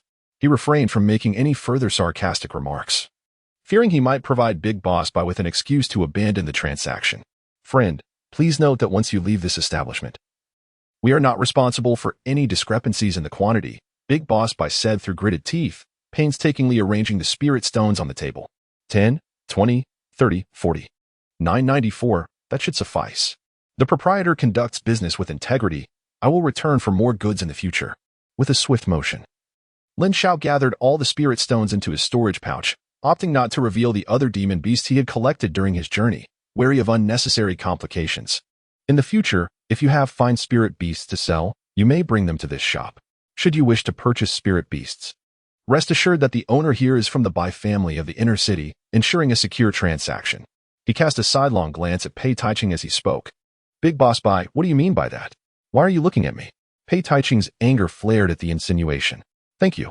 I shall take my leave now and return later, Lin Xiao said, clasping his fists together, ignoring the fuming Pei Taiching as he swiftly passed by. This shop is temporarily closed. Please take care on your way out. Once Lin Xiao departed, Big Boss Bai's demeanor toward Pei Taiching soured, and he hastily ushered him out. Very well, Big Boss Bai. I will remember this treatment, Pei Taiching retorted, having no intention of lingering any longer and quickly exiting the shop. Where is he? Pei Taiching wondered aloud, noticing Lin Xiao's absence as soon as he stepped outside. I had just sensed his aura heading towards the inner city. How could he vanish in the blink of an eye? The woman who had remained silent behind Pei Taiching finally spoke up, puzzled. Damn it. That kid has nearly 1,000 spirit stones on him. He must not escape. Pei Taiching exclaimed in a flurry as he rushed towards the outer city in pursuit. First, close the door and take care of the Lingyun rabbit. I will step out for a moment. Big Boss Bai instructed his staff before hastily exiting through the back door, chasing after the direction where Lin Xiao's aura had last dissipated. Lin Xiao exited the Beastmaster studio without any delay, deftly employing the lightning-swift technique to navigate the streets with remarkable speed. This action inevitably attracted the attention of those nearby. The ordinary citizens, however, were largely oblivious to the unfolding events. Even those who sensed something amiss could not catch a glimpse of Lin Xiao. Meanwhile, the martial artist stood agape, unable to perceive Lin Xiao's presence, their only indication of his passage being a fleeting arc of electricity that zipped past them. How formidable! Is this a martial sovereign? No, it lacks the aura of a martial artist. It must be a practitioner. Truly terrifying. Though Lin Xiao had already fled some distance away, his consciousness still enveloped the area, allowing him to overhear the whispers of those martial artists, which he regarded with indifference. The martial sovereign? During his 5 or 6 years at the Heavenly Sword sect, he had not learned anything particularly intricate. Instead, he had gained considerable insight into the perspectives of lower-tier cultivators. While there were indeed those who ascended to the Tao through martial prowess, they were exceptional individuals. And the combat strength of a mere martial sovereign was scarcely comparable to that of a mid-stage chi refining practitioner. His use of the lightning speed technique, executed at the 3rd level of chi refinement, although not as swift as the full-speed sprint of a 9th level chi refining practitioner, was not something a martial sovereign could rival. Where is he? Xiaohong, do you sense his presence? Pei Taiching, having pursued Lin Xiao to the heart of the central city, turned to the woman behind him. No, as soon as we emerged, we lost track of him. It seems he is heading towards the outer city, Wu Zihong replied, her delicate brow furrowed in confusion. How could a first-level chi refining cultivator move so swiftly? Has he concealed his true cultivation? And where could he have acquired such a multitude of spirit cloud rabbits? Wild spirit cloud rabbits were exceedingly rare. They were beasts with almost no means of self-defense, merely prey for other creatures in the wilderness, their sole tactic being to abandon their kin when attacked, hoping to satiate their assailants. Moreover, Lin Xiao did not seem to be affiliated with any sect or school. No disciple from any sect would venture into Qingyang County to trade for spirit beasts. Additionally, his cultivation was too feeble. For instance, the task of procurement at the Heavenly Sword sect was entrusted to Elder Qian, and sending a disciple in the chi refining stage for such an endeavor would only serve to make them a target for bandits. Wu Zihong expressed her conjectures to Pei Taiching, who, in frustration, retorted, "That kid is too fast. I am not competing with him for his spirit stones. I merely wish to conduct a transaction to recoup my losses." Wu Zihong could only smile wryly at his words, suspecting even he did not truly believe them. The pair continued their search in the central city, hoping for a stroke of luck in encountering Lin Xiao, while on another path. Bai Laodao had deliberately chosen to avoid Pei Taiching. He had reached the junction between the outer and central cities, his expression darkening as he realized that nearly 1,000 spirit stones had been lost due to his excessive pricing for Lin Xiao, resulting in a loss of several hundred stones for the shop. Bai Laodao had initially intended to catch up with Lin Xiao, offering him some treasures to exchange for the entirety of the 1,000 spirit stones, but to his dismay, the elusive figure remained nowhere to be found. Where, at this moment, did Lin Xiao find himself? In a dilapidated and near the inner city, he found himself in a luxurious room on the top floor. Ignoring the dust that had settled on the bed, he unfurled a moisture-proof mat from his storage pouch and arranged a dozen spirit stones around him. After releasing the small white creature and the mother rabbit, he immediately succumbed to sleep. The mother rabbit, weakened by prolonged confinement in the spirit beast pouch and the trauma of losing her entire clan, lay feebly on the floor, her ears drooping. Meanwhile, the small white creature perched atop her head, maintaining a vigilant watch for Lin Xiao. With the small white creature by his side, Lin Xiao slept soundly. He deactivated the passive aspect of his breath-concealing technique, opting instead to activate the breath-hiding art to suppress his aura, ensuring that anyone scanning with spiritual awareness would perceive him merely as an ordinary person. Fully employing the breath-hiding art, he could sustain it for 6 or 7 hours. To guard against the depletion of his spiritual energy, he prudently placed several spirit stones nearby. As dawn broke, Lin Xiao woke to the clamor of voices outside the window. Realizing that his spiritual energy was nearly exhausted, having slept soundly from the previous afternoon until now, it had been a long time since he had enjoyed such restful slumber. Rising from the bed, he stretched languidly. The small white creature, propping its chin with its tiny paw, struggled to stay awake, its eyes heavy with fatigue. Upon noticing Lin Xiao's awakening, it instantly perked up. Those hours had been unbearably dull for it. Lin Xiao typically would not take such a long time to cultivate. Back at the sect, it could afford to nap, but now it dared not close its eyes, suffering from severe sleep deprivation. "Thank you for your patience," Lin Xiao said, tossing a few spirit fruits to both the mother rabbit and the small white creature. In his haste to leave, he had completely forgotten to gather spirit fruits from the small courtyard.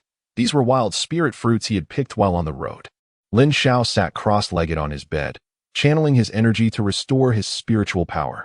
Indeed, as he had anticipated, the most perilous places often provided the greatest safety. Uncertain whether those two individuals were searching for him, he deemed it wise to exercise caution.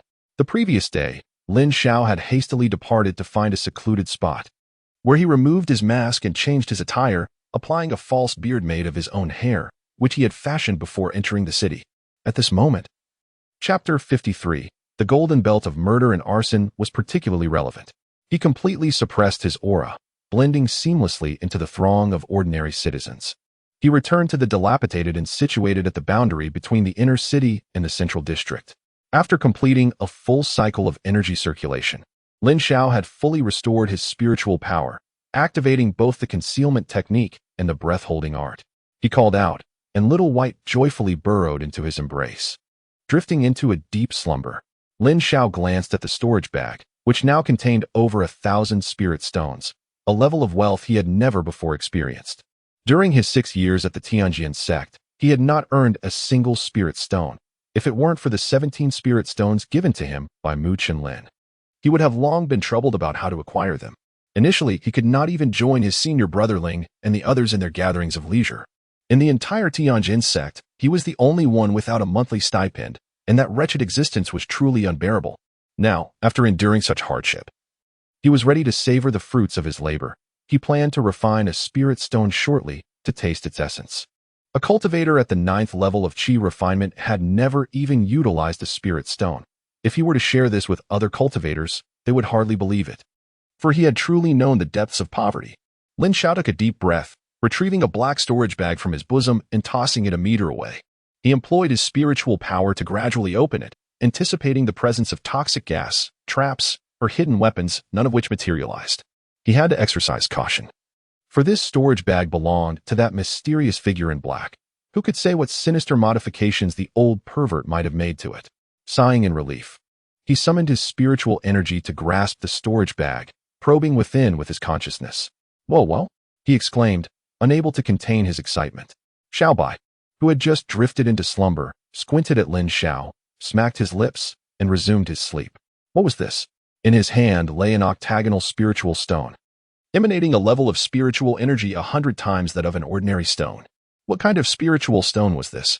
An ordinary spiritual stone appeared in his other hand, and the stark contrast between the two was akin to the chasm between heaven and earth. Was this an upgraded version of the spiritual stone? A mid-tier spiritual stone? Lin Xiao was not to blame. During his time at the Tianjin sect, he had not come into contact with spiritual stones. His seniors often spoke of spiritual stones, yet never mentioned low-tier ones.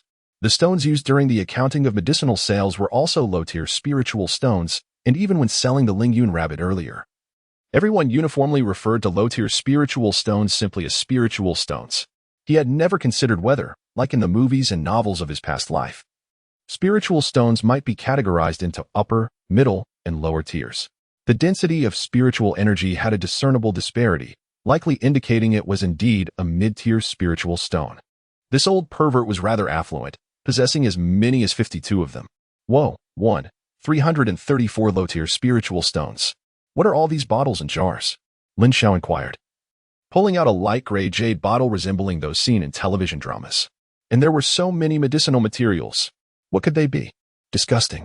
He noticed a corner of the storage bag piled with bizarre beast corpses, alongside bowls and large jars filled with creatures akin to spiders and scorpions. The old pervert must be an alchemist. Otherwise, he wouldn't have captured him for alchemical purposes, nor would he possess such wealth. As Lin Xiao pondered, a wooden box appeared before him. The box was small, and he cautiously opened it, his eyes widening in astonishment at the sight of books and jade slips within. Oh, this. Lin Xiao picked up the topmost book, which bore no title. Upon flipping to the first page, he read the words Reflections on Alchemy, signed in the lower right corner by Fu Fenglin. Fu Fenglin. Could this possibly be the name of that old pervert? He continued to peruse the pages, realizing that this book did not instruct on the art of alchemy, but rather documented insights and reflections that arose during the alchemical process.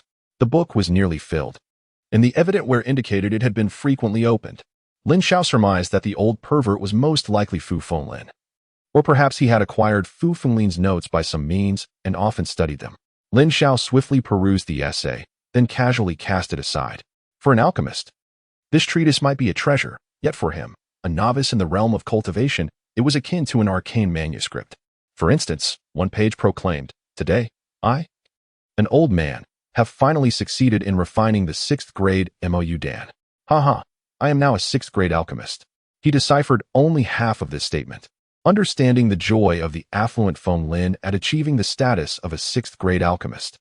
Yet the significance of 6th grade elixirs and the status of a 6th grade alchemist eluded him entirely. As he continued to flip through the pages, he encountered an array of records concerning various herbs, the origins of which he could only speculate about, pondering the peculiarities of the author. Picking up a jade tablet and pressing it to his forehead, he discovered that these were all formulae for elixirs, with each tablet representing a different one, some even repeating. The most notable was a 5th grade formula, albeit it was introduced as an incomplete version. What is this? Lin Xiao halted abruptly upon reading the first line of the jade tablet, an introduction to the fundamentals of alchemy. He delved into the text with earnestness. The opening chapter outlined the method for refining the gathering qi dan, meticulously detailing the entire process, even recommending specific alchemical furnaces, the treatment of herbs, the intensity of the alchemical fire, and the duration of the refinement. Good heavens! Lin Xiao exclaimed. If he could thoroughly comprehend the contents of the jade tablet and subsequently peruse all the texts, might he not transform into a master alchemist? Lin Xiao swiftly perused all the jade slips, discovering two that detailed the art of alchemy, while the remainder consisted predominantly of formulas and herb handling techniques. With only a single tome dedicated to alchemical notes, all literature pertains to alchemy, yet there are no cultivation techniques. Lin Xiao sighed inwardly, lamenting his lack of a cultivation method, which was precisely why he had dared to return in search of the jade slips, only to find 2 usable ones. Mastering alchemy is not an endeavor that can be accomplished in a day. Currently, I possess no resources to engage in alchemical practice. I shall defer this for the time being. Lin Xiao maintained a sense of equanimity. Suddenly, he utilized his spiritual energy to sift through a pile of alchemical materials, unearthing a cache of gold bricks and scattered silver coins beneath. Another jade slip. He discovered a jade slip casually placed beside the silver coins. Retrieving it and pressing it against his forehead. The 10,000 transformations alchemical method. What a remarkable find. Lin Xiao's eyes gleamed with excitement. The sole purpose of this technique was to alter one's appearance. It seems that fortune favors the bold. That old pervert must have used this method to disguise himself. Which explains why the face I beheld in the spirit platform was so dissimilar. With this acquisition, navigating the outside world would become significantly easier. No wonder there is a saying, gold belts accompany those who kill and plunder, for treasures arrive with astonishing swiftness. Lin Xiao smirked. With such a plethora of spiritual stones and the legacy of a master alchemist, A chi refinement cultivator toils for an entire year to earn but a few dozen or 100 spiritual stones. Indeed, a lifetime of labor would scarcely yield such wealth. After the demise of that old pervert, all of his assets would rightfully belong to Lin Xiao, who would not envy such fortune. Lin Xiao mused that even among foundation establishment cultivators, others may not possess riches comparable to those of the old pervert. Frequenting perilous paths often leads to misfortune. He must exercise restraint to avoid straying onto the path of malevolent cultivation, lest he be irrevocably lost. Lin Xiao retrieved the empty storage bag given by Mu Jingxue and emptied all its contents, save for the spirit stones, into it. Instantly, the storage bag was filled to capacity. The storage bags issued by the Heavenly Sword sect were merely third-rate, with internal space significantly smaller than that of the old perverts. Yet Lin Xiao did not intend to continue using this one. He planned to procure a larger storage bag later. After all, he was uncertain whether the old pervert's storage bag bore any markings, and he wished to avoid unnecessary complications. Chapter 54. A return to familiar grounds. Lin Xiao commenced his practice of the transformation refinement technique. Mastering this skill would liberate him from the need for subterfuge. Even if those two from yesterday were indeed searching for him, they would be unable to uncover him amidst the bustling city of Qingyang. The sky was a brilliant blue, and the sun radiated warmth. In the outer city, Lin Xiao, adorned in splendid attire and gracefully wielding a folding fan, ambled through the streets, having successfully cultivated the transformation refinement technique. At that moment, he bore the countenance of a youthful, charming figure, and even if he were to encounter the notorious spy, he would remain unrecognized. Young women and ladies passing by often glanced back. Unable to suppress their admiration, his appearance was undeniably striking. Although he wished for a more ordinary visage, he understood that such a look would starkly contrast with his former self, who once donned a conical hat. Presently, Lin Xiao found himself near the old residence of the Liang family, surveying his surroundings with curiosity. Years prior, he had gazed upon this place from afar. Yet it appeared markedly different now. Esteemed guest, would you prefer tea or wine? A server at a nearby tea house greeted him with eager hospitality. Please bring me a pot of floral tea and a plate of pastries, Lin Xiao replied, lightly fanning himself. These were orders he had learned from Dainio. 6 years ago, he had refrained from indulgences as mere survival was a daunting challenge, let alone the luxury of enjoyment. Certainly, please have a seat. The server guided Lin Xiao to a table by the window. Before long, the tea and snacks were served, and Lin Xiao savored the tea while observing the throngs of people outside.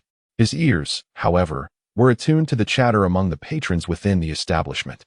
The bandits outside the city remain rampant. Yet another batch of my goods has been seized, lamented a man of about 40, bearing the guise of a merchant.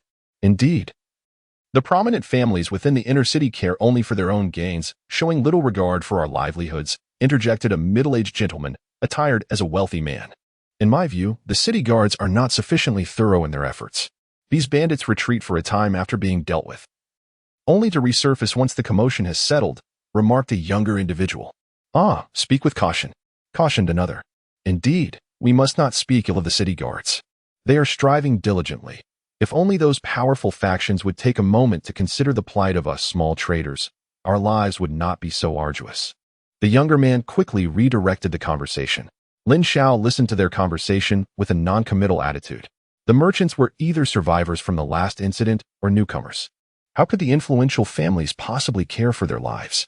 After all, the shopkeeper was also from the inner city, and when trouble arose, he simply fled to the outskirts. Although he did not know the specific reasons, he could surmise that entry into the inner city was certainly impossible. Otherwise, there would be no need for such caution. Esteemed guest, shall I refill your tea? The young waiter inquired eagerly after the pot had been emptied. That will not be necessary, Lin Xiao declined. The tea house had few patrons, all engaged in trivial chatter, with one table even debating which girl from Chunfeng building was the most beautiful and skilled. Quite the disgraceful topic. I have an acquaintance in the Liang family on the street and wish to inquire about their current situation, Lin Xiao remarked, tossing a couple of silver coins onto the table. The waiter promptly caught the coins, hastily concealing them in his sleeve for fear of being discovered by the shopkeeper, and then asked curiously, which Liang family do you refer to? There is no Liang family around here. The property once belonged to the Liang family. Lin Xiao pointed out to the waiter. Oh, you mean that one? To be honest, I am not very clear about the specifics. All I know is that the entire street has been rebuilt in recent years. There were no survivors here during the beast tide. Upon mentioning this, the waiter involuntarily shivered. Are there any other Liang families in the outer city, particularly those engaged in the grain trade? I have not heard of any, currently. The largest grain merchant in the outer city is the Duan family. Thank you very much, Lin Xiao said, folding his fan and rising to leave. The waiter courteously guided him until he was out of sight. Lin Xiao arrived at the site of the Liang family's old residence, stealthily infiltrating the backyard where he concealed himself until noon. Throughout the morning, he employed his spiritual sense to probe the estate, discovering that every individual within bore the surname Guo, indicating no ties to the Liang family. It appeared that the Liang family had not escaped the beast tide. As night fell in the Spring Breeze Tower, Lin Xiao occupied the second floor, reveling in the performances of the courtesans below, indulging in pleasures with abandon. Such feudal remnants are indeed morally corrupt, he mused. How scandalous. A woman to his left playfully teased, fluttering a handkerchief against his face. My dear, I engage in this critical experience amidst the mundane world to better rescue the souls of humanity, thus remaining untainted by the muck, Lin Xiao declared with righteous fervor. Young Master Zhang, might you enlighten me on what constitutes moral corruption and the essence of feudal remnants? Inquired the woman to his right, feeding him a piece of fruit with a soft voice. Feudal remnants, you see. Just as Lin Xiao was about to respond, a glimmer of realization sparked in his eyes. He had found what he was seeking. Meanwhile, within a chamber of the brothel, a middle-aged man occupied the seat of honor, flanked by attentive courtesans, while several individuals stood respectfully before him. My lord, according to messages received from the city guard, this group lacks reinforcements, the leader reported. Do they truly believe us to be made of clay? It seems the lesson from 6 years ago was far too lenient, the middle-aged man scoffed. There cannot possibly be any experts among them, can there? The leader expressed a hint of concern. Experts? It is not that I underestimate them. The 5 great families and those formidable powers, each foundational cultivator is a venerable figure who revels in authority. Do you think they would venture outside the city to eradicate bandits? Do not jest. Those old fossils would not risk a thing, the middle-aged man replied with evident disdain. Then all is well, all is well. Please, do relax. I shall take my leave now, the leader said, receiving the middle-aged man's permission before departing the chamber with several subordinates. Lin Xiao's consciousness quietly withdrew upon uncovering the truth, fixating intently on the group before him. Suddenly, he recalled that water was boiling at home and decided to postpone his critical experience for another day. Rising to his feet, he elegantly waved his folding fan and smiled. Ah, young Master Zhang, do not depart just yet. It matters not if the water boils dry. We can simply procure a fresh supply tomorrow. One of the young women exclaimed in surprise as Lin Xiao abruptly stood up. Indeed. Was it my inadequate service that prompted your departure? Another lady quickly chimed in. Dear ladies, there is no need to persuade me further. Should I delay returning home, the water may indeed overflow, and that would lead to significant losses, Lin Xiao replied. And with that, he graciously bestowed 20 taels of silver upon each of them. The 2 women were utterly astonished, never expecting such generosity from young Master Zhang. They hurriedly rose to see him off, exclaiming, Young Master Zhang, travel safely. Do not forget about us sisters. You must come again. At the entrance of Chunfeng Tower, the 2 women bid a reluctant farewell to Lin Xiao, who smiled with a hint of amusement. So this is what an ancient brothel is like, it must be said. The experience was quite delightful. As a young man of the 21st century on Earth, he had never ventured into such establishments. And it was only through personal experience that he realized how conservative portrayals on television truly were. Lin Xiao's consciousness was firmly fixed on the group of individuals emerging from the private room. They did not seek companionship but instead exited the Spring Breeze Pavilion directly. Otherwise, Lin Xiao would not have felt such urgency, having yet to experience the subsequent offerings. As he walked, individuals sporadically departed, leaving only the leader, who was prepared to traverse from the central city to the outer city. The nighttime in Qingyang County was governed by a curfew. Yet these individuals possessed wooden tokens that exempted them from scrutiny by the patrolling soldiers. Although Lin Xiao lacked such a token, he remained undetected. Suddenly, a voice pierced the night. Who are you? The leader was seized by the nape of his neck, as if something had been added to his person, rendering him speechless. In a narrow alley, the man gazed in terror at the unremarkable youth before him. Which faction do you belong to? Surely, you have mistaken me for someone else. No, there is no mistake. I shall inquire again. Where is your bandit hideout? Stepping out from the brothel, Lin Xiao concealed himself in the shadows, donning an unremarkable countenance. Perhaps even slightly unattractive. Bandit hideout. What bandit hideout? I am merely a small merchant from the outer city. You must have the wrong person. The man's panic slowly gave way to composure. Heh, unwilling to speak? Very well. Lin Xiao smiled faintly, channeling his spiritual energy to seal the man's throat. As a bloodied arm soared into the air. Ugh, the man whimpered. Still not willing to divulge? Your bones are quite resilient. A lower leg flew towards the wall, and the man's forehead throbbed with veins, the agony causing him to sweat profusely. Ugh, please. The pleas became mere whimpers. Still unwilling to speak? Ugh, ugh, ugh. The man's face was streaked with tears and mucus. Oh, my apologies. I shall restore your voice now. But do refrain from screaming. Otherwise, you may find yourself transformed into a grotesque figure. Lin Xiao's subtle smile appeared to the man as that of a malevolent spirit. Ugh. Ugh. The hideout is located to the northeast, approximately 400 li within the mountains. The man, gritting his teeth against the excruciating pain, relayed the location of the hideout in a halting manner. Ah, quite the pragmatic one, I see. Lin Xiao nodded, utilizing his spiritual energy to staunch the man's bleeding and alleviate his wounds. Now lead me there. Should I discover that you have deceived me, I assure you, you will find even the state of being a grotesque figure beyond your reach. No, that will not happen, the man weakly replied. Lin Xiao grasped the collar of the leading man and, employing the technique of swift lightning, vaulted over the city wall, hastening toward the northeast.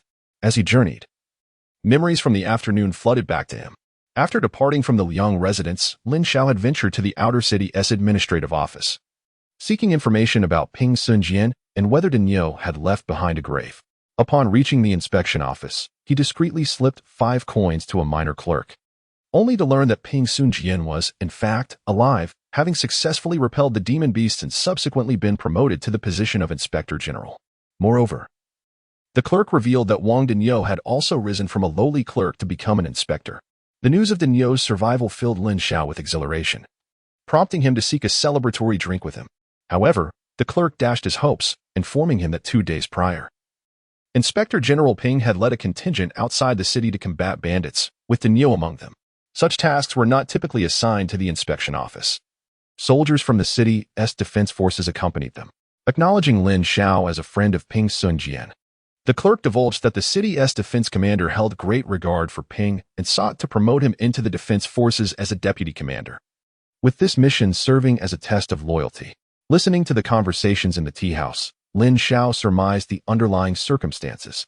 As the highest-ranking official in Qingyang County, the city guard was burdened by rampant banditry surrounding the county town, often having to venture out to quell these threats. The most vexing aspect was that these marauders were akin to elusive mice, disappearing at the slightest hint of danger, making it rare to capture any substantial prey, which caused him considerable frustration.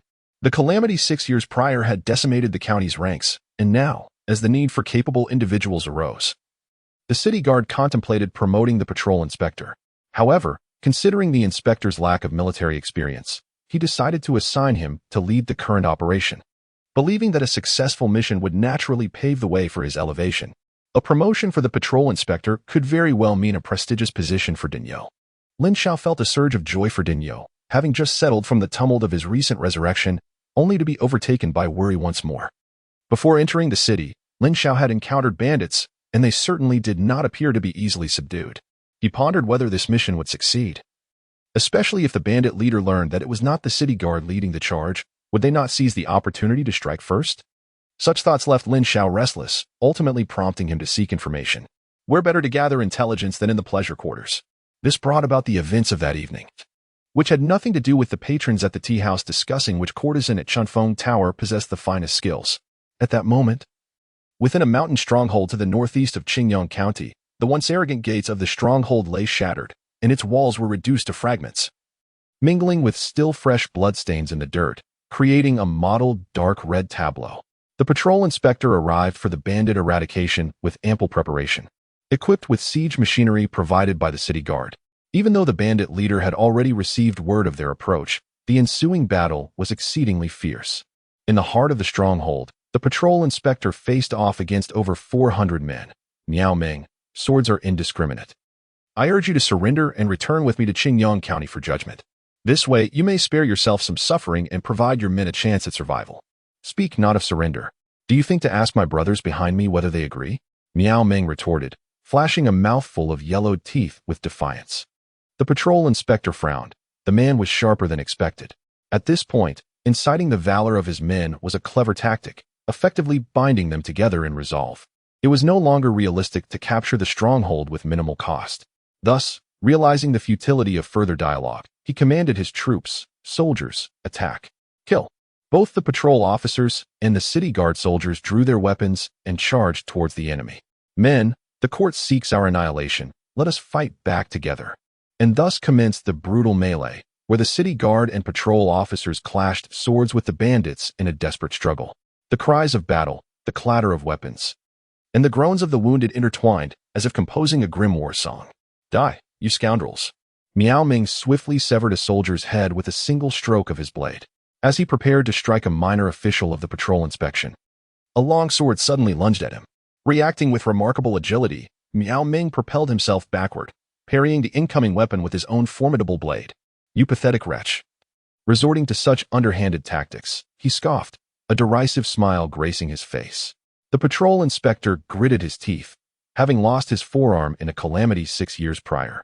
His physical disability had indeed diminished his combat prowess. What stung more was the fact that his opponent had audaciously targeted his sore spot. Miao Ming, you seek death.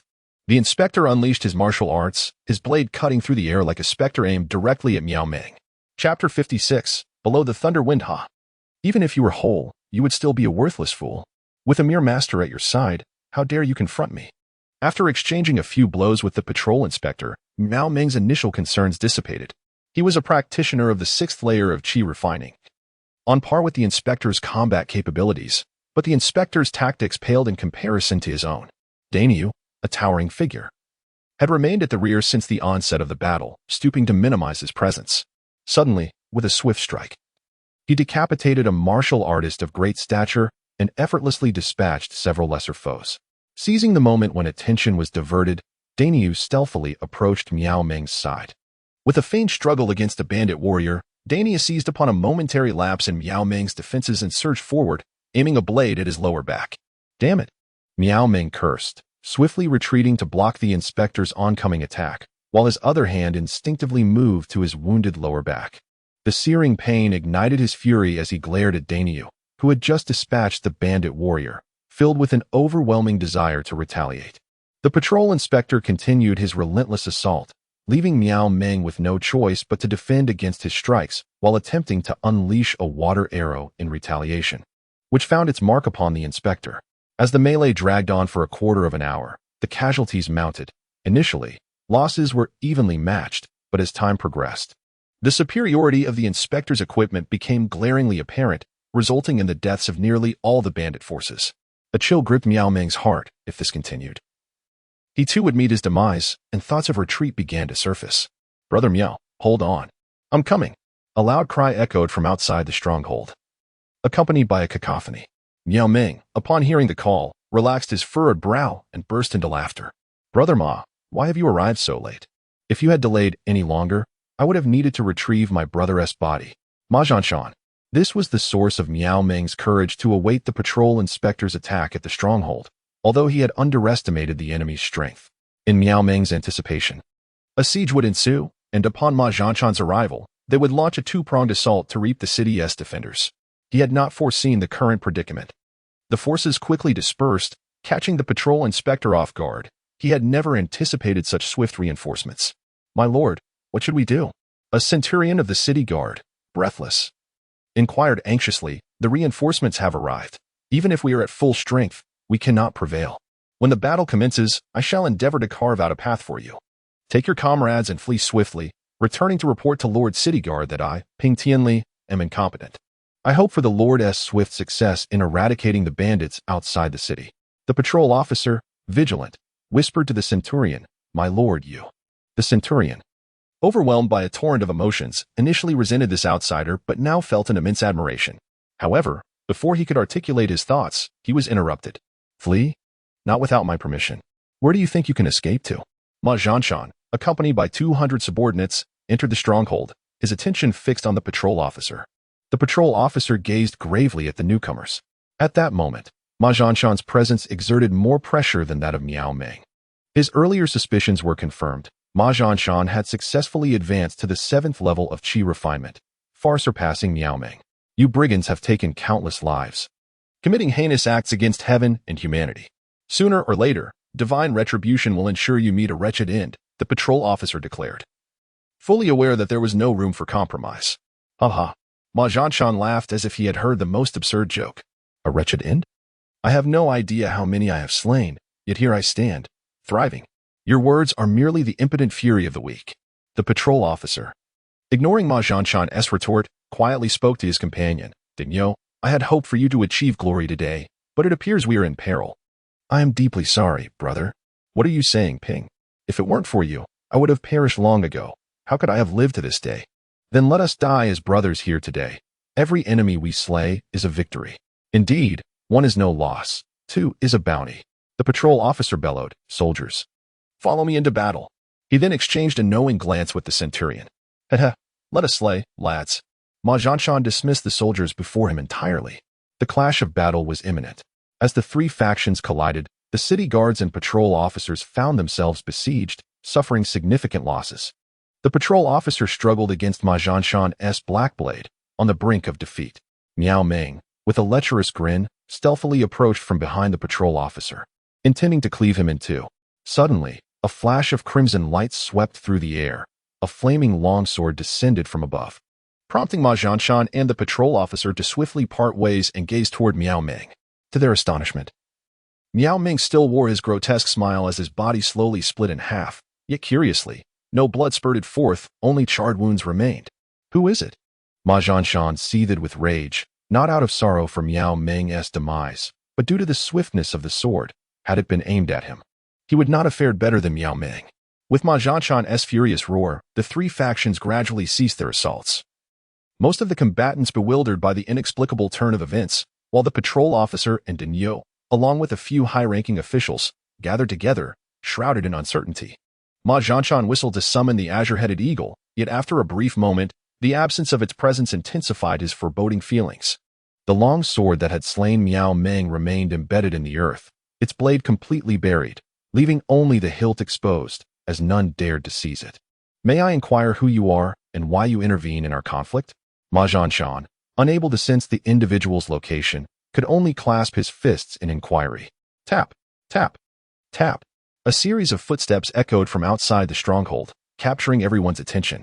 Ma Zhanshan furrowed his brow and gazed towards the source, where a figure clad in black and wearing a conical hat emerged before them. This figure was none other than Lin Xiao, who had utilized the lightning speed technique to swiftly arrive at the destination in just over an hour, accompanied by the leading man. The latter, believing he had narrowly escaped danger, was met instead with a fireball spell.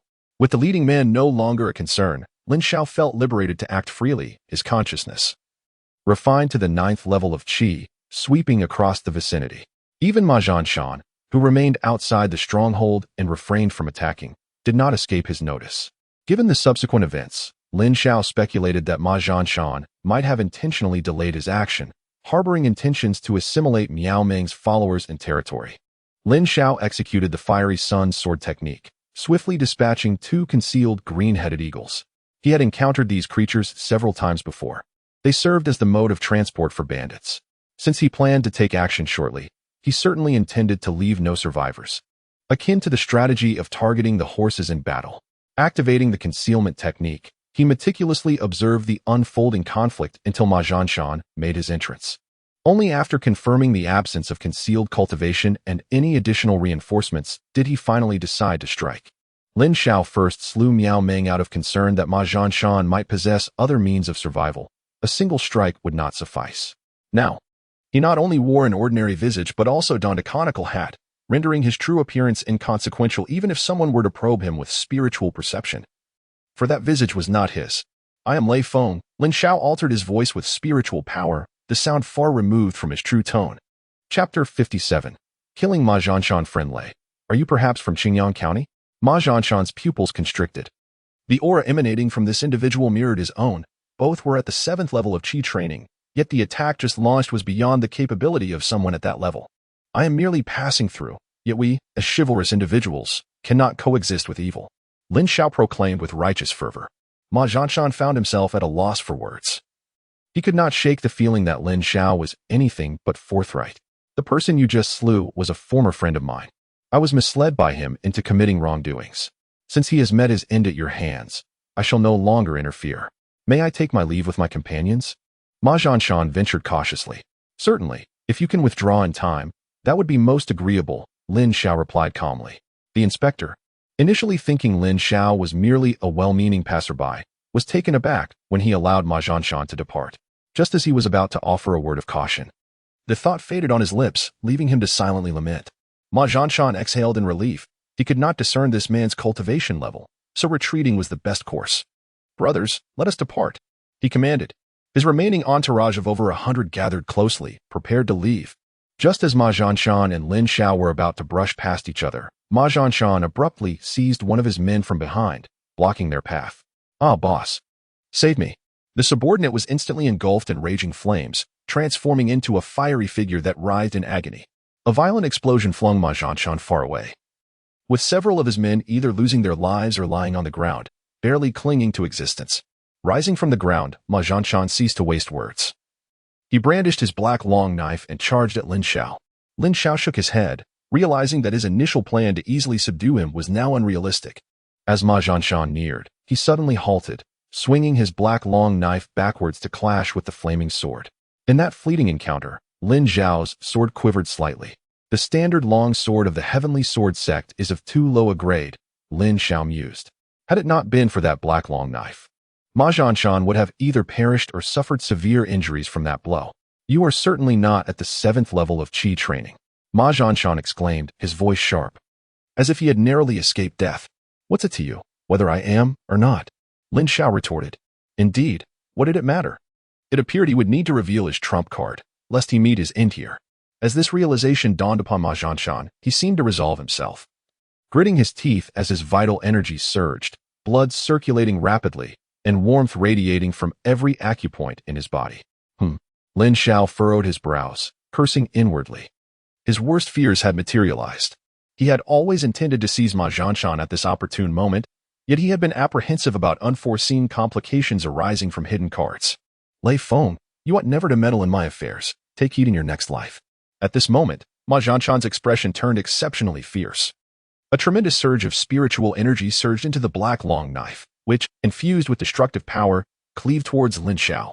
How can it possess the might of an 8th-layer Qi refinement practitioner, and the long knife can even soar through the air? Lin Xiao's countenance grew grave. Foundation establishment cultivators can fly by manipulating objects, with most practitioners opting for their innate magical tools to bear their weight. However, there are exceptions, such as alchemists who prefer their cauldrons, painters who favor their brushes, and the cloaked man who chooses a great cauldron. On the other hand, late-stage Qi refinement practitioners can only wield weapons to strike their foes from a distance. The limited range of a Qi refinement practitioner's spiritual sense prevents them from achieving the legendary feat of severing an enemy's head from 1,000 miles away. Yet they possess far more methods than their mid- and early-stage counterparts who rely solely on physical confrontation. He was unaware of the means by which Ma Zhanshan had undergone such a qualitative leap in strength. If their powers were truly comparable, defeat would be inevitable. The flames along the blade of the long sword blazed even brighter, crackling with purple lightning. Although the Sunfire sword technique had yet to reach perfection, it did not hinder the invocation of the thunder technique. The long sword met the black long knife head-on, and in a mere moment, the two weapons clashed in the air dozens of times, surprisingly locking each other in a stalemate. Lin Xiao was greatly astonished. The secret technique combined with the weapon had clashed with the minor achievement of the Sunfire sword technique in such a manner. This Ma Zhanshan was indeed a remarkable talent. Yet he could not be allowed to live. Both the bandits and the city guards retreated to a considerable distance. For such a level of combat was beyond the participation of those whose utmost cultivation merely reached the martial master level.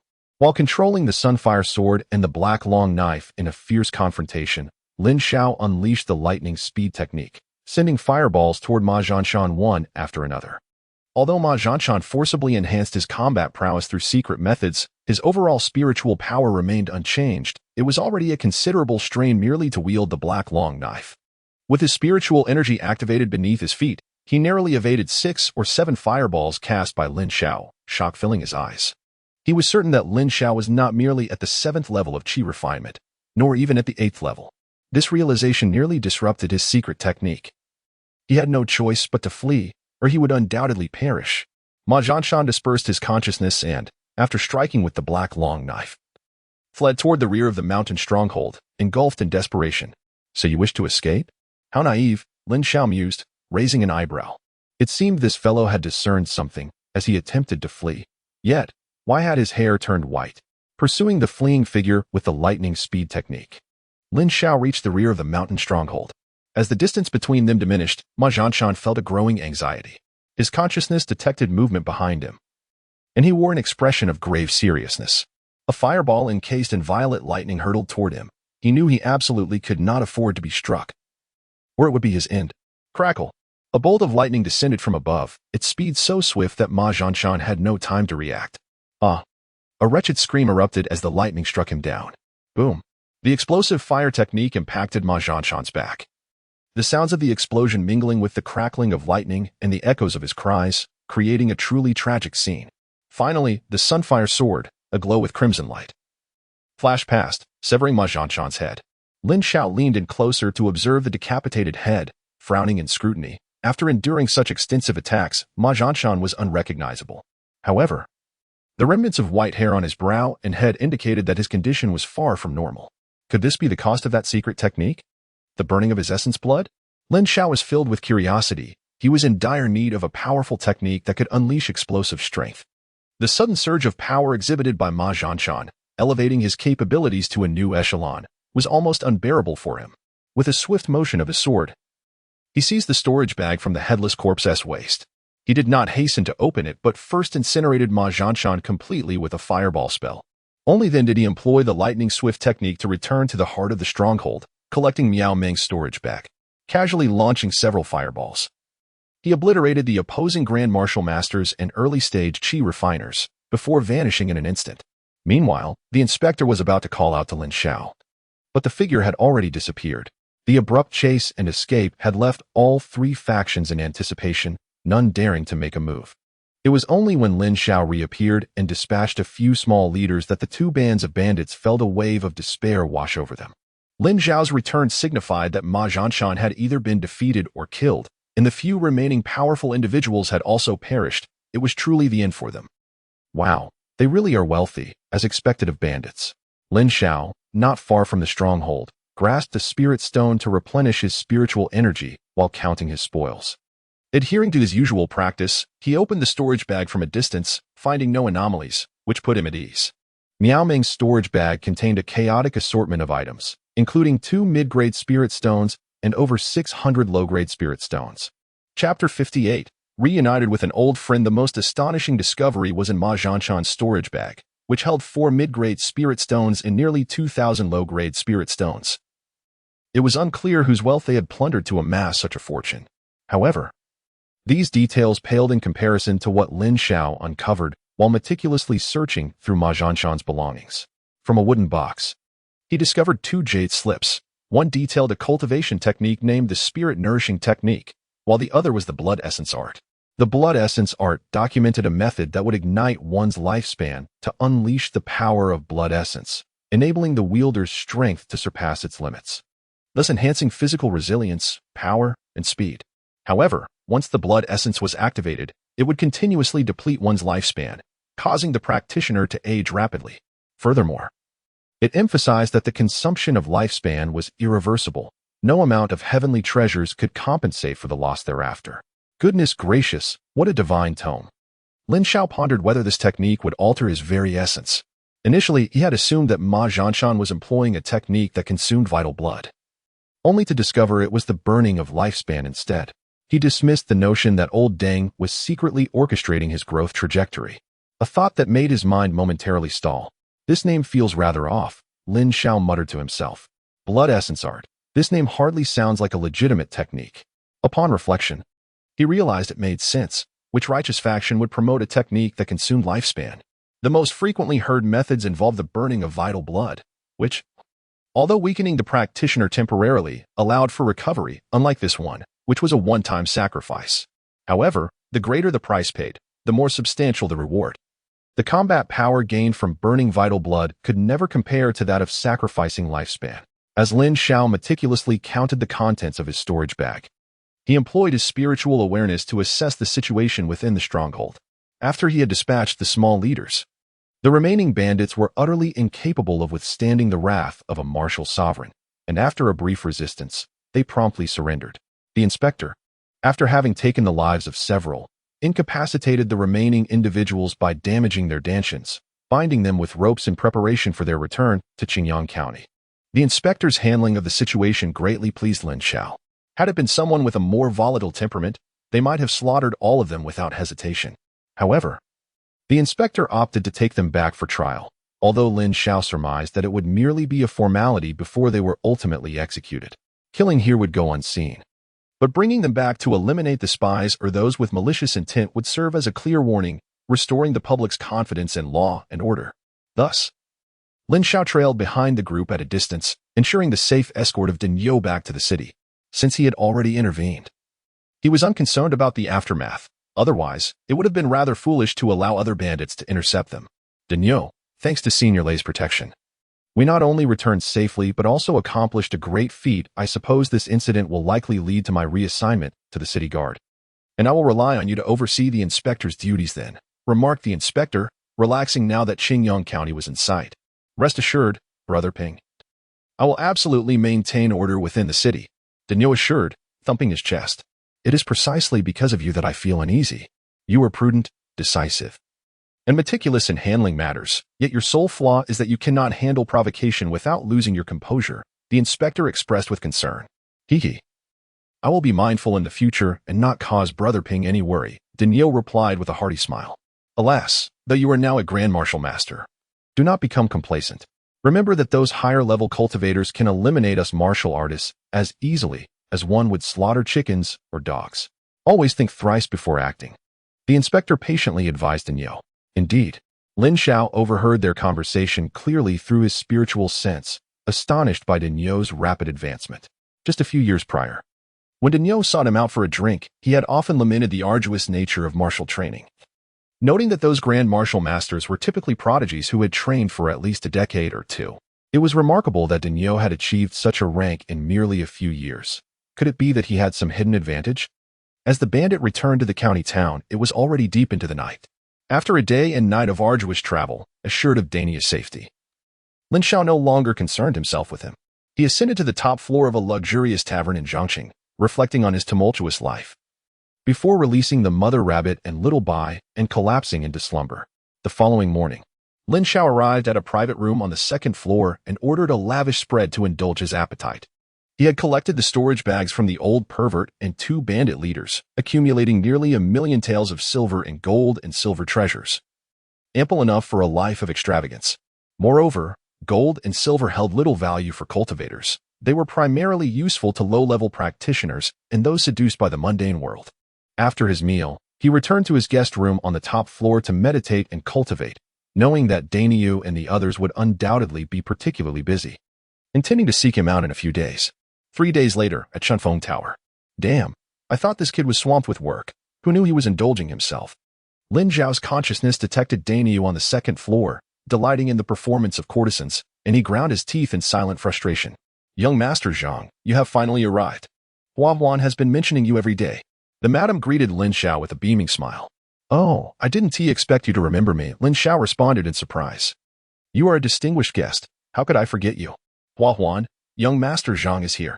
The madam called upstairs, clearly impressed by Lin Xiao not only for his handsome appearance but also for his generosity, as he had given 40 taels of silver without asking for anything in return. To put it in perspective, it usually cost 1 tael of silver per girl. Thus, it was evident how deep of an impression Lin Xiao had left. He was a valued customer. Ah, coming. A delicate voice floated down from upstairs. Young Master Zhang, Yuan is currently attending to a client. Should I call another for you? The madam inquired.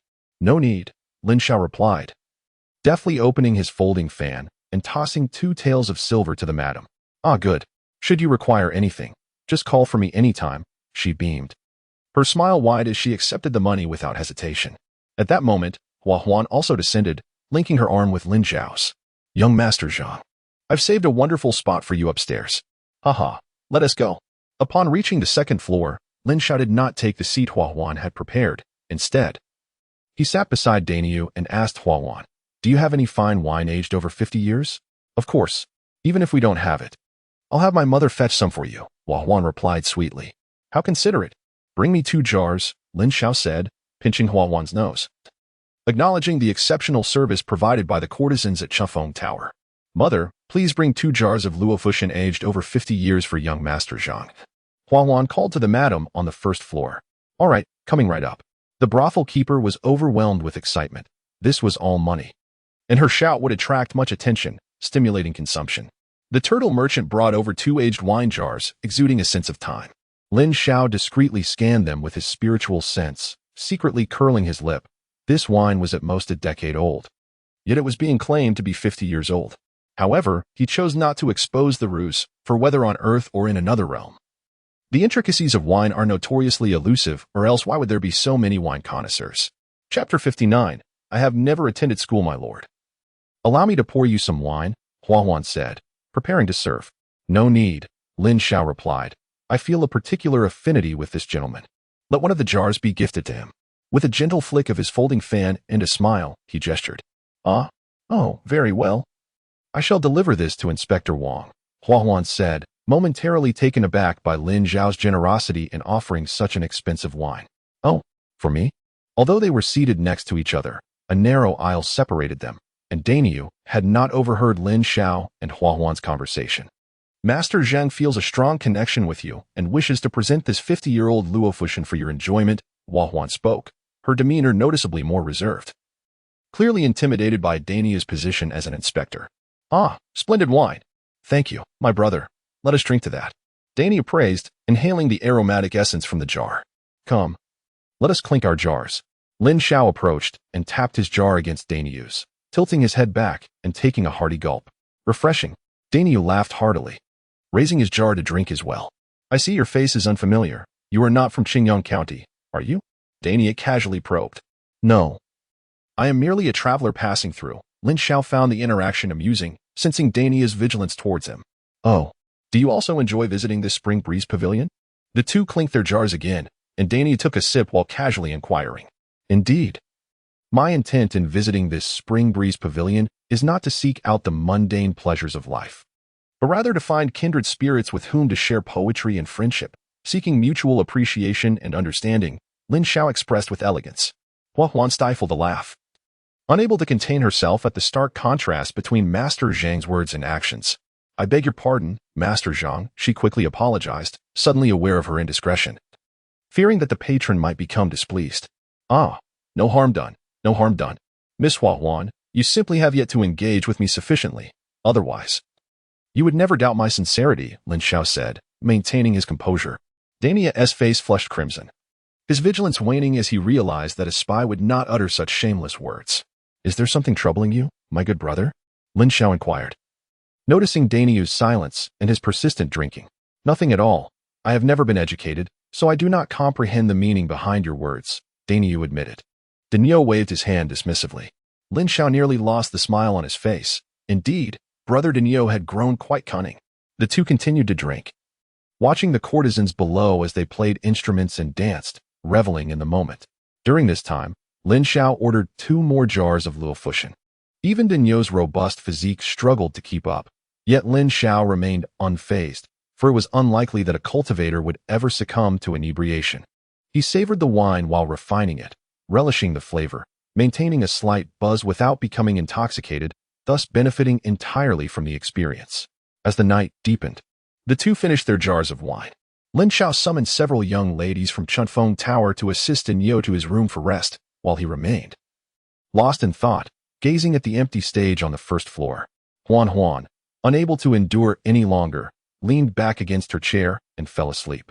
The hall was left with only a few young girls tidying up. These children were likely purchased by Cultivate Tower. Lin Xiao had no intention of involving himself in such matters. Everyone had their own destiny, and even if he wished to intervene, he would be unable to do so. Lin Xiao swiftly ascended to the rooftop of Cultivate Tower, settling into a meditative posture. He had already silenced his consciousness, yet the sounds reaching his ears were reminiscent of a bustling film set in a foreign land.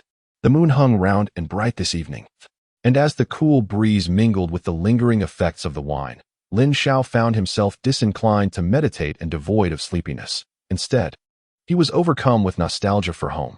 Over the years, he had exercised considerable restraint in avoiding such thoughts, fully aware that dwelling on them served no purpose and could hinder his cultivation speed, potentially leading to inner demons over time. Tonight was different. Having reunited with his only good brother in this otherworldly realm, shared a drink, and enjoyed a play, his heart brimmed with contentment. This reminiscence brought to mind a college classmate from Earth, whose high school girlfriend had betrayed him. Their dormitory friends, wary of touching a sensitive nerve, cautiously offered comfort. The classmate, appearing unfazed, often remarked, "If it rains, it rains. If a woman remarries, she remarries. What isn't meant to be cannot be retained." This eased the tension until one fateful night, after a gathering at KTV, the usually jovial boy sobbed into the microphone, calling out his ex's name. Ultimately, he was carried back to the dormitory, missing classes for an entire week. Sometimes, it takes but a single drink to shatter a man's facade of strength. Lin Xiao raised his glass toward the moon, proclaiming, "To my brother, cheers." Suddenly, a voice interrupted his reverie. "Huh, is this Chunfeng Tower?" Daniel, groggy and disoriented, awoke to the bright morning light and abruptly sat up, patting his swollen forehead. "Oh no, I've missed the morning roll call." As he prepared to rise, he noticed two women from Chunfeng Tower sleeping beside him, one on each side. "Ah, Lord Wang, you're awake?"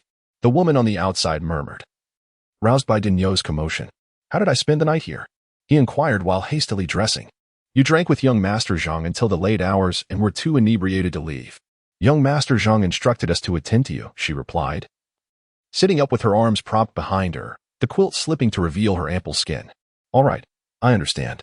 You all may continue to rest," Daniel responded, disregarding the alluring sight, fastening his belt and drawing his sword before stepping out. Huahuan. Just as Daniel was about to descend, he spotted Huahuan yawning. "Lord Wang." Huahuan brightened upon seeing Daniel and greeted him. "Is young Master Zhang still at Chunfeng Tower?" "He left before dawn but asked me to give you this," she said, presenting him with a handkerchief-wrapped item. "What is this?" Daniel questioned, accepting it. As he unwrapped the handkerchief, his expression transformed into one of sheer astonishment. Inside lay a piece of sweet potato. "Is this from young Master Zhang? Where is he now?" Daniel asked excitedly, gripping Huahuan's arm. "Young Master Zhang said that if you wish to find him, you should go to the Tianzi room at Tao Yuanju in the central city," she replied, wincing slightly at the pressure but maintaining a smile.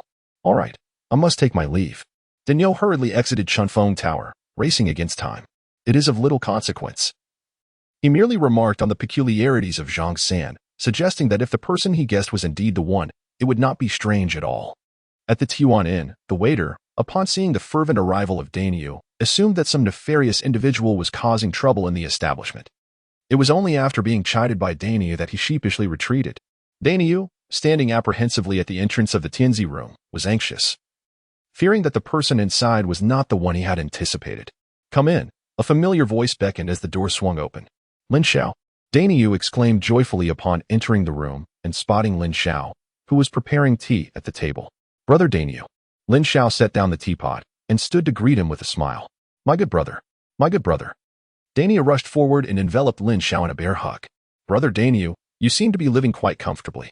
Have you not found a sister-in-law for me?" Lin Xiao jested, patting Daniel's shoulder. Daniel's face flushed with embarrassment as he recognized Lin Xiao's playful reference to the previous night's events. "Why rush into marriage? I am wholly devoted to martial arts. Occasionally indulging in music is quite delightful. Haha, back during the Beast Siege, I thought you had perished. How did you manage to survive?" Lin Xiao inquired as he poured a cup of tea for Daniel, reminiscing about those tumultuous times. Recalling that moment, Daniel's expression grew distant, and he finally responded with a wry smile. "The incident unfolded so suddenly. We were utterly unprepared. Two wolf demons breached the city first, and Ping Gu, the inspector, led us to combat the beasts. Little did we know, one of them was a formidable 8th-grade demon. Ultimately, we vanquished the beast, but I sustained injuries, and Ping Gu lost a part of his forearm. Sensing the danger, he brought us to the basement of the inspector's office, where we narrowly escaped disaster." Dania shuddered at the memory, having believed he was doomed. Fearing the prolonged night would bring more dreams of death, he chose to confront the Liang family alone, seeking a death that would at least grant him peace. He had not anticipated surviving. "By the way, how did you manage to escape?" Dania continued, afterward. "I returned to Qingfeng Apothecary to find you. but it was reduced to ruins. I had others clear the debris, yet there were no bodies to be found. Daniel had never imagined that Lin Xiao could have evaded the calamity. The inner city was sealed for 3 days, and when the formations collapsed, there was nothing left of the inner city, nor the middle or outer cities. Dania had surmised that Lin Xiao and the others had been devoured by the demons. Thanks to the proprietor, who knew of a secret passage leading outside the city, he was the one who facilitated our escape, Lin Xiao sighed. And what of the others? Have they returned? Only Mu Jingxue remains. The rest have perished. Daniu pursed his lips and gently patted Lin Xiao's shoulder. Let us not dwell on that, brother Daniu. Have you returned to Huangta village in recent years? Lin Xiao inquired, shifting the topic with a gentle smile. Qingyang County has been rebuilding over the past few years, and I have been occupied with martial training, leaving little time for a visit. However, I have sent plenty of provisions home, including a portion for Aunt Li. Daniel reflected with a shake of his head, filled with sentiment. By the way, have you managed to uncover the whereabouts of Aunt Li's son and grandson? There has been no news regarding Li Po's son. A few years ago, while encountering a merchant caravan, the deputy captain mentioned that he had seen Li Po's grandson. According to his description, the individual bore a striking resemblance to Li Po's grandson and had once assisted their caravan with cargo. The onslaught of demonic beasts has claimed countless lives, so obtaining this information was indeed fortuitous, and Daniel has certainly done his utmost. The two sat in the room, conversing throughout the morning about Daniel's experiences over the past few years, as well as some anecdotes from Lin Xiao's time at the Tianjin sect. Lin Xiao selectively shared only those amusing tales that could be recounted, keeping other matters to himself. Brother Daniel, please take this book. Lin Xiao retrieved a volume from his storage pouch and placed it on the table. What is this? Daniel flipped through the pages. Having learned some characters during his time accompanying the patrol inspections, he realized he could read it without much difficulty. This is the Run Ling Ju, which I acquired by chance. It is a cultivation method for the Qi refinement stage. You should cease your martial training. The limitations of martial arts are too confining. Instead, focus on this. Lin Xiao had perused the contents of this cultivation technique, the Runling Chu, which bore resemblance to the Zhou Tian Yinling technique. Both were of relatively low grade and were unrelated to spirit roots. However, he could only bestow this manual upon Daniel, having meticulously transcribed it from the jade slip. Uncertain whether Daniel possessed a spirit root, and if so, its nature, he was also bound by an oath sworn in the Hall of Transmission, prohibiting the dissemination of the Heavenly Sword Sect-S techniques. Thus, he had no choice but to proceed in this manner. Daniel's expression grew increasingly solemn. Being a seasoned veteran, he understood the hierarchy within the realm of cultivation. Even the most modest cultivator held a position superior to that of a martial artist. Lin Xiao. This is rather inappropriate.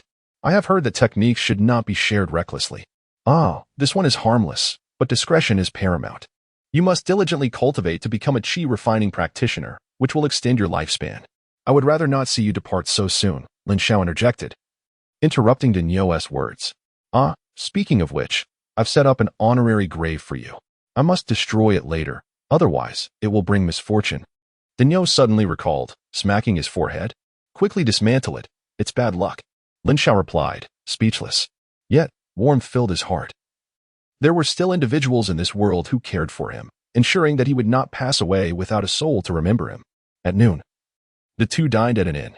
In the afternoon, Daniel had to visit the magistrate's office, having not indulged excessively in drink. Lin Xiao bid farewell to Daniel and changed into a different attire as he made his way to the inner city. Dressed in a fitted outfit, he altered his appearance to that of a middle-aged man, concealing his aura to resemble a sixth-layer Qi refining practitioner. He intended to procure some items in the inner city, knowing that insufficient strength could attract unwanted attention and complications. After strolling through the inner city, he arrived at an alchemy shop, a property of the Wu family among the 5 prominent families. The finished elixirs were exorbitantly priced, and previously, he had never dared to enter. However, now with over 10,000 low-grade spirit stones in his storage bag, he felt rather at ease within the shop. Lin Xiao perused the establishment, noting the absence of high-grade elixirs. Most were of the 8th or 9th grade, and if he desired 7th-grade elixirs, he would need to inquire with the shopkeeper. 6th grade was beyond his consideration. Miss, do you have any foundation establishment pills? Lin Xiao inquired of the female attendant who was assisting him. Foundation establishment pills? The attendant echoed in astonishment. Indeed, does your esteemed shop have any? Please do not jest with me, senior. There are no establishments in Qingyang County that sell foundation establishment pills. If one does appear, it is typically at an auction, she explained patiently, despite her disbelief. Being a distant relative of the Wu family and a mere second-layer qi refining practitioner herself, she found Lin Xiao's overwhelming presence quite intimidating, prompting her to respond with such diligence. Lin Xiao nodded in agreement, confirming his senior's assertion that foundation establishment pills are indeed rare. It is not merely the scarcity of materials for crafting these pills that renders them uncommon. Rather, it is the overwhelming demand from aspiring cultivators seeking them. For instance, the Ning Yuan pill is procured only by those practitioners in need, and this female shop assistant may never find it useful. In contrast, the foundation establishment pill is to qi refining practitioners what purchasing a home is to men on earth when contemplating marriage. Every qi refining cultivator dreams of possessing a foundation establishment pill, and one is scarcely sufficient. Having several is far more desirable. Over time, the foundation establishment pill has become a strategic resource, with powerful factions or esteemed families exerting control over both the pills and their raw materials, stringently regulating the emergence of foundation establishment practitioners to safeguard their own standing from potential threats. It cannot be said that their actions are unequivocally right or wrong. To wandering cultivators, the ruthlessness of these dominant factions appears utterly abhorrent, yet for those benefiting from such monopolies, it is hardly objectionable. It is simply a matter of differing perspectives. Please package 2 bottles each of your 8th and 9th grade Ning Yuan pills, Qi restoration pills, gathering Qi pills, healing pills, bone restoration pills, detoxification pills, and Lingxi pills, Lin Xiao instructed, systematically pointing at the elixirs on the shelf. Chapter 61. The Changes in Huangtu Village. The female shop assistant, taking notes, was momentarily taken aback. Senior, you must be jesting. Is there not enough stock? No, we have what you require in the store. But this will cost quite a few spirit stones, she kindly cautioned. Calculate the total, Lin Xiao replied, unperturbed as he had already glimpsed the prices of the elixirs. Senior, the total comes to 631 spirit stones. I can offer it to you for 630, the shop assistant quickly informed him after tallying the amounts. Yes, please bring everything out, he replied. Safe travels, Senior. We welcome your patronage in the future.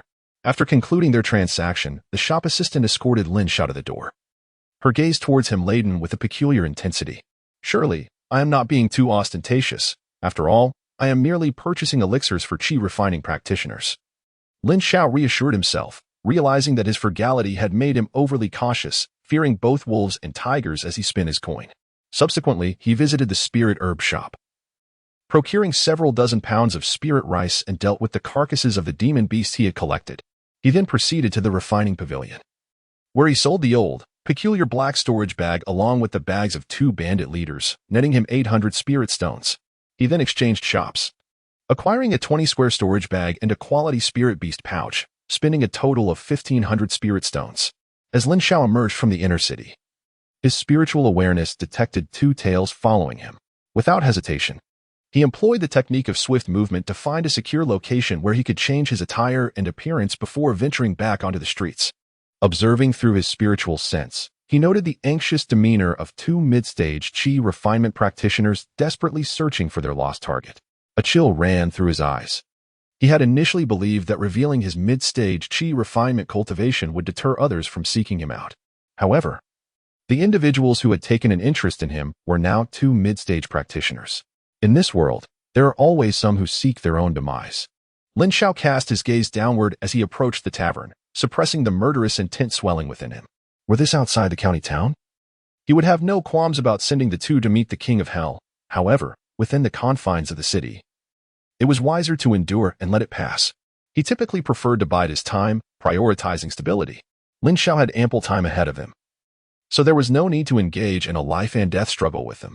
Yet, he could not simply allow others to conspire against his life without taking action. Had the pursuers been 2 late-stage qi refinement practitioners, he would have left Qingyang County at once, but 2 mid-stage practitioners were not enough to instill such fear in him. A month slipped by in the blink of an eye, and Daniel began practicing the spirit-nourishing technique. His ability to comprehend text was rather limited. Yet whenever he encountered difficulties, Lin Xiao would patiently provide explanations. At this moment, Lin Xiao resembled a soon-to-be graduate of elementary school, guiding a preschooler with ease. Daniel, you should head back now. No need to see me off, Lin Xiao said at the entrance of Qingyang County. All right then, I'll just see you this far. When you return home, Tell my parents that I am unfilial, unable to fulfill my duties before them, and wish for them to take care of their health." Daniil replied, his spirits low. "I will certainly speak to the elders and persuade them to come to the county town to enjoy a better life with you. Now, go back." Lin Xiao waved farewell to Daniil. He intended to first visit Aunt Li in Huangtu village, and then proceed to Longmen Mountain, testing whether he could ascend the mountain. Lin Xiao had an inkling that once he found the small courtyard at the mountain summit, he would be able to return home. Lin Xiao, still displaying the external cultivation of the Qi refinement first layer, traversed over 400 miles in merely 3 hours. Any encountered monsters were effortlessly disregarded. Those who dared to approach were swiftly dispatched with a single sword strike. As he approached the horizon, the village of Huangtu came into view, prompting him to unconsciously quicken his pace. Something feels amiss. Upon reaching within 500 meters of the village, Lin Xiao sensed a surge of spiritual energy. Could there perhaps be a concealed monk hidden within Huangtu village? Lin Xiao reined in his entire aura, fully activating the concealment technique. As he extended his consciousness to a distance of 30 zhang, his eyes widened in shock at the scene unfolding within the village. Through his perception, he beheld several villagers with their hands bound and suspended from the beams of their homes. Most were on the brink of death, while some had already succumbed to their fate. Lin Xiao's spiritual awareness could not perceive the circumstances surrounding Li Danyang and Dania's family. It was likely that their plight was similar. Witnessing this scene, an icy aura of murderous intent radiated from him. Since arriving in this world, Lin Xiao had never harbored such a desire to take a life. Even when the Heavenly Sword sect was annihilated, he had maintained a mindset of seeking vengeance if possible, or accepting his fate if not. Though unaware of the identity of the tormentor afflicting the villagers of Huangtu village, in Lin Xiao's heart, he had already condemned them to death. Particularly haunting was the sight of a lifeless 3-year-old girl, her absence of breath igniting a palpable fury within him. He recognized the child's parents, having attended their wedding banquet, and now he saw the youthful couple's eyes devoid of vitality, their hands hanging limply from the rafters, resembling mere shells of their former selves. Lin Xiao exhaled softly, acutely aware that in such critical moments, impulsiveness must be avoided. To rescue the villagers, one must deliberate carefully. If action is to be taken, it must be decisive, for failure would spell doom for all. He approached with utmost caution, halting suddenly when he was 50 meters from the village entrance. Furrowing his brow, Lin Xiao sensed an invisible barrier before him, its nature eluding his understanding. After a period of observation, he surmised it to be some form of a protective barrier or formation. Tentatively, he extended his longsword forward, and to his astonishment, it passed through the barrier without encountering any obstruction. Lin Xiao gritted his teeth and ventured forth, finding that no alarms had been triggered as he had imagined. However, a peculiar sensation in the air rendered him profoundly uneasy. With his concealment technique operating at full capacity, he remained undetectable to anyone below the foundation establishment stage, allowing him to stealthily approach Aunt Li's home. Thank goodness, he thought, as his spiritual sense confirmed that both Aunt Li and Daniil's parents were still alive. Though Daniil's parents appeared to be in better condition while Aunt Li was on the brink of death, this was not the time for rescue. He was uncertain whether the villains had placed restrictions on the villagers, so it was imperative to locate the true culprits first. In the heart of Huangtu village, 3 figures stood atop the village chief's house, surveying their surroundings. Within a day at most, we will have gathered all the vengeful souls, the leading man remarked with satisfaction as he scanned the nearby houses. This is still too inefficient. Our Shirshu is now a golden core master. If he could set up a formation in Qingyang County, we would swiftly gather the souls. A slender man behind him suggested. Now is not the time.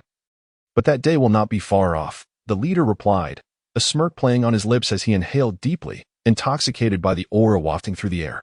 Brother, once we finish with Huangtu village, there are no other villages nearby. Will you return to report, or continue gathering?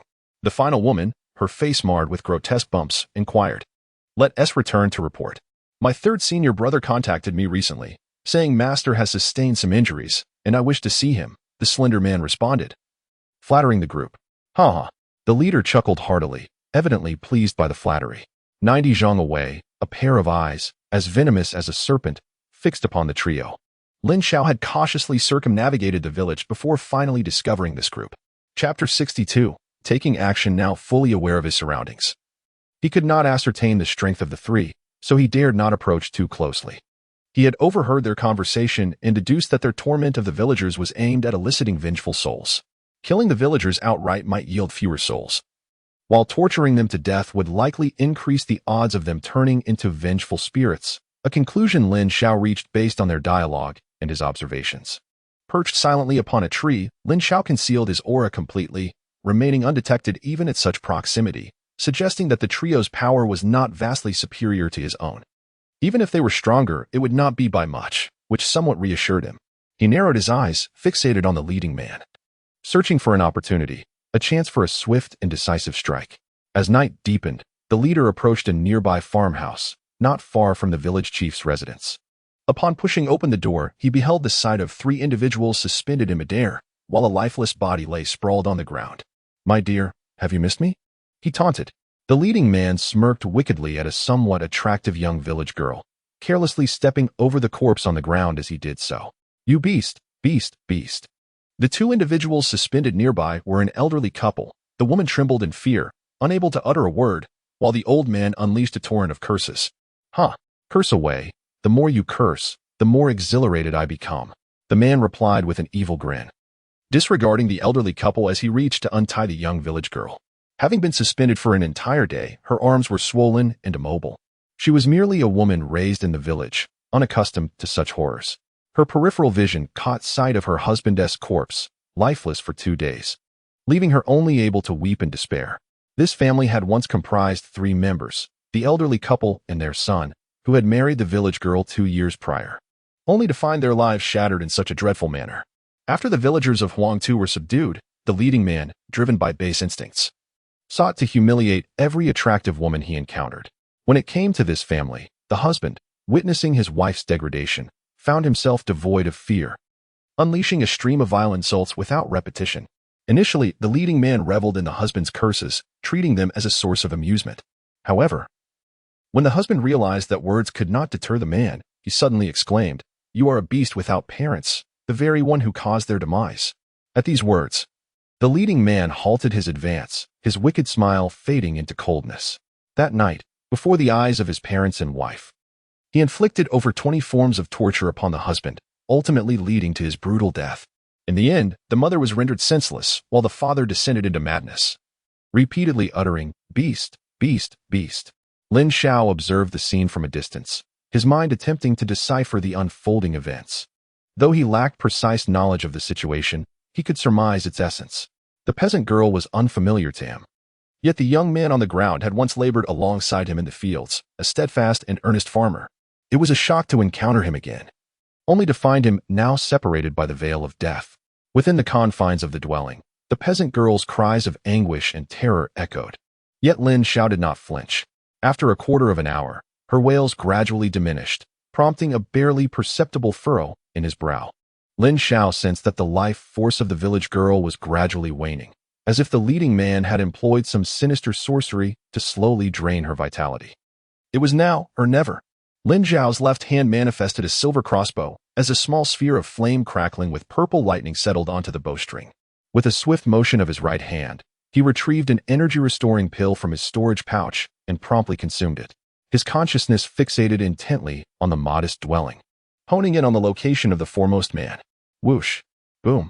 In the inky darkness of night, a blaze of fire streaked across the sky, followed by a violent explosion that sent clouds of dust and debris soaring into the air. This time, Lin Xiao held nothing back. The fireball contained the full force of his 9th-tier Qi cultivation, augmented by a devastating combination of thunder strike, explosive flame technique, and the silver crossbow's might. Lin Xiao did not wait for the smoke to dissipate. His entire being surged with vitality, blood coursing through his veins at an accelerated pace, while warm energy emanated from every pore. He unleashed a spell of explosive flames, conjuring a blazing longsword in his grasp. The sword, not only enveloped in flames, crackled with arcs of purple lightning. Yet, this was only the beginning. Lin Xiao formed a hand seal with his left hand, summoning a bolt of lightning as thick as an arm to descend from the heavens. The lightning spell was cast last, yet it struck almost simultaneously with the explosive flame technique. The thunderous sound and the surge of magical energy startled the man's disciples, prompting the 2 individuals meditating in the village chief's home to rush out and hasten towards the scene.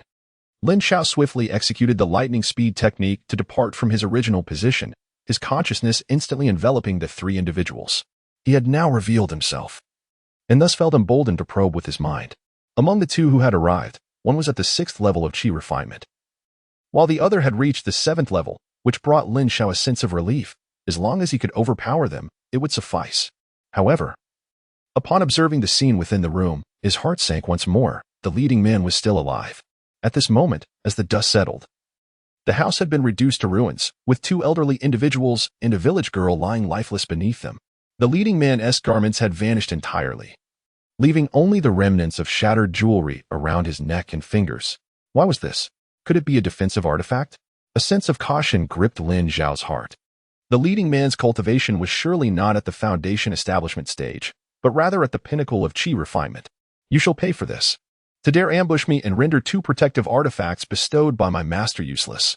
The leading man's eyes were bloodshot, and a gaping wound marred his chest. He had been startled just moments ago. Right at a critical juncture, an alarm sounded in his mind, sensing something amiss. Before he could react, the attack from the crossbow struck, resulting in a violent explosion. This technique inflicted considerable damage, but the necklace around his neck shattered, forming a protective barrier that mitigated the impact. This sudden ambush may have rendered his younger brother incapable of rising again. The protective shield had barely dissipated. A bolt of lightning descended from above, presenting no lethal threat to him, and the ring on his hand likely would not activate. Yet, unexpectedly, it was accompanied by an explosive fireball. The ring shattered, blocking both sources of damage. With a piercing sound, a long sword pierced through his chest, extinguishing the flames with the leading man's spiritual power, yet the sword still crackled with electricity, leaving him paralyzed and unable to move. At that moment, 2 junior disciples rushed to his side. The lean disciple retrieved a black healing elixir from his storage bag and administered it to the leading man. "Senior brother, how do you feel?" The lean disciple inquired with concern, for he feared for their lives should anything happen to this esteemed figure. "I am fine. I shall not perish." The leading man's chest wound had ceased bleeding, leaving only charred remnants. Yet, why did his senior brother's voice carry an electric resonance? "Who are you? And how do you wield blood elemental art?" The leading man exclaimed, his suspicion growing as he fixed his gaze on Lin Xiao, 30 yards away. In an instant, numerous thoughts raced through his mind. Could this person be sent by one of the other elders within the sect? This individual possesses knowledge of blood elemental art. Judging by his mannerisms, it is indeed a sinister technique, Lin Xiao mused inwardly. Chapter 63. A shift in offense and defense. He did not respond to the leading man's inquiry, instead unleashing a barrage of thunderous explosive techniques. "You traitor! I am Wang Su, the 4th disciple of the Blood Demon Lord. How dare you lay a hand on me? Do you not fear retribution from my master?" Wang Su proclaimed, simultaneously casting his sinister blood technique to fend off the assault. A bolt of lightning struck down, and a woman with a face full of blemishes lay convulsing on the ground, motionless. "Junior sister, damn it, I shall reveal everything to the master. Not only you, but those behind you shall also face their demise." Wang Su ground his teeth in fury. Meanwhile, the slender junior brother, upon witnessing the tragic state of his junior sister, was nearly paralyzed with fear. He observed clearly that the lightning had struck directly at her, while senior brother Wang was preoccupied with his own defense, unable to protect them. Senior brother, save me." The slender junior brother had barely evaded a fireball spell when a bolt of lightning descended from the heavens. Despite his awareness, he could not escape in time, and one of his legs was charred black from the strike. "Traitor, you have forced my hand. I shall fight you." Observing the dire conditions of his companions, Wang Su clenched his jaw, feeling a surge of energy coursing through his body as his blood quickened. A warm aura emanated from his acupuncture points as he activated the blood origin technique. Lin Xiao gasped for breath as he tossed another energy-replenishing pill into his mouth. When his attack failed to connect, he activated the blood origin technique. Without this skill, he would have been unable to subdue Wang Su. With one of his 2 allies dead and the other injured, he could now focus entirely on confronting Wang Su. However, the latter was remarkably decisive, also employing the blood origin technique. As Wang Su descended into a frenzied state, Lin Xiao instinctively activated the lightning swift movement technique, vanishing in an instant and reappearing in the distance. "Traitor, do not flee." Wang Su's forehead throbbed with veins, clearly overwhelmed by the strain of the blood origin technique. Lin Xiao paid no heed to Wang Su's provocations, relentlessly charging into the distance. His prowess paled in comparison to that of Wang Su. As a survivor, he could not engage in a direct confrontation, a scenario befitting a protagonist from a fervent novel, which would never manifest in his reality. Just as the three villagers within the house had demonstrated, when faced with the choice between ambushing Wang Su or saving the villagers, he chose the former without hesitation. He did not ponder whether the three villagers could survive after being rescued or how pitiable their plight was. Such considerations were beyond his purview. His singular focus was on eliminating Wang Su. On Earth, Lin Xiao had often heard the adage that in a cataclysm, one must first slay the virtuous. He would not embody that virtuous figure. Failing to vanquish Wang Su would spell doom for all the villagers. Traitor, coward, do not flee. Face me in a fair duel. Wang Su found himself at a loss, picking up the storage bag from the ground and donning a robe, yet even after pursuing Lin Xiao for 10 miles, he could not catch up. It was a desperate situation for a disciple of the demonic path to utter such a challenge, but urgency drove him. Although Wang Su had attained the pinnacle of qi refinement, his lifespan was limited to a mere 200 years at most. As he chased, his hair turned increasingly gray, the side effects of his blood yuan technique taking a toll. Lin Xiao maintained a distance of 90 zhang, the extent of Wang Su's spiritual awareness. Constantly monitoring Wang Su's condition, Lin Xiao could not suppress his smile upon realizing that Wang Su had activated the blood yuan technique in pursuit of him. In terms of cultivation, knowledge, and magical artifacts, he could not match Wang Su. Yet the latter was now wagering his lifespan against him, a reckless endeavor akin to a toad leaping into a pot of oil. Wang Su's forehead glistened with perspiration as his hair continued to whiten. He felt a sense of helplessness. Lin Xiao was simply insufferable, utterly shameless. After activating the blood yuan technique, Lin Xiao had begun to flee, and there was no possibility for Wang Su to deactivate it. Such a technique could not be casually invoked or halted, and once ceased, could not be summoned again for a period of time. His body could not endure it. Moreover, having sustained serious injuries, his two life-preserving artifacts were rendered useless. If Lin Xiao continued to flee while employing the blood yuan technique, Wang Su could not hope to defeat him without it. The crux of the matter was that Lin Xiao was merely at the 9th level of qi refinement, with a shorter lifespan than his own. Thus, he could only gamble on endurance, hoping that Lin Xiao would falter first. If Lin Xiao ceased the blood yuan technique, he would too, and they would see who could withstand the strain longer. To Wang Su's slight consolation, his spiritual awareness revealed that Lin Xiao's appearance was also aging, his hair turning white. 20 miles from Huangtu village, Wang Su, now with a head of white hair and a face lined with wrinkles, perceived Lin Xiao as even more aged. Yet, with the depletion of his lifespan, he regretted his impetuousness. Lin Xiao was trading lifespans with him. As the fourth disciple of the Blood Demon Lord, he had been favored by his master and held a distinguished position within the demonic sect, with hopes of foundation establishment and even condensation of Dan. How could he squander his lifespan on this 20-mile chase? The most infuriating aspect was that the traitor ahead was still fleeing, and he could scarcely hold on. Traitor, cough cough, stop. I shall kill you, cough cough. Ha ha ha ha ha. As Lin Xiao ran, he couldn't help but chuckle inwardly, all the while maintaining an expression of grave fear upon his face. He had never encountered anyone quite so foolish. When he perceived Wang Su aging through his spiritual awareness, he too employed the art of metamorphosis to alter his appearance, ensuring that he would always appear one step older than the aging Wang Su behind him. Lin Xiao felt that Wang Su might perish from exhaustion without him lifting a finger.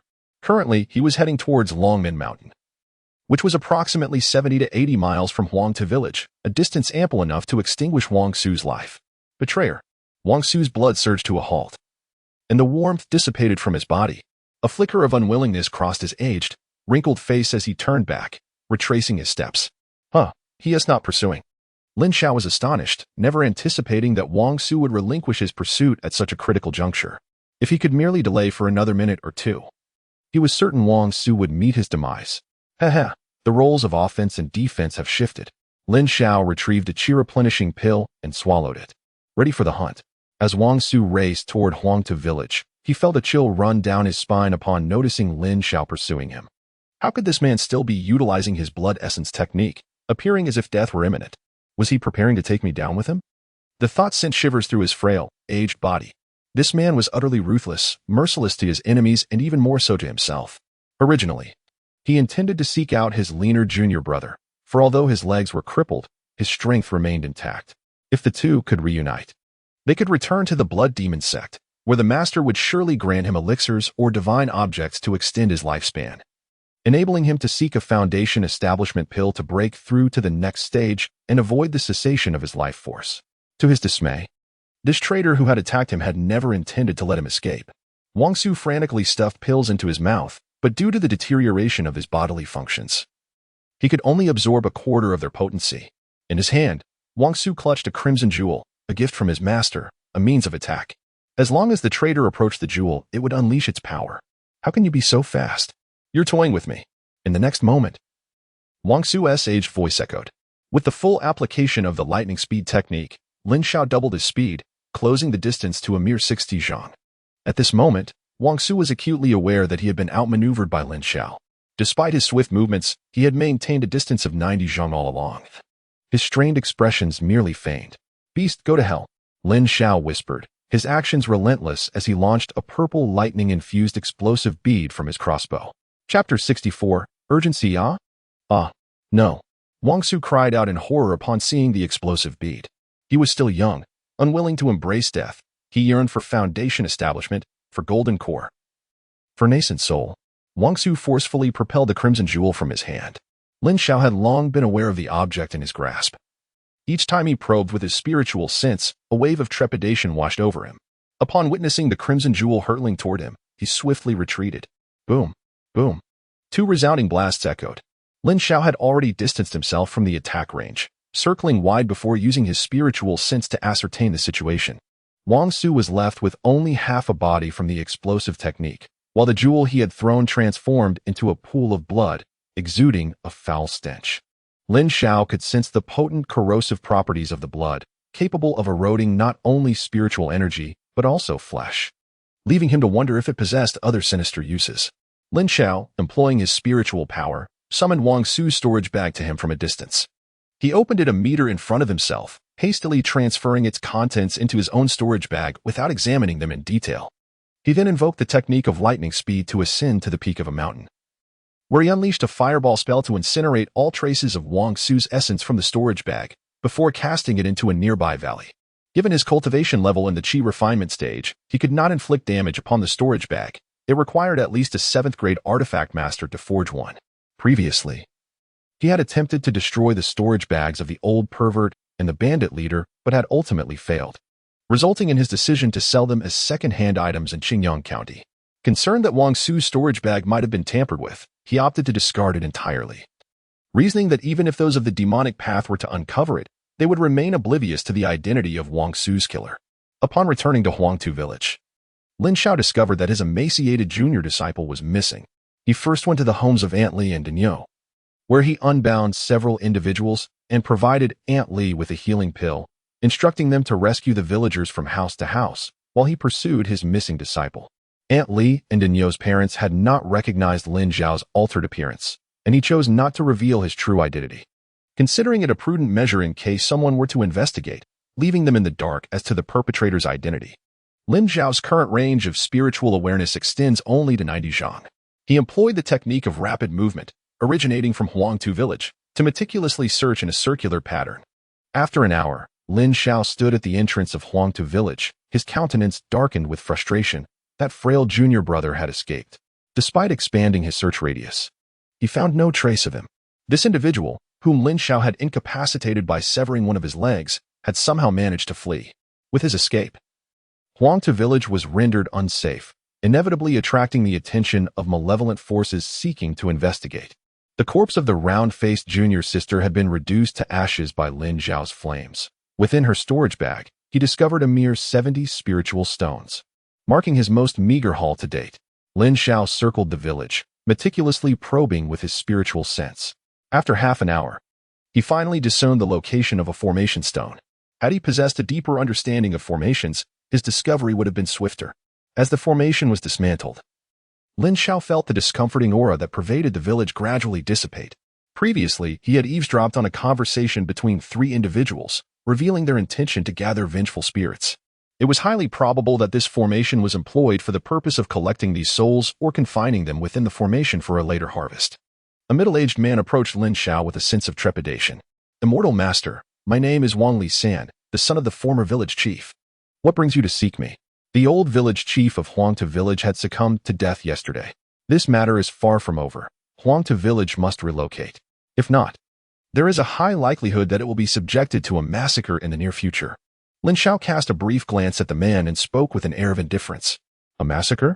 Good heavens, what are we to do? Wang Lisan's face was etched with terror upon hearing Lin Xiao's words. Previously, due to his father being the village chief, he had acted as a small tyrant within the village, behaving unreasonably, knowing that the villagers would not confront him out of respect for his father. Now, with the sudden news of his father's demise, he found himself at a loss, as if the sky had fallen upon him. I shall be departing in a couple of days. There is little I can do. You would do well to gather everyone together to discuss this matter and make a swift decision. Lin Xiao genuinely felt gratitude towards Aunt Li and Daniel, while the villagers offered assistance whenever possible. Ever since he had taken Wang Su's life, an unsettling anxiety had plagued him, an ominous premonition that misfortune loomed ahead. He felt an inexplicable restlessness, eager to resolve matters in Huangtu village and depart swiftly. He could empathize with the villagers' reluctance to relocate. After all, this land had been their ancestral home for generations. Who could easily part with it? It was akin to his own lingering desire to return to Earth. Nevertheless, should they choose to remain, he would ensure that Dania's parents and Aunt Li were safely escorted to Qingyang County. He could not bear to watch them languish in despair. Hurry, if there is no resolution by tomorrow afternoon, I shall take my leave, Lin Xiao urged Wang Lisan, who stood dazed and motionless. All right, Wang Lisan replied, seemingly lost, as he departed. Lin Xiao shook his head, harboring doubts about the man's reliability. As night fell, the full moon illuminated the sky, and a gathering convened at the village's threshing ground. Meanwhile, Xiaobai kept watch from the treetops, while Lin Xiao meditated on a sturdy branch. Since realizing his rapid progress in cultivation, this was the first time he felt an urgent desire to hasten his development. It was not merely because Wang Su's cultivation level surpassed his own, but rather because he recognized that he had individuals worth caring for in this world. Dania was alive. Aunt Li was still present, and he wondered about Jiang Rusi's fate. To protect those he cherished, he knew he must possess strength. Without it, everything was but an illusion. As he completed a full cycle of the Wanshou Dian, Lin Xiao turned his attention inward to his dantian and spiritual platform, only to suddenly tense as he sensed a motionless crimson aura hovering above his spiritual platform. What is this presence? He thought, alarmed. It resembled the blood-colored orb he had encountered before. Indeed, he had fallen prey to it, the source of his inner turmoil now revealed. Lin Xiao gasped for breath, his heart racing wildly. He was uncertain of what was transpiring. The last time gray mist enveloped the spiritual platform, it was the old pervert's attempt to seize control of him. What could this new entity possibly be? Lin Xiao exercised great caution in his probing, and after half an hour, he concluded that this was merely a mass of blood mist, seemingly unrelated to soul possession. Upon closer observation, he noted that the crimson gas was gradually dissipating. Given the current rate of dissipation, it appeared unlikely that it could be eliminated in the near future. Moreover, the blood mist remained entirely unaffected by the Wanshou Dian. Regardless of his experimental efforts, the rate of dissipation remained consistent. Lin Xiao took a deep breath through his analysis. He concluded that if this blood mist was neither a possession nor harmful to him, then only one possibility remained: location tracking. Practitioners of the demonic path possessed the means to discern his whereabouts through this blood mist, or they might detect the blood mist within him from nearby. Regardless of which scenario it is, this entity poses a lethal threat to Lin Xiao.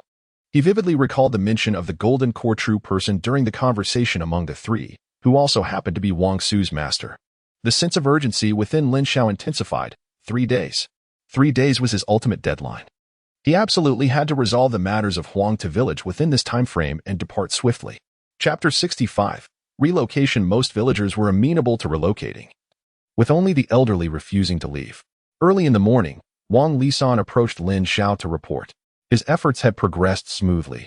After the events of the preceding days, the villagers were thoroughly frightened, and the majority were eager to vacate this land of turmoil. What about those who were unwilling to move? The young man was uncertain of what Lin Xiao's words implied. Wang Lisan felt the sweat bead on his forehead. The pressure of being in Lin Xiao's company was immense. If malevolent individuals were to find them, would their new relocation address be compromised? Lin Xiao replied nonchalantly. This Wang Lisan felt a wave of panic. He had not considered this possibility. The previously determined relocation address would be rendered void.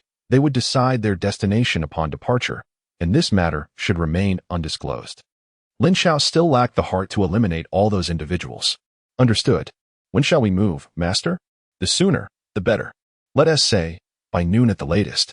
Those who fail to keep up must fend for themselves. Indeed, I shall inform everyone at once. Go ahead, Lin Xiao nodded. Once Wang Lisan had departed, Lin Xiao visited the homes of Dinyo and Etli, introducing himself as a friend of Dinyo. He filled the storage bags with all that the two families required and sat cross-legged in the courtyard, awaiting departure. Etli wept profusely. Initially, she had no intention of leaving. But she was astonished to discover that this white-bearded immortal was indeed a friend of Dinyo and was willing to assist her with the relocation. How could she not feel exhilarated upon seeing a glimmer of hope for survival? By noon, at the entrance of Huangtu village, Lin Xiao cast a glance at the throng of villagers. Master, a total of 115 households are relocating with us this time, while 12 households remain reluctant to leave. Wang Lisan whispered beside him. Indeed, let us proceed. The 12 households that stayed stood at the village's edge, lamenting their fate, having experienced the upheaval surrounding Wangsu. How could they not harbor fears? Yet their advanced age rendered them incapable of constructing homes in a new locale.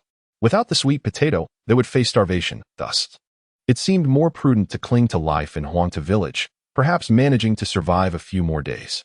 Upon exiting the village, Wang Lisan resolved to seek refuge near a distant relative's village, a notion he had conceived that morning without confiding in anyone. It was closer to Qingyang County, a distance of over 100 miles from Huangtu village.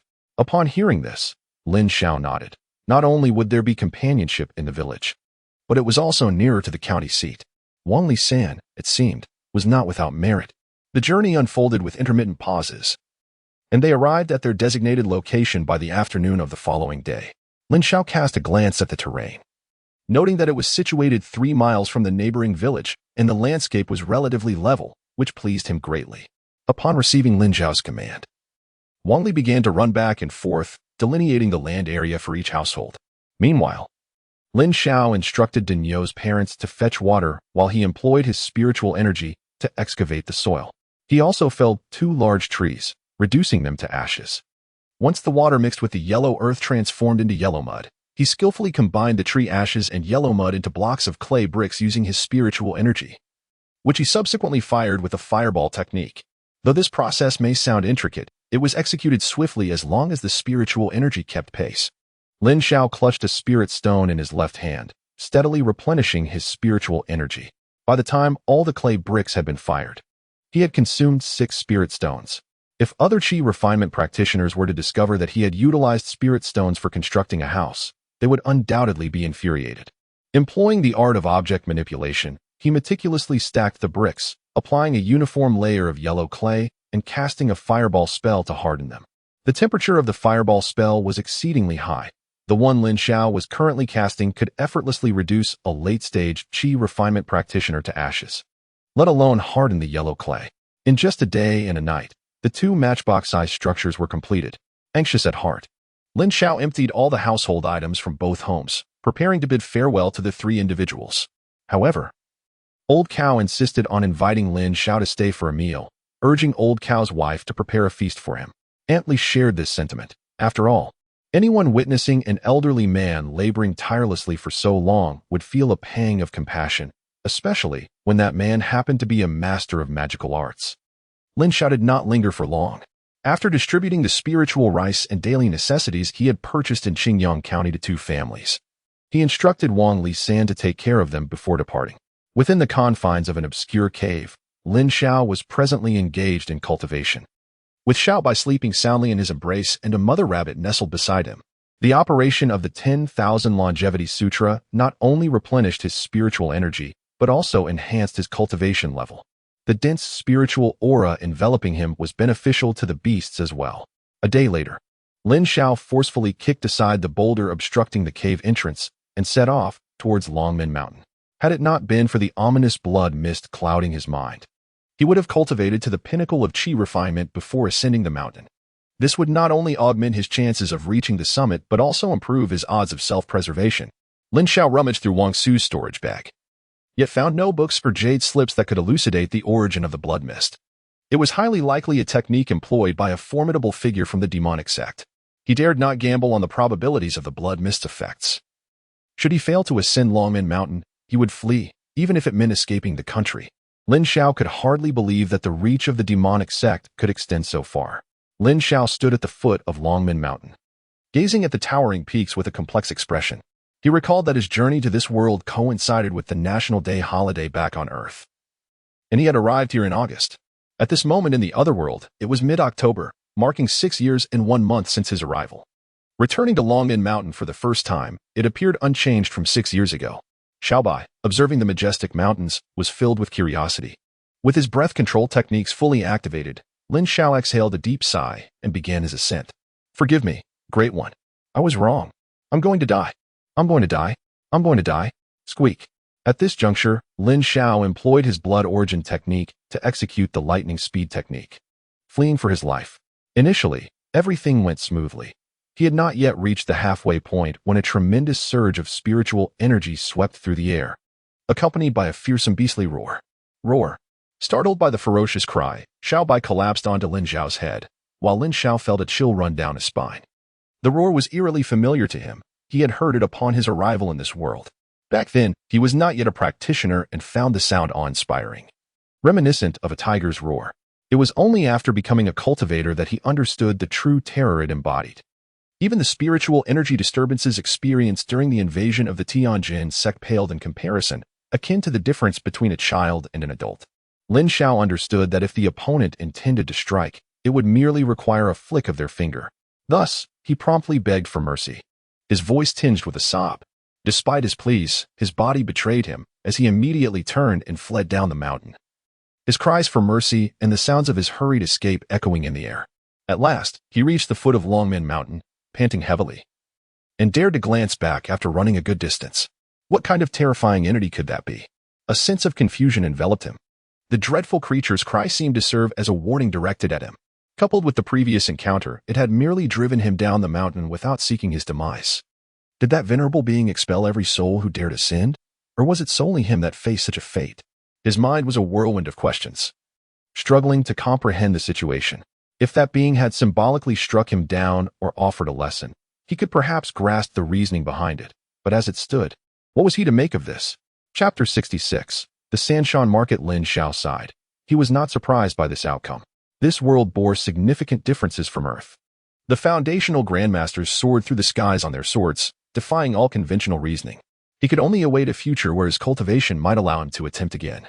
However, the mere thought of such terrifying entities left him feeling powerless, pondering how long it would take to return home, all while ensuring his survival. Whoosh! A flash of fire streaked by, and the black horned beast fell in response. Lin Xiao stepped forward and prodded the black horned beast's corpse twice with his long sword to confirm its demise before placing the body into his storage bag. Indeed, provisions were secured. After descending from Longmin Mountain, he dared not return to Qingyang County, as Chunhua had once informed him of several beast-infested mountains to the east, beyond which lay the kingdom of Dong'an. Lin Xiao walked eastward, resolutely avoiding the Demon Beast mountain range, as the memory of the past attacks on Qingyang County by these creatures still haunted him deeply. He resolved to traverse the mountains, distancing himself as much as possible, ensuring that Wang Su's Golden Core Master could not sense his whereabouts. His intention was to find a safe haven where he could meditate in peace, striving to reach the pinnacle of Qi refinement before devising a plan to obtain a foundation establishment pill. Today marked the 5th day since Lin Xiao departed from Longmin Mountain. Having traveled approximately 4,000 to 5,000 miles, he continued his journey along the outskirts of the Demon Beast mountain range, heading northward, when he encountered a black-horned beast. Unable to restrain himself, he unleashed a burst of fireball technique. Though his storage bag contained several dozen pounds of spirit rice and ample provisions, he would never admit that this act was one of vengeance. After all, accumulating resources is a traditional virtue ingrained in the essence of the Huaxia people. Suddenly, a small white creature that had been resting atop Lin Xiao's head sat upright. Lin Xiao furrowed his brow. With his spiritual perception, he discerned 3 figures concealed within the forest. Thanks to their stealth techniques, the trio remained oblivious to his presence as they conversed while traveling. Old Fu, how about it? Isn't it worth it to join us? A tall young man spoke to a middle-aged man who appeared to be in his 40s. Zhang Dayu, my apologies. I have been overly cautious, the middle-aged man replied, cupping his fist in respect. Fu Daoyu, there is no need for such formality. As wandering cultivators, we must indeed exercise caution, remarked a man in his 30s. To be honest, Zhou Daoyu, when I first arrived at the Sand Mountain Market, I met a friend who invited me to hunt in the Demon Beast mountain range. After much deliberation, I ultimately declined. Upon observation, within half a year, this friend took 3 individuals to the mountain, and none of them returned, the middle-aged man named Fu said, a hint of trepidation in his voice. Old Fu, what made you brave enough to hunt with us brothers? Are you not afraid of being robbed? The tall young man jested, mimicking a predatory beast stance. Xiao Yuan, cease your insolence. Zhou, the man with the surname Zhou, admonished him. There's no need for reproach, Zhou Daoyu. Zhang Daoyu's sincerity is quite rare. Such character accelerates his cultivation speed beyond ours, Fu interjected, stopping Zhou. Indeed, big brother, you are far too serious. I was merely jesting with old Fu, Xiao Yuan retorted, pouting in defiance. You, Zhou sighed, recognizing that Xiao Yuan's disposition would disadvantage him among wandering cultivators, where one must possess a multitude of cunning to survive. Haha, the reason I agreed to venture into the mountains with you two is precisely because of Zhang Daoyu, Fu chuckled. Oh, why is that? During my observation of that friend over the past 6 months, I also kept an eye on both of you. Every wandering cultivator who joined you on hunts returned safely each time. Old Fu, impressive. Xiao Yuan praised, giving a thumbs up. Zhou, however, merely smiled faintly, acknowledging the survival instincts inherent to wandering cultivators, knowing that with Xiao Yuan's nature, such insights were far beyond his grasp. Upon hearing the conversation of several individuals, Lin Xiao's eyes sparkled with excitement. The Sanshan Fang market must be the cultivation market that my senior brothers often speak of. On the day the disciples of the Heavenly Sword sect were fleeing, my eldest brother mentioned that everyone should meet at the Qinyu market. Senior brother Zhang once remarked that such markets are seldom frequented by mortals, as they are predominantly populated by cultivators. Even in the rare instances where mortals are present, it is solely to serve the needs of the cultivators. Senior brother Zhang himself was brought to the Heavenly Sword sect by a steward from a certain market. Thus he possesses considerable knowledge about it. Lin Xiao believed that he could temporarily take refuge in the so-called Sanshan Fangshi. Firstly, it was situated at the border of the Tianyu dynasty. Secondly, its remoteness was a boon, as the nearby demonic beast mountain range obstructed access, with all valuable resources claimed by the ferocious creatures. For cultivators seeking treasures, fortune would be their only ally. He contemplated what Sanshan Fangshi might be like. Whether it was guarded by formidable forces capable of repelling the golden core realms of the demonic sect. After considering these factors, he revealed his cultivation level of the 3rd layer of Qi refinement and hurried to catch up with the 3 individuals ahead. His own level was determined by the capabilities of the trio. The young man named Xiao Yuan was at the 6th layer of Qi refinement. The middle-aged man surnamed Fu was at the 5th layer, while the man surnamed Zhou also displayed a 5th layer but was, in truth, utilizing a breath-concealing technique, placing him at the 6th layer as well. Fellow cultivators, please hold your steps. Oh, who might you be? Xiao Yuan turned around, puzzled by the sound behind him. Esteemed seniors, I am Zhang San, a loose cultivator from Yunchuan, Lin Xiao stammered, seemingly startled to have noticed the trio's cultivation levels, his speech tinged with nervousness. What business do you have that prompts you to stop us? The man named Zhou, sensing Lin Xiao's 3rd layer Qi refinement aura, felt his wariness diminish slightly. I have heard that Sanshan Fangshi is nearby. If it is not too much trouble, could you kindly direct me? Lin Xiao clasped his fists respectfully. Isn't that a stroke of luck? We 3 are indeed headed to Sanshan Fangshi. You may accompany us, Xiao Yuan replied with a broad smile. Really? That is splendid. Thank you, esteemed seniors. Lin Xiao exclaimed, visibly taken aback, as he clasped his fists in gratitude. Zhou shook his head lightly. Xiao Yuan's disposition was quite typical. Yet it posed little concern. After all, Zhang San was merely at the 3rd layer of Qi refinement, presenting minimal risk. However, the middle-aged man surnamed Fu furrowed his brow slightly, a hint of unease crossing his features. After traversing for over 3 hours, the group finally arrived at Sanshan Fangshi, a duration extended only by their consideration for Lin Xiao's slower pace. Zhang, my friend, just ahead lies Sanshan Fangshi, Zhou announced. During the journey, they introduced themselves to one another. The man named Zhou was Shou Qingli, the middle-aged man was Fu Jianqing, and the young man was Zhang Yuan. Lin Xiao fixed his gaze ahead, where a shroud of mist obscured the scenery beyond. Zhou Daoyu, are we to enter the mist? Zhou Qingli insisted that Lin Xiao address him as Daoyu or Brother Zhou. Let us proceed. We shall discover what lies within, Zhang Yuan urged, pulling Lin Xiao's arm as he stepped into the mist first. Upon entering, Lin Xiao instinctively summoned his spiritual energy, and before him materialized a bustling marketplace. akin to stumbling into a vibrant, mysterious, and fantastical realm. This formation was nearly present at every marketplace entrance. It is said that the realms of immortals and mortals are distinct. The purpose of this formation is to ensnare the unwitting ordinary folk devoid of spiritual energy, causing them to unwittingly retrace their steps, forever unable to glimpse the marketplace's grand entrance, Zhou Chengli elucidated. At the entrance of the marketplace, cultivators stood guard. An entry required the payment of a spirit stone.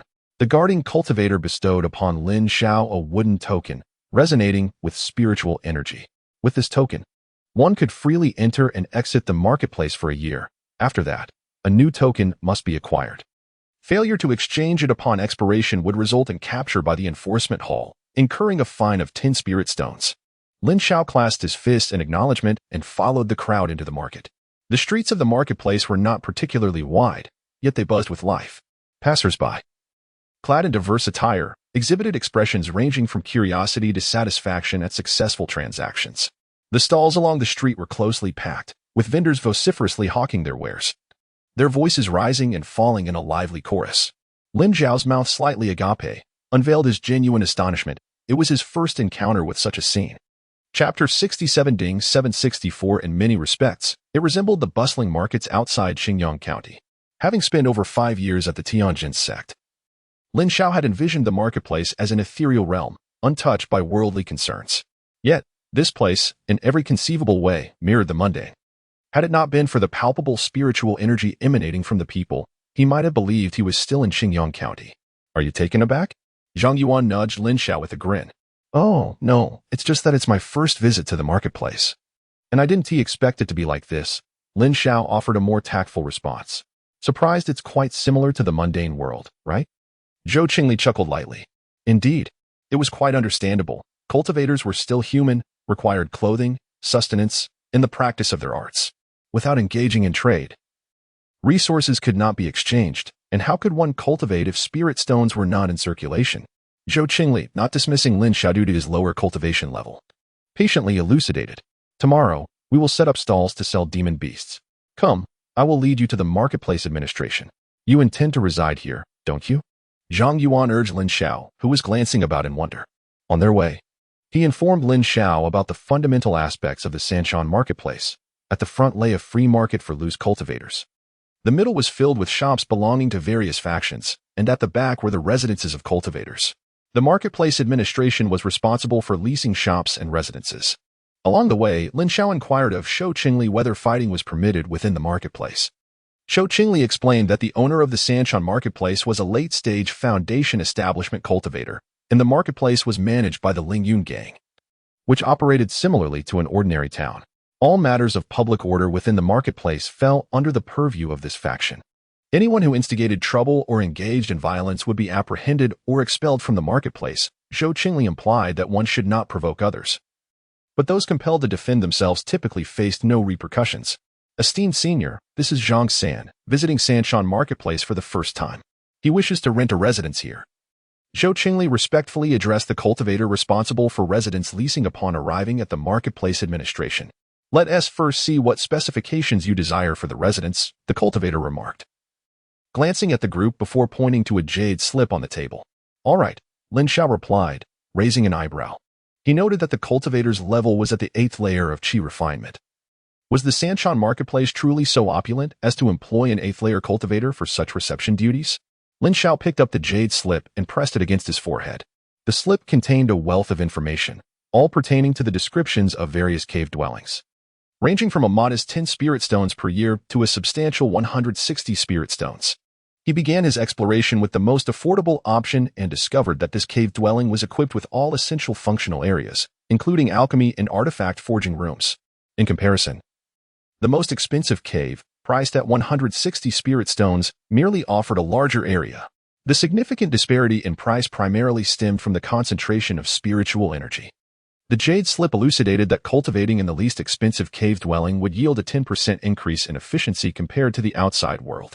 This seemingly minor advantage, when considered over a long duration, translated to an additional year of cultivation over a decade, or an extra decade over a century of practice. Conversely, The 160 Spirit Stone Cave offered a 50% enhancement in cultivation speed relative to the external environment. Lin Xiao reflected inwardly, realizing that even in the pursuit of immortality, one could not escape the worldly need for wealth. With sufficient funds, one could effectively purchase a swifter path to enlightenment. From another perspective, it was akin to buying time itself. Lin Xiao harbored the desire to lease the most opulent cave dwelling, yet after a profound internal struggle, he ultimately opted for the cave at the modest rate of 20 spirit stones per annum. The sum of 160 spirit stones was merely a trifling fraction of his entire fortune. However, he must conceal his wealth. His true cultivation level was merely at the 9th layer of qi refinement. In the bustling Sand Mountain market, there were undoubtedly many cultivators of superior prowess, and attracting their attention could spell peril. Thus, prudence was the better course of action. Senior, I shall choose cave number Ding 764, Lin Xiao respectfully declared, placing the jade slip upon the table. Name, origin, and duration of lease, the cultivator inquired in a detached manner. I am Zhang San, a wandering cultivator from Yunchuan, wishing to lease for 1 year. The 1-year term was the minimum allowable for the cave dwelling. A wooden plaque inscribed with Ding 764 materialized in the cultivator's hand, levitating before Lin Xiao, who reached out to accept it. He then retrieved 20 spirit stones from his storage pouch and placed them respectfully upon the table. Thank you, senior. I shall take my leave now. Upon concluding the transaction, Zhou Qingli bowed in farewell to the cultivator. As the group exited the market, Zhang Yuan clapped Lin Xiao on the shoulder. Brother, I didn't realize you had such depth. I thought you would choose a cave for 10 spirit stones. During my time in Yunchuan, I engaged in the herb trade and have accumulated a modest savings, Lin Xiao replied with a shy smile. Cave number Ding 764 is not far from us, Zhou Qingli remarked. Indeed, we are in caves Ding 254 and 255, Zhang Yuan continued. Meeting is a kind of fate. Let us grow closer in the future. Tonight, I shall treat you all to a drink, Lin Xiao hastily offered. I shall pass. I just returned from the Beast Mountain and am quite fatigued, Fu Jianqing declined, having remained silent until now. Then another day it shall be. We too should return and rest well, for we are to set up stalls in the market tomorrow, Zhou Qingli said with a smile. After exchanging farewells, Lin Xiao wandered through the market, having resolved his accommodation concerns. He did not intend to remain in the Sand Mountain market for an entire year. Should he sense any misgivings, he would depart without hesitation. Lin Xiao wandered through several shops before deciding to cease his explorations. It was no wonder that the central area was so sparsely populated. The prices were exorbitantly high. Having previously purchased spiritual rice and elixirs in Qingyang County, he found that the prices here were double those in Qingyang, which was simply outrageous. It seemed that, much like on Earth, the exorbitance was perhaps driven by the cost of rent. He made his way directly to the rear area of the market, where 3 majestic mountains loomed before him, each adorned with intricately carved caves, presenting a truly spectacular sight. In a short while, Lin Xiao arrived at the entrance of cave number 764, where each cave featured a modest courtyard of approximately 200 square meters. As he traversed this path, he observed that nearly every courtyard was cultivated with spirit rice. Occasionally, he encountered a few courtyards shrouded in mist, indicating, through his experience, that a formation had been activated. Lin Xiao surmised that these individuals had likely planted something distinct from what others were growing, thus employing a formation to deter unwanted attention. The jade slips from the fengshui department contained information indicating that defensive formations were established in each cave, consuming the spirit energy from the market to guard against the incursions of qi refining cultivators. Moreover, residents were expressly forbidden from altering these formations. It was specifically noted that spirit gathering, offensive, and defensive formations were prohibited. Any breaches discovered by the market officials would result in fines and immediate expulsion. Lin Xiao acknowledged this, recognizing the market's need for profit. After all, the costly rentals of these caves were inherently equipped with such formations, and any unauthorized modifications by cultivators would disrupt the market's equilibrium. He conjectured that the mist was merely a concealment formation, likely not overly expensive, as it would be unaffordable for cultivators residing in the T-shaped area otherwise. Lin Xiao stood at the entrance of Cave 764, channeling his spiritual energy to activate the token that opened the cave's door. With his hand resting on his storage pouch, he remained vigilant before stepping inside. After taking a careful look around the cave and not spotting anyone else, he let out a sigh of relief. He then activated the defensive formation of the small courtyard with the token and finally closed the cave door behind him. Chapter 68. Bargaining his heightened alertness stemmed from his observations on the way back, in the alleys and around corners. He had even seen cultivators sleeping on the ground outside the cave's small courtyard. Their cultivation levels were generally low, predominantly at the first layer of chi refinement, with a few at the second layer. They appeared to be akin to wandering souls in the realm of cultivation. And he had also noticed a number of martial artists among them. The cheapest cave rental cost 10 spirit stones per year, an exorbitant sum for those at the first layer of chi refinement and martial artists who would be reluctant to spend such money on housing. Inside the cave, Little White was released and began to flit around Lin Xiao, incessantly chirping in dissatisfaction over being confined for so long. I am currently in the Sand Mountain Bazaar, filled with cultivators. Please understand, Lin Xiao explained with a hint of exasperation. Chirp. I have a way to take you with me, Lin Xiao said, his mind racing with ideas. Chirp. How about we dye your tail red? Chirp. Well, I have no other options. If we don't dye it, you'll have to stay in the spirit beast pouch, or you can remain in the cave without going outside. Lin Xiao spread his hands, indicating his helplessness. If he were a golden core cultivator, or even a foundation establishment practitioner, he could take Little White out without concern, but as a mere chi refinement cultivator, he had to prioritize his own safety before protecting Little White. Chirp, chirp. Do you agree? Then it's settled. Tomorrow I will go out and buy some dye. And from then on, I can take you into the streets, Lin Xiao chuckled. Generally, demon beasts enjoy longer lifespans than humans. And the red fire rat is considered one of the shorter-lived species, with adults living only a little over a century. An adult red fire rat is classified as a low-grade 8th-tier demon beast, and as long as they can break through their limits, they can extend their lifespan. Little White, being a variant of the red fire rat, is still in its juvenile stage according to its age, making it quite normal for the little creature to feel restless in solitude. Lin Xiao took out the spiritual fruits to feed Xiao Bai and the mother rabbit. With only 2 spirit beasts to care for, the consumption had significantly diminished, and there were ample spiritual fruits to spare. He then strolled around the cave dwelling, as he intended to reside here for a while and felt it prudent to familiarize himself with the surroundings. He noticed that both the cave and the residences of the Tianjin sect were equipped with rooms for alchemy, artifact forging, talisman crafting, and array formation.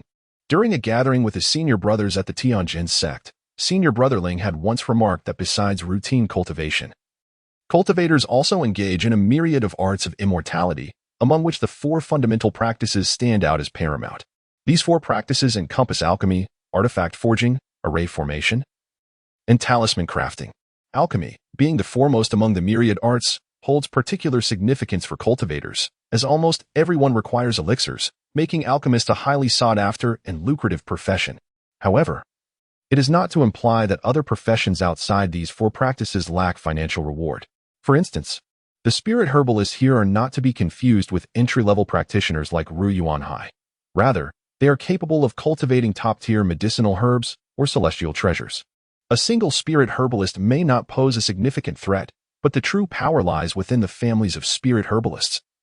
For both medicinal herbs and celestial treasures require considerable time to mature, and families possess an abundance of time. Moreover, unlike alchemy and artifact forging, the requirements for innate talent in spirit herbalism are not as stringent, although aspiring to become a top-tier spirit herbalist is still closely tied to one's innate abilities.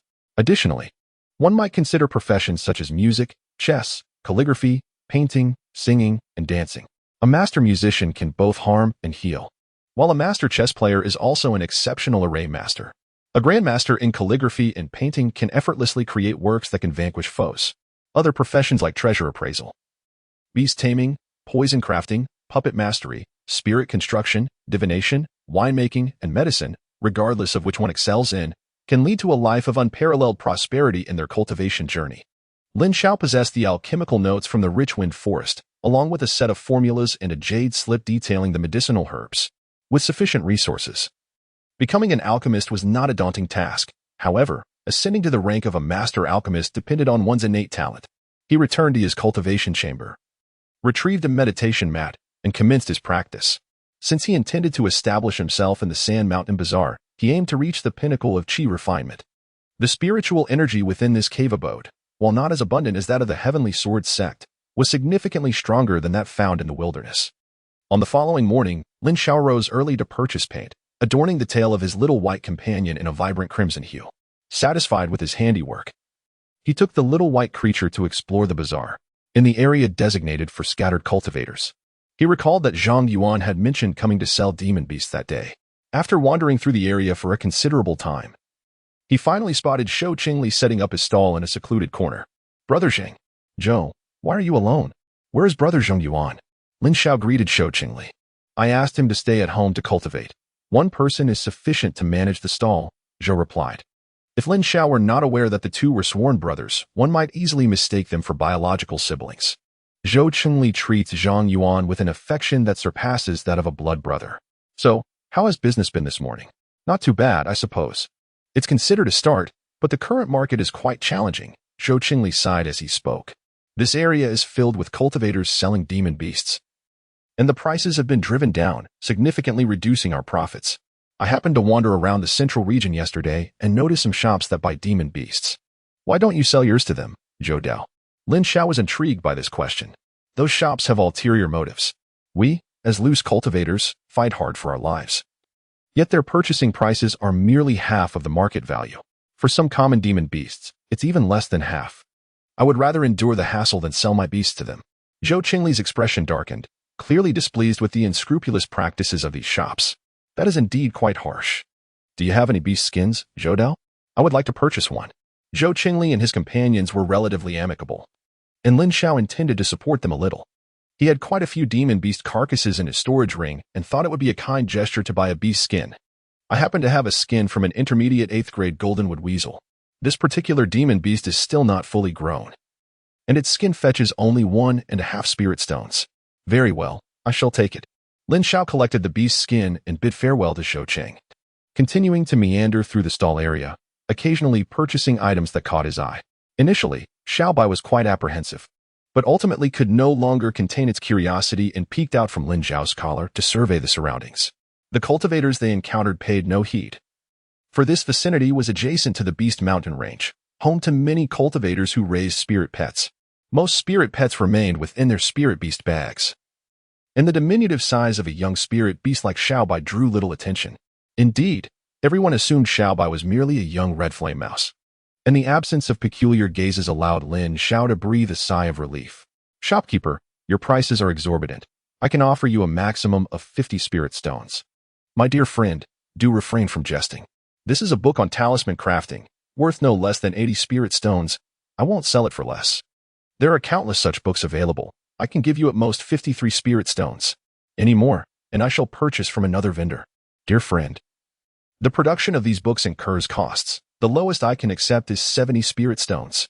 If that's not suitable, please be on your way. I've already made the rounds. There's a stall at the corner selling for 56 spirit stones. I'm not inclined to haggle further. If you agree, I'll pay you 56 spirit stones. More than that, I would rather take a few extra steps." All right, my friend, I concede. I shall sell it to you for 56 spirit stones," the stall owner exclaimed as he saw Lin Xiao preparing to leave. After finalizing the transaction, Lin Xiao tucked the introduction to talisman crafting into his storage bag and took his leave from the vendor, a smile curling at the corner of his mouth. He had visited several stalls, the lowest asking 80 spirit stones. This book contained numerous talisman samples, which, despite lacking spiritual energy, could not be replicated by an ordinary person. It required a talisman master to illustrate them personally. A 9th grade talisman master could only produce 2 or 3 books in a month, making mass printing impossible. Lin Xiao had psychologically valued the book at 70 spirit stones. Not to mention 70 spirit stones, he could easily part with 700. Yet who wouldn't prefer to spend less? Furthermore, Lin Xiao relished the art of negotiation. This demeanor would not draw the attention of any bandits, thus achieving 2 objectives with one effort. Lin Xiao returned to his cave dwelling after procuring a complete set of talisman crafting tools. For him, although he possessed an ample supply of spirit stones in the short term, he lacked sufficient materials for alchemy. The extensive purchase of medicinal herbs for refining elixirs would inevitably draw the attention of others and consume precious time. The endeavor of talisman crafting alone demanded a significant amount of his energy. Learning to craft talismans requires a lower investment compared to alchemy and weapon forging. However, it is equally reliant on innate talent. Some talisman masters may spend their entire lives without producing a 6th grade talisman, while others may achieve this feat during their foundational cultivation phase. Lin Xiao wished to explore and acquire more knowledge, believing that it could only serve as an asset. As autumn yielded to winter, a month swiftly passed, marking the transition from fall to the chill of winter.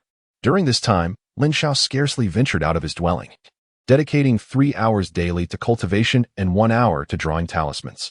Whenever his spiritual energy was depleted, he would resume his studies of the 10,000 longevity classic, a practice that not only enhanced his cultivation but also replenished his spiritual energy, perpetuating this cycle without regard for day or night.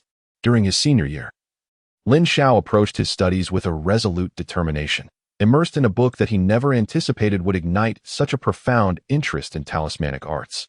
With the ambition of gaining admission to prestigious universities like Tsinghua and Peking University, he felt no apprehension about his academic endeavors. As a novice, his control over spiritual energy was inadequate. He had already rendered one talisman brush unusable, and his supply of spiritual ink was dwindling. The specialized talisman paper intended for practice was nearly depleted, while the animal hide remained untouched. The talisman paper, crafted from spiritual trees, was relatively inexpensive, making it a cost-effective choice. In contrast, practicing with animal hide was far too costly, though talismans made from it could significantly enhance activation effects. He resolved to reserve the use of animal hide for when he had achieved greater proficiency. Over the past month, Lin Xiao became utterly absorbed in the art of talisman creation, leaving his companion, Xiaobai, quite exasperated. Apart from engaging in brief play sessions with the mother rabbit, his days were consumed by eating and sleeping. He had procured a substantial amount of spiritual fruits from the market, sufficient to sustain both spiritual beasts for quite some time. Aha! This is the fourth one, Lin Xiao exclaimed. Xiaobai, resting atop the mother rabbit's head, flicked an ear but could hardly muster the energy to lift its head.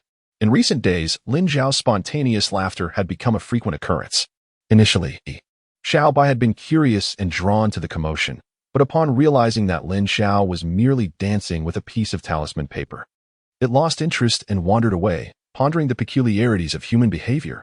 Lin Xiao gently caressed the fireball talisman in his hand. By activating this talisman, he could unleash a fireball spell, which possessed 70% of his full power, roughly equivalent to the strength of a cultivator at the 7th level of Qi refinement. This fireball talisman marked the 4th successful creation he had achieved over the past week. Before him lay 3 additional talismans, each crafted with increasing finesse from left to right, bringing him a sense of satisfaction. He even felt a fleeting sense of genius, marveling at how he could grasp the art of talismans within a mere month. Was that not a sign of brilliance? However, after a day spent laboring over the lightness talisman, the earlier pride faded away. Having exhausted 2 rounds of spiritual energy, Lin Xiao resolved to temporarily abandon the lightness talisman, deciding instead to focus on perfecting the fireball talisman. The experience of crafting the lightness talisman mirrored his initial attempts with the fireball talisman. If mastering a 9th grade talisman truly required a month, he could hardly consider himself a genius. At best, he was merely an average cultivator. The fireball talisman he had crafted was still at the beginner stage. In contrast, a mid-level talisman would yield damage equivalent to 80 to 90% of the talismancer's full strength, while a high-level talisman would match the user's full power. An exquisite talisman could even surpass the user's own capabilities in terms of damage. This was the reason why talisman masters possessed formidable combat strength, for instance. In a duel between 2 peak golden core cultivators, if one unleashed an exquisite talisman, its damage could eclipse that of the peak cultivator, thereby determining the outcome of the battle. Furthermore, talismans were not drawn on sight. The spiritual energy required to activate a talisman was significantly lower than that needed to cast a spell. Thus, when one party hurled a handful of talismans during a duel, it was akin to wielding an unfair advantage. Lin Xiao intended to cultivate the fireball talisman to an intermediate level before inscribing a second type of talisman. As he had ample time, confident that he would master these talismans sooner or later, the following morning, Lin Xiao set out with Xiaobai from his cave abode, seeking to replenish his stock of talisman paper and spiritual ink. Additionally, he planned to purchase a variety of spiritual fruits, as he had previously promised Xiaobai. Lin Xiao made his way directly to the area designated for scattered cultivators selling their wares. After a brief moment, he spotted Shou Qingli enthusiastically introducing the various beasts on display at his stall. Approaching the stall with a cheerful demeanor, Lin Xiao chose to remain silent, not wanting to intrude. Upon noticing Lin Xiao, Shou Qingli greeted him with a nod and a smile, indicating that they would converse later. Shortly thereafter, after selling half of a beast and waiting for the customers to depart, Shou Qingli jovially called out, "Zhang Daoyu, It has been quite some time. Indeed. Lin Xiao replied, I have been in seclusion within my cave dwelling for the past while. Zhou Daoyu, have you not sold all your beasts yet? Not at all. Zhou Qingli clarified, the last batch was sold out in less than 3 days. We just returned from the Beast Mountain range a few days ago. Lin Xiao acknowledged. Business seems to be thriving. I reckon this batch will not last long either. He glanced at the carcasses of the beasts displayed at the stall. It should only take 2 or 3 days to sell out, but we do not plan on venturing out again in the short term. Lin Xiao noticed a peculiar expression on Zhou Qingli's face. After a moment's contemplation, he nodded and remarked, taking a break for a while is quite beneficial. For cultivators, the essence of their journey lies in their training. It is not as you might think. Cultivation is inextricably linked to resources. Who would ever complain about having too much money? The recent spate of missing persons during hunts in the mountains for demon beasts is concerning. Ah, Zhou, my friend. Hunting demon beasts undoubtedly carries its own perils. Those individuals may have fallen victim to the beast's counterattacks, Lin Xiao cautiously articulated. If that were the case, it would be a relief. According to fellow cultivators who returned from the Demon Beast mountain range, they discovered signs of battles in certain areas. Those who have lived in the mountains for years are particularly sensitive to such occurrences, Zhou Qingli elucidated. Are you suggesting that someone is ambushing rogue cultivators? Lin Xiao inquired. Astonished. It seems that way. We intend to revisit our prior location, and along the way, we have not encountered any signs of conflict. This information was relayed by friends upon their return from the market, Zhou Qingli replied. If that is indeed the case, it would be wise for you to refrain from venturing there for the time being. It would be prudent to wait until the situation calms down, Lin Xiao advised. That appears to be our only option. It has been reported that even peak qi refinement cultivators have gone missing. We, as mid-level qi refinement practitioners, cannot afford to take such risks, Zhou Qingli admitted with a wry smile. Since you are all staying in, allow me to treat you to some drinks, Lin Xiao suggested. Feeling the need to foster camaraderie. Chapter 70. The Qi Control Pavilion in Lin Xiao's eyes, Zhou Qingli and Zhang Yuan were 2 trustworthy companions. Usually, he immersed himself in seclusion, oblivious to the affairs outside. Thus, maintaining multiple channels of information was undoubtedly advantageous for him. Very well. But Xia Yuan has only just entered seclusion and will require about a week. Zhang, I shall notify you in advance when the time comes, Zhou Qingli mused. Excellent. I shall await your message. Lin Xiao responded with a respectful clasp of his hands. By the way, let us exchange communication jade talismans for ease of contact. Zhou Qingli suggested abruptly. Where can one procure communication jade talismans? Lin Xiao queried. He seldom found the need for such items, as he was presently in a state of evasion and had no acquaintances to contact, thus he had not considered acquiring them.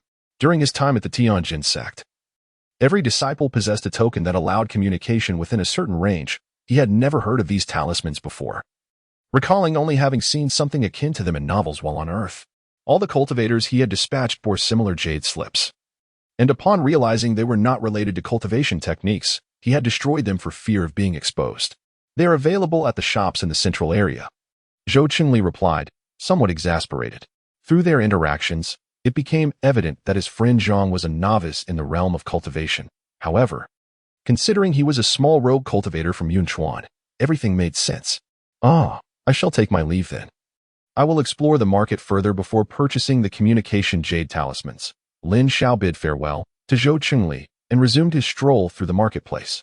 Half an hour later, after completing his purchases and preparing to head towards the central area, Lin Xiao suddenly narrowed his eyes, quickly regaining composure as he walked past a group of people without casting a glance. Brother Ching, what brings you here? Pei Taiching turned his head to glance at the woman beside him. The man who had just passed by was someone he felt he ought to recognize. The woman, with her enchanting beauty, possessed a glimmer of vivacity in her eyes. You encounter so many individuals daily. How could one remember them all? Never mind him. Our primary objective at the Sanshan Fong market is to secure a collaboration with the Wan family. Feeling a twinge of discomfort at seeing his beloved captured by another man's gaze, Pei Taiching hastily shifted the topic. The family has just sent word. Bai Jiming has also arrived this time, and complications may arise. The woman, Wu Zihong, a member of the Wu family's collateral branch, had grown up alongside Pei Taiching. Although they were not formally betrothed, their frequent companionship was tacitly approved by both families, who anticipated their eventual union. In the Wu family, women were not confined to the inner quarters. As long as they brought benefits to the clan, they were regarded as exemplary members. In this world, while women's status may not rival that of men, it was far removed from the image of the frail ladies of ancient China, for in the realm of cultivation, weakness equated to demise. Bai Jiming is merely a fool, blessed with slightly better origins. Last time, he suffered a significant setback among the loose cultivators. And the word has spread throughout the inner city. Pei Taicheng smirked unkindly. After all, it was he who had spurred Bai Jiming into purchasing the spirit cloud rabbit, leading him to his downfall. It's simply a matter of failing to profit. You men tend to dwell on such trivial matters. Wu Zihong shook her head. You do not comprehend. The spirit beast market is my sole opportunity to elevate my status within the family. I was doing quite well until Bai Jiming suddenly intervened, seizing a substantial portion of my business over the years. His misfortune brings me joy. Pei Taicheng curled his lip. Let us not linger. How could a loose cultivator possess what we seek? I shall take you to a shop. He grasped Wu Zihong's delicate hand and turned toward the central area. Suddenly caught by his grip, Wu Zihong tugged twice but could not free herself. Her cheeks flushed, and she allowed him to lead her, while 4 guards promptly followed behind. Welcome to Yakichuan. What may I assist this esteemed friend in purchasing? Upon entering the store, Lin Xiao was greeted by a moderately attractive female cultivator who approached with a smile. I wish to purchase a communication jade slip, Lin Xiao replied, his spirit sense revealing that the female cultivator was at the 7th level of qi refinement. Goodness! A late-stage qi refiner engaged in sales, Yakichuan is quite ambitious. Please. This way. We currently offer 3 types of communication jade slips. The first has a transmission range of 2,000 miles, the second extends to 5,000 miles, and the third reaches 8,000 miles. Which specification would you prefer? Lin Xiao gazed intently at the 3 jade slips that had just been placed on the counter. Lost in contemplation, they bore a striking resemblance to the jade slips he had once encountered in the storage bags of a few individuals. These were ordinary jade slips, albeit 1.5 times the size of the usual ones. What is the distinction in spirit stones between the 2,000 and 5,000 variants? The 2,000 variant costs merely 50 spirit stones, while the 5,000 variant demands 300 spirit stones. I will take the 2,000 variant. Please fetch me a new one. Lin Xiao asserted decisively, promptly retrieving 50 spirit stones from his storage bag and placing them on the counter, one by one. Esteemed friend, this jade slip is indeed new. Please take good care of it, the attendant remarked, caught off guard by Lin Xiao's swift payment, which silenced her sales pitch. Just then, a voice echoed from the entrance, inquiring, esteemed friends, do you have any magical artifacts available? Lin Xiao glanced back before nonchalantly turning around to pick up the communication jade slip on the counter for inspection. Several fellow cultivators, please follow me. Another female cultivator in the shop welcomed the newcomers. As a group passed behind Lin Xiao, Wu Zihong furrowed her brow slightly, recognizing that the man in front of her was indeed the one they had brushed past in the scattered cultivator area moments ago. This aura was undeniably familiar. She had certainly encountered this individual before, yet could not recall where. It was not entirely Wu Zihong's fault. After successfully cultivating her qi, she discovered an enhanced sensitivity to the auras of other cultivators. Even if someone donned a hat or disguised themselves, she could still identify them. What she was unaware of was that Lin Xiao's cultivation of the concealing breath technique was rather extraordinary. Not only could he obscure his own realm, but he could also mask his aura. Even on that day when they faced each other while selling rabbits, the essence she sensed did not reflect Lin Xiao's true aura. And he had concealed his real appearance as well. Since Lin Xiao successfully cultivated the myriad transformation method, he has rarely revealed his true appearance to others. Even when drinking with Daniel, he only displayed his real face after retreating to a private room. Wu Zihong could only ascertain that Lin Xiao was someone she had encountered before, yet she could not recall where. I appreciate your hospitality, esteemed friend. I shall take my leave now. Lin Xiao tucked away the jade slip and bid farewell to the female cultivator. Next time you wish to purchase something, do remember to seek me out again. Our shop does not carry magical artifacts, only exquisite mundane items. If you require any.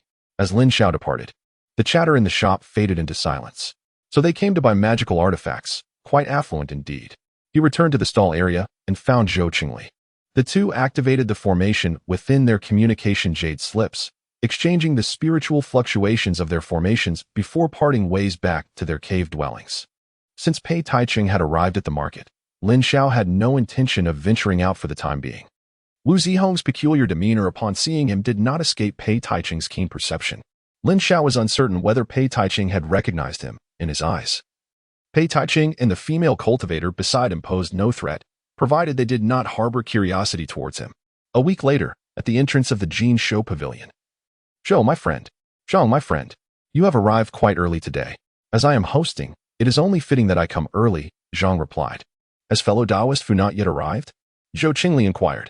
I have not encountered fellow Taoist Fu, Lin Xiao responded with a wry smile. Never mind him for now. Let us ascend. Zhang Yuan cheerfully draped an arm around Lin Xiao's shoulder and led him into the pavilion. Zhou Qingli, following behind. Silently mused about Zhang San's low cultivation level, pondering whether this was the reason Fu Jianqing seemed to disdain him. In the bamboo shadow hall on the third floor, Lin Xiao gestured for Zhou Qingli and Zhang Yuan to take their seats. Shortly thereafter, 8 exquisite dishes were presented before them. These culinary creations resembled intricate works of art. Their colors harmoniously arranged, and the aroma wafting into the air awakened every olfactory cell, emanating an indescribable fragrance. Even Lin Xiao could not help but swallow hard. This meal cost him 4 spirit stones, and it seemed he had not made a poor investment. As each dish contained spiritual energy capable of sustaining several days of rigorous cultivation. Friend Zhang, since the dishes are served, let us indulge, Zhou Qingli said. Slightly embarrassed as Fu Jianqing, whom he had invited, was proving to be less than gracious. Indeed, let us not wait for old Fu and begin. Zhang Yuan exclaimed eagerly, taking a bite and displaying a look of satisfaction. Truly delightful. This is my first time here, and the food is exquisite, Lin Xiao remarked. Recalling the fine dining he had experienced on Earth, which paled in comparison to the dishes before him. Delicious. You need not be embarrassed. It is our first time enjoying such a feast as well. Zhou Qingli took a bite of the dish and remarked with a smile, the expenses here are exorbitant. It is only natural not to frequent such places. As cultivators, we ought to aspire towards the great way, not indulge in gluttonous desires. Indeed. Aspiring towards the great way, old Zhang chimed in, yet I feel as though something is amiss. Zhang Yuan, with his mouth full, muttered, haha. Allow me to treat you all to some wine. Of course, we cannot do without beverages. This is my homemade spirit brewed from spiritual fruits. It is delightful and does not induce a hangover, far superior to the watered-down offerings found in taverns. Lin Xiao discerned that Zhang Yuan was urging him to pour the wine, and, with a hearty laugh, produced 3 jars of spirit fruit wine. What a delightful aroma. Old Zhang, you possess such remarkable skills. Zhang Yuan exclaimed, lifting the lid of a jar and inhaling deeply, his eyes sparkling with admiration. Indeed, this is exquisite wine. Taoist Zhang, with your talents, you could easily profit from brewing. I noticed you have not sought employment nor ventured into hunting. Sooner or later, your savings will dwindle. Zhou Qingli remarked, scooping a cup of wine and savoring its fragrance. My esteemed friends have misunderstood. I merely dabble in basic fermentation. The key lies in the quality of the ingredients, as these fruits are personally cultivated and harvested by me. The 3 indulged in the wine, relishing the dishes while engaging in lively conversation. As they consumed nearly half a jar, even Zhou Qingli became more relaxed, not to mention the forthright Zhang Yuan. Damn it. I have no idea which scoundrel is robbing the cultivators in the market, making it impossible for me to hunt in the Beast Mountain range. Old Zhang. You have no idea how much my brother is trying to save money. He even considered vacating his cave abode to move in with me. Taoist Zhang. Don't take it to heart. Xiao Yuan has had a bit too much to drink. Not at all. Taoist Zhou, is it truly so chaotic outside the market? Lin Xiao inquired with concern. Fear not, my friend. The market's master is a formidable cultivator at the late foundation establishment stage, and most would hesitate to commit acts of violence nearby. Those who have gone missing have likely ventured into the Beast Mountain range and have not returned. Oh, that is somewhat reassuring. Lin Xiao's expression softened, his worry alleviated. I have been observing the cultivators who venture out for hunting this week. It seems that fewer and fewer return from the Beast Mountain range, Zhou Qingli sighed. Unlike Zhang Yuan, who was rather impulsive and focused solely on cultivation, Zhou Qingli was naturally more cautious and felt compelled to worry on Zhang Yuan's behalf. Let us wait a while longer. You must have some savings accumulated over the years, which should sustain your cultivation endeavors for a short time. That is all we can do. After all, life is of utmost importance. No matter how many beasts one hunts, it is of no use if one loses their life.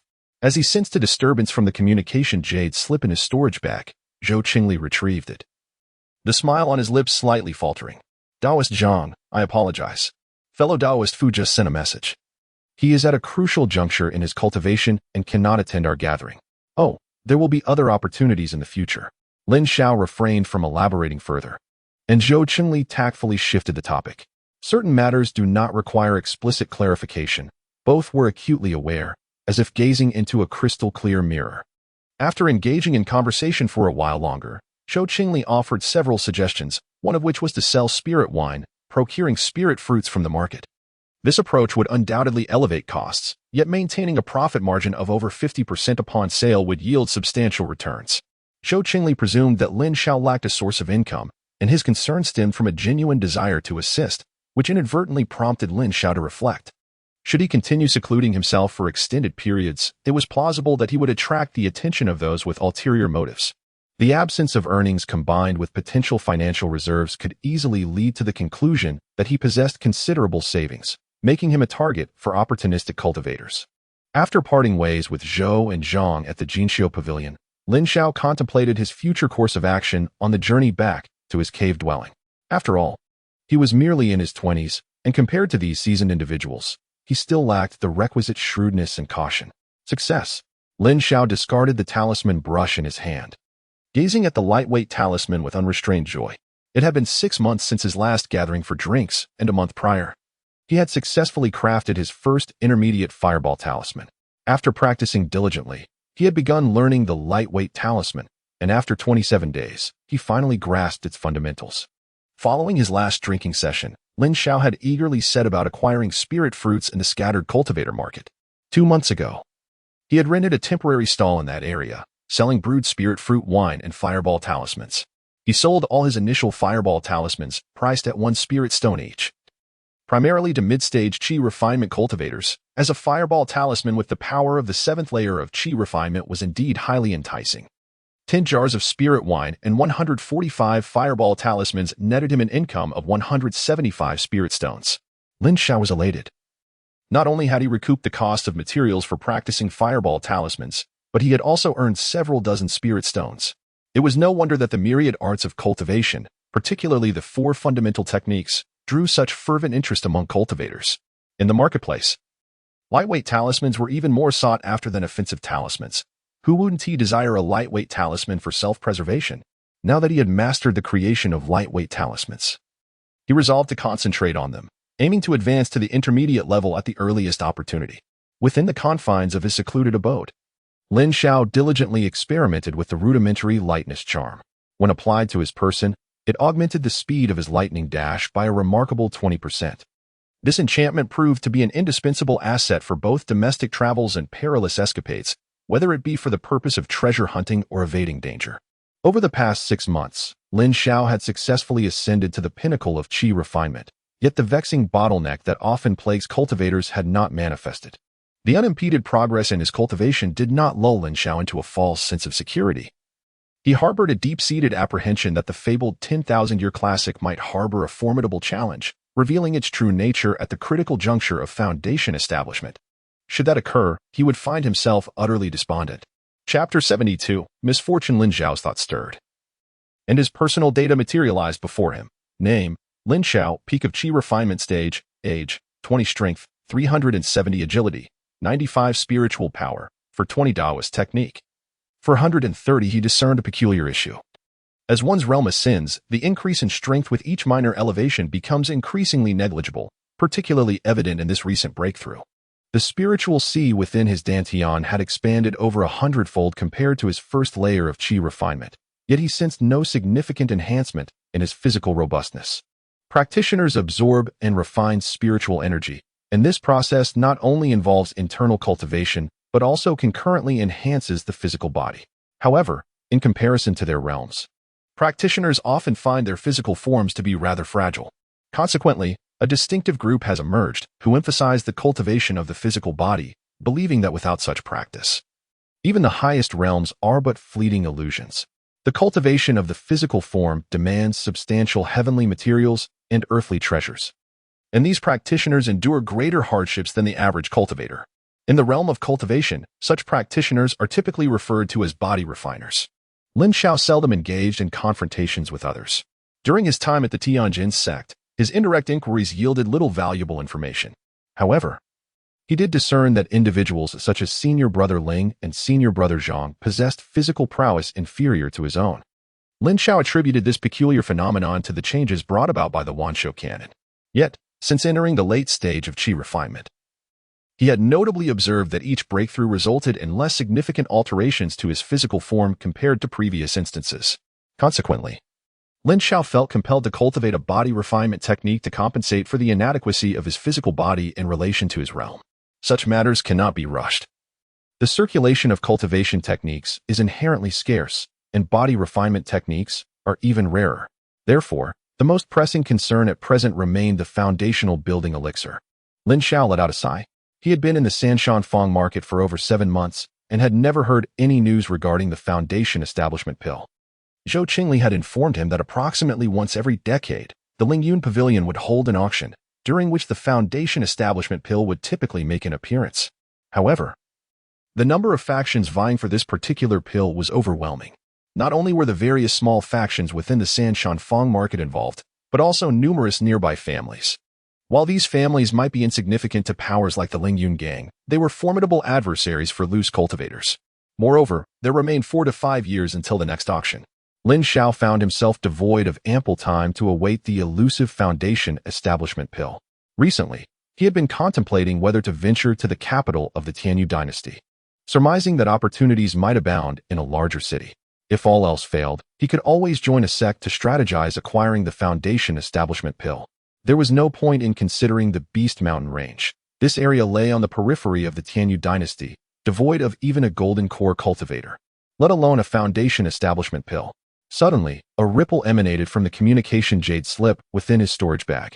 Upon retrieving it, Lin Xiao discovered a message from Zhou Qingli. Dear Zhang, it has been a while since our last conversation, and you are often on my mind. My brother and I are preparing to venture into the mountains for hunting once more. Before we depart, we would be delighted to share a meal with you. When might you be available? Lin Xiao arched an eyebrow, pondering whether the crisis of the demonic Beast Mountain range had truly been resolved. It had only been half a year, and they were already preparing to venture into the mountains again. He promptly sent a message to Zhou Qingli, scheduling their meeting for that very night. It seemed a fitting occasion, as he had also decided to depart soon. Thus, it would serve as a farewell banquet. At the Three Mountains restaurant, Lin Xiao arrived punctually for the appointment. Even before reaching the entrance, he spotted Zhou Qingli and his companions seated by the window. Zhang, my friend, at last, you have arrived. We have been awaiting your presence. Zhou Qingli called out, waving Lin Xiao over with a welcoming gesture. With a smile, Lin Xiao quickened his pace and entered the establishment. Zhou, Zhang, Fu, my esteemed friends, I hope you are all well. Lin Xiao greeted the trio with a respectful clasp of his fists. Please, take a seat. We are all quite familiar with one another. So there is no need for formality, Zhang Yuan urged, pulling Lin Xiao to join them. Zhou Qingli nodded in agreement, while Fu Jianqing merely acknowledged with a slight grunt. Old Zhang, do hasten and bring forth your spirit fruit wine. Ever since I tasted your brew, other wines seem to lack a certain flavor, Zhang Yuan implored. Smacking his lips in anticipation, Lin Xiao retrieved 4 jars of spirit fruit wine, and Zhang Yuan swiftly lifted the lid, inhaling the aroma with an expression of sheer delight. Xiao Yuan, these are merely the provisions for our esteemed friend Zhang. You are quite unreserved. I hope Zhang does not take offense. Zhou Qingli remarked with a touch of resignation, though his words were directed more towards Lin Xiao, for Zhang Yuan's disposition was unlikely to be swayed by mere words. No matter. The last time we set up shop, business was quite prosperous. A few jars of wine are within my means, Lin Xiao replied, dismissing any concern with a wave of his hand.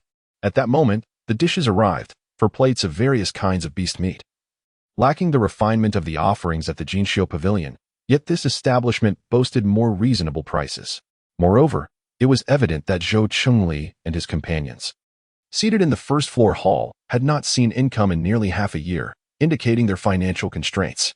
As the 4 of them shared a few cups of wine, the conversation flowed freely.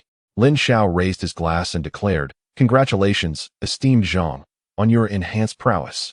He had noticed the change upon his arrival, but feigned ignorance. After all, as a mere 3rd-layer qi refinement cultivator, how could he discern the difference between a 6th and 7th-layer adept? Cultivators rely heavily on resources for their advancement, and the demands only increase with progression. Sometimes, one longs for a powerful faction to serve as a foundation, alleviating the burdens of relentless striving. Zhou Chunli reflected as he sipped his drink, noting that over the past 6 months, all cultivation resources had centered around Zhang Yuan, thereby increasing their chances of survival in the mountains, even though his own cultivation had not seen significant growth. In truth, joining a faction may not always be advantageous. For every resource obtained, one must fulfill an equal share of duties, and some factions even exploit their members. Lin Xiao perceives the various forces in this world as akin to the myriad companies on Earth. Securing a position in a state-owned enterprise or passing civil service examinations is akin to finding stability. Such establishments impose minimal work pressure, often providing additional benefits and opportunities for advancement, in stark contrast to the majority of private enterprises that exploit their employees. These organizations offer the lowest wages for the most demanding labor while extracting the highest value. Failure to meet expectations invites the risk of dismissal. The dynamics of power in this world mirror such realities. Take, for instance, the Heavenly Sword sect, where Lin Xiao, due to his lackluster aptitude, received no monthly stipend and was burdened with compulsory sect tasks. The sect merely provided him a space for cultivation, profiting from his labor, and during times of crisis. He bore the responsibility of safeguarding the sect. Thus, I find myself contemplating, for the time being, I shall refrain from aligning with any faction and instead indulge in merriment. Zhou Qingli shook his head with a wry smile. Bai Laoda Bai Jiming. Do not depart. A sudden sharp command from the street seized their attention as they engaged in casual conversation over drinks. Curse this. Lin Xiao muttered inwardly as he recognized the individuals on the street. You have persisted in harassing me. Do you truly wish to compel me into action? Bai Jiming remarked darkly in a low voice. Bai Jiming, I am unaware of the methods you employed to forge an alliance with the Wan family. We had agreed upon fair competition, yet you resort to underhanded tactics. This matter is far from resolved. Pei Taiching yelled, his face flushed with indignation. Pei Taiching, enough. Forming an alliance with the Wan family is a testament to my own capabilities. It is beneath a man of your stature to engage in such petty squabbles in public. I, Bai Jiming, hereby formally challenge you to a duel to the death. Once we return to Qingyang County, I shall register this at the city guard office. As a direct descendant of the Bai family, Bai Jiming had long endured the relentless harassment from the collateral branch of the Pei family, and he had grown weary of it. Chapter 73. Taking apprentices. Upon hearing these words, Pei Taiching shivered, his fury dissipating in an instant. Bai Jiming had attained the 7th level of qi refinement, whereas he remained at the 6th level. Even if he were to ascend to the 7th level, he would still be no match for Bai Jiming, who, as a direct descendant of the Bai family, wielded the finest weapons and equipment, and was among the most formidable fighters of his generation. Should he find himself on the death duel stage against Bai Jiming, his chances of survival would be slim. Unless he chose to concede immediately, otherwise, he risked being swiftly eliminated. Lin Xiao observed the scene with a detached gaze, noting that behind Bai Laoda and Pei Taiching stood 4 or 5 family guards, alongside the anxious Wei Zihong. He felt no interest in why these individuals remained in Sanshan Fong Market after 6 months. Instead, he regarded their persistent presence as an unwelcome shadow. The Sanshan Fong Market was a considerable distance of 4,000 to 5,000 miles from Qingyang County, yet he could not seem to shake them off. Suddenly, Lin Xiao sensed an urgent need to depart from the market. The blood mist within him had diminished only halfway. Should the forces of the demonic path arrive at Sanshan Fong Market, he would find himself in peril. On the street, Bai Jiming brushed past Pei Taiching without a second glance, prompting the onlookers to disperse in search of more captivating sights.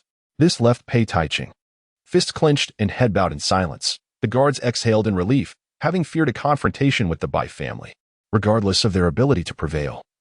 They were certain the law enforcement of Sanshan Fong Market would not overlook such a clash.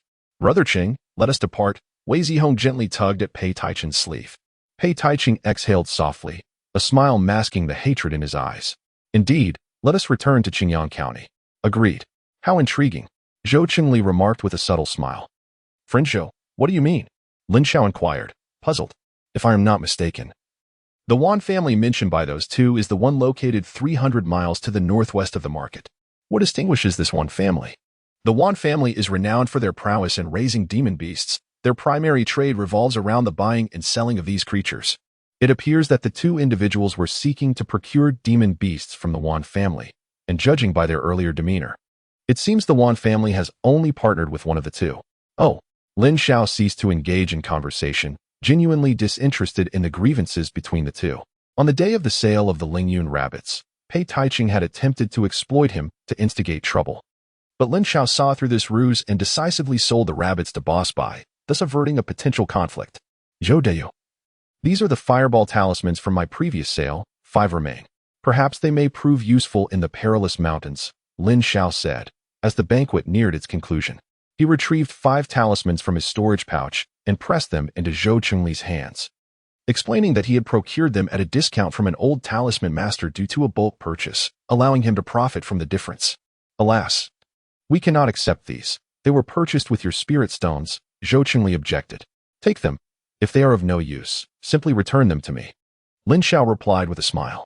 With the safety of the monster beast mountain range still uncertain, and knowing they ventured into the mountains for cultivation resources, he felt compelled to assist his acquaintances.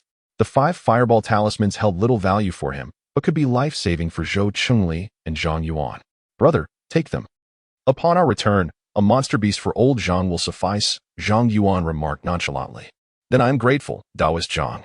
With that, they bid farewell and departed. Throughout the gathering, Lin Xiao had scarcely spoken to Fu Jianqing, his keen perception detecting the unintentional hostility emanating from him. Lin Xiao was perplexed by the source of this hostility. Regardless, he was on the verge of departing from Sanshan Fengshe and resolved to disregard Fu Jianqing entirely. In a fleeting moment, 3 days and nights slipped away. 3 days prior, Lin Xiao had returned to his cave abode, wholly immersed in the art of talisman crafting. Having made the decision to journey to the capital, he was determined to prepare thoroughly. The lightweight talisman was not only useful in encounters with adversaries. If he possessed a sufficient quantity, it could also facilitate his travels and serve as a strategic resource. Upon arriving in a new locale, he could sell the talismans, masquerading as a low-tier talisman master to evade scrutiny. Suddenly, Lin Xiao sensed a surge of spiritual energy emanating from his storage bag, prompting him to retrieve a communication jade talisman, which conveyed a message from Zhou Chungli. Friend Zhang, my companion Xiaoyuan and I entered the mountains yesterday and encountered several familiar allies today. We have learned that Master Gudan is recently seeking disciples, specifically his closed-door apprentice. If you are interested, you may visit Lingquan Valley, located 180 miles west of Sanshan Fengshe, where the Gu family resides. Thank you. I am deeply grateful for your consideration. Zhou Daoyu, even while you are out hunting demons, Lin Xiao replied through the talisman. He recalled Zhou Chungli mentioning Master Gudan, a foundational-level cultivator who, due to limited aptitude, had no hope of attaining the golden elixir stage in this lifetime. He established a family near Sanshan Fengshe, and many 7th-grade elixirs in the market were produced by his hand. Logically, such a figure would have made his intention to accept apprentices widely known. So it was curious that Lin Xiao only learned of it from others after his departure, especially since the recruitment was imminent. Could there be some hidden agenda? A vibration from the communication jade talisman drew Lin Xiao's attention once more. If you are intrigued, friend Zhang, you may wish to take a look. The 3 of us plan to head there in the next couple of days. Should we be selected, our concerns regarding resources would be alleviated. Lin Xiao gently tapped Little White's small head, and Little White looked at him with a puzzled expression. Do you think we should give it a try? Could it lead to any trouble? Seeing the confusion etched on Little White's face, Lin Xiao's lips twitched slightly. After all, it was merely a mystical beast, entirely devoid of any sense of caution. It was rather illogical that the news of Master Gudan, a renowned alchemist, seeking a disciple had not circulated widely. Lin Xiao possessed a complete alchemical inheritance, rendering competition with others unnecessary.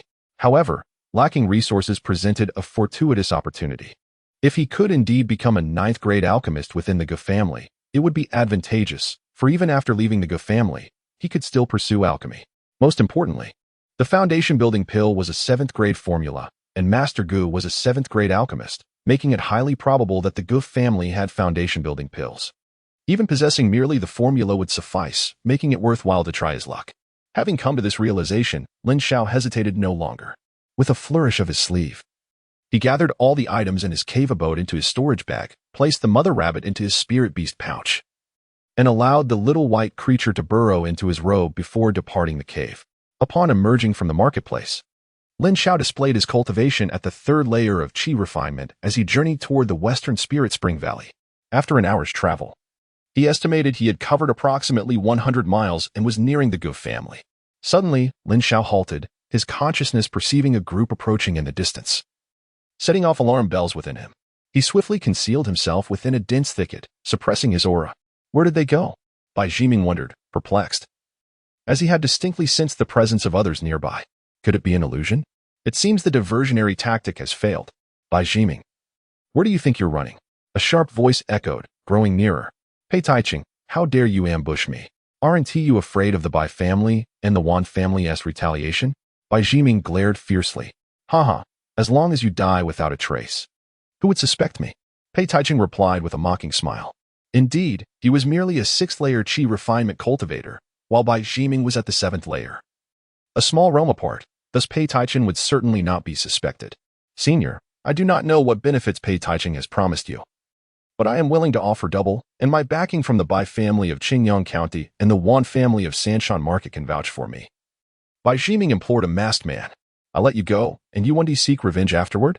I don't believe it. A peculiar tone emanated from beneath the mask, obscuring the man's features from detection. Senior, I swear I will not retaliate. Bai Jiming urged, desperation creeping into his voice. Is there no room for trust between individuals? Though he was indeed contemplating the possibility of revenge. Ha ha ha ha. Bai Lauda, you need not waste your efforts. What I offered this senior is something you cannot provide. Pei Taiching laughed freely, venting the humiliation he had endured 3 days prior in public. Pei Taiching, even if I die today, I will drag you down with me. Bai Lauda gritted his teeth, realizing he could not sway the masked man. Why does this masked figure feel oddly familiar? Lin Xiao pondered, hidden in the thicket. Senior, please act.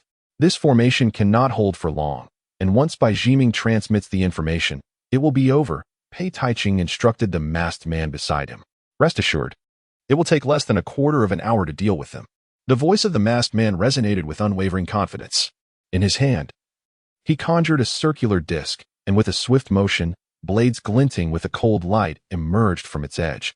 The masked figure unleashed the disc, which began to spin rapidly, infused with a potent aura and the scent of blood. Demon cultivator. Lin Xiao gasped in astonishment, having experienced Wang Su's presence. He was all too familiar with the aura of a demon cultivator. This individual was indeed a 9th-level Qi refining practitioner. Behind Bai Jiming, 5 guards shielded him, each feeling an overwhelming pressure as the disc whirled. Senior, leave the rabble to me and my subordinates. You need only deal with Bai Jiming. Pei Taiching respectfully suggested to the masked man. No need. Instruct your men to keep their distance. The masked man replied indifferently. The disc, no, in Lin Xiao's eyes. It resembled a demonic wheel howled as it surged towards Bai Jiming, completely disregarding the 5 guards in front. The guards, bracing themselves, raised their weapons to confront the demonic wheel, knowing that had it not been for the formation sealing this place, they would have fled long ago. This formation was the top-tier soul-locking array of the 8th rank, allowing entrance but preventing exit, and while they could not communicate outwardly, they could receive transmissions from outside, ensuring no one discovered any foul play. With a sickening sound, 2 longswords were shattered by the demonic wheel in a single encounter, and the weapons of 2 guards were damaged, causing them to spew blood from the backlash. The remaining 3 weapons were deflected, and the expressions of the guards turned grim. The leading guard, a Qi refining 8th-level practitioner, was taken aback by the vast disparity in strength. Suddenly, he realized, wait, his weapon is a magical artifact. Bai Jiming's expression shifted as he summoned a black long umbrella, the demonic wheel's speed momentarily slowing, yet it continued its assault towards him. As the black umbrella unfurled, it surprisingly managed to block the wheel's attack for the time being. The sounds of clashing echoed black umbrella against demonic wheel as Bai Jiming's face paled visibly. He was merely at the 7th level of Qi refining, and the gap between him and the 9th level was insurmountable. Kill, Pei Taiching shouted, and the 4 guards behind him immediately brandished their weapons, targeting the remaining 3 subordinates of Bai Jiming. Seeing that Pei Taiching had disregarded his advice, the masked man furrowed his brow momentarily before focusing intently on assaulting Bai Jiming. The 3 guards, previously engrossed in the battle between their master and the masked man, were caught off guard by the sudden ambush. Save me. Pei Taiching joined the fray personally, and with the advantage of numbers, one of Bai Jiming's subordinates, a 7th-level Qi refining practitioner, was pierced through by Pei Taiching's spear, his face filled with despair as he looked towards their captain. The captain, frantic within, felt powerless to save his fallen comrade. With a sickening squelch, Pei Taiching lifted his spear and obliterated the head of the injured guard, leaving only 2. With the ensuing 5 against 2, the outcome was all but certain. Lin Xiao meticulously observed the ongoing battle with his spiritual sense.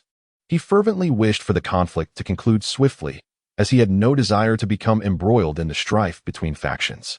Although he discerned that the masked man was affiliated with the demonic path, he harbored no intentions regarding the matter. The true instigator of the calamity in Huangta village had long since been reduced to ashes by his own hand. Lin Xiao does not consider himself a saint, nor does he see himself as a guardian of world peace. If he were to encounter someone from the demonic path, he would not hesitate to eradicate them. For such an approach would likely lead to his own demise before even reaching the foundational stage. Pei Taiching, I curse you to meet a wretched end, and your woman, a brazen harlot, is nothing but a scurrying rat in the shadows. I am waiting for you below. Bai Ziming has passed away. His curses in his final moments were utterly futile, for he was merely a practitioner of the 7th level of qi refinement. Meanwhile, Wu Zihong's expression remains grim, as any woman would inevitably react to being insulted as a whore. Lin Xiao's consciousness perceived a gaping wound in Bai Ziming's chest. He had previously observed the masked man enveloped in a swirling mist of blood during their clash. Bai Ziming's robe had offered some degree of protection, otherwise, given the ferocity of the assault, he would have been reduced to mere ashes. How disgusting, even in death. Rest assured, Bai Ziming, I shall ensure your brother and sister join you in the afterlife. Pei Taiching spat contemptuously, piercing Bai Ziming's corpse with his spear numerous times, only ceasing once his thirst for vengeance was quenched. Esteemed elder, upon our return to Sanshan Fengshe, I shall present you with the items we discussed. Pei Taiching complimented the masked man, though he had not initially intended to take Bai Ziming's life so soon. He had been driven to this desperate juncture. The garrison of Qingyang County lacked high-end combat capabilities, having suffered significant losses 6 years prior.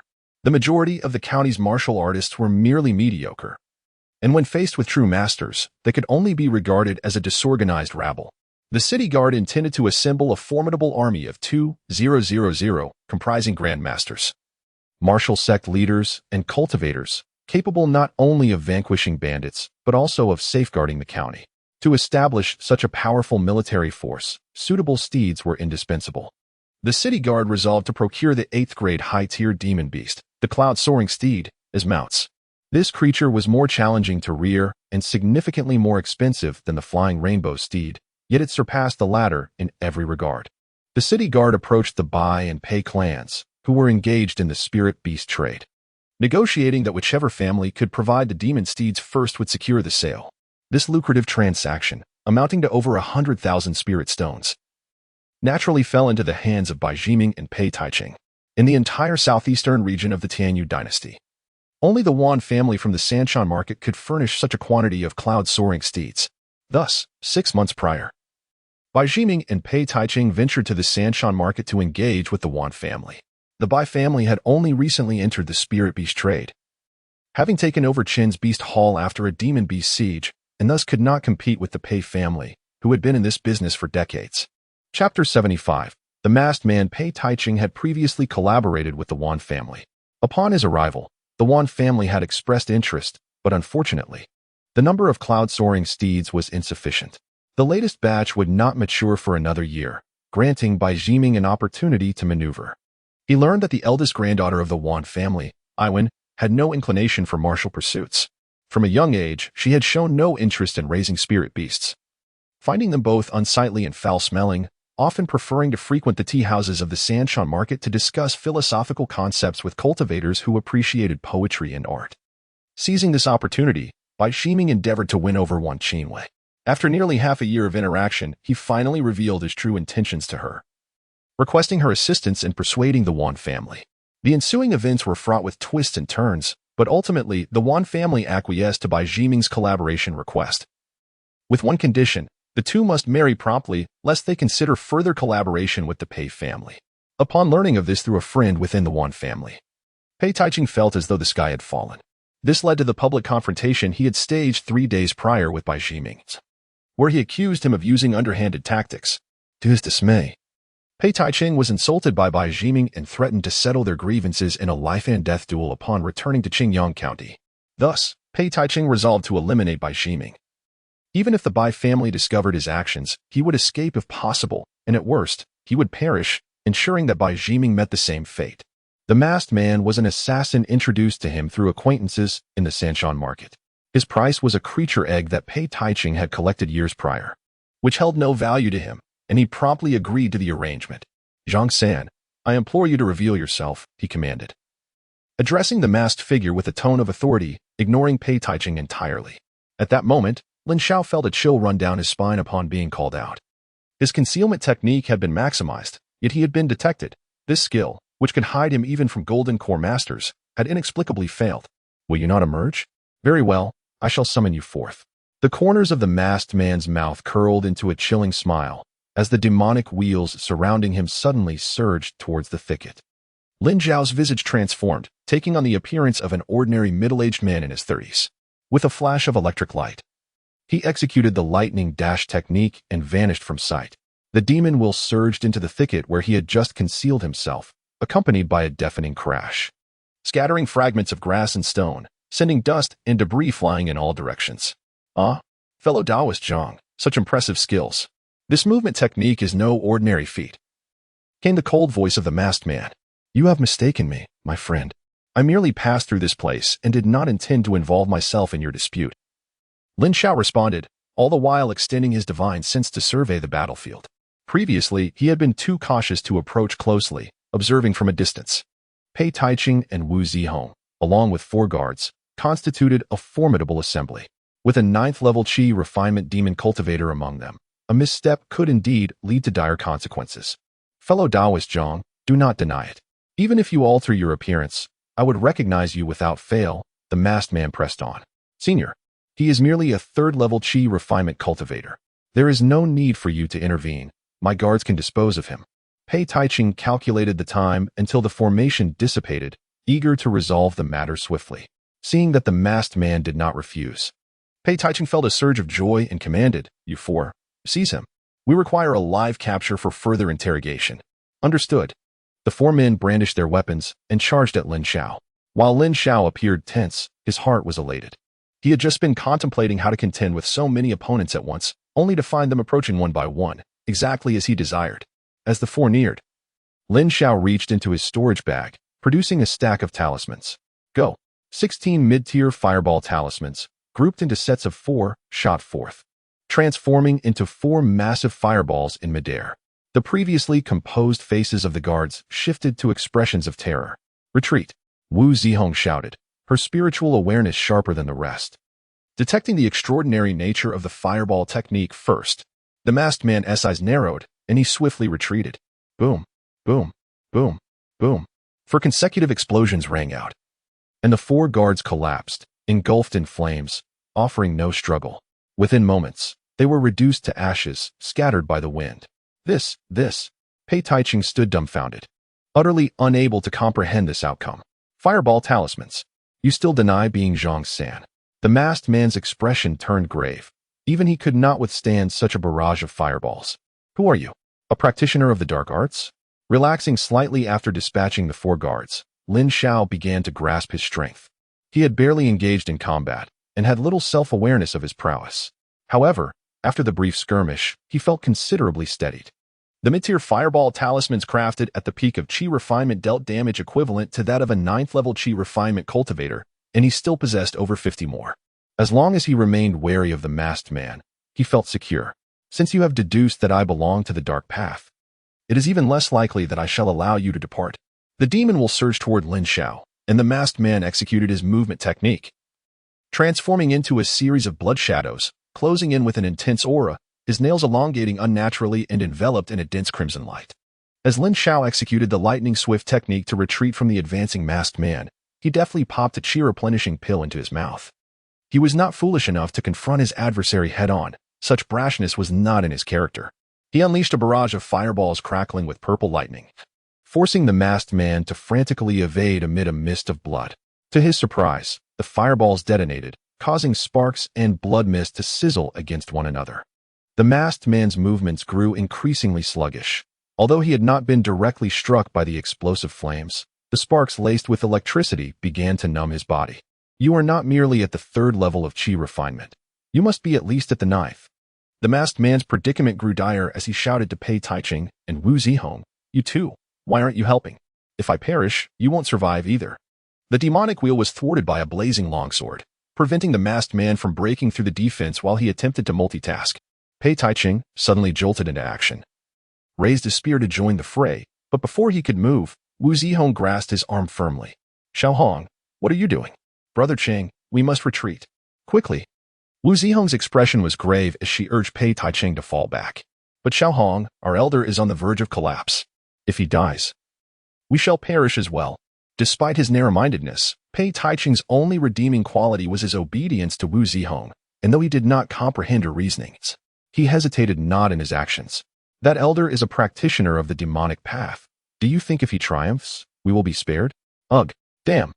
Pei Taicheng's face contorted with bitterness. Neither outcome favored them, and the best they could hope for was mutual destruction between the two combatants. You two ingrates. I helped you eliminate your foes, and when danger arises, you flee. Once I deal with Zhang San, I will come for your lives. Seeing the two retreating rapidly in the opposite direction, the masked man unleashed a torrent of curses, lamenting that it was said demons were wicked and inhumane. Yet he never anticipated encountering beings even more despicable than himself. Chapter 76. So it is you, Fu Jianqing. So it is you. Lin Xiao's eyes narrowed. He had sensed a familiar aura emanating from this individual, the one who had always held a grudge against him. Truly, there exists no enmity without cause. Fu Jianqing inwardly cursed himself. In his earlier ire towards the two youngsters, he had unwittingly exposed his entire presence, his blood energy surging and demonic energy rolling forth. You killed Zhou Chengli and Zhang Yuan. Lin Xiao inquired while evading attacks. Do you wish to know their whereabouts? Then cease your assault and let us negotiate. Fu Jianqing gritted his teeth, feeling his body growing numb and sluggish. Very well, I will count to 3, and we all cease hostilities. 1, 2, crack. A bolt of lightning descended from the heavens, striking Fu Jianqing and causing him to stumble. Boom. Bang. A searing fire spell struck the forward-leaning Fu Jianqing, who had just been struck by a lightning spell. The mist of blood that enveloped him vanished entirely, rendering his body immobile. He was thoroughly hit by the fire spell. Meanwhile, Lin Xiao's subordinates did not relent. 5 fireball talismans followed closely behind, resulting in another series of deafening explosions as Fu Jianqing was engulfed in flames. Writhing helplessly on the ground, the demonic wheel, having lost its magical control, fell to the earth. Lin Xiao directed the flame sun sword to pierce through Fu Jianqing's dantian, extinguishing the flames that consumed him. With the threat finally neutralized, Lin Xiao let out a sigh of relief, for his experience in combat was limited, leaving him often uncertain during such confrontations. Lin Xiao adjusted the tip of his long sword against Fu Jianqing's head. At that moment, the mask on his face had already been reduced to ashes, and his entire body was charred, with skin burned and blackened, resembling a human form, yet devoid of any true humanity. Do you wish to survive? Lin Xiao's chilling voice echoed. Fu Jianqing, now blind and with a distorted vocal cord, struggled to force a sound from his throat.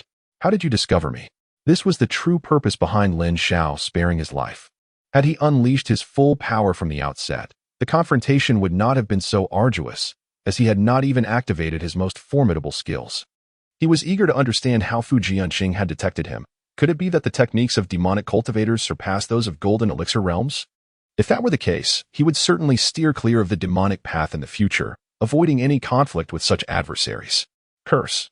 You have blood, mist, curse. The fragmented sounds emerged slowly from his throat. Lin Xiao furrowed his brow. This situation was untenable. Before the words were fully spoken, a life had been extinguished. He retrieved a healing elixir from his storage pouch and administered it to Fu Jianqing. The potion dissolved instantly upon entering his mouth, and Fu Jianqing's condition visibly improved. Lin Xiao had just incapacitated his dantian, rendering him devoid of spiritual energy, which alleviated any concern of a retaliatory strike. You see, I will save you, provided you divulge everything you know. Fu Jianqing took a moment to compose himself, aware that his very existence now rested solely in Lin Xiao's hands. The elder of the blood demon sect would plant a blood mist curse on core disciples. Should a disciple be slain, the murderer would become a victim of this curse. The sect's elders would then trace the curse back to exact vengeance on behalf of the fallen disciple. You disowned the curse upon me from the outset, which is why you have treated me with such indifference. Lin Xiao pieced together the crucial elements. Indeed, but did you inform any elders within the sect? Lin Xiao's grip tightened unconsciously. I have only disclosed this to one person, an elder who accompanied me from the Eastern Kingdom. Fu Jianqing spoke, blood trickling from the corner of his mouth due to the strain of his words. Where is this elder now? I do not know. I am merely a chi refining cultivator. How could he possibly disclose his whereabouts to me? Very well, I shall escort you now. With a swift stroke of his long sword, Lin Xiao cleaved through the air, leaving Fu Jianqing grievously injured. Before he could fully comprehend his predicament, his head was severed. Rolling a considerable distance before coming to a halt, his sightless eyes still reflecting a sense of bewilderment.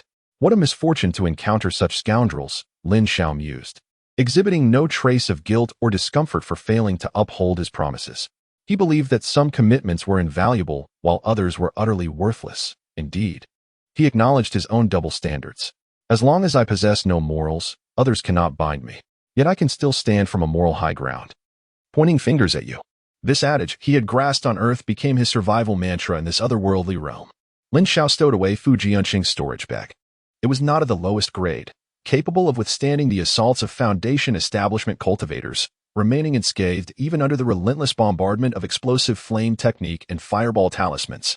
After turning Fu Jianqing's corpse to ashes, he meticulously collected the storage bags of Boss Bai and the guards from both sides. Employing the fireball technique to obliterate any traces of the remains, he dispersed his consciousness, reaching the pinnacle of qi refinement. To search for the fleeing Pei Taiqing and Wu Zihong, his awareness extended to 100 zhong, yet after a thorough search, he discerned no signs of life. It appears they have breached the formation and escaped. I must hasten my departure, Lin Xiao mused. Changing into a different set of clothing and adopting the appearance of Zhang San as he made his way towards Lingquan Valley. A quarter of an hour after Lin Xiao departed, several figures materialized at the same location. The lingering aura of demonic energy suggested that the blood demon sect was up to no good again. The speaker was a middle-aged farmer, his face weathered by toil. The practitioners of the dark arts act without any scruples. We must remain vigilant, remarked a man dressed as a merchant who stood nearby. Indeed, let us return for now, came the consensus, and the figures vanished into the shadows. At this moment, Lin Xiao was still 30 miles from Lingquan Valley. Following his usual practice, he sought a low hill and excavated a cave halfway up its slope, blocking the entrance with rubble, while Xiao Bai and the mother rabbit stood guard. He focused on restoring his spiritual energy. After completing a full cycle of meditation, he retrieved the storage bags of his companions to tally their gains, and, as anticipated, he had acquired yet another sum of spiritual stones. The 9 guards' collective storage contained 133 low-grade spiritual stones, which Lin Xiao regarded with disdain, remarking upon the meager worth of cultivators at the late qi refining stage. This was the inevitable fate of those laboring for their families, much like on Earth. Even high-ranking executives in large corporations, if they do not seek additional income, find themselves only marginally better off than the average person, far eclipsed by those who have successfully ventured into entrepreneurship. After sifting through a plethora of miscellaneous items, he selected the 2 most ordinary storage bags, incinerating them repeatedly with a fireball until all other residues were eliminated. He then consolidated the pills, spiritual rice, materials, ores, and crafting items into one storage bag, while the remaining techniques, jade slips, weapons, and garments were placed in another. Finally, he opened Bai Jiming's storage bag. Wow, what a treasure! In Lin Xiao's eyes, a glimmer of excitement sparkled. Bai Jiming truly lived up to his lineage, as his wealth was indeed considerable. He possessed over 3,000 inferior-grade spirit stones, along with 107 medium-grade spirit stones, not to mention a diverse array of miscellaneous items. What Lin Xiao remained unaware of was that Bai Jiming, as a direct descendant of the Bai family, possessed slightly superior skills, artifacts, and elixirs than those of the collateral branches. Yet his spiritual stones amounted to a mere 1,000 at most. The spiritual stones within his storage bag were intended as a deposit for purchasing demon beasts from the Wan family. However, as matters concerning the Wan family took an unexpected turn, the deposit became unnecessary, ultimately benefiting him. This young man certainly indulges in extravagance. Lin Xiao retrieved a vibrant assortment of women's garments, which, on Earth, would be considered quite spectacular. To his surprise, the seemingly upright boss Bai harbored quite a few private eccentricities. In Chapter 77, Profound Gains, unlike the guards, there was not a single jade slip of cultivation techniques in the storage bag, indicating a strict familial oversight. The guards, being more akin to loose cultivators, certainly could not compare their techniques to those of the Bai family. It was highly probable that these techniques were originally their own. In contrast, Fu Jianqing's storage bag was rather meager, containing merely 577 inferior spirit stones and 3 medium-grade spirit stones. It was cluttered with various items, including a blade and a magic wheel used in combat, while the other equipment failed to catch Lin Xiao's interest. He meticulously organized all the items by type, obliterated the cave, and, accompanied by Little White and the Mother Rabbit, journeyed southward for over 80 miles until he discovered a grand river. He discarded the ordinary storage bags belonging to the 7 guards, along with those of Bai Jiming and Fu Jianqing, into the river. Their eventual fate would be left to chance. Subsequently, he located a small valley, dug 3 feet into the earth, and buried the 2 well-categorized ordinary storage bags, filling the pit and covering it with grass and debris before departing. Lin Xiao finished all his tasks and glanced at the time. If he hurried to Linquan Valley now, it would likely be dark by the time he arrived. Returning to Sanshan Market was also out of the question, as it might draw the attention of those with ill intent and lead to further complications. He affixed a lightweight talisman to himself and ascended a small hill near Linquan Valley, creating a small opening to spend the night. Fellow Taoist Zhou and Zhang, why have you arrived so late? Lin Xiao inquired upon encountering the tardy Zhou Chengli and Zhang Yuan in the guest area of the Gu family. Sighing, Zhou Chengli replied, "It's a long story. Fellow Taoist Fu may have encountered misfortune." "Oh, what has transpired?" Lin Xiao asked, surprised. "A few days ago, we set a trap to capture a demon beast, spreading out to guard different corners. When we went to gather the net a day later, we had not heard from fellow Taoist Fu for quite some time. Even after sending him a message, there was no response. So it is highly likely that he has run into trouble," Zhou Chengli explained, a mix of regret and gratitude in his tone. As one of the trio who had ventured out to hunt, he mourned the loss of Fu Jianqing while feeling fortunate that he and Zhang Yuan had narrowly escaped disaster. "By the way, when did you arrive at the Gu family? How long have you been waiting?" "I arrived 3 days ago and was assigned a guest room by the Gu family, who mentioned that we would wait 7 days for everyone to gather before taking on disciples. What about you?" "Likewise. The Gu family just informed us that we must wait another 4 days." Zhou Qingli nodded. "Old Zhang, do you have any lingua wine?" "After being out for several days, my palate has become quite bland," Zhang Yuan exclaimed after waiting for a while and seeing that the conversation was dragging on. He playfully threw his arm around Lin Xiao's neck, eager for a drink. "I may not possess much lingua wine, but it should suffice for both of you." Lin Xiao chuckled. "Come, let us find a secluded spot. We have a demon beast, and you have wine, a perfect match," Zhang Yuan insisted, pulling Lin Xiao along, leaving Zhou Chengli with no choice but to follow. The valley is named Linquan Valley due to the presence of a renowned spiritual spring, whose waters are infused with spiritual energy. Long-term consumption greatly benefits qi refinement practitioners. Originally unclaimed, many wandering cultivators would come to draw water, and brewers would utilize the spring for their craft. However, since Master Gudan arrived in Sanshan Market, the valley has been designated as the family's residence by the market's lord. The decision made by 2 foundation establishment cultivators left the wandering practitioners with no recourse. Master Gudan had invited a familiar array master to establish a protective formation, thus rendering the area off-limits to outsiders from that point onward. Lin Xiao and the 2 companions discovered a modest brook behind the valley, where they constructed a simple stone platform. As they roasted meat over the fire, they indulged in wine. Zhou Qingli occasionally shared insights on cultivation with Lin Xiao, who would nod in agreement from time to time. Xiaobai emerged from Lin Xiao's robe, frolicking beside its mother rabbit by the stream. Zhou Chengli and Zhang Yuan had encountered Xiaobai before, and Lin Xiao explained that Xiaobai had been afflicted with a peculiar ailment since birth, akin to dwarfism in humans, which prevented its growth. The 2 did not dwell on this revelation. However, Zhang Yuan couldn't help but gaze longingly at the spirit cloud rabbit, which startled the creature.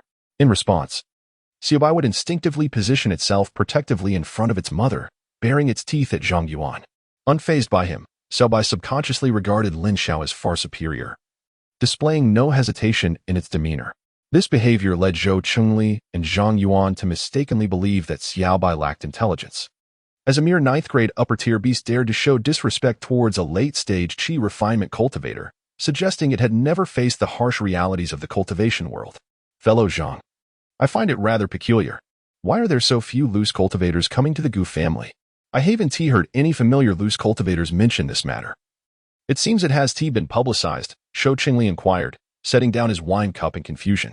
"This is also a point of perplexity for me. Initially, I thought my early arrival was the reason.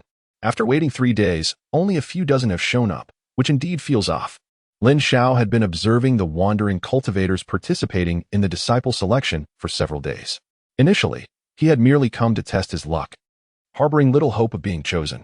However, upon noticing the scarcity of participants, he suddenly felt a surge of confidence. Brothers, do you think that old Manga might have some ulterior motives? Perhaps we should leave. The beasts we've hunted this time are insufficient. And we could pursue a few more, Zhang Yuan remarked, shifting his gaze from the plump hindquarters of the spirit cloud rabbit. Let us wait a little longer. The allure of a potion master's legacy is too tempting. Typically, those alchemists come from sects or noble families. It's quite rare to encounter a wandering cultivator like Master Go. What if you meet the criteria and are selected? Zhou Qingli urged, unwilling to concede defeat. Lin Xiao nodded quietly. For what he sought were foundation-building pills or their recipes. If he were to become a disciple of Master Go, acquiring either would be an endeavor worth pursuing. Old Zhang, my brother, let us discuss something. Your spirit cloud rabbit is growing old from overfeeding. I believe today presents an opportune day to prepare it as a delightful dish to accompany our drinks. Zhang Yuan's eyes sparkled as he finally voiced his innermost thoughts. Chirp. Little White's ears twitched, and upon hearing Zhang Yuan's intent towards the mother rabbit, it was instantly filled with rage, launching a fireball spell at him. Oh my heavens! This little one has quite the fiery temperament. Zhang Yuan exclaimed as he swiftly dodged. Dear Yuan, do not speak so recklessly. Both of these magical beasts are Zhang Daoyou's spirit pets. Your words will only bring discontent to him, Zhou Qing admonished. Haha, no harm done, no harm done. As Zhou Dao has stated, this spirit cloud rabbit has been with me for many years. I cannot possibly harm it. Once we return to the market, I shall procure another spirit cloud rabbit and gift it to you. Zhang Yuan's character was such, and Lin Xiao did not mind. This spirit cloud rabbit had long surpassed its prime for consumption and served as a cherished memory of the Heavenly Sword sect. Thus it could not be given to Zhang Yuan. Heh, old Zhang, I was merely jesting with you. My elder brother and I frequently hunt in the Beast Mountain range. What beast could we not procure if we desired? Zhang Yuan chuckled and patted Lin Xiao's shoulder, casting a reluctant glance at the spirit cloud rabbit. Chirp. Little White bared its teeth and leaped atop the mother rabbit's head before scampering away. Lin Xiao could not contain his laughter. He understood that Xiao Bai's implication was quite clear. Go ahead, yet you obviously have your own thoughts. Chapter 78. The selection begins. Zhou Qingli felt somewhat awkward as he pulled Lin Xiao aside to recount the events of their recent hunting expedition in the mountains. While Zhang Yuan indulged in food and drink, Zhou Qingli leaned closer to Lin Xiao and whispered, Zhang, under normal circumstances, Master Gadan, being an alchemist, would typically select disciples solely from his own family. There are numerous unsettling signs regarding this recruitment. Please be vigilant. Lin Xiao silently nodded. In the past, he would have never involved himself in such matters, but this incident might pertain to the foundational elixir. Reluctantly, he felt compelled to test his luck. Come, eat up. The meat is ready, Zhang Yuan called out. Ah, indeed. It smells divine. Could one of you fellow cultivators spare me a piece? A voice chimed in. The group turned to see a youth of around 16 or 17, appearing quite ordinary in his azure robe. If you do not mind, I would be happy to share. Zhou Qing replied, blinking his eyes. Not at all, thank you, esteemed brother. The young man joyfully seated himself, retrieving utensils and a dagger from his storage pouch. He sliced off a generous piece of meat and inhaled deeply. Delicious. Even while refining pills, I could smell this aroma. So I asked my senior brother to keep an eye on the alchemy furnace and rushed over. The boy hastily justified his actions. Lin Xiao had long sensed the presence of the youth in faint ignorance, curious to observe his actions. To his surprise, the lad turned out to be merely a glutton. If you enjoy it, indulge yourself. There will be more meat to roast later. Zhang Yuan, a sociable character, invited the youth to partake in the feast. What is this wine? It smells divine. Zhou Qingli poured a cup for the young man, who, upon tasting it, was visibly enchanted. This is the spirit fruit wine brewed by my esteemed friend, Zhang San, Zhou Qingli remarked with a smile. Dear fellow, do you have more of this wine? I would gladly exchange some elixirs for it. The youth eagerly inquired, his gaze fixed intently on Lin Xiao. I don't possess much of this spirit fruit wine myself, but I shall gift you a jar without the need for elixirs. Let this be the foundation of our friendship, Lin Xiao responded, retrieving a jar of the exquisite wine from his storage pouch. That simply won't do. Since we are now friends, it is only proper to reciprocate, the youth insisted, producing 3 vials of elixirs and placing them before the 3 men. These are my personally crafted solidification pills. As a token of gratitude for your generosity in treating me to this meal and for your fine spirit fruit wine, Brother Zhang. A smudge of grease adorned his smile, radiating warmth and joy. Lin Xiao could not help but feel an affinity for the youth before him. Unlike himself, this boy was untainted, possessing a personality somewhat akin to Zhang Yuan's. Thank you, fellow cultivator, for the medicinal gift, Zhou Qingli graciously accepted without hesitation. Brother, let us share a toast. Zhang Yuan raised his cup and declared, Cheers. The meal extended for over an hour before the gathering dispersed. Zhou Qingli and his companions refrained from inquiring into one another's backgrounds. The youth had not revealed his name, but they surmised he was likely a prodigious disciple of the Gu family, a teenage alchemist offering a mid-tier solidifying elixir. With cultivation at the 5th level of qi refinement, such aptitude heralded a promising future in foundation establishment. Upon returning to the guest quarters arranged by the Gu family, Zhou Qingli and Zhang Yuan awaited the day of discipleship, their earlier communications having been hindered by the issue concerning Fu Jianqing. Lin Xiao felt a degree of relief having met Zhou and Zhang. As 5 days swiftly passed, Lin Xiao kept himself occupied, meditating at night and studying pharmacology by day. The sound of 3 resonant bell chimes echoed throughout the Gu residence, followed by an elder's voice. Esteemed friends, please gather at the training grounds. The foundation establishment pill awaits. Lin Xiao stood, brushing off his garment as he made his way outside. Along the path, he encountered Zhou Qingli, and after exchanging greetings, they proceeded together to the Gu family's training grounds. After a brief wait without further arrivals, Lin Xiao surveyed the crowd with his spiritual sense. Estimating around 200 individuals, a modest gathering by the standards of the Sand Mountain Market. The Gu family's reticence to promote the event hinted at undisclosed reasons, further piquing Lin Xiao's curiosity. At that moment, a venerable elder with a youthful visage ascended the stage. His voice resonated. I am Gu Yuanlong, and I welcome you, esteemed friends, to this significant selection of closed-door disciples. I'm a 7th-grade alchemist, my expertise in alchemy profound and my contributions noteworthy. Through my elixirs, I have assisted countless cultivators in overcoming their bottlenecks, alleviating the burdens of various factions amidst the turbulent Yunzhou continent. Today, I seek to recruit a closed-door disciple who will receive the family's utmost dedication and training, be imparted with unique alchemical techniques, and share in the invaluable insights left by our esteemed predecessors. I seek not the commonplace, but rather those who are raw gems, possessing exceptional talent and indomitable will in the path of alchemy. I hope each of you will give your all during this selection, showcasing your true capabilities. With Gu Yuanlong's declaration, a wave of excitement rippled through the crowd. The prospect of such high-level mentorship igniting fervor in every face. Ahem, quiet please. For the first selection, direct your attention to what lies behind me. Master Gudan stepped aside, revealing a tall table behind him, upon which rested a stone the size of a volleyball. This was the spirit testing stone, primarily utilized to assess the alchemical talents of the gathered individuals. The higher one's talent, the more vivid the color displayed. Fellow cultivators, please form a line. The testing shall commence shortly. As Gu Yuanlong's words resonated, several members of the Gu family emerged to organize the line of scattered cultivators, who, upon hearing of the talent assessment, became noticeably anxious. The pressure emanating from Gu Yuanlong, now at the late stage of foundation establishment, compelled each scattered cultivator to obediently form a lengthy queue.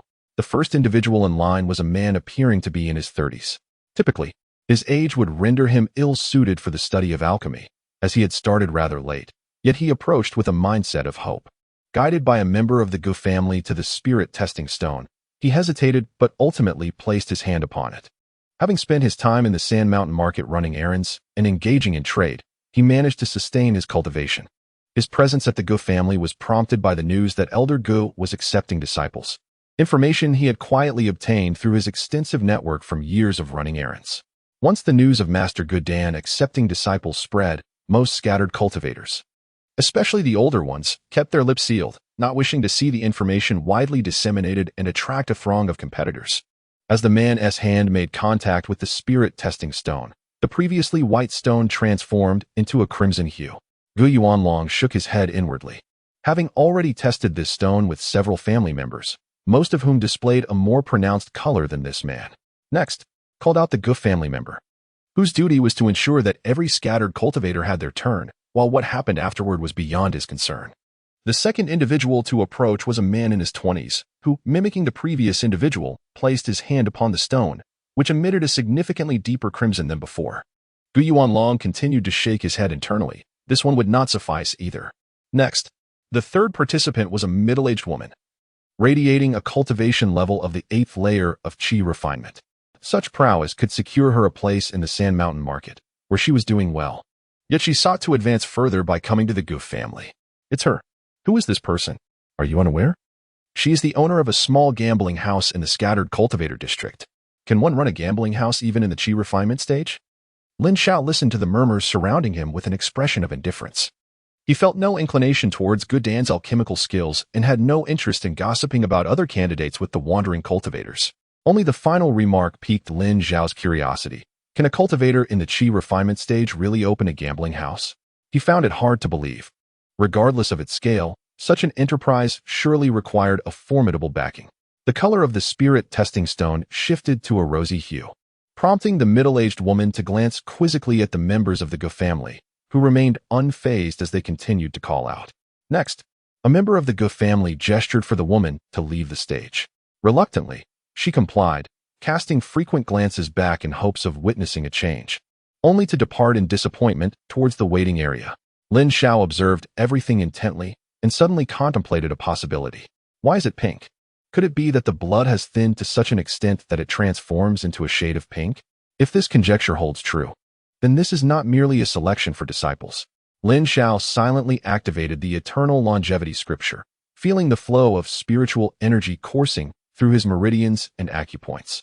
He distinctly noticed that the middle-aged woman heading towards the waiting area exhibited a pallid vitality, even inferior to that of a robust mortal. How could this possibly belong to a cultivator of the 8th level of qi refinement? What had this woman endured? The fourth participant was a middle-aged man, whose blood vitality appeared less vibrant than that of the second cultivator as indicated by the spirit stone. As the man descended from the stage, Lin Xiao employed his techniques to assess the man's vitality, and a sudden jolt of numbness coursed through him. This stone is indeed measuring vitality. What is old man Gu planning? What connection does the richness of one's vitality have with alchemy? A troubling memory flashed through Lin Xiao's mind, recalling the 5 days spent in the thatched hut and the peculiar old man clad in black. Lin Xiao now desires to leave at once, yet he hesitates, for he can discern the insidious intentions of the old man Gu. He harbors doubts about the integrity of the Gu family. The waiting period is invariably protracted. Lin Xiao reminisces about the first encounter with the old pervert, who remarked on his robust vitality as the reason for his abduction. Next, the voice of a member of the Gu family interrupted Lin Xiao's contemplation. He looked up to see Shou Qingli had completed his assessment and was preparing to exit the stage. A shiver ran down Lin Xiao's spine, and he inwardly lamented that it was all over. Lin Xiao stood before the spirit testing stone, hesitating to extend his hand, as if the stone before him were a fearsome beast, an embodiment of terror. Gu Yuanlong's gaze swept over, his overwhelming aura nearly suffocating Lin Xiao. The last time he had felt such pressure from a foundation establishment cultivator was 6 years ago, when he faced Daoist He. Despite the passage of years, he remained akin to an ant before the might of a foundation establishment master, albeit now a somewhat larger ant. As his hand made contact with the stone, it instantaneously transformed into a deep crimson hue, the blood red gradually shifting to a dark maroon, ultimately resembling a pulsating orb of blood, evoking an uncanny sense that it might drip at any moment. Gu Yuanlong, who had previously appeared composed, suddenly widened his eyes in disbelief at this spectacle. The transformation of the spirit stone was far more astonishing than what he had been informed. Could this truly be the innate human Dan embryo? Recovering from his astonishment, Gu Yuanlong cleared his throat, forcing himself to regain his composure, suppressing the impulse to seize Lin Xiao at that very moment. Lin Xiao was closest to Gu Yuanlong, and he sensed the fluctuations in the latter's emotions. Although he did not dare to project his consciousness outward in the presence of a foundation-building master, he could still envelop himself in his own spiritual awareness. As he descended from the stage, Lin Xiao's countenance darkened significantly. He realized that the old man Gu had undoubtedly set his sights on him. A wave of regret washed over Lin Xiao, for he was not one to act impulsively. Why had he chosen to participate in the Gu family's selection of disciples? First, he encountered a fierce battle between Bai Jiming and Pei Taiqing, and now he found himself ensnared in the den of a tiger. If he managed to escape this predicament, he vowed to remember this lesson. Never again would he vie for any opportunity. With the longevity tome in his possession and the peculiar data that rendered his age immutable, he truly had no need to take such risks. Lin Xiao was escorted to the waiting area by the members of the Gu family, attracting a myriad of complex gazes, envy, hostility, and curiosity from others. In this space, Lin Xiao was solely under the protection of the Gu family, his treatment starkly contrasting with that of the others.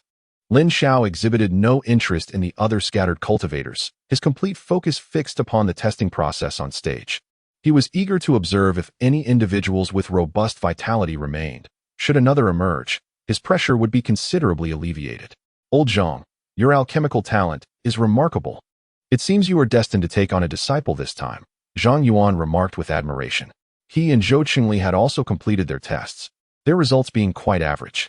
Descending from the martial platform, they approached Lin Xiao.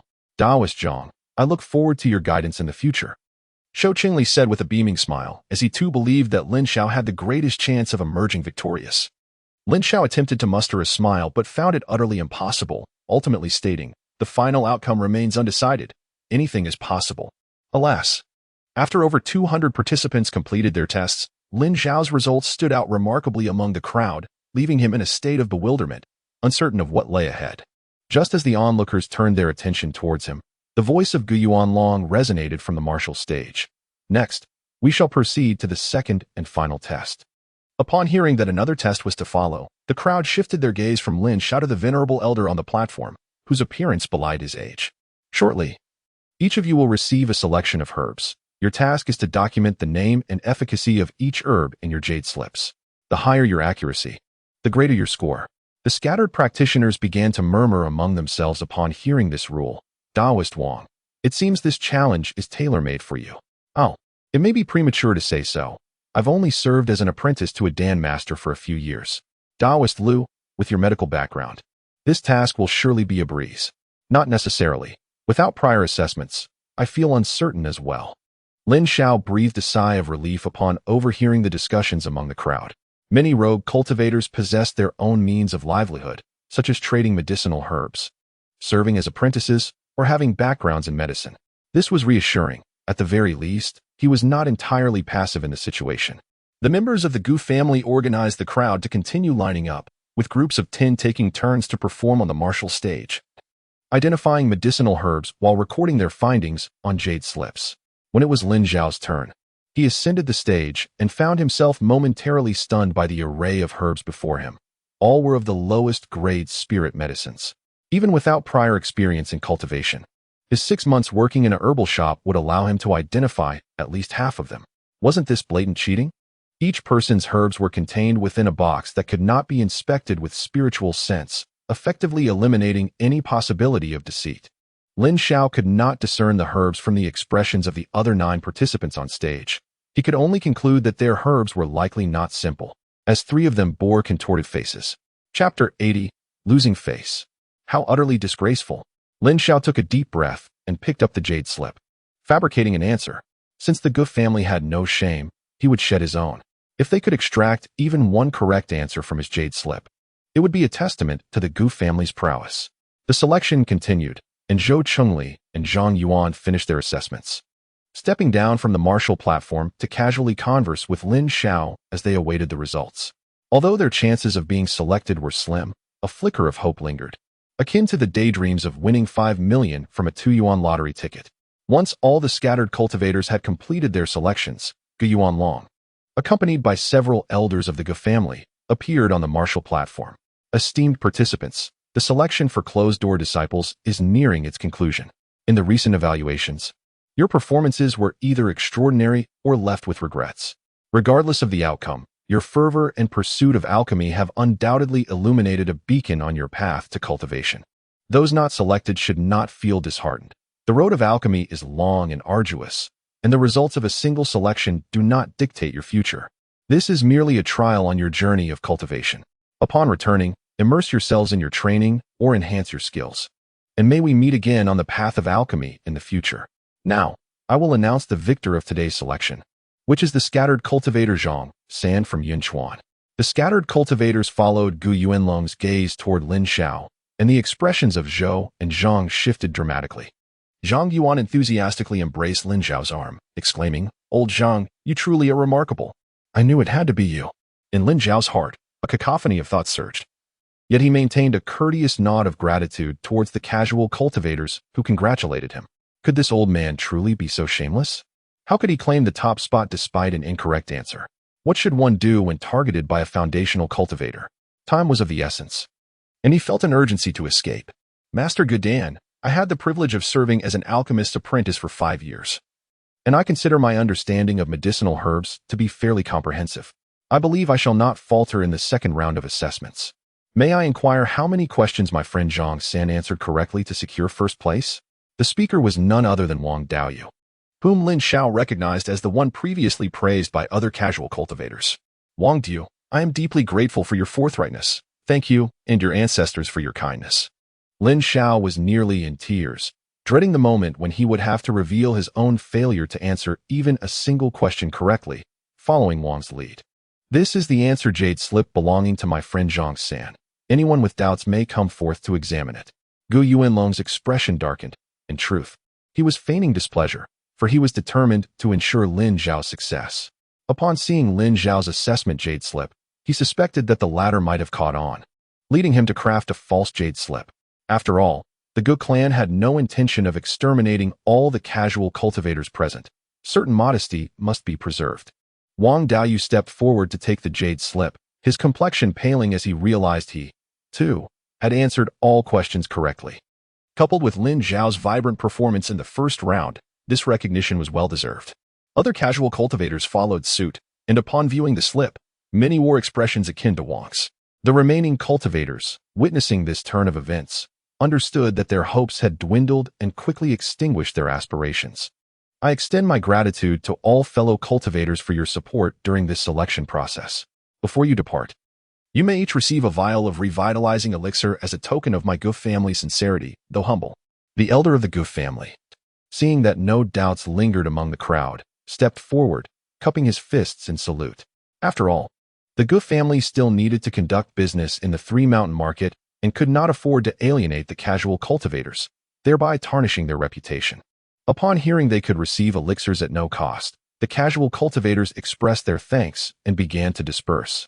Lin Xiao felt a rising anxiety within, fearing that once these cultivators departed, the pretense would vanish. "Congratulations, Brother Zhang." Lin Xiao turned to see a youth of about 16 or 17 approaching with a bright smile. Fellow Daoist, Lin Xiao managed to muster a smile in return. "Zhou Daoyu, Brother Zhang, please do not rush off. Stay a few days. We did not fully enjoy our previous drinking session, and Brother Zhang shall henceforth be my grandfather's disciple. Let us celebrate." The youth beamed at the three. "Oh, so you're the grandson of Master Gudan. My apologies for my earlier rudeness," Zhou Qingli responded, cupping his fist in respect. "Do not mention it. I hope you will continue to treat me as before." Young Master Gu replied, "Will you be treating us to a feast? Are there enough dishes and drinks to go around? I shall host the banquet, and as for the drinks, we will indulge in Brother Zhang's spirit fruit wine.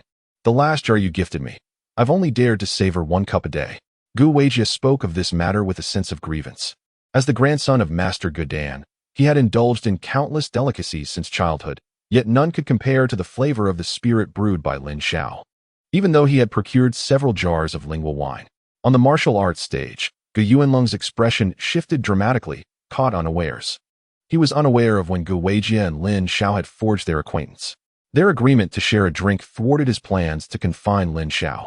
He could only wait for the banquet to conclude, intending to use the excuse of accepting a disciple to detain Lin Xiao. With this thought in mind, Gu Yuanlong donned a congenial smile and descended from the martial arts stage. "Zhang San, you have passed the selection. Do you wish to take me as your master?" Lin Xiao was perplexed by the audacity of the old man, who was clearly unable to conceal the matter of altering the assessment answers. Now, he presented himself in this manner. "Of course, I am willing." "Disciple Zhang San pays his respects to the master," Lin Xiao exclaimed, dropping to his knees in overwhelming excitement. "Good, good, good. Haraha." Gu Yuanlong's hearty laughter resonated in the air, filled with warmth and joy. Gu Weijia felt a deep sense of reflection. Over the years, there had been whispers in the family about his grandfather's dwindling lifespan, yet he had never imagined that his grandfather would take on a disciple. Master has some matters to attend to. We shall hold the formal disciple ceremony in a few days, Gu Yuanlong said with a smile, patting his grandson's shoulder before turning to leave. There's hope, Lin Xiao thought to himself. Although uncertain about how Gu Laoding would treat him, most likely not favorably, he decided that the foundation-building elixir was no longer an option, and he planned to make his escape in a few days. That evening, Gu Weijia had the kitchen prepare a lavish feast, which was delivered to their quarters. Lin Xiao, along with the other two, enjoyed merry revelry with Gu Weijia, who partook in the wine with great enthusiasm. Lin Xiao produced 3 jars of spirit fruit wine, and all 4 of them indulged heartily. During the banquet, Zhou Qingli expressed his desire to return to the market the following day, but Gu Weijia insisted they stay a few more days. Lin Xiao also urged them to remain for an additional 2 days, promising to personally escort them out of the valley 3 days hence. Zhang Yuan, upon hearing of the continued festivities, wholeheartedly agreed, leaving Zhou Qingli with no choice but to acquiesce. Once the banquet concluded, Zhou Qingli and Zhang Yuan returned to their guest room, while Lin Xiao made his way back to his own quarters, a solitary abode. As the only external disciple of the Gu family, Lin Xiao occupied this room alone. He settled cross-legged on his bed, beginning his cultivation. Although it appeared that he was immersed in meditation, his consciousness was actually extended to the surface of his body, allowing him to observe his surroundings at any moment. After a brief period, a wave of consciousness swept through, and thereafter, no further fluctuations were detected. Lin Xiao pretended to perform a grand circulation, extracting spiritual fruits to feed Xiao Bai and the mother rabbit. The 2 spirit beasts were roused from their slumber by Lin Xiao, drowsily nibbling on the spiritual fruits. Suddenly, Lin Xiao pressed his forehead against Xiao Bai's small head. GG. Xiao Bai, bewildered, was unaware of what had transpired, only to hear Lin Xiao's voice resonate in his mind. Chapter 81. Disappearance. Meanwhile, in Gu Yuanlong's alchemy chamber, he stared vacantly at the jade slip in his hand. It contained the formula bestowed upon him by that individual, a formula he had possessed for over a year, grappling with the decision of whether to refine it. He was reluctant, apart from himself. The only other member of the Gu family with talent in cultivation and alchemy was Gu Weijia. Given another 50 years, no 40, or even 30 years, he was confident that he could guide Gu Weijia into the foundation establishment realm.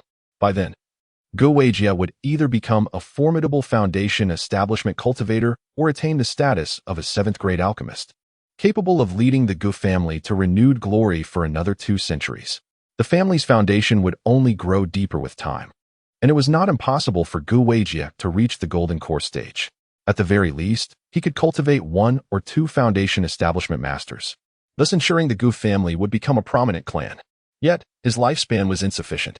As a 7th-grade alchemist, he could distinctly sense that he had at most a decade left to live.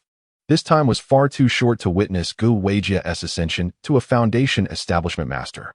Should he pass away, the Gu family would undoubtedly become a target for other clans or forces, and he was unwilling to accept such a fate, hence his inner turmoil.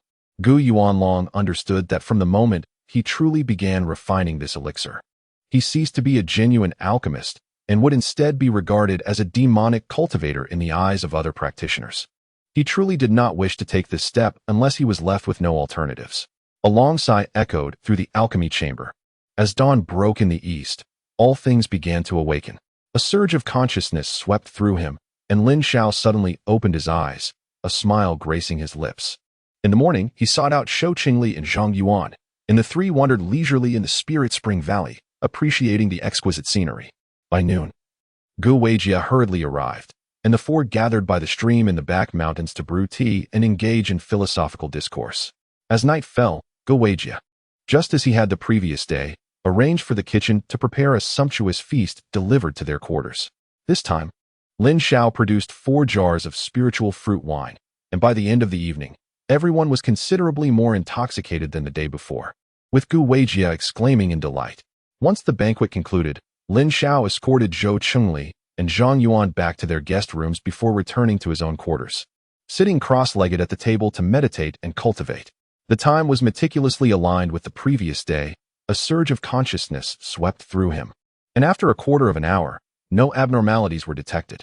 The concealment technique was activated to its maximum, and the bed was devoid of any presence. 3 mornings later, outside the Gu family valley, Lin Xiao and Gu Weijia saw Zhou Qingli and Zhang Yuan off. Xiaobai stood on Zhou Qingli's shoulder, reluctant to part ways. As a spirit beast, it was still unaccustomed to socializing with others. Had Lin Xiao not instructed it, it would have refused to leave with Zhou Qingli. Rest assured, Brother Zhang, I will certainly fulfill the task you entrusted to me. Zhou Qingli clasped his hands together, remarking that after several days of companionship, they had already forged a brotherly bond. Casting a glance at his eager sworn brothers, he added, I shall keep a watchful eye on Xiao Yuan. Zhang Yuan, rendered speechless, thought to himself that he had no intentions regarding the Lingyun rabbit. Yet his elder brother still harbored reservations about him, merely wishing to draw closer to the creature. I naturally trust Brother Zhou, he assured. You two Dao brothers. Do take your leave. Lin Xiao replied with a smile, bowing slightly. Dear brothers, do visit the Gu family whenever you have the time. I cannot guarantee the wine, but I will certainly prepare ample food. Gu Weijia expressed his reluctance. Although he had not engaged in alchemy over the past few days, he had found the experience of sharing tea, discussing philosophical matters, and admiring the beautiful scenery with Zhou Qingli and the others, as well as listening to their tales of the Beast Mountain Range, far richer than his previous decade of alchemical endeavors. Old Zhang, Xiaogu, it's time for you to return. I shall seek out some fine wine before I visit you again. Zhang Yuan waved his hand as he followed Zhou Qingli into the distance. On their way back to the Gu residence, the two spoke little. Gu Weijia was immersed in the melancholy of parting with friends, while Lin Xiao repeatedly rehearsed the plans swirling in his mind.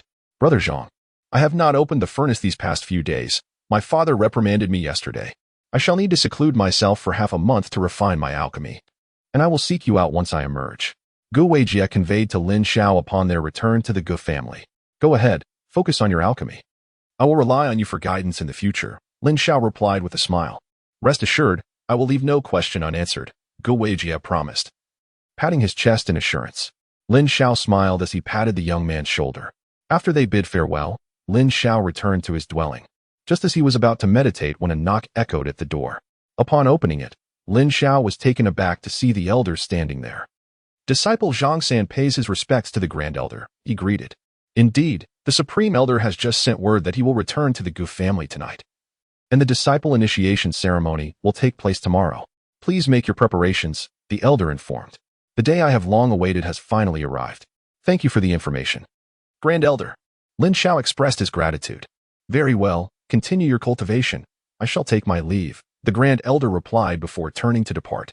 As Lin Xiao and the others watched the figure of the elder vanish completely, they finally closed the door. The excitement that had adorned his face dissipated like mist, and a mocking smile curled at the corners of his lips. The following day, as the first light began to break through the sky, the wooden door of Lin Xiao's abode was shattered by a surge of spiritual energy, and Gu Yuanlong burst into the room, his face etched with fury. Inside, every item remained undisturbed, with traces of someone having meditated on the bed, yet the room was eerily vacant. A few swift sounds pierced the air as the current head of the Gu family, Gu Yunlong's son, along with several elders, appeared behind him, exchanging bewildered glances, unsure of the unfolding events. Where is he? Gu Yunlong's voice cut through the tension, chilling to the bone, instilling terror in those present. As silence enveloped the room, fear gripped them, and just as Gu Yuanlong seemed poised to erupt, the eldest elder timidly spoke up, reporting to the patriarch.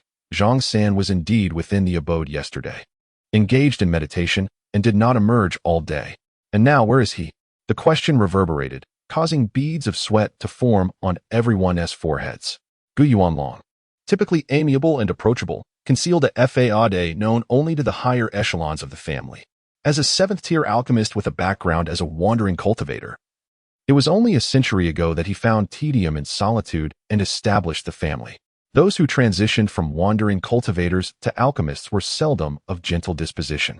It could not be said that their paths were devoid of corpses, for their hands were likely stained with blood. Forgive me, father, I am unaware of Zhang San's whereabouts. He likely hasn't strayed far. I will instruct all clan members to search immediately, the family head replied, maintaining a semblance of composure. If he is not found, you might as well relinquish your position as head of the family. Moreover, do not disturb Wei Jia. Gu Yuanlong's tone softened slightly. Convey my orders. Activate the family formation. Those not of the Gu bloodline are not permitted to enter or exit. Understood. With the command given, the elders retreated, wiping the sweat from their brows. They were all at the pinnacle of qi refinement, but could scarcely withstand Gu Yuanlong's oppressive aura.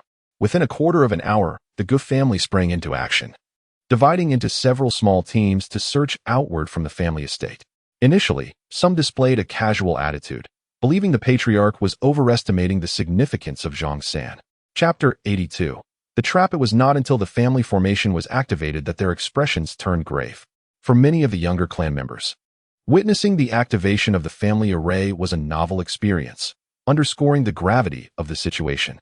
3 days later, in the main hall of the Gu family, Gu Yuanlong sat in the foremost seat, while the elders fidgeted nervously in their places, anxiety palpable, for apart from the elderly, women, and children, the entirety of the family was out searching for Zhongshan. Even the family head had ventured to the Sand Mountain Market, seeking Zhou Chengli and Zhang Yuan, employing various means to extract information regarding Zhongshan's whereabouts. Gu Yuanlong had not disclosed to the family his reasons for the urgent pursuit of Zhongshan, nor the circumstances surrounding Zhongshan's flight.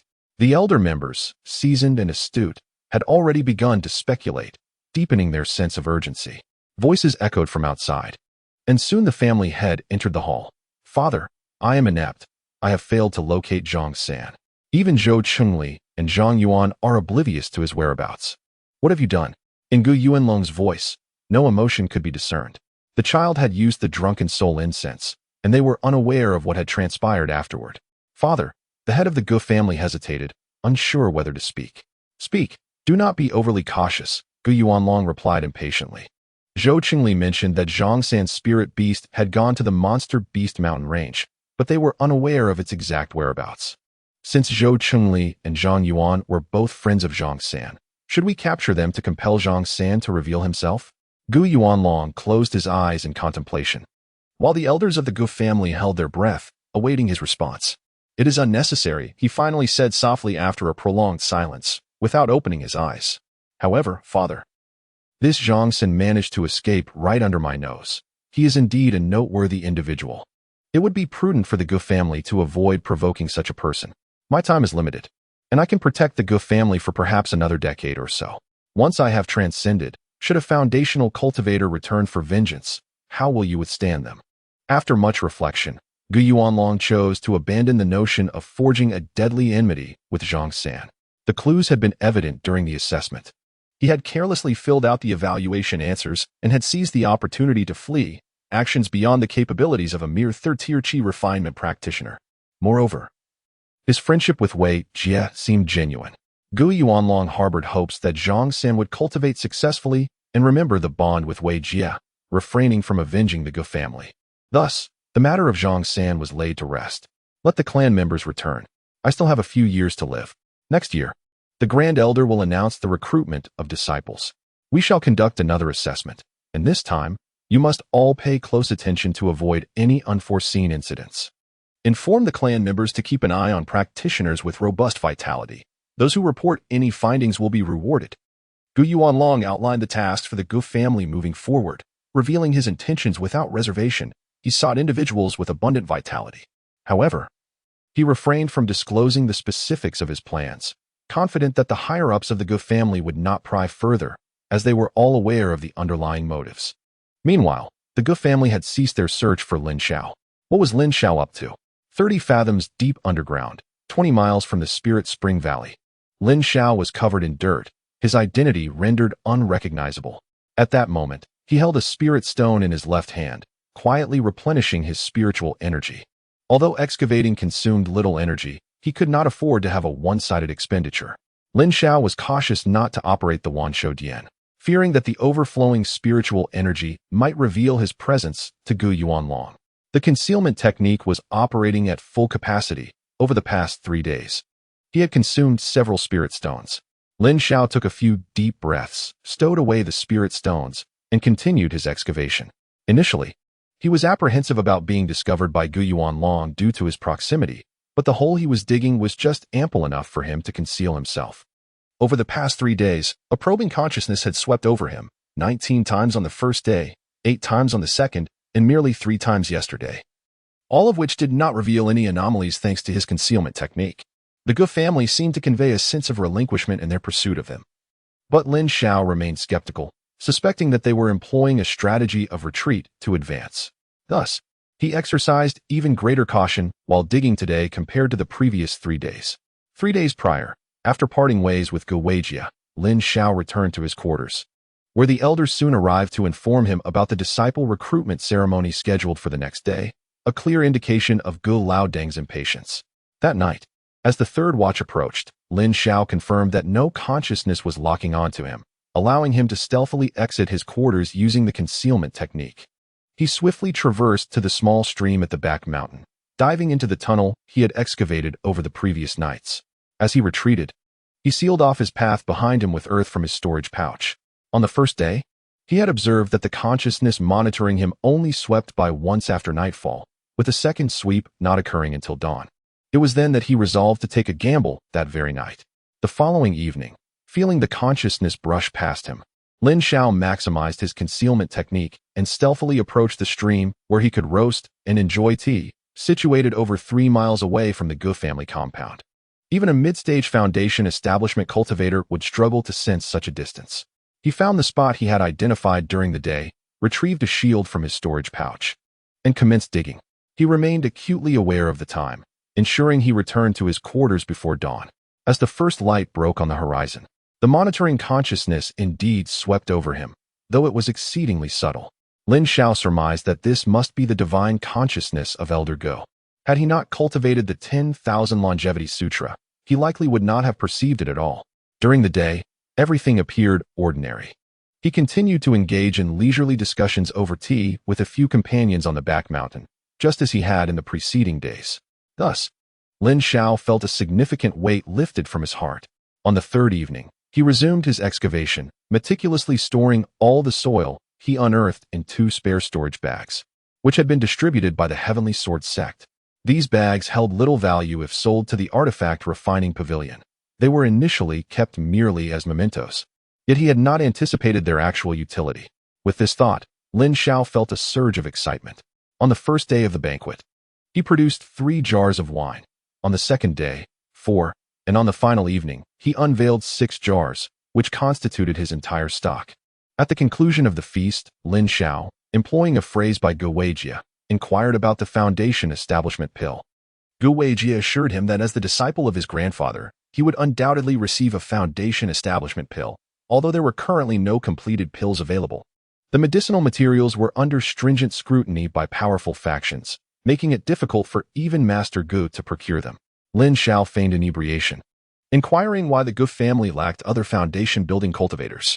Guweijia, heavily intoxicated, candidly expressed his innermost thoughts, dismissing the notion with disdain. He remarked that every peak chi refining cultivator within the Gu family had consumed foundation-building pills, yet none had succeeded in establishing their foundation. It remained uncertain whether the members of the Gu family were simply inept or merely unfortunate. Lin Xiao harbored his own reflections as a burgeoning alchemical lineage. The Gu family certainly possessed an ample supply of medicinal pills. The family and the elders must have consumed copious amounts of these pills, leading to an excess of pill toxicity within their bodies. Relying on such substances to enhance their strength rendered their foundations inherently unstable, making success in foundation establishment a mere illusion. For instance, should Zhang Yuan be given a foundation-building pill, he would likely succeed in establishing his foundation, as he regularly hunted within the Beast Mountain range, gaining extensive practical experience in the utilization of techniques and spiritual energy. The spiritual energy within him had been cultivated through his own diligent efforts, resulting in a remarkably solid and reliable qi. Lin Xiao cautiously inquired of Guweijia whether he was familiar with the formula for the foundation establishment pill. He recounted a dream from the previous night in which he had mastered the art of concocting the pill and was revered by wandering cultivators wherever he went. I even dreamt of the formula, he continued, which includes 300-year-old Hisho Wu, spirit-nourishing flower, and unification sand. Chapter 83. Return to the market. At that moment, Guweijia grew anxious and, in a daze, remarked, "Those aren't the right materials." Brother Zhang was mistaken. The primary ingredients for the foundation establishment pill are purple spirit ginseng, clear essence grass, and spirit pattern grass. The auxiliary ingredients include blood, greenwood vine, and jade dew mushroom. The harmonizing herbs are recovery leaf and serenity leaf, among 21 types of medicinal materials. The purple spirit ginseng is to be sliced thinly for the swift release of its medicinal properties. The clear essence grass is to be crushed to extract its essence. The blood should have its petals collected and stored in a special jade vial. Gu Weijie kindly recounted the entire preparation process, while Lin Xiao inscribed his words into the jade slip with spiritual energy beneath the table. During this endeavor, Lin Xiao was drenched in cold sweat, fearful that the watchful consciousness monitoring him might suddenly intrude, which would spell disaster. Fortunately, all concluded without incident. Lin Xiao continued to pour drinks for Gu Weijie until he was thoroughly inebriated. Even the next day, when they met to bid farewell to Zhou and Zhang, the matter was not mentioned again. Lin Xiao was left uncertain whether Gu Weijie had genuinely forgotten or simply deemed it inconsequential. Regardless, this formula was the greatest treasure of his journey. During this period, Lin Xiao had neither cultivated nor slept, leaving him utterly fatigued.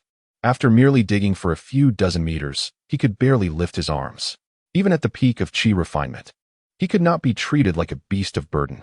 At such moments, Lin Xiao felt an overwhelming sense of grievance. Reflecting on his life, especially since arriving in this foreign realm, he had never endured such hardships, aside from those days when he was captured by the old pervert. Even then, he was not made to toil but merely sealed of all spiritual power and starved for 5 days. One day, I shall seek vengeance against the Gu family. Lin Xiao thought fiercely. No more digging. I must catch up on sleep, or I'll perish before I'm even captured by the Gu family. Lin Xiao casually tossed aside the shield, disregarding the dirt as he laid down in the trench, resting his head upon a stone. Almost immediately, he succumbed to a profound slumber. He was utterly exhausted, having spent the preceding days lamenting his focus on crafting talismans in the Sanshan market, neglecting to seek out any manuals on cultivation techniques, such as the spirit rain technique or the cleanse technique. This included various escape methods: earth escape, water escape, wind escape, and the most crucial of all, earth escape. He had previously heard Zhou Qingli mention it. Such minor techniques could be found in the market, but escape methods were closely monitored by the major factions, with little information leaking out. Most rogue cultivators practiced speed techniques. He resolved that upon exiting, he must acquire at least one, regardless of the cost, for had he possessed an escape method this time, he would have evaded danger and avoided such a predicament. In the depths of the Beast Mountain range, atop a peak, a man clad in a Taoist robe sat in meditation, waves of spiritual energy radiating from him. Not far away, a bearded man awaited respectfully. The man slowly withdrew his energy, exhaling a breath of stale air without opening his eyes, and calmly inquired, "What is it?" "Reporting to you, Senior, I have yet to locate the whereabouts of Taoist Fu. 100 miles from the Sanshan market, there are signs of a battle, and I sensed Taoist Fu's lingering aura at that location." The bearded man, Zhang Gu, was a qi refining stage cultivator who had assisted him in previous endeavors. Fu Xian had likely encountered an unforeseen circumstance. "Humph, this humble Taoist, despite being injured, dares to kill my people. How foolish." The Taoist man remained composed even in his anger. Fu Xian was a valuable pawn, having gathered substantial intelligence for him over the years. Recently, he had reported aiding a faction in a killing, and then he had vanished. Those who kill must be killed, as the saying goes, holds a kernel of truth. Even he could face failure during missions or while practicing his craft, let alone Fu Xian. "Senior, Taoist Fu did not inform me of any intentions to assist in a killing before his departure. I will investigate further to discern who possesses the audacity to strike against the blood demon sect." Zhang Dehai spoke earnestly. "That is unnecessary. After all, we are not in the Eastern Kingdom, and our relationship with the blood demon sect of the Tianyu dynasty is rather tenuous. You should proceed with the original plan to organize rogue cultivators to hunt beasts in the Sanshan market." The man interrupted Zhang Dehai. His current priority was to recover from his injuries. "By the way, see if you can find that small cultivator named Zhang San, whom Fu Xian mentioned had fallen victim to the blood shadow pursuit technique." "Understood," Zhang Dehai replied and, after a respectful bow, departed from the Beast Mountain range. Within the trench, Lin Xiao gradually opened his eyes, oblivious to how long he had slept. He retrieved a spirit stone to restore his spiritual energy and took a few bites of beast meat before resuming his excavation. 5 days later, Lin Xiao cautiously extended his consciousness from underground, carefully surveying his surroundings, uncertain of the means employed by foundational cultivators. This marked the first instance he ventured to project his awareness since escaping the Gu family. The night was serene, with the moon shining brightly amidst sparse stars. After a moment of contemplation, Lin Xiao estimated that he was approximately 100 miles away from the Spirit Spring Valley, concluding that he was likely safe. Lin Xiao withdrew his consciousness and sat cross-legged, commencing his meditation. He placed 5 spirit stones beside him, fully aware that every moment counted. He had long devised a plan to activate the concealment technique underground. However, the emergence of Xiao Bai and the mother rabbit for fresh air could potentially lead to exposure. Thus, during his 3 days at the Gu family residence, Lin Xiao had entrusted Zhou Chengli with the task of releasing Xiao Bai into the Beast Mountain range. He couldn't help but wonder how Xiao Bai was faring now, especially since it was accompanied by the burden of the spirit cloud rabbit. After completing a full cycle of the Wanshou Dian, Lin Xiao felt rejuvenated. He picked up the shield beside him and began to dig upwards, swiftly penetrating a depth of 30 zhang. The dawn had yet to break, and the outside world remained eerily silent. Lin Xiao suppressed his aura, seeking a water source. With his ears and nostrils filled with dirt, being discovered in such a state would undoubtedly attract unwanted attention. Half an hour later, after refreshing himself, Lin Xiao felt invigorated. He donned a coarse linen robe, adopting the appearance of a man in his 40s with a dark complexion, reminiscent of a rural farmer. He had assumed this guise upon leaving the Gu family, and throughout his journey, it had gone unnoticed. With a lightness talisman tucked within his garments, Lin Xiao set off towards the northeast. In this world devoid of navigation systems, finding the Sand Mountain market relied solely on intuition and direction. At last, I have returned. Lin Xiao gazed at the mist before him, filled with emotion, before stepping inside. He purchased a new passage permit at the market's guard post. As he entered the bustling marketplace, filled with fellow cultivators, tears nearly welled in his eyes. This experience instilled in him a profound realization. Henceforth, he must distance himself from opportunities. While he yearned to return to Earth, he could not gamble with his life. In the realm of cultivation, opportunities were scarce, often mere traps. Among other loose cultivators, in just over a century of practice, few could establish their foundation or condense their elixirs without competing or seizing opportunities. Even if they were aware of the dangers, many were willing to take risks for a slim chance of survival. However, as someone who had achieved nothing with the blood yuan technique, he would refrain from joining such chaos. Junior Zhou Wu, a loose cultivator from Baiyu County, sought to rent a cave dwelling for a year. The cultivator responsible for cave transactions produced a wooden plaque inscribed with Bing 619. Lin Xiao respectfully received it and handed over 50 spirit stones at the market's administration. Chapter 84. Acquiring techniques. The first order of business upon arriving at the Sand Mountain market was to secure a new cave dwelling, as this would ensure he remained under the radar. Lin Xiao was apprehensive about the possibility of the Gu family lurking near the inn, the restaurant, and the vicinity of Cave 764. To Lin Xiao, apart from Gu Laodang, the other members of the Gu family were inconsequential and unlikely to discern his disguise. As long as he did not reveal his whereabouts, he could evade Gu Laodang's attention. However, he was not yet ready to depart. This recent venture was primarily aimed at mastering the art of escape. Otherwise, should he encounter danger again, his chances of evasion would be considerably diminished. As the saying goes, the most perilous places can often be the safest. Lin Xiao arrived at Cave 619, brandishing a wooden token, and conducted a cursory inspection. The layout and amenities within bore little distinction from those of the T-shaped cave, with the only difference being the concentration of spiritual energy in the spirit stones. It was still morning. Lin Xiao tidied the cave, cautious not to seek out Zhou Chengli and Zhang Yuan in the T-shaped area. Instead, he decided to venture into the scattered cultivator market, hoping for a stroke of luck. He also feared that if the Gu family failed to locate the two brothers, they might resort to targeting others. The disparity between Qi refinement cultivators and foundation establishment cultivators was immense. If the Gu family were to apprehend a few individuals in the market, it was likely that Ling Yun gang would not pursue the matter further. Lin Xiao searched the scattered cultivator stall area twice but could not locate Zhou Qingli. It remained uncertain whether he had not yet emerged or had gone hunting for demon beasts. Lin Xiao sighed inwardly. He felt utterly powerless in the face of foundational cultivators.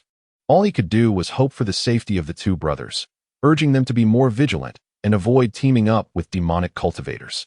Although he was perplexed as to why Fu Jianxing chose not to eliminate them, it seemed that the brothers had an unexpected resilience. Subsequently, Lin Xiao meticulously scoured the marketplace, intending to acquire every tome of cultivation methods available to him. A wealth of skills would only serve to enhance his abilities, while he might not utilize every technique. It was imperative that he possess the knowledge. An hour later, Lin Xiao donned the visage of a man in his 30s and arrived at the entrance of the Wanfeng building within the commercial district. Rendered speechless by the sight of the 5-story establishment, the entire marketplace lacked even the most basic cleaning spells. And he ultimately managed to purchase only a rudimentary garment purification incantation, a handwritten copy at that, devoid of even a jade slip, and shockingly priced at 100 spirit stones, more expensive than a beginner's guide to talisman crafting. He might as well resort to theft, he mused. As Lin Xiao turned to leave, the vendor called out to him, prompting him to make an offer. Lin Xiao boldly proposed 10 spirit stones, nearly inciting a confrontation with the vendor. However, after a calm negotiation between the two, Lin Xiao ultimately acquired the technique for the considerable sum of 30 spirit stones. As he departed, he inquired why such a widely distributable method commanded such a high price. The vendor sneered and replied, "You may sell it if you wish, but do not attempt to do so within the Sanshan market. Otherwise, the Lingyun gang will swiftly pay you a visit." Lin Xiao suddenly realized, what a surprise. He had previously believed that only cultivation or offensive techniques would be meticulously guarded by the major factions. To his astonishment, even a minor foundational force like the Lingyun gang would resort to targeting basic auxiliary techniques. How sinister.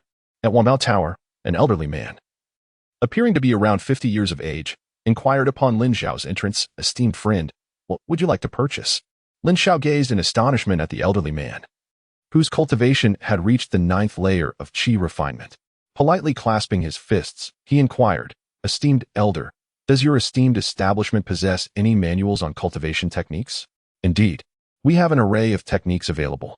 What sort of cultivation method do you seek?" The old man replied with a kindly demeanor, showing no disdain for Lin Xiao's 5th layer of qi refinement. "I would appreciate your recommendations. I wish to peruse my options," Lin Xiao responded. Upon hearing this, the elder paused momentarily before retrieving a jade slip and placing it upon the counter. "This is a catalog of our cultivation techniques. Feel free to select at your leisure." Lin Xiao picked up the jade slip and pressed it against his forehead, allowing his consciousness to delve into the slip, where the names and descriptions of various techniques manifested within his mind. After a brief moment, he set the jade slip down and addressed the elder, "Senior, I wish to acquire the dust cleansing technique, the purification technique, the spiritual rain technique, the spiritual light technique, the filth removal method, the secret art of fire control." That would be all. The elder fell into a contemplative silence. "Senior, what is the price for these techniques?" Lin Xiao inquired cautiously, sensing the elder's reticence. "Surely, you are not unwilling to sell them?" "Please wait," the elder replied, producing an abacus. After a series of calculations, he announced, "The total comes to 300 spirit stones." Now it was Lin Xiao who fell silent. He had already purchased 11 techniques, which was no small feat. However, these were all auxiliary and common skills. How could the price of 300 spirit stones be justified? Based on the earlier cost of the clean garment spell, it should have amounted to merely a few hundred spirit stones. The price set by the Wanbao Tower was astonishingly tenfold that of the independent practitioners. "Senior, why are these techniques so exorbitantly priced?" "The techniques at Wanbao Tower are all clearly priced," the elder explained, listing, for instance, the purification technique is priced at 300 spirit stones, while the spiritual rain technique is 400 spirit stones. Altogether, it totals 300 spirit stones, and there is no room for negotiation. The elder recited the price of each technique in turn. Lin Xiao had long been aware that Wanbao Building was a chain merchant association and had heard from loose cultivators to refrain from entering unnecessarily. However, his recent journey to Linquan Valley had intensified his yearning for martial arts techniques, which now required immediate fulfillment. "Esteemed senior, could you please present all the martial arts manuals?" Although Lin Xiao possessed a considerable amount of spirit stones, he felt a pang of regret at the prospect of spending such a significant sum. After all, a third of his spirit stones would vanish, and Bai Jiming's spirit stones were still buried outside.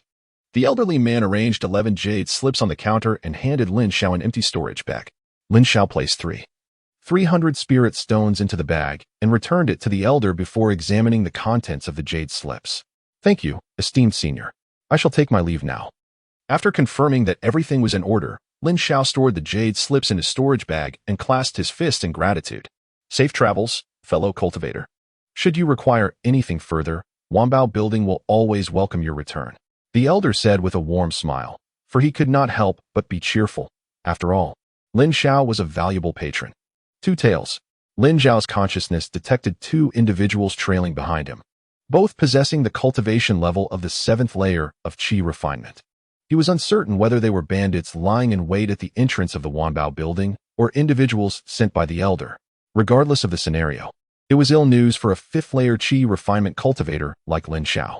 He paused his steps, initially intending to shake off his pursuers and change his appearance as if nothing had transpired. Suddenly, an uncontrollable surge of impulsive thought surged within him, and a glint of determination flashed in his eyes as he headed towards the entrance of the market, 30 miles to the southwest of the Sanshan market. The silhouettes of two 7th layer qi refinement loose cultivators abruptly emerged. Brother Hu, where's that brat? One of the cultivators inquired, puzzled. Damn it, he actually evaded our sight. I never expected this kid to possess such high-level concealment techniques. The other cultivator, referred to as Brother Hu, cursed under his breath. What should we do now? If we return like this, will Manager Huang believe our story? And if he doesn't believe us, should we then offer him a few thousand spirit stones? With that many spirit stones, would we still be here in the Sanshan market engaging in this line of work? Then what should we? Be careful. Brother Hu's expression changed dramatically as he shouted. Whoosh! Bang! Before the first cultivator could react, his body exploded into a gruesome spray of blood, staining Brother Hu from head to toe, the force of the blast sending him tumbling backward. Who the hell is it? Brother Hu cursed as he scrambled to his feet, his voice trembling. The humming, flame-wreathed longsword was exceedingly swift, just as Brother Hu attempted to defend himself. Despair washed over his face as the sword pierced through his skull. Chapter 85. The enraged demon lord Lin Xiao's figure approached from a distance, the flying sword returning to his grasp as he wielded it against the corpse of the bandit, striking fiercely. You thought you could rob me. Thought I was easy prey. Didn't you? I'll make you pay.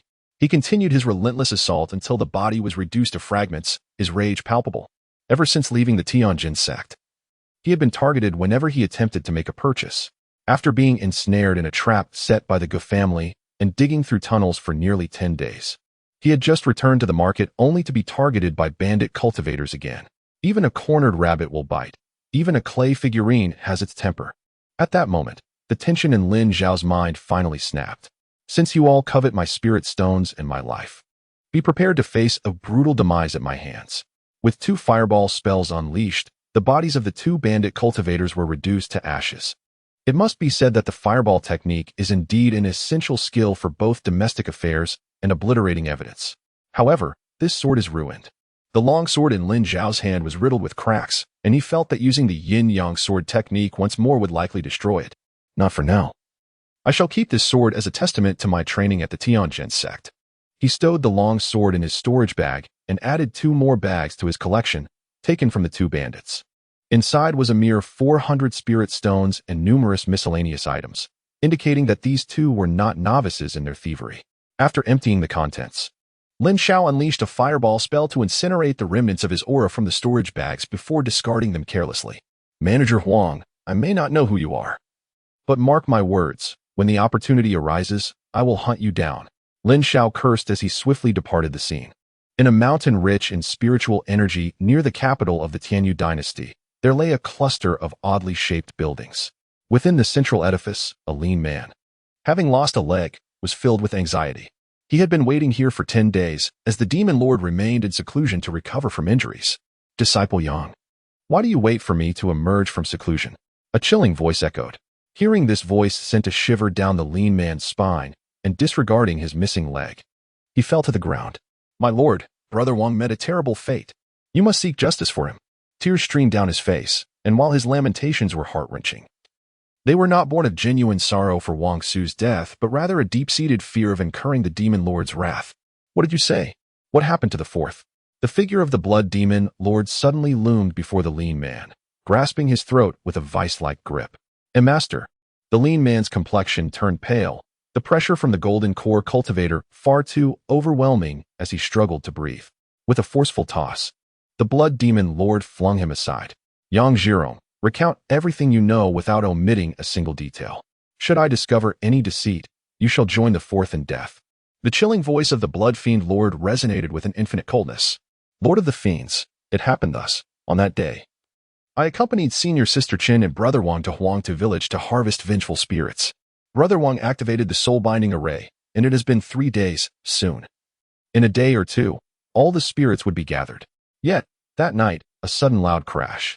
Yang Zhirong, trembling with fear, recounted the events, terrified that any misstep might provoke the malevolent entity before him. So, to clarify, the fourth one pursued that person, and you fled? The voice dripped with an icy disdain. Please spare me, my lord. My leg is crippled.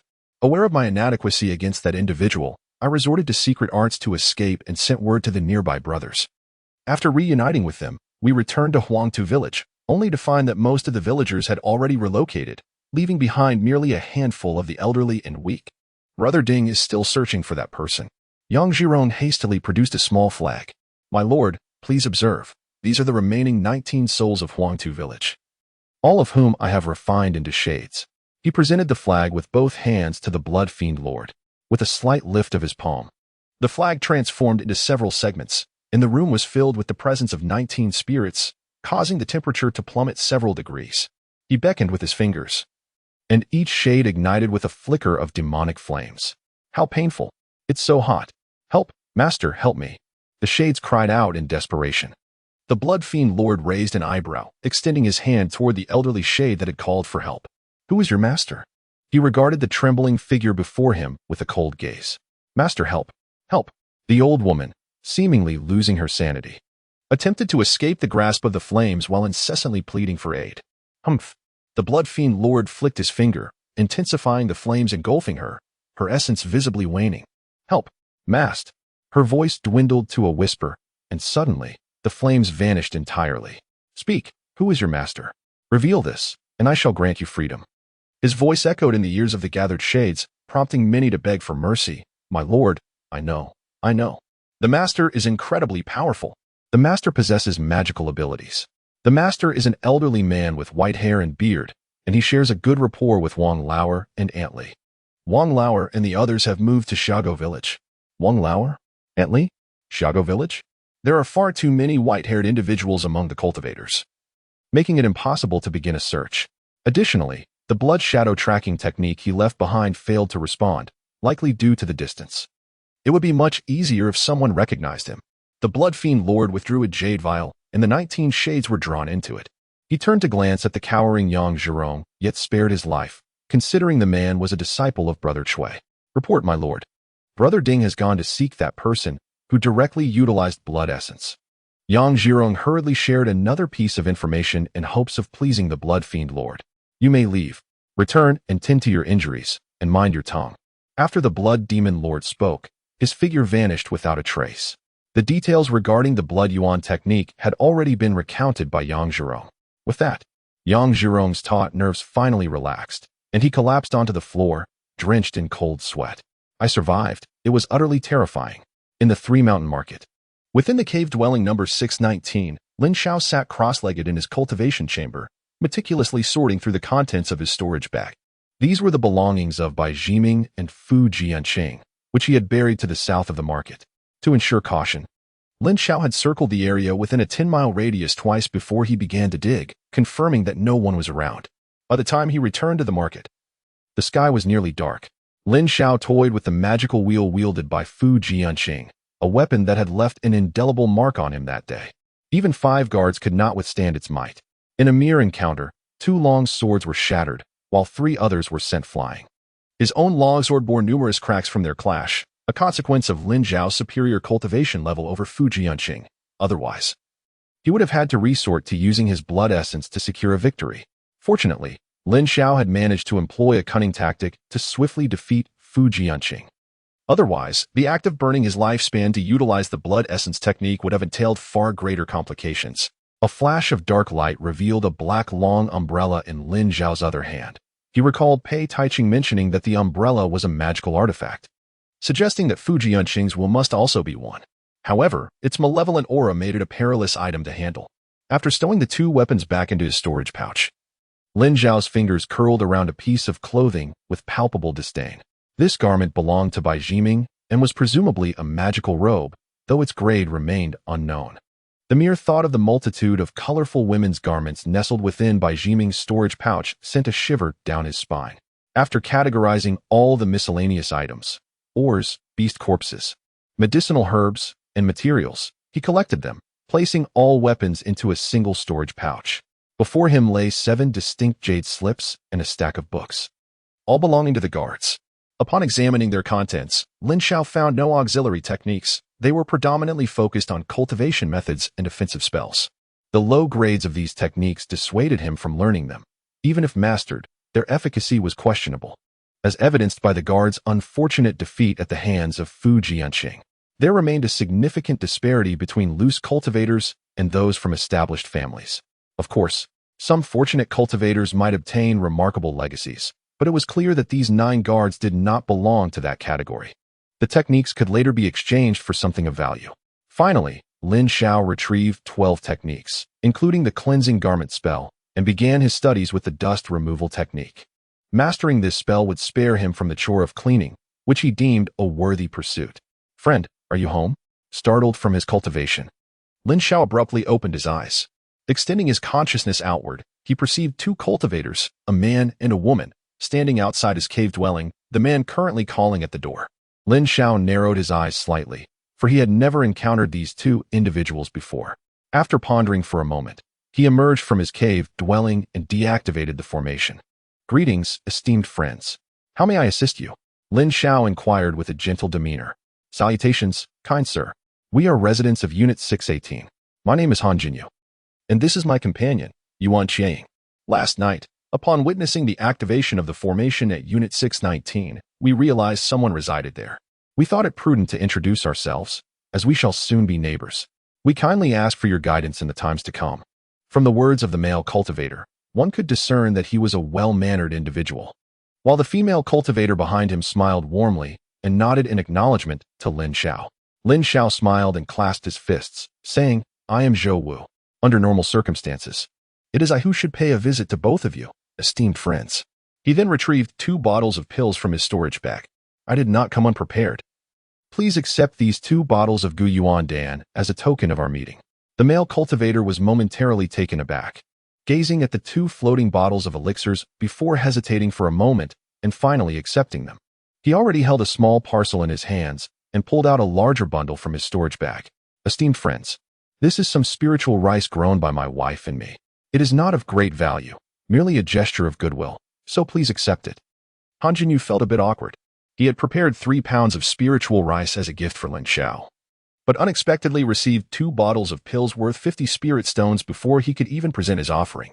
Finally, he produced the remaining 7 pounds of spiritual rice and managed to express his words. "Thank you, Han Daoyu.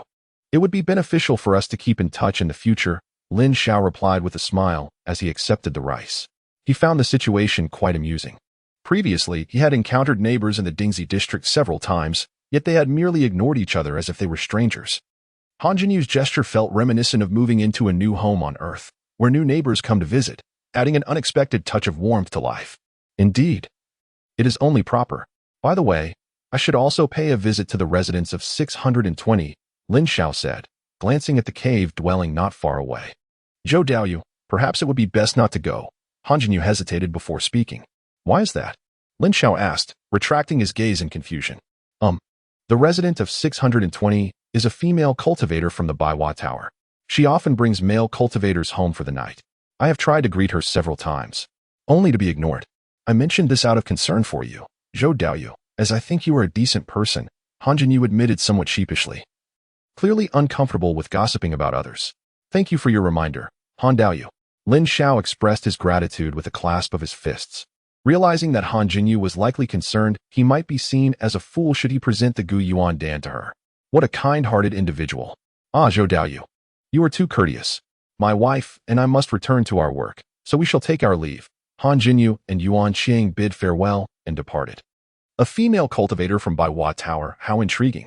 I wonder how she compares to the ladies of Chunfeng Tower. Lin Xiao mused with a faint smile as he returned to his cave dwelling. He performed a hand gesture to cast the dust removal technique he had just learned, and all the dust that had accumulated in the corners from the previous day's neglect vanished completely. "How delightful." Lin Xiao smiled. finding this far superior to any mundane cleaning service.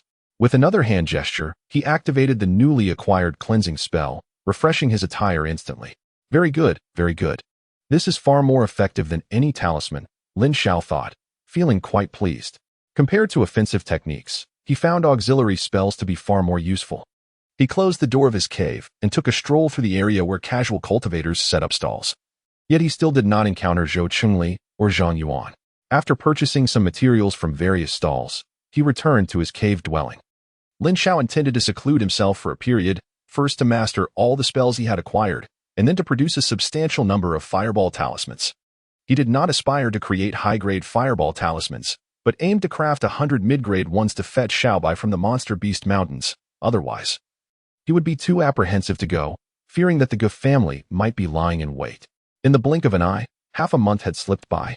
During this time, Lin Xiao had made significant progress, mastering all 12 spells and nearly completing his production of fireball talismans. As night fell, he ventured to a small gambling establishment in the wandering cultivators market, presenting a wooden token to his servant. The servant respectfully guided him to the back courtyard of the gambling house. Upon entering a room, Lin Xiao surveyed his surroundings and was astonished to find the space to be over 200 square meters. At that moment, there were already 20 to 30 individuals present, most of whom, like him, wore masks. There were, however, some who did not. Lin Xiao's spiritual sense detected that these unmasked cultivators were wearing false faces, unlike him who donned both a mask and a false visage. It turned out that 7 days prior, Lin Xiao had sought to purchase a long sword at the treasure pavilion, only to be informed by a female attendant that acquiring magical tools required an appointment and that they were sourced from other markets. After purchasing materials worth several hundred spirit stones and leaving the shop, a middle-aged man caught up with him, presenting a wooden token. The man informed him that it was a credential for participating in the gathering of wandering cultivators and shared the details of the next trading event, suggesting he might find desired items there.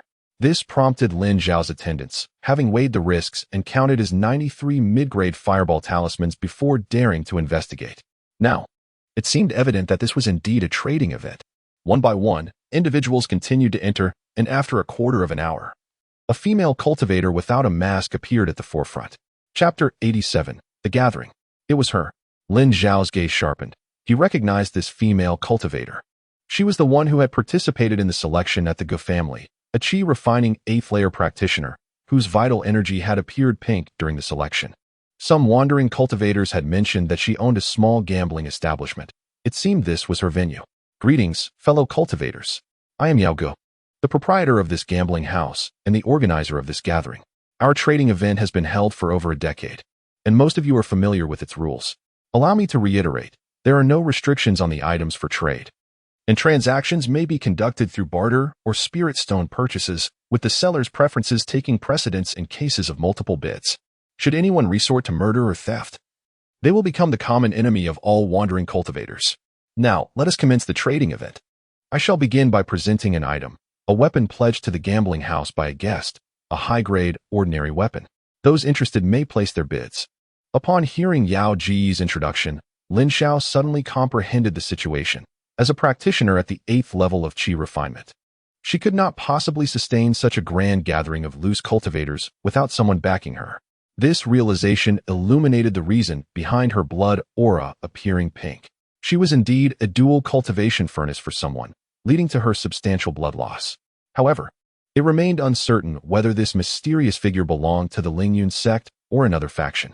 As Lin Xiao pondered, the auction commenced, and she turned her gaze towards the source of the voice. A man adorned in a ghastly mask presented his bid. I offer 2 mid-grade ordinary artifacts. This individual, donning a leopard demon mask, was a first-time participant in such a transaction, and Lin Xiao's eyes widened in astonishment. She had not realized that mid-grade weapons could be exchanged for superior ones. This esteemed friend is rather fanciful.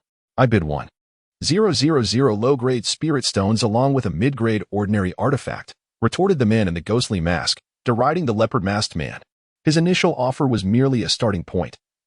The market price for mid-grade ordinary artifacts ranged between 300 to 400 low-grade spirit stones, and the leopard demon's bid fell short of this, leaving him hesitant to speak further. The weapon Yao Gu had presented was indeed more suitable for him, and he made a significant bid, hoping to intimidate all competitors. Is there anyone else who wishes to bid? Yao Gu surveyed the crowd below. Congratulations to this esteemed friend for acquiring a superior ordinary artifact. Now, esteemed friends, please feel free to proceed. As no further bids emerged, Yao Gu concluded the transaction with the ghostly man and addressed everyone. I offer this 7th tier with Shadow Tiger, announced a man wearing a doll-faced mask as he stepped onto the stage, waving his hand to reveal the colossal corpse of a demonic beast. I bid 200 spirit stones.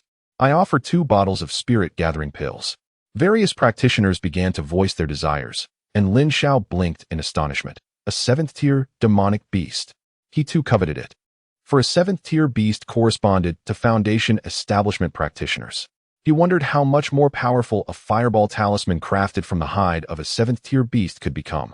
Ultimately, he refrained from bidding. Aside from the beast's hide, its blood and bones were of little use to him at present. His objective was clear: to find a suitable longsword. Without a longsword, his yin-yang sword technique would lack a platform for execution, resulting in the loss of a formidable offensive ability. The trading continued. Initially, Lin Xiao was quite intrigued, finding all the items presented by the practitioners captivating. However, as time passed and he grew accustomed to the proceedings, a sense of numbness began to set in. Esteemed friends, I am offering this low-grade magical artifact longsword. You may place your bids, announced a woman wearing a fox demon mask, her voice notably aged, though all the loose cultivators were aware that it was not her true voice. Lin Xiao, feeling drowsy, suddenly opened his eyes wide in astonishment. Remarkably, there was indeed a long sword available. During the early moments of the exchange, a practitioner had attempted to sell a mid-grade magical artifact longsword, yet none could sway the seller, resulting in it remaining unsold. Now, with only 7 or 8 practitioners left to showcase their items, Lin Xiao had nearly given up hope, but unexpectedly, he found himself in this fortunate encounter. I offer 3 blood soul herbs in exchange. What say you? The speaker donned an elderly mask. The blood soul grass is of no use to me. Does anyone care to bid? The fox demoness inquired, shaking her head. When the mundane artifact made its appearance, those once eager cultivators fell silent, naturally. For this was a magical item, and even a low-grade artifact was beyond the means of many, leaving them to merely gaze in envy. I am willing to offer 2,000 low-grade spirit stones. What say you, fellow cultivator? Spoke a male cultivator adorned with a floral mask. Is there anyone else willing to bid? If not, I shall proceed with the sale. The fox demoness seemed to harbor a hint of reluctance. Lin Xiao grasped her thoughts. In the Yuchi Pavilion, even a low-grade magical artifact commanded a price exceeding 3,000 spirit stones. I offer 2,500 low-grade spirit stones, Lin Xiao stated calmly. The fox-faced female cultivator's eyes sparkled behind her mask as she inquired of the male cultivator adorned with a floral mask. A fellow cultivator has offered 2,500. Are you willing to raise your bid? I regret to inform you that 2,500 exceeds my expectations, the floral-masked male cultivator declined. It would be absurd to engage in this exchange if I possessed such spirit stones. Wouldn't it be more prudent to procure magical artifacts directly from the Yuchi Pavilion? Very well, the female cultivator replied, a hint of regret flickering in her eyes, as she proceeded to finalize the transaction with Lin Xiao. Lin Xiao took the long sword and returned to his seat, unable to resist the temptation to toy with it. He observed that the blade measured 3 feet and 3 inches in length, with the words "listening to the wind" elegantly engraved on the hilt. And the blade itself was a striking shade of blue. Is this truly the legendary 3-foot azure blade? How magnificent! In comparison, the standard long swords issued by the Heavenly Sword sect are utterly unremarkable. Lin Xiao suppressed the urge to wield the sword, carefully stowing the listening to the wind sword in a storage pouch. At that moment, his feelings mirrored those of someone on Earth who has just purchased a new car, always yearning to take it for a spin. Who is this fellow cultivator? I have never seen this mask before. It's apparent that this cultivator possesses formidable strength. What could his mask be? Who knows? Perhaps it is some sort of beast. As Lin Xiao regained his composure, he overheard the murmurs of the scattered cultivators around him. Instinctively, he touched the Diga mask adorning his face. Beasts? Perhaps, he mused, a peculiar sensation stirring within him. This mask, crafted from the leftover dyes of Xiaobai, surprisingly garnered quite a bit of attention. He considered opting for a mask depicting a black-horned beast or a blue illusory falcon next time, in an effort to diminish his presence. An hour later, the exchange meeting concluded, and Yao Gu reiterated the grave consequences of murder and treasure theft before allowing the scattered cultivators to disperse. Lin Xiao departed from the small gambling house, and, Employing the technique of lightning dash, circled the area where scattered cultivators displayed their wares, ensuring that no one was tailing him. Only after confirming his solitude did he remove his mask and adopt a new appearance. It seems that Yao Ji's words carried significant weight, which is precisely the confidence behind the exchange meeting's decision to impose a 10% commission. Indeed, any item successfully traded or sold at the gathering must incur this fee to the organizers after its conclusion. Within the cave dwelling, Lin Xiao refrained from utilizing spiritual power to execute the techniques of the Sunfire Sword art. After completing a sequence of movements, he was immensely satisfied. With this sword in hand, he would undoubtedly defeat Fu Jianqing within 3 strikes should they cross paths again. Chapter 88. The Demon Beast Mountain Range. The Listening Wind Sword was his first weapon purchased independently, yet Lin Xiao felt somewhat unfulfilled. Thus, he practiced the Sunfire Sword art once more before finally feeling content with his efforts.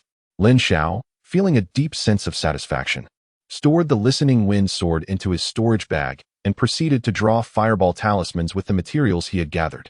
Even though he could restore his spiritual energy with medicinal pills during battle, nothing compared to the reliability of a fireball talisman. After entering this world and encountering the realm of cultivation, Lin Xiao came to realize how absurd it was for protagonists in novels back on Earth to single-handedly annihilate sects and entire families. The reality was far more challenging. For instance, in a duel between peak Qi refinement cultivators, both sides would initially possess a combat strength of 100.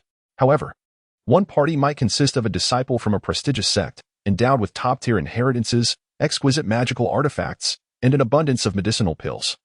Not to mention possessing a unique constitution. These advantages undoubtedly enhanced the cultivator's combat prowess, allowing them to withstand assaults from several peak Qi refinement cultivators simultaneously. Yet, there are limitations. If faced with a swarm of cultivators, even the finest equipment and innate talents would lead to bitter defeat. The most significant constraint for cultivators is their spiritual energy. Regardless of whether they practice ordinary or supreme techniques, the size of a cultivator's dantian remains relatively uniform. It is not as though a cultivator, through extraordinary fortune, could inflate their 100 units of spiritual energy capacity to 1,000 or even 10,000. That notion is preposterous. At most, due to medicinal pills or unique physiques, a 100-unit capacity might be expanded by a mere 10%. And achieving a 50% increase would mark one as a prodigy. Nevertheless, even the most formidable prodigies can be overwhelmed by sheer numbers. When everyone is cultivating, who is to say that your cultivation is genuine while ours is not? To maintain an undefeated status and disregard numerical superiority, there are indeed methods to suppress enemies with a mere wave of the hand, but this requires a significant disparity in realms. Foundation establishment overpowering Qi refinement. In Golden Core surpassing Foundation establishment, this is what is termed a dimensional strike. Of course, nothing is absolute. Occasionally, an extraordinary individual may emerge. One who can defy the odds and engage in cross-realm combat. Yet such individuals typically exhaust their trump cards to confront the most formidable upper realm cultivators. Faced with 2 upper realm cultivators, they might as well dig their own grave. Similarly, a Foundation establishment cultivator cannot withstand the simultaneous attacks of 100 peak Qi refinement cultivators. This scenario does have its prerequisites. Someone must create an environment conducive for these 100 peak Qi refinement cultivators to assault the Foundation establishment cultivator. Otherwise, they would be eliminated before even getting close. Lin Xiao considers the Gu family as his hypothetical adversary, constantly pondering how to confront them upon their next encounter. Elder Gu is a foundational stage cultivator, and since he cannot overpower him, he must flee. But what about the others? At present, his most effective means of defense lies in talismans. How many members of the Gu family could be vanquished with 50 mid-tier fireball talismans? And with 100? How many more could he eliminate? Lin Xiao recalled a saying from Earth: quantitative changes lead to qualitative changes. If he were to confront Elder Gu, could 100 fireball talismans defeat him in an instant? If not, what about 200 or 300? Lin Xiao was uncertain, having never tested it himself. Time flew by, and half a month passed swiftly. Within the cave abode, Lin Xiao gathered all his belongings into a storage bag and performed a hand gesture to cast the dust cleansing technique, rendering the cave remarkably tidy. Ever since he had learned the auxiliary techniques, Lin Xiao practiced them daily, as they were not only convenient but also enhanced his proficiency. Truly, a win-win situation. Lin Xiao closed the door to his cave dwelling and exited the Three Mountains Market. Before leaving, he cast a glance at the adjacent 618 cave, where the couple Han Jinyu displayed a commendable warmth, likely stemming from their initial meeting when they gifted him with elixirs. They occasionally brought him some of their homemade spirit food. However, he had only encountered the female cultivator next door once, when he attempted to greet her. She acted as if she had not seen him, much like Han Jinyu, which he found rather amusing. He then set his course towards the Beast Mountain range. For the past month, his ability to remain at ease in the market was due to the slave mark he had inscribed upon Xiaobai while at the Gu family estate, allowing him to sense that Xiaobai was safe and sound. Prior to marking him, Lin Xiao had explained the rationale behind it, and to his surprise, Xiaobai was unconcerned and willingly accepted the mark. With a pure disposition, Xiaobai had long regarded Lin Xiao as a companion and, after years of companionship, had complete faith that Lin Xiao would not harm him, disregarding any mention of future removal of the slave mark. Lin Xiao affixed a light charm to his body, employing the technique of lightning speed to enhance his swiftness. Over the course of the past month, he not only kept a vigilant eye on the whereabouts of the Zhou brothers, but also sought information on various evasion techniques. Even the renowned Yao Gu from the gambling establishment could not provide assistance. Thus far, no techniques pertaining to evasion had ever been featured in the exchanges. Although the participants in the exchange were all independent cultivators, it did not imply that they were careless with their lives. The consequences of disseminating evasion techniques were too great for these solitary practitioners to bear, compelling Lin Xiao to reluctantly abandon this pursuit, deferring the matter for another time. Today, he intended to fetch Xiaobai with plans to depart from the Sanshanfang city. During his recent wanderings in the area designated for independent cultivators, he had come across intriguing rumors. It seemed that the Wan family had been acting rather peculiarly, dispatching numerous clan members into the city to inquire about certain individuals, seemingly in search of someone. It was said that the fiancée of the Wan family's elder's granddaughter had vanished, and it appeared that her in-laws had also sent representatives, as there were unfamiliar cultivators among the Wan clan members. Though Lin Xiao did not believe he would reveal any slip, he had no intention of remaining there any longer. A gentleman does not stand beneath a precarious wall. The Sanshanfang market now harbors the Gu family, and with the addition of the Wan family, the prospect of the Bai family also becoming involved is rather unsettling.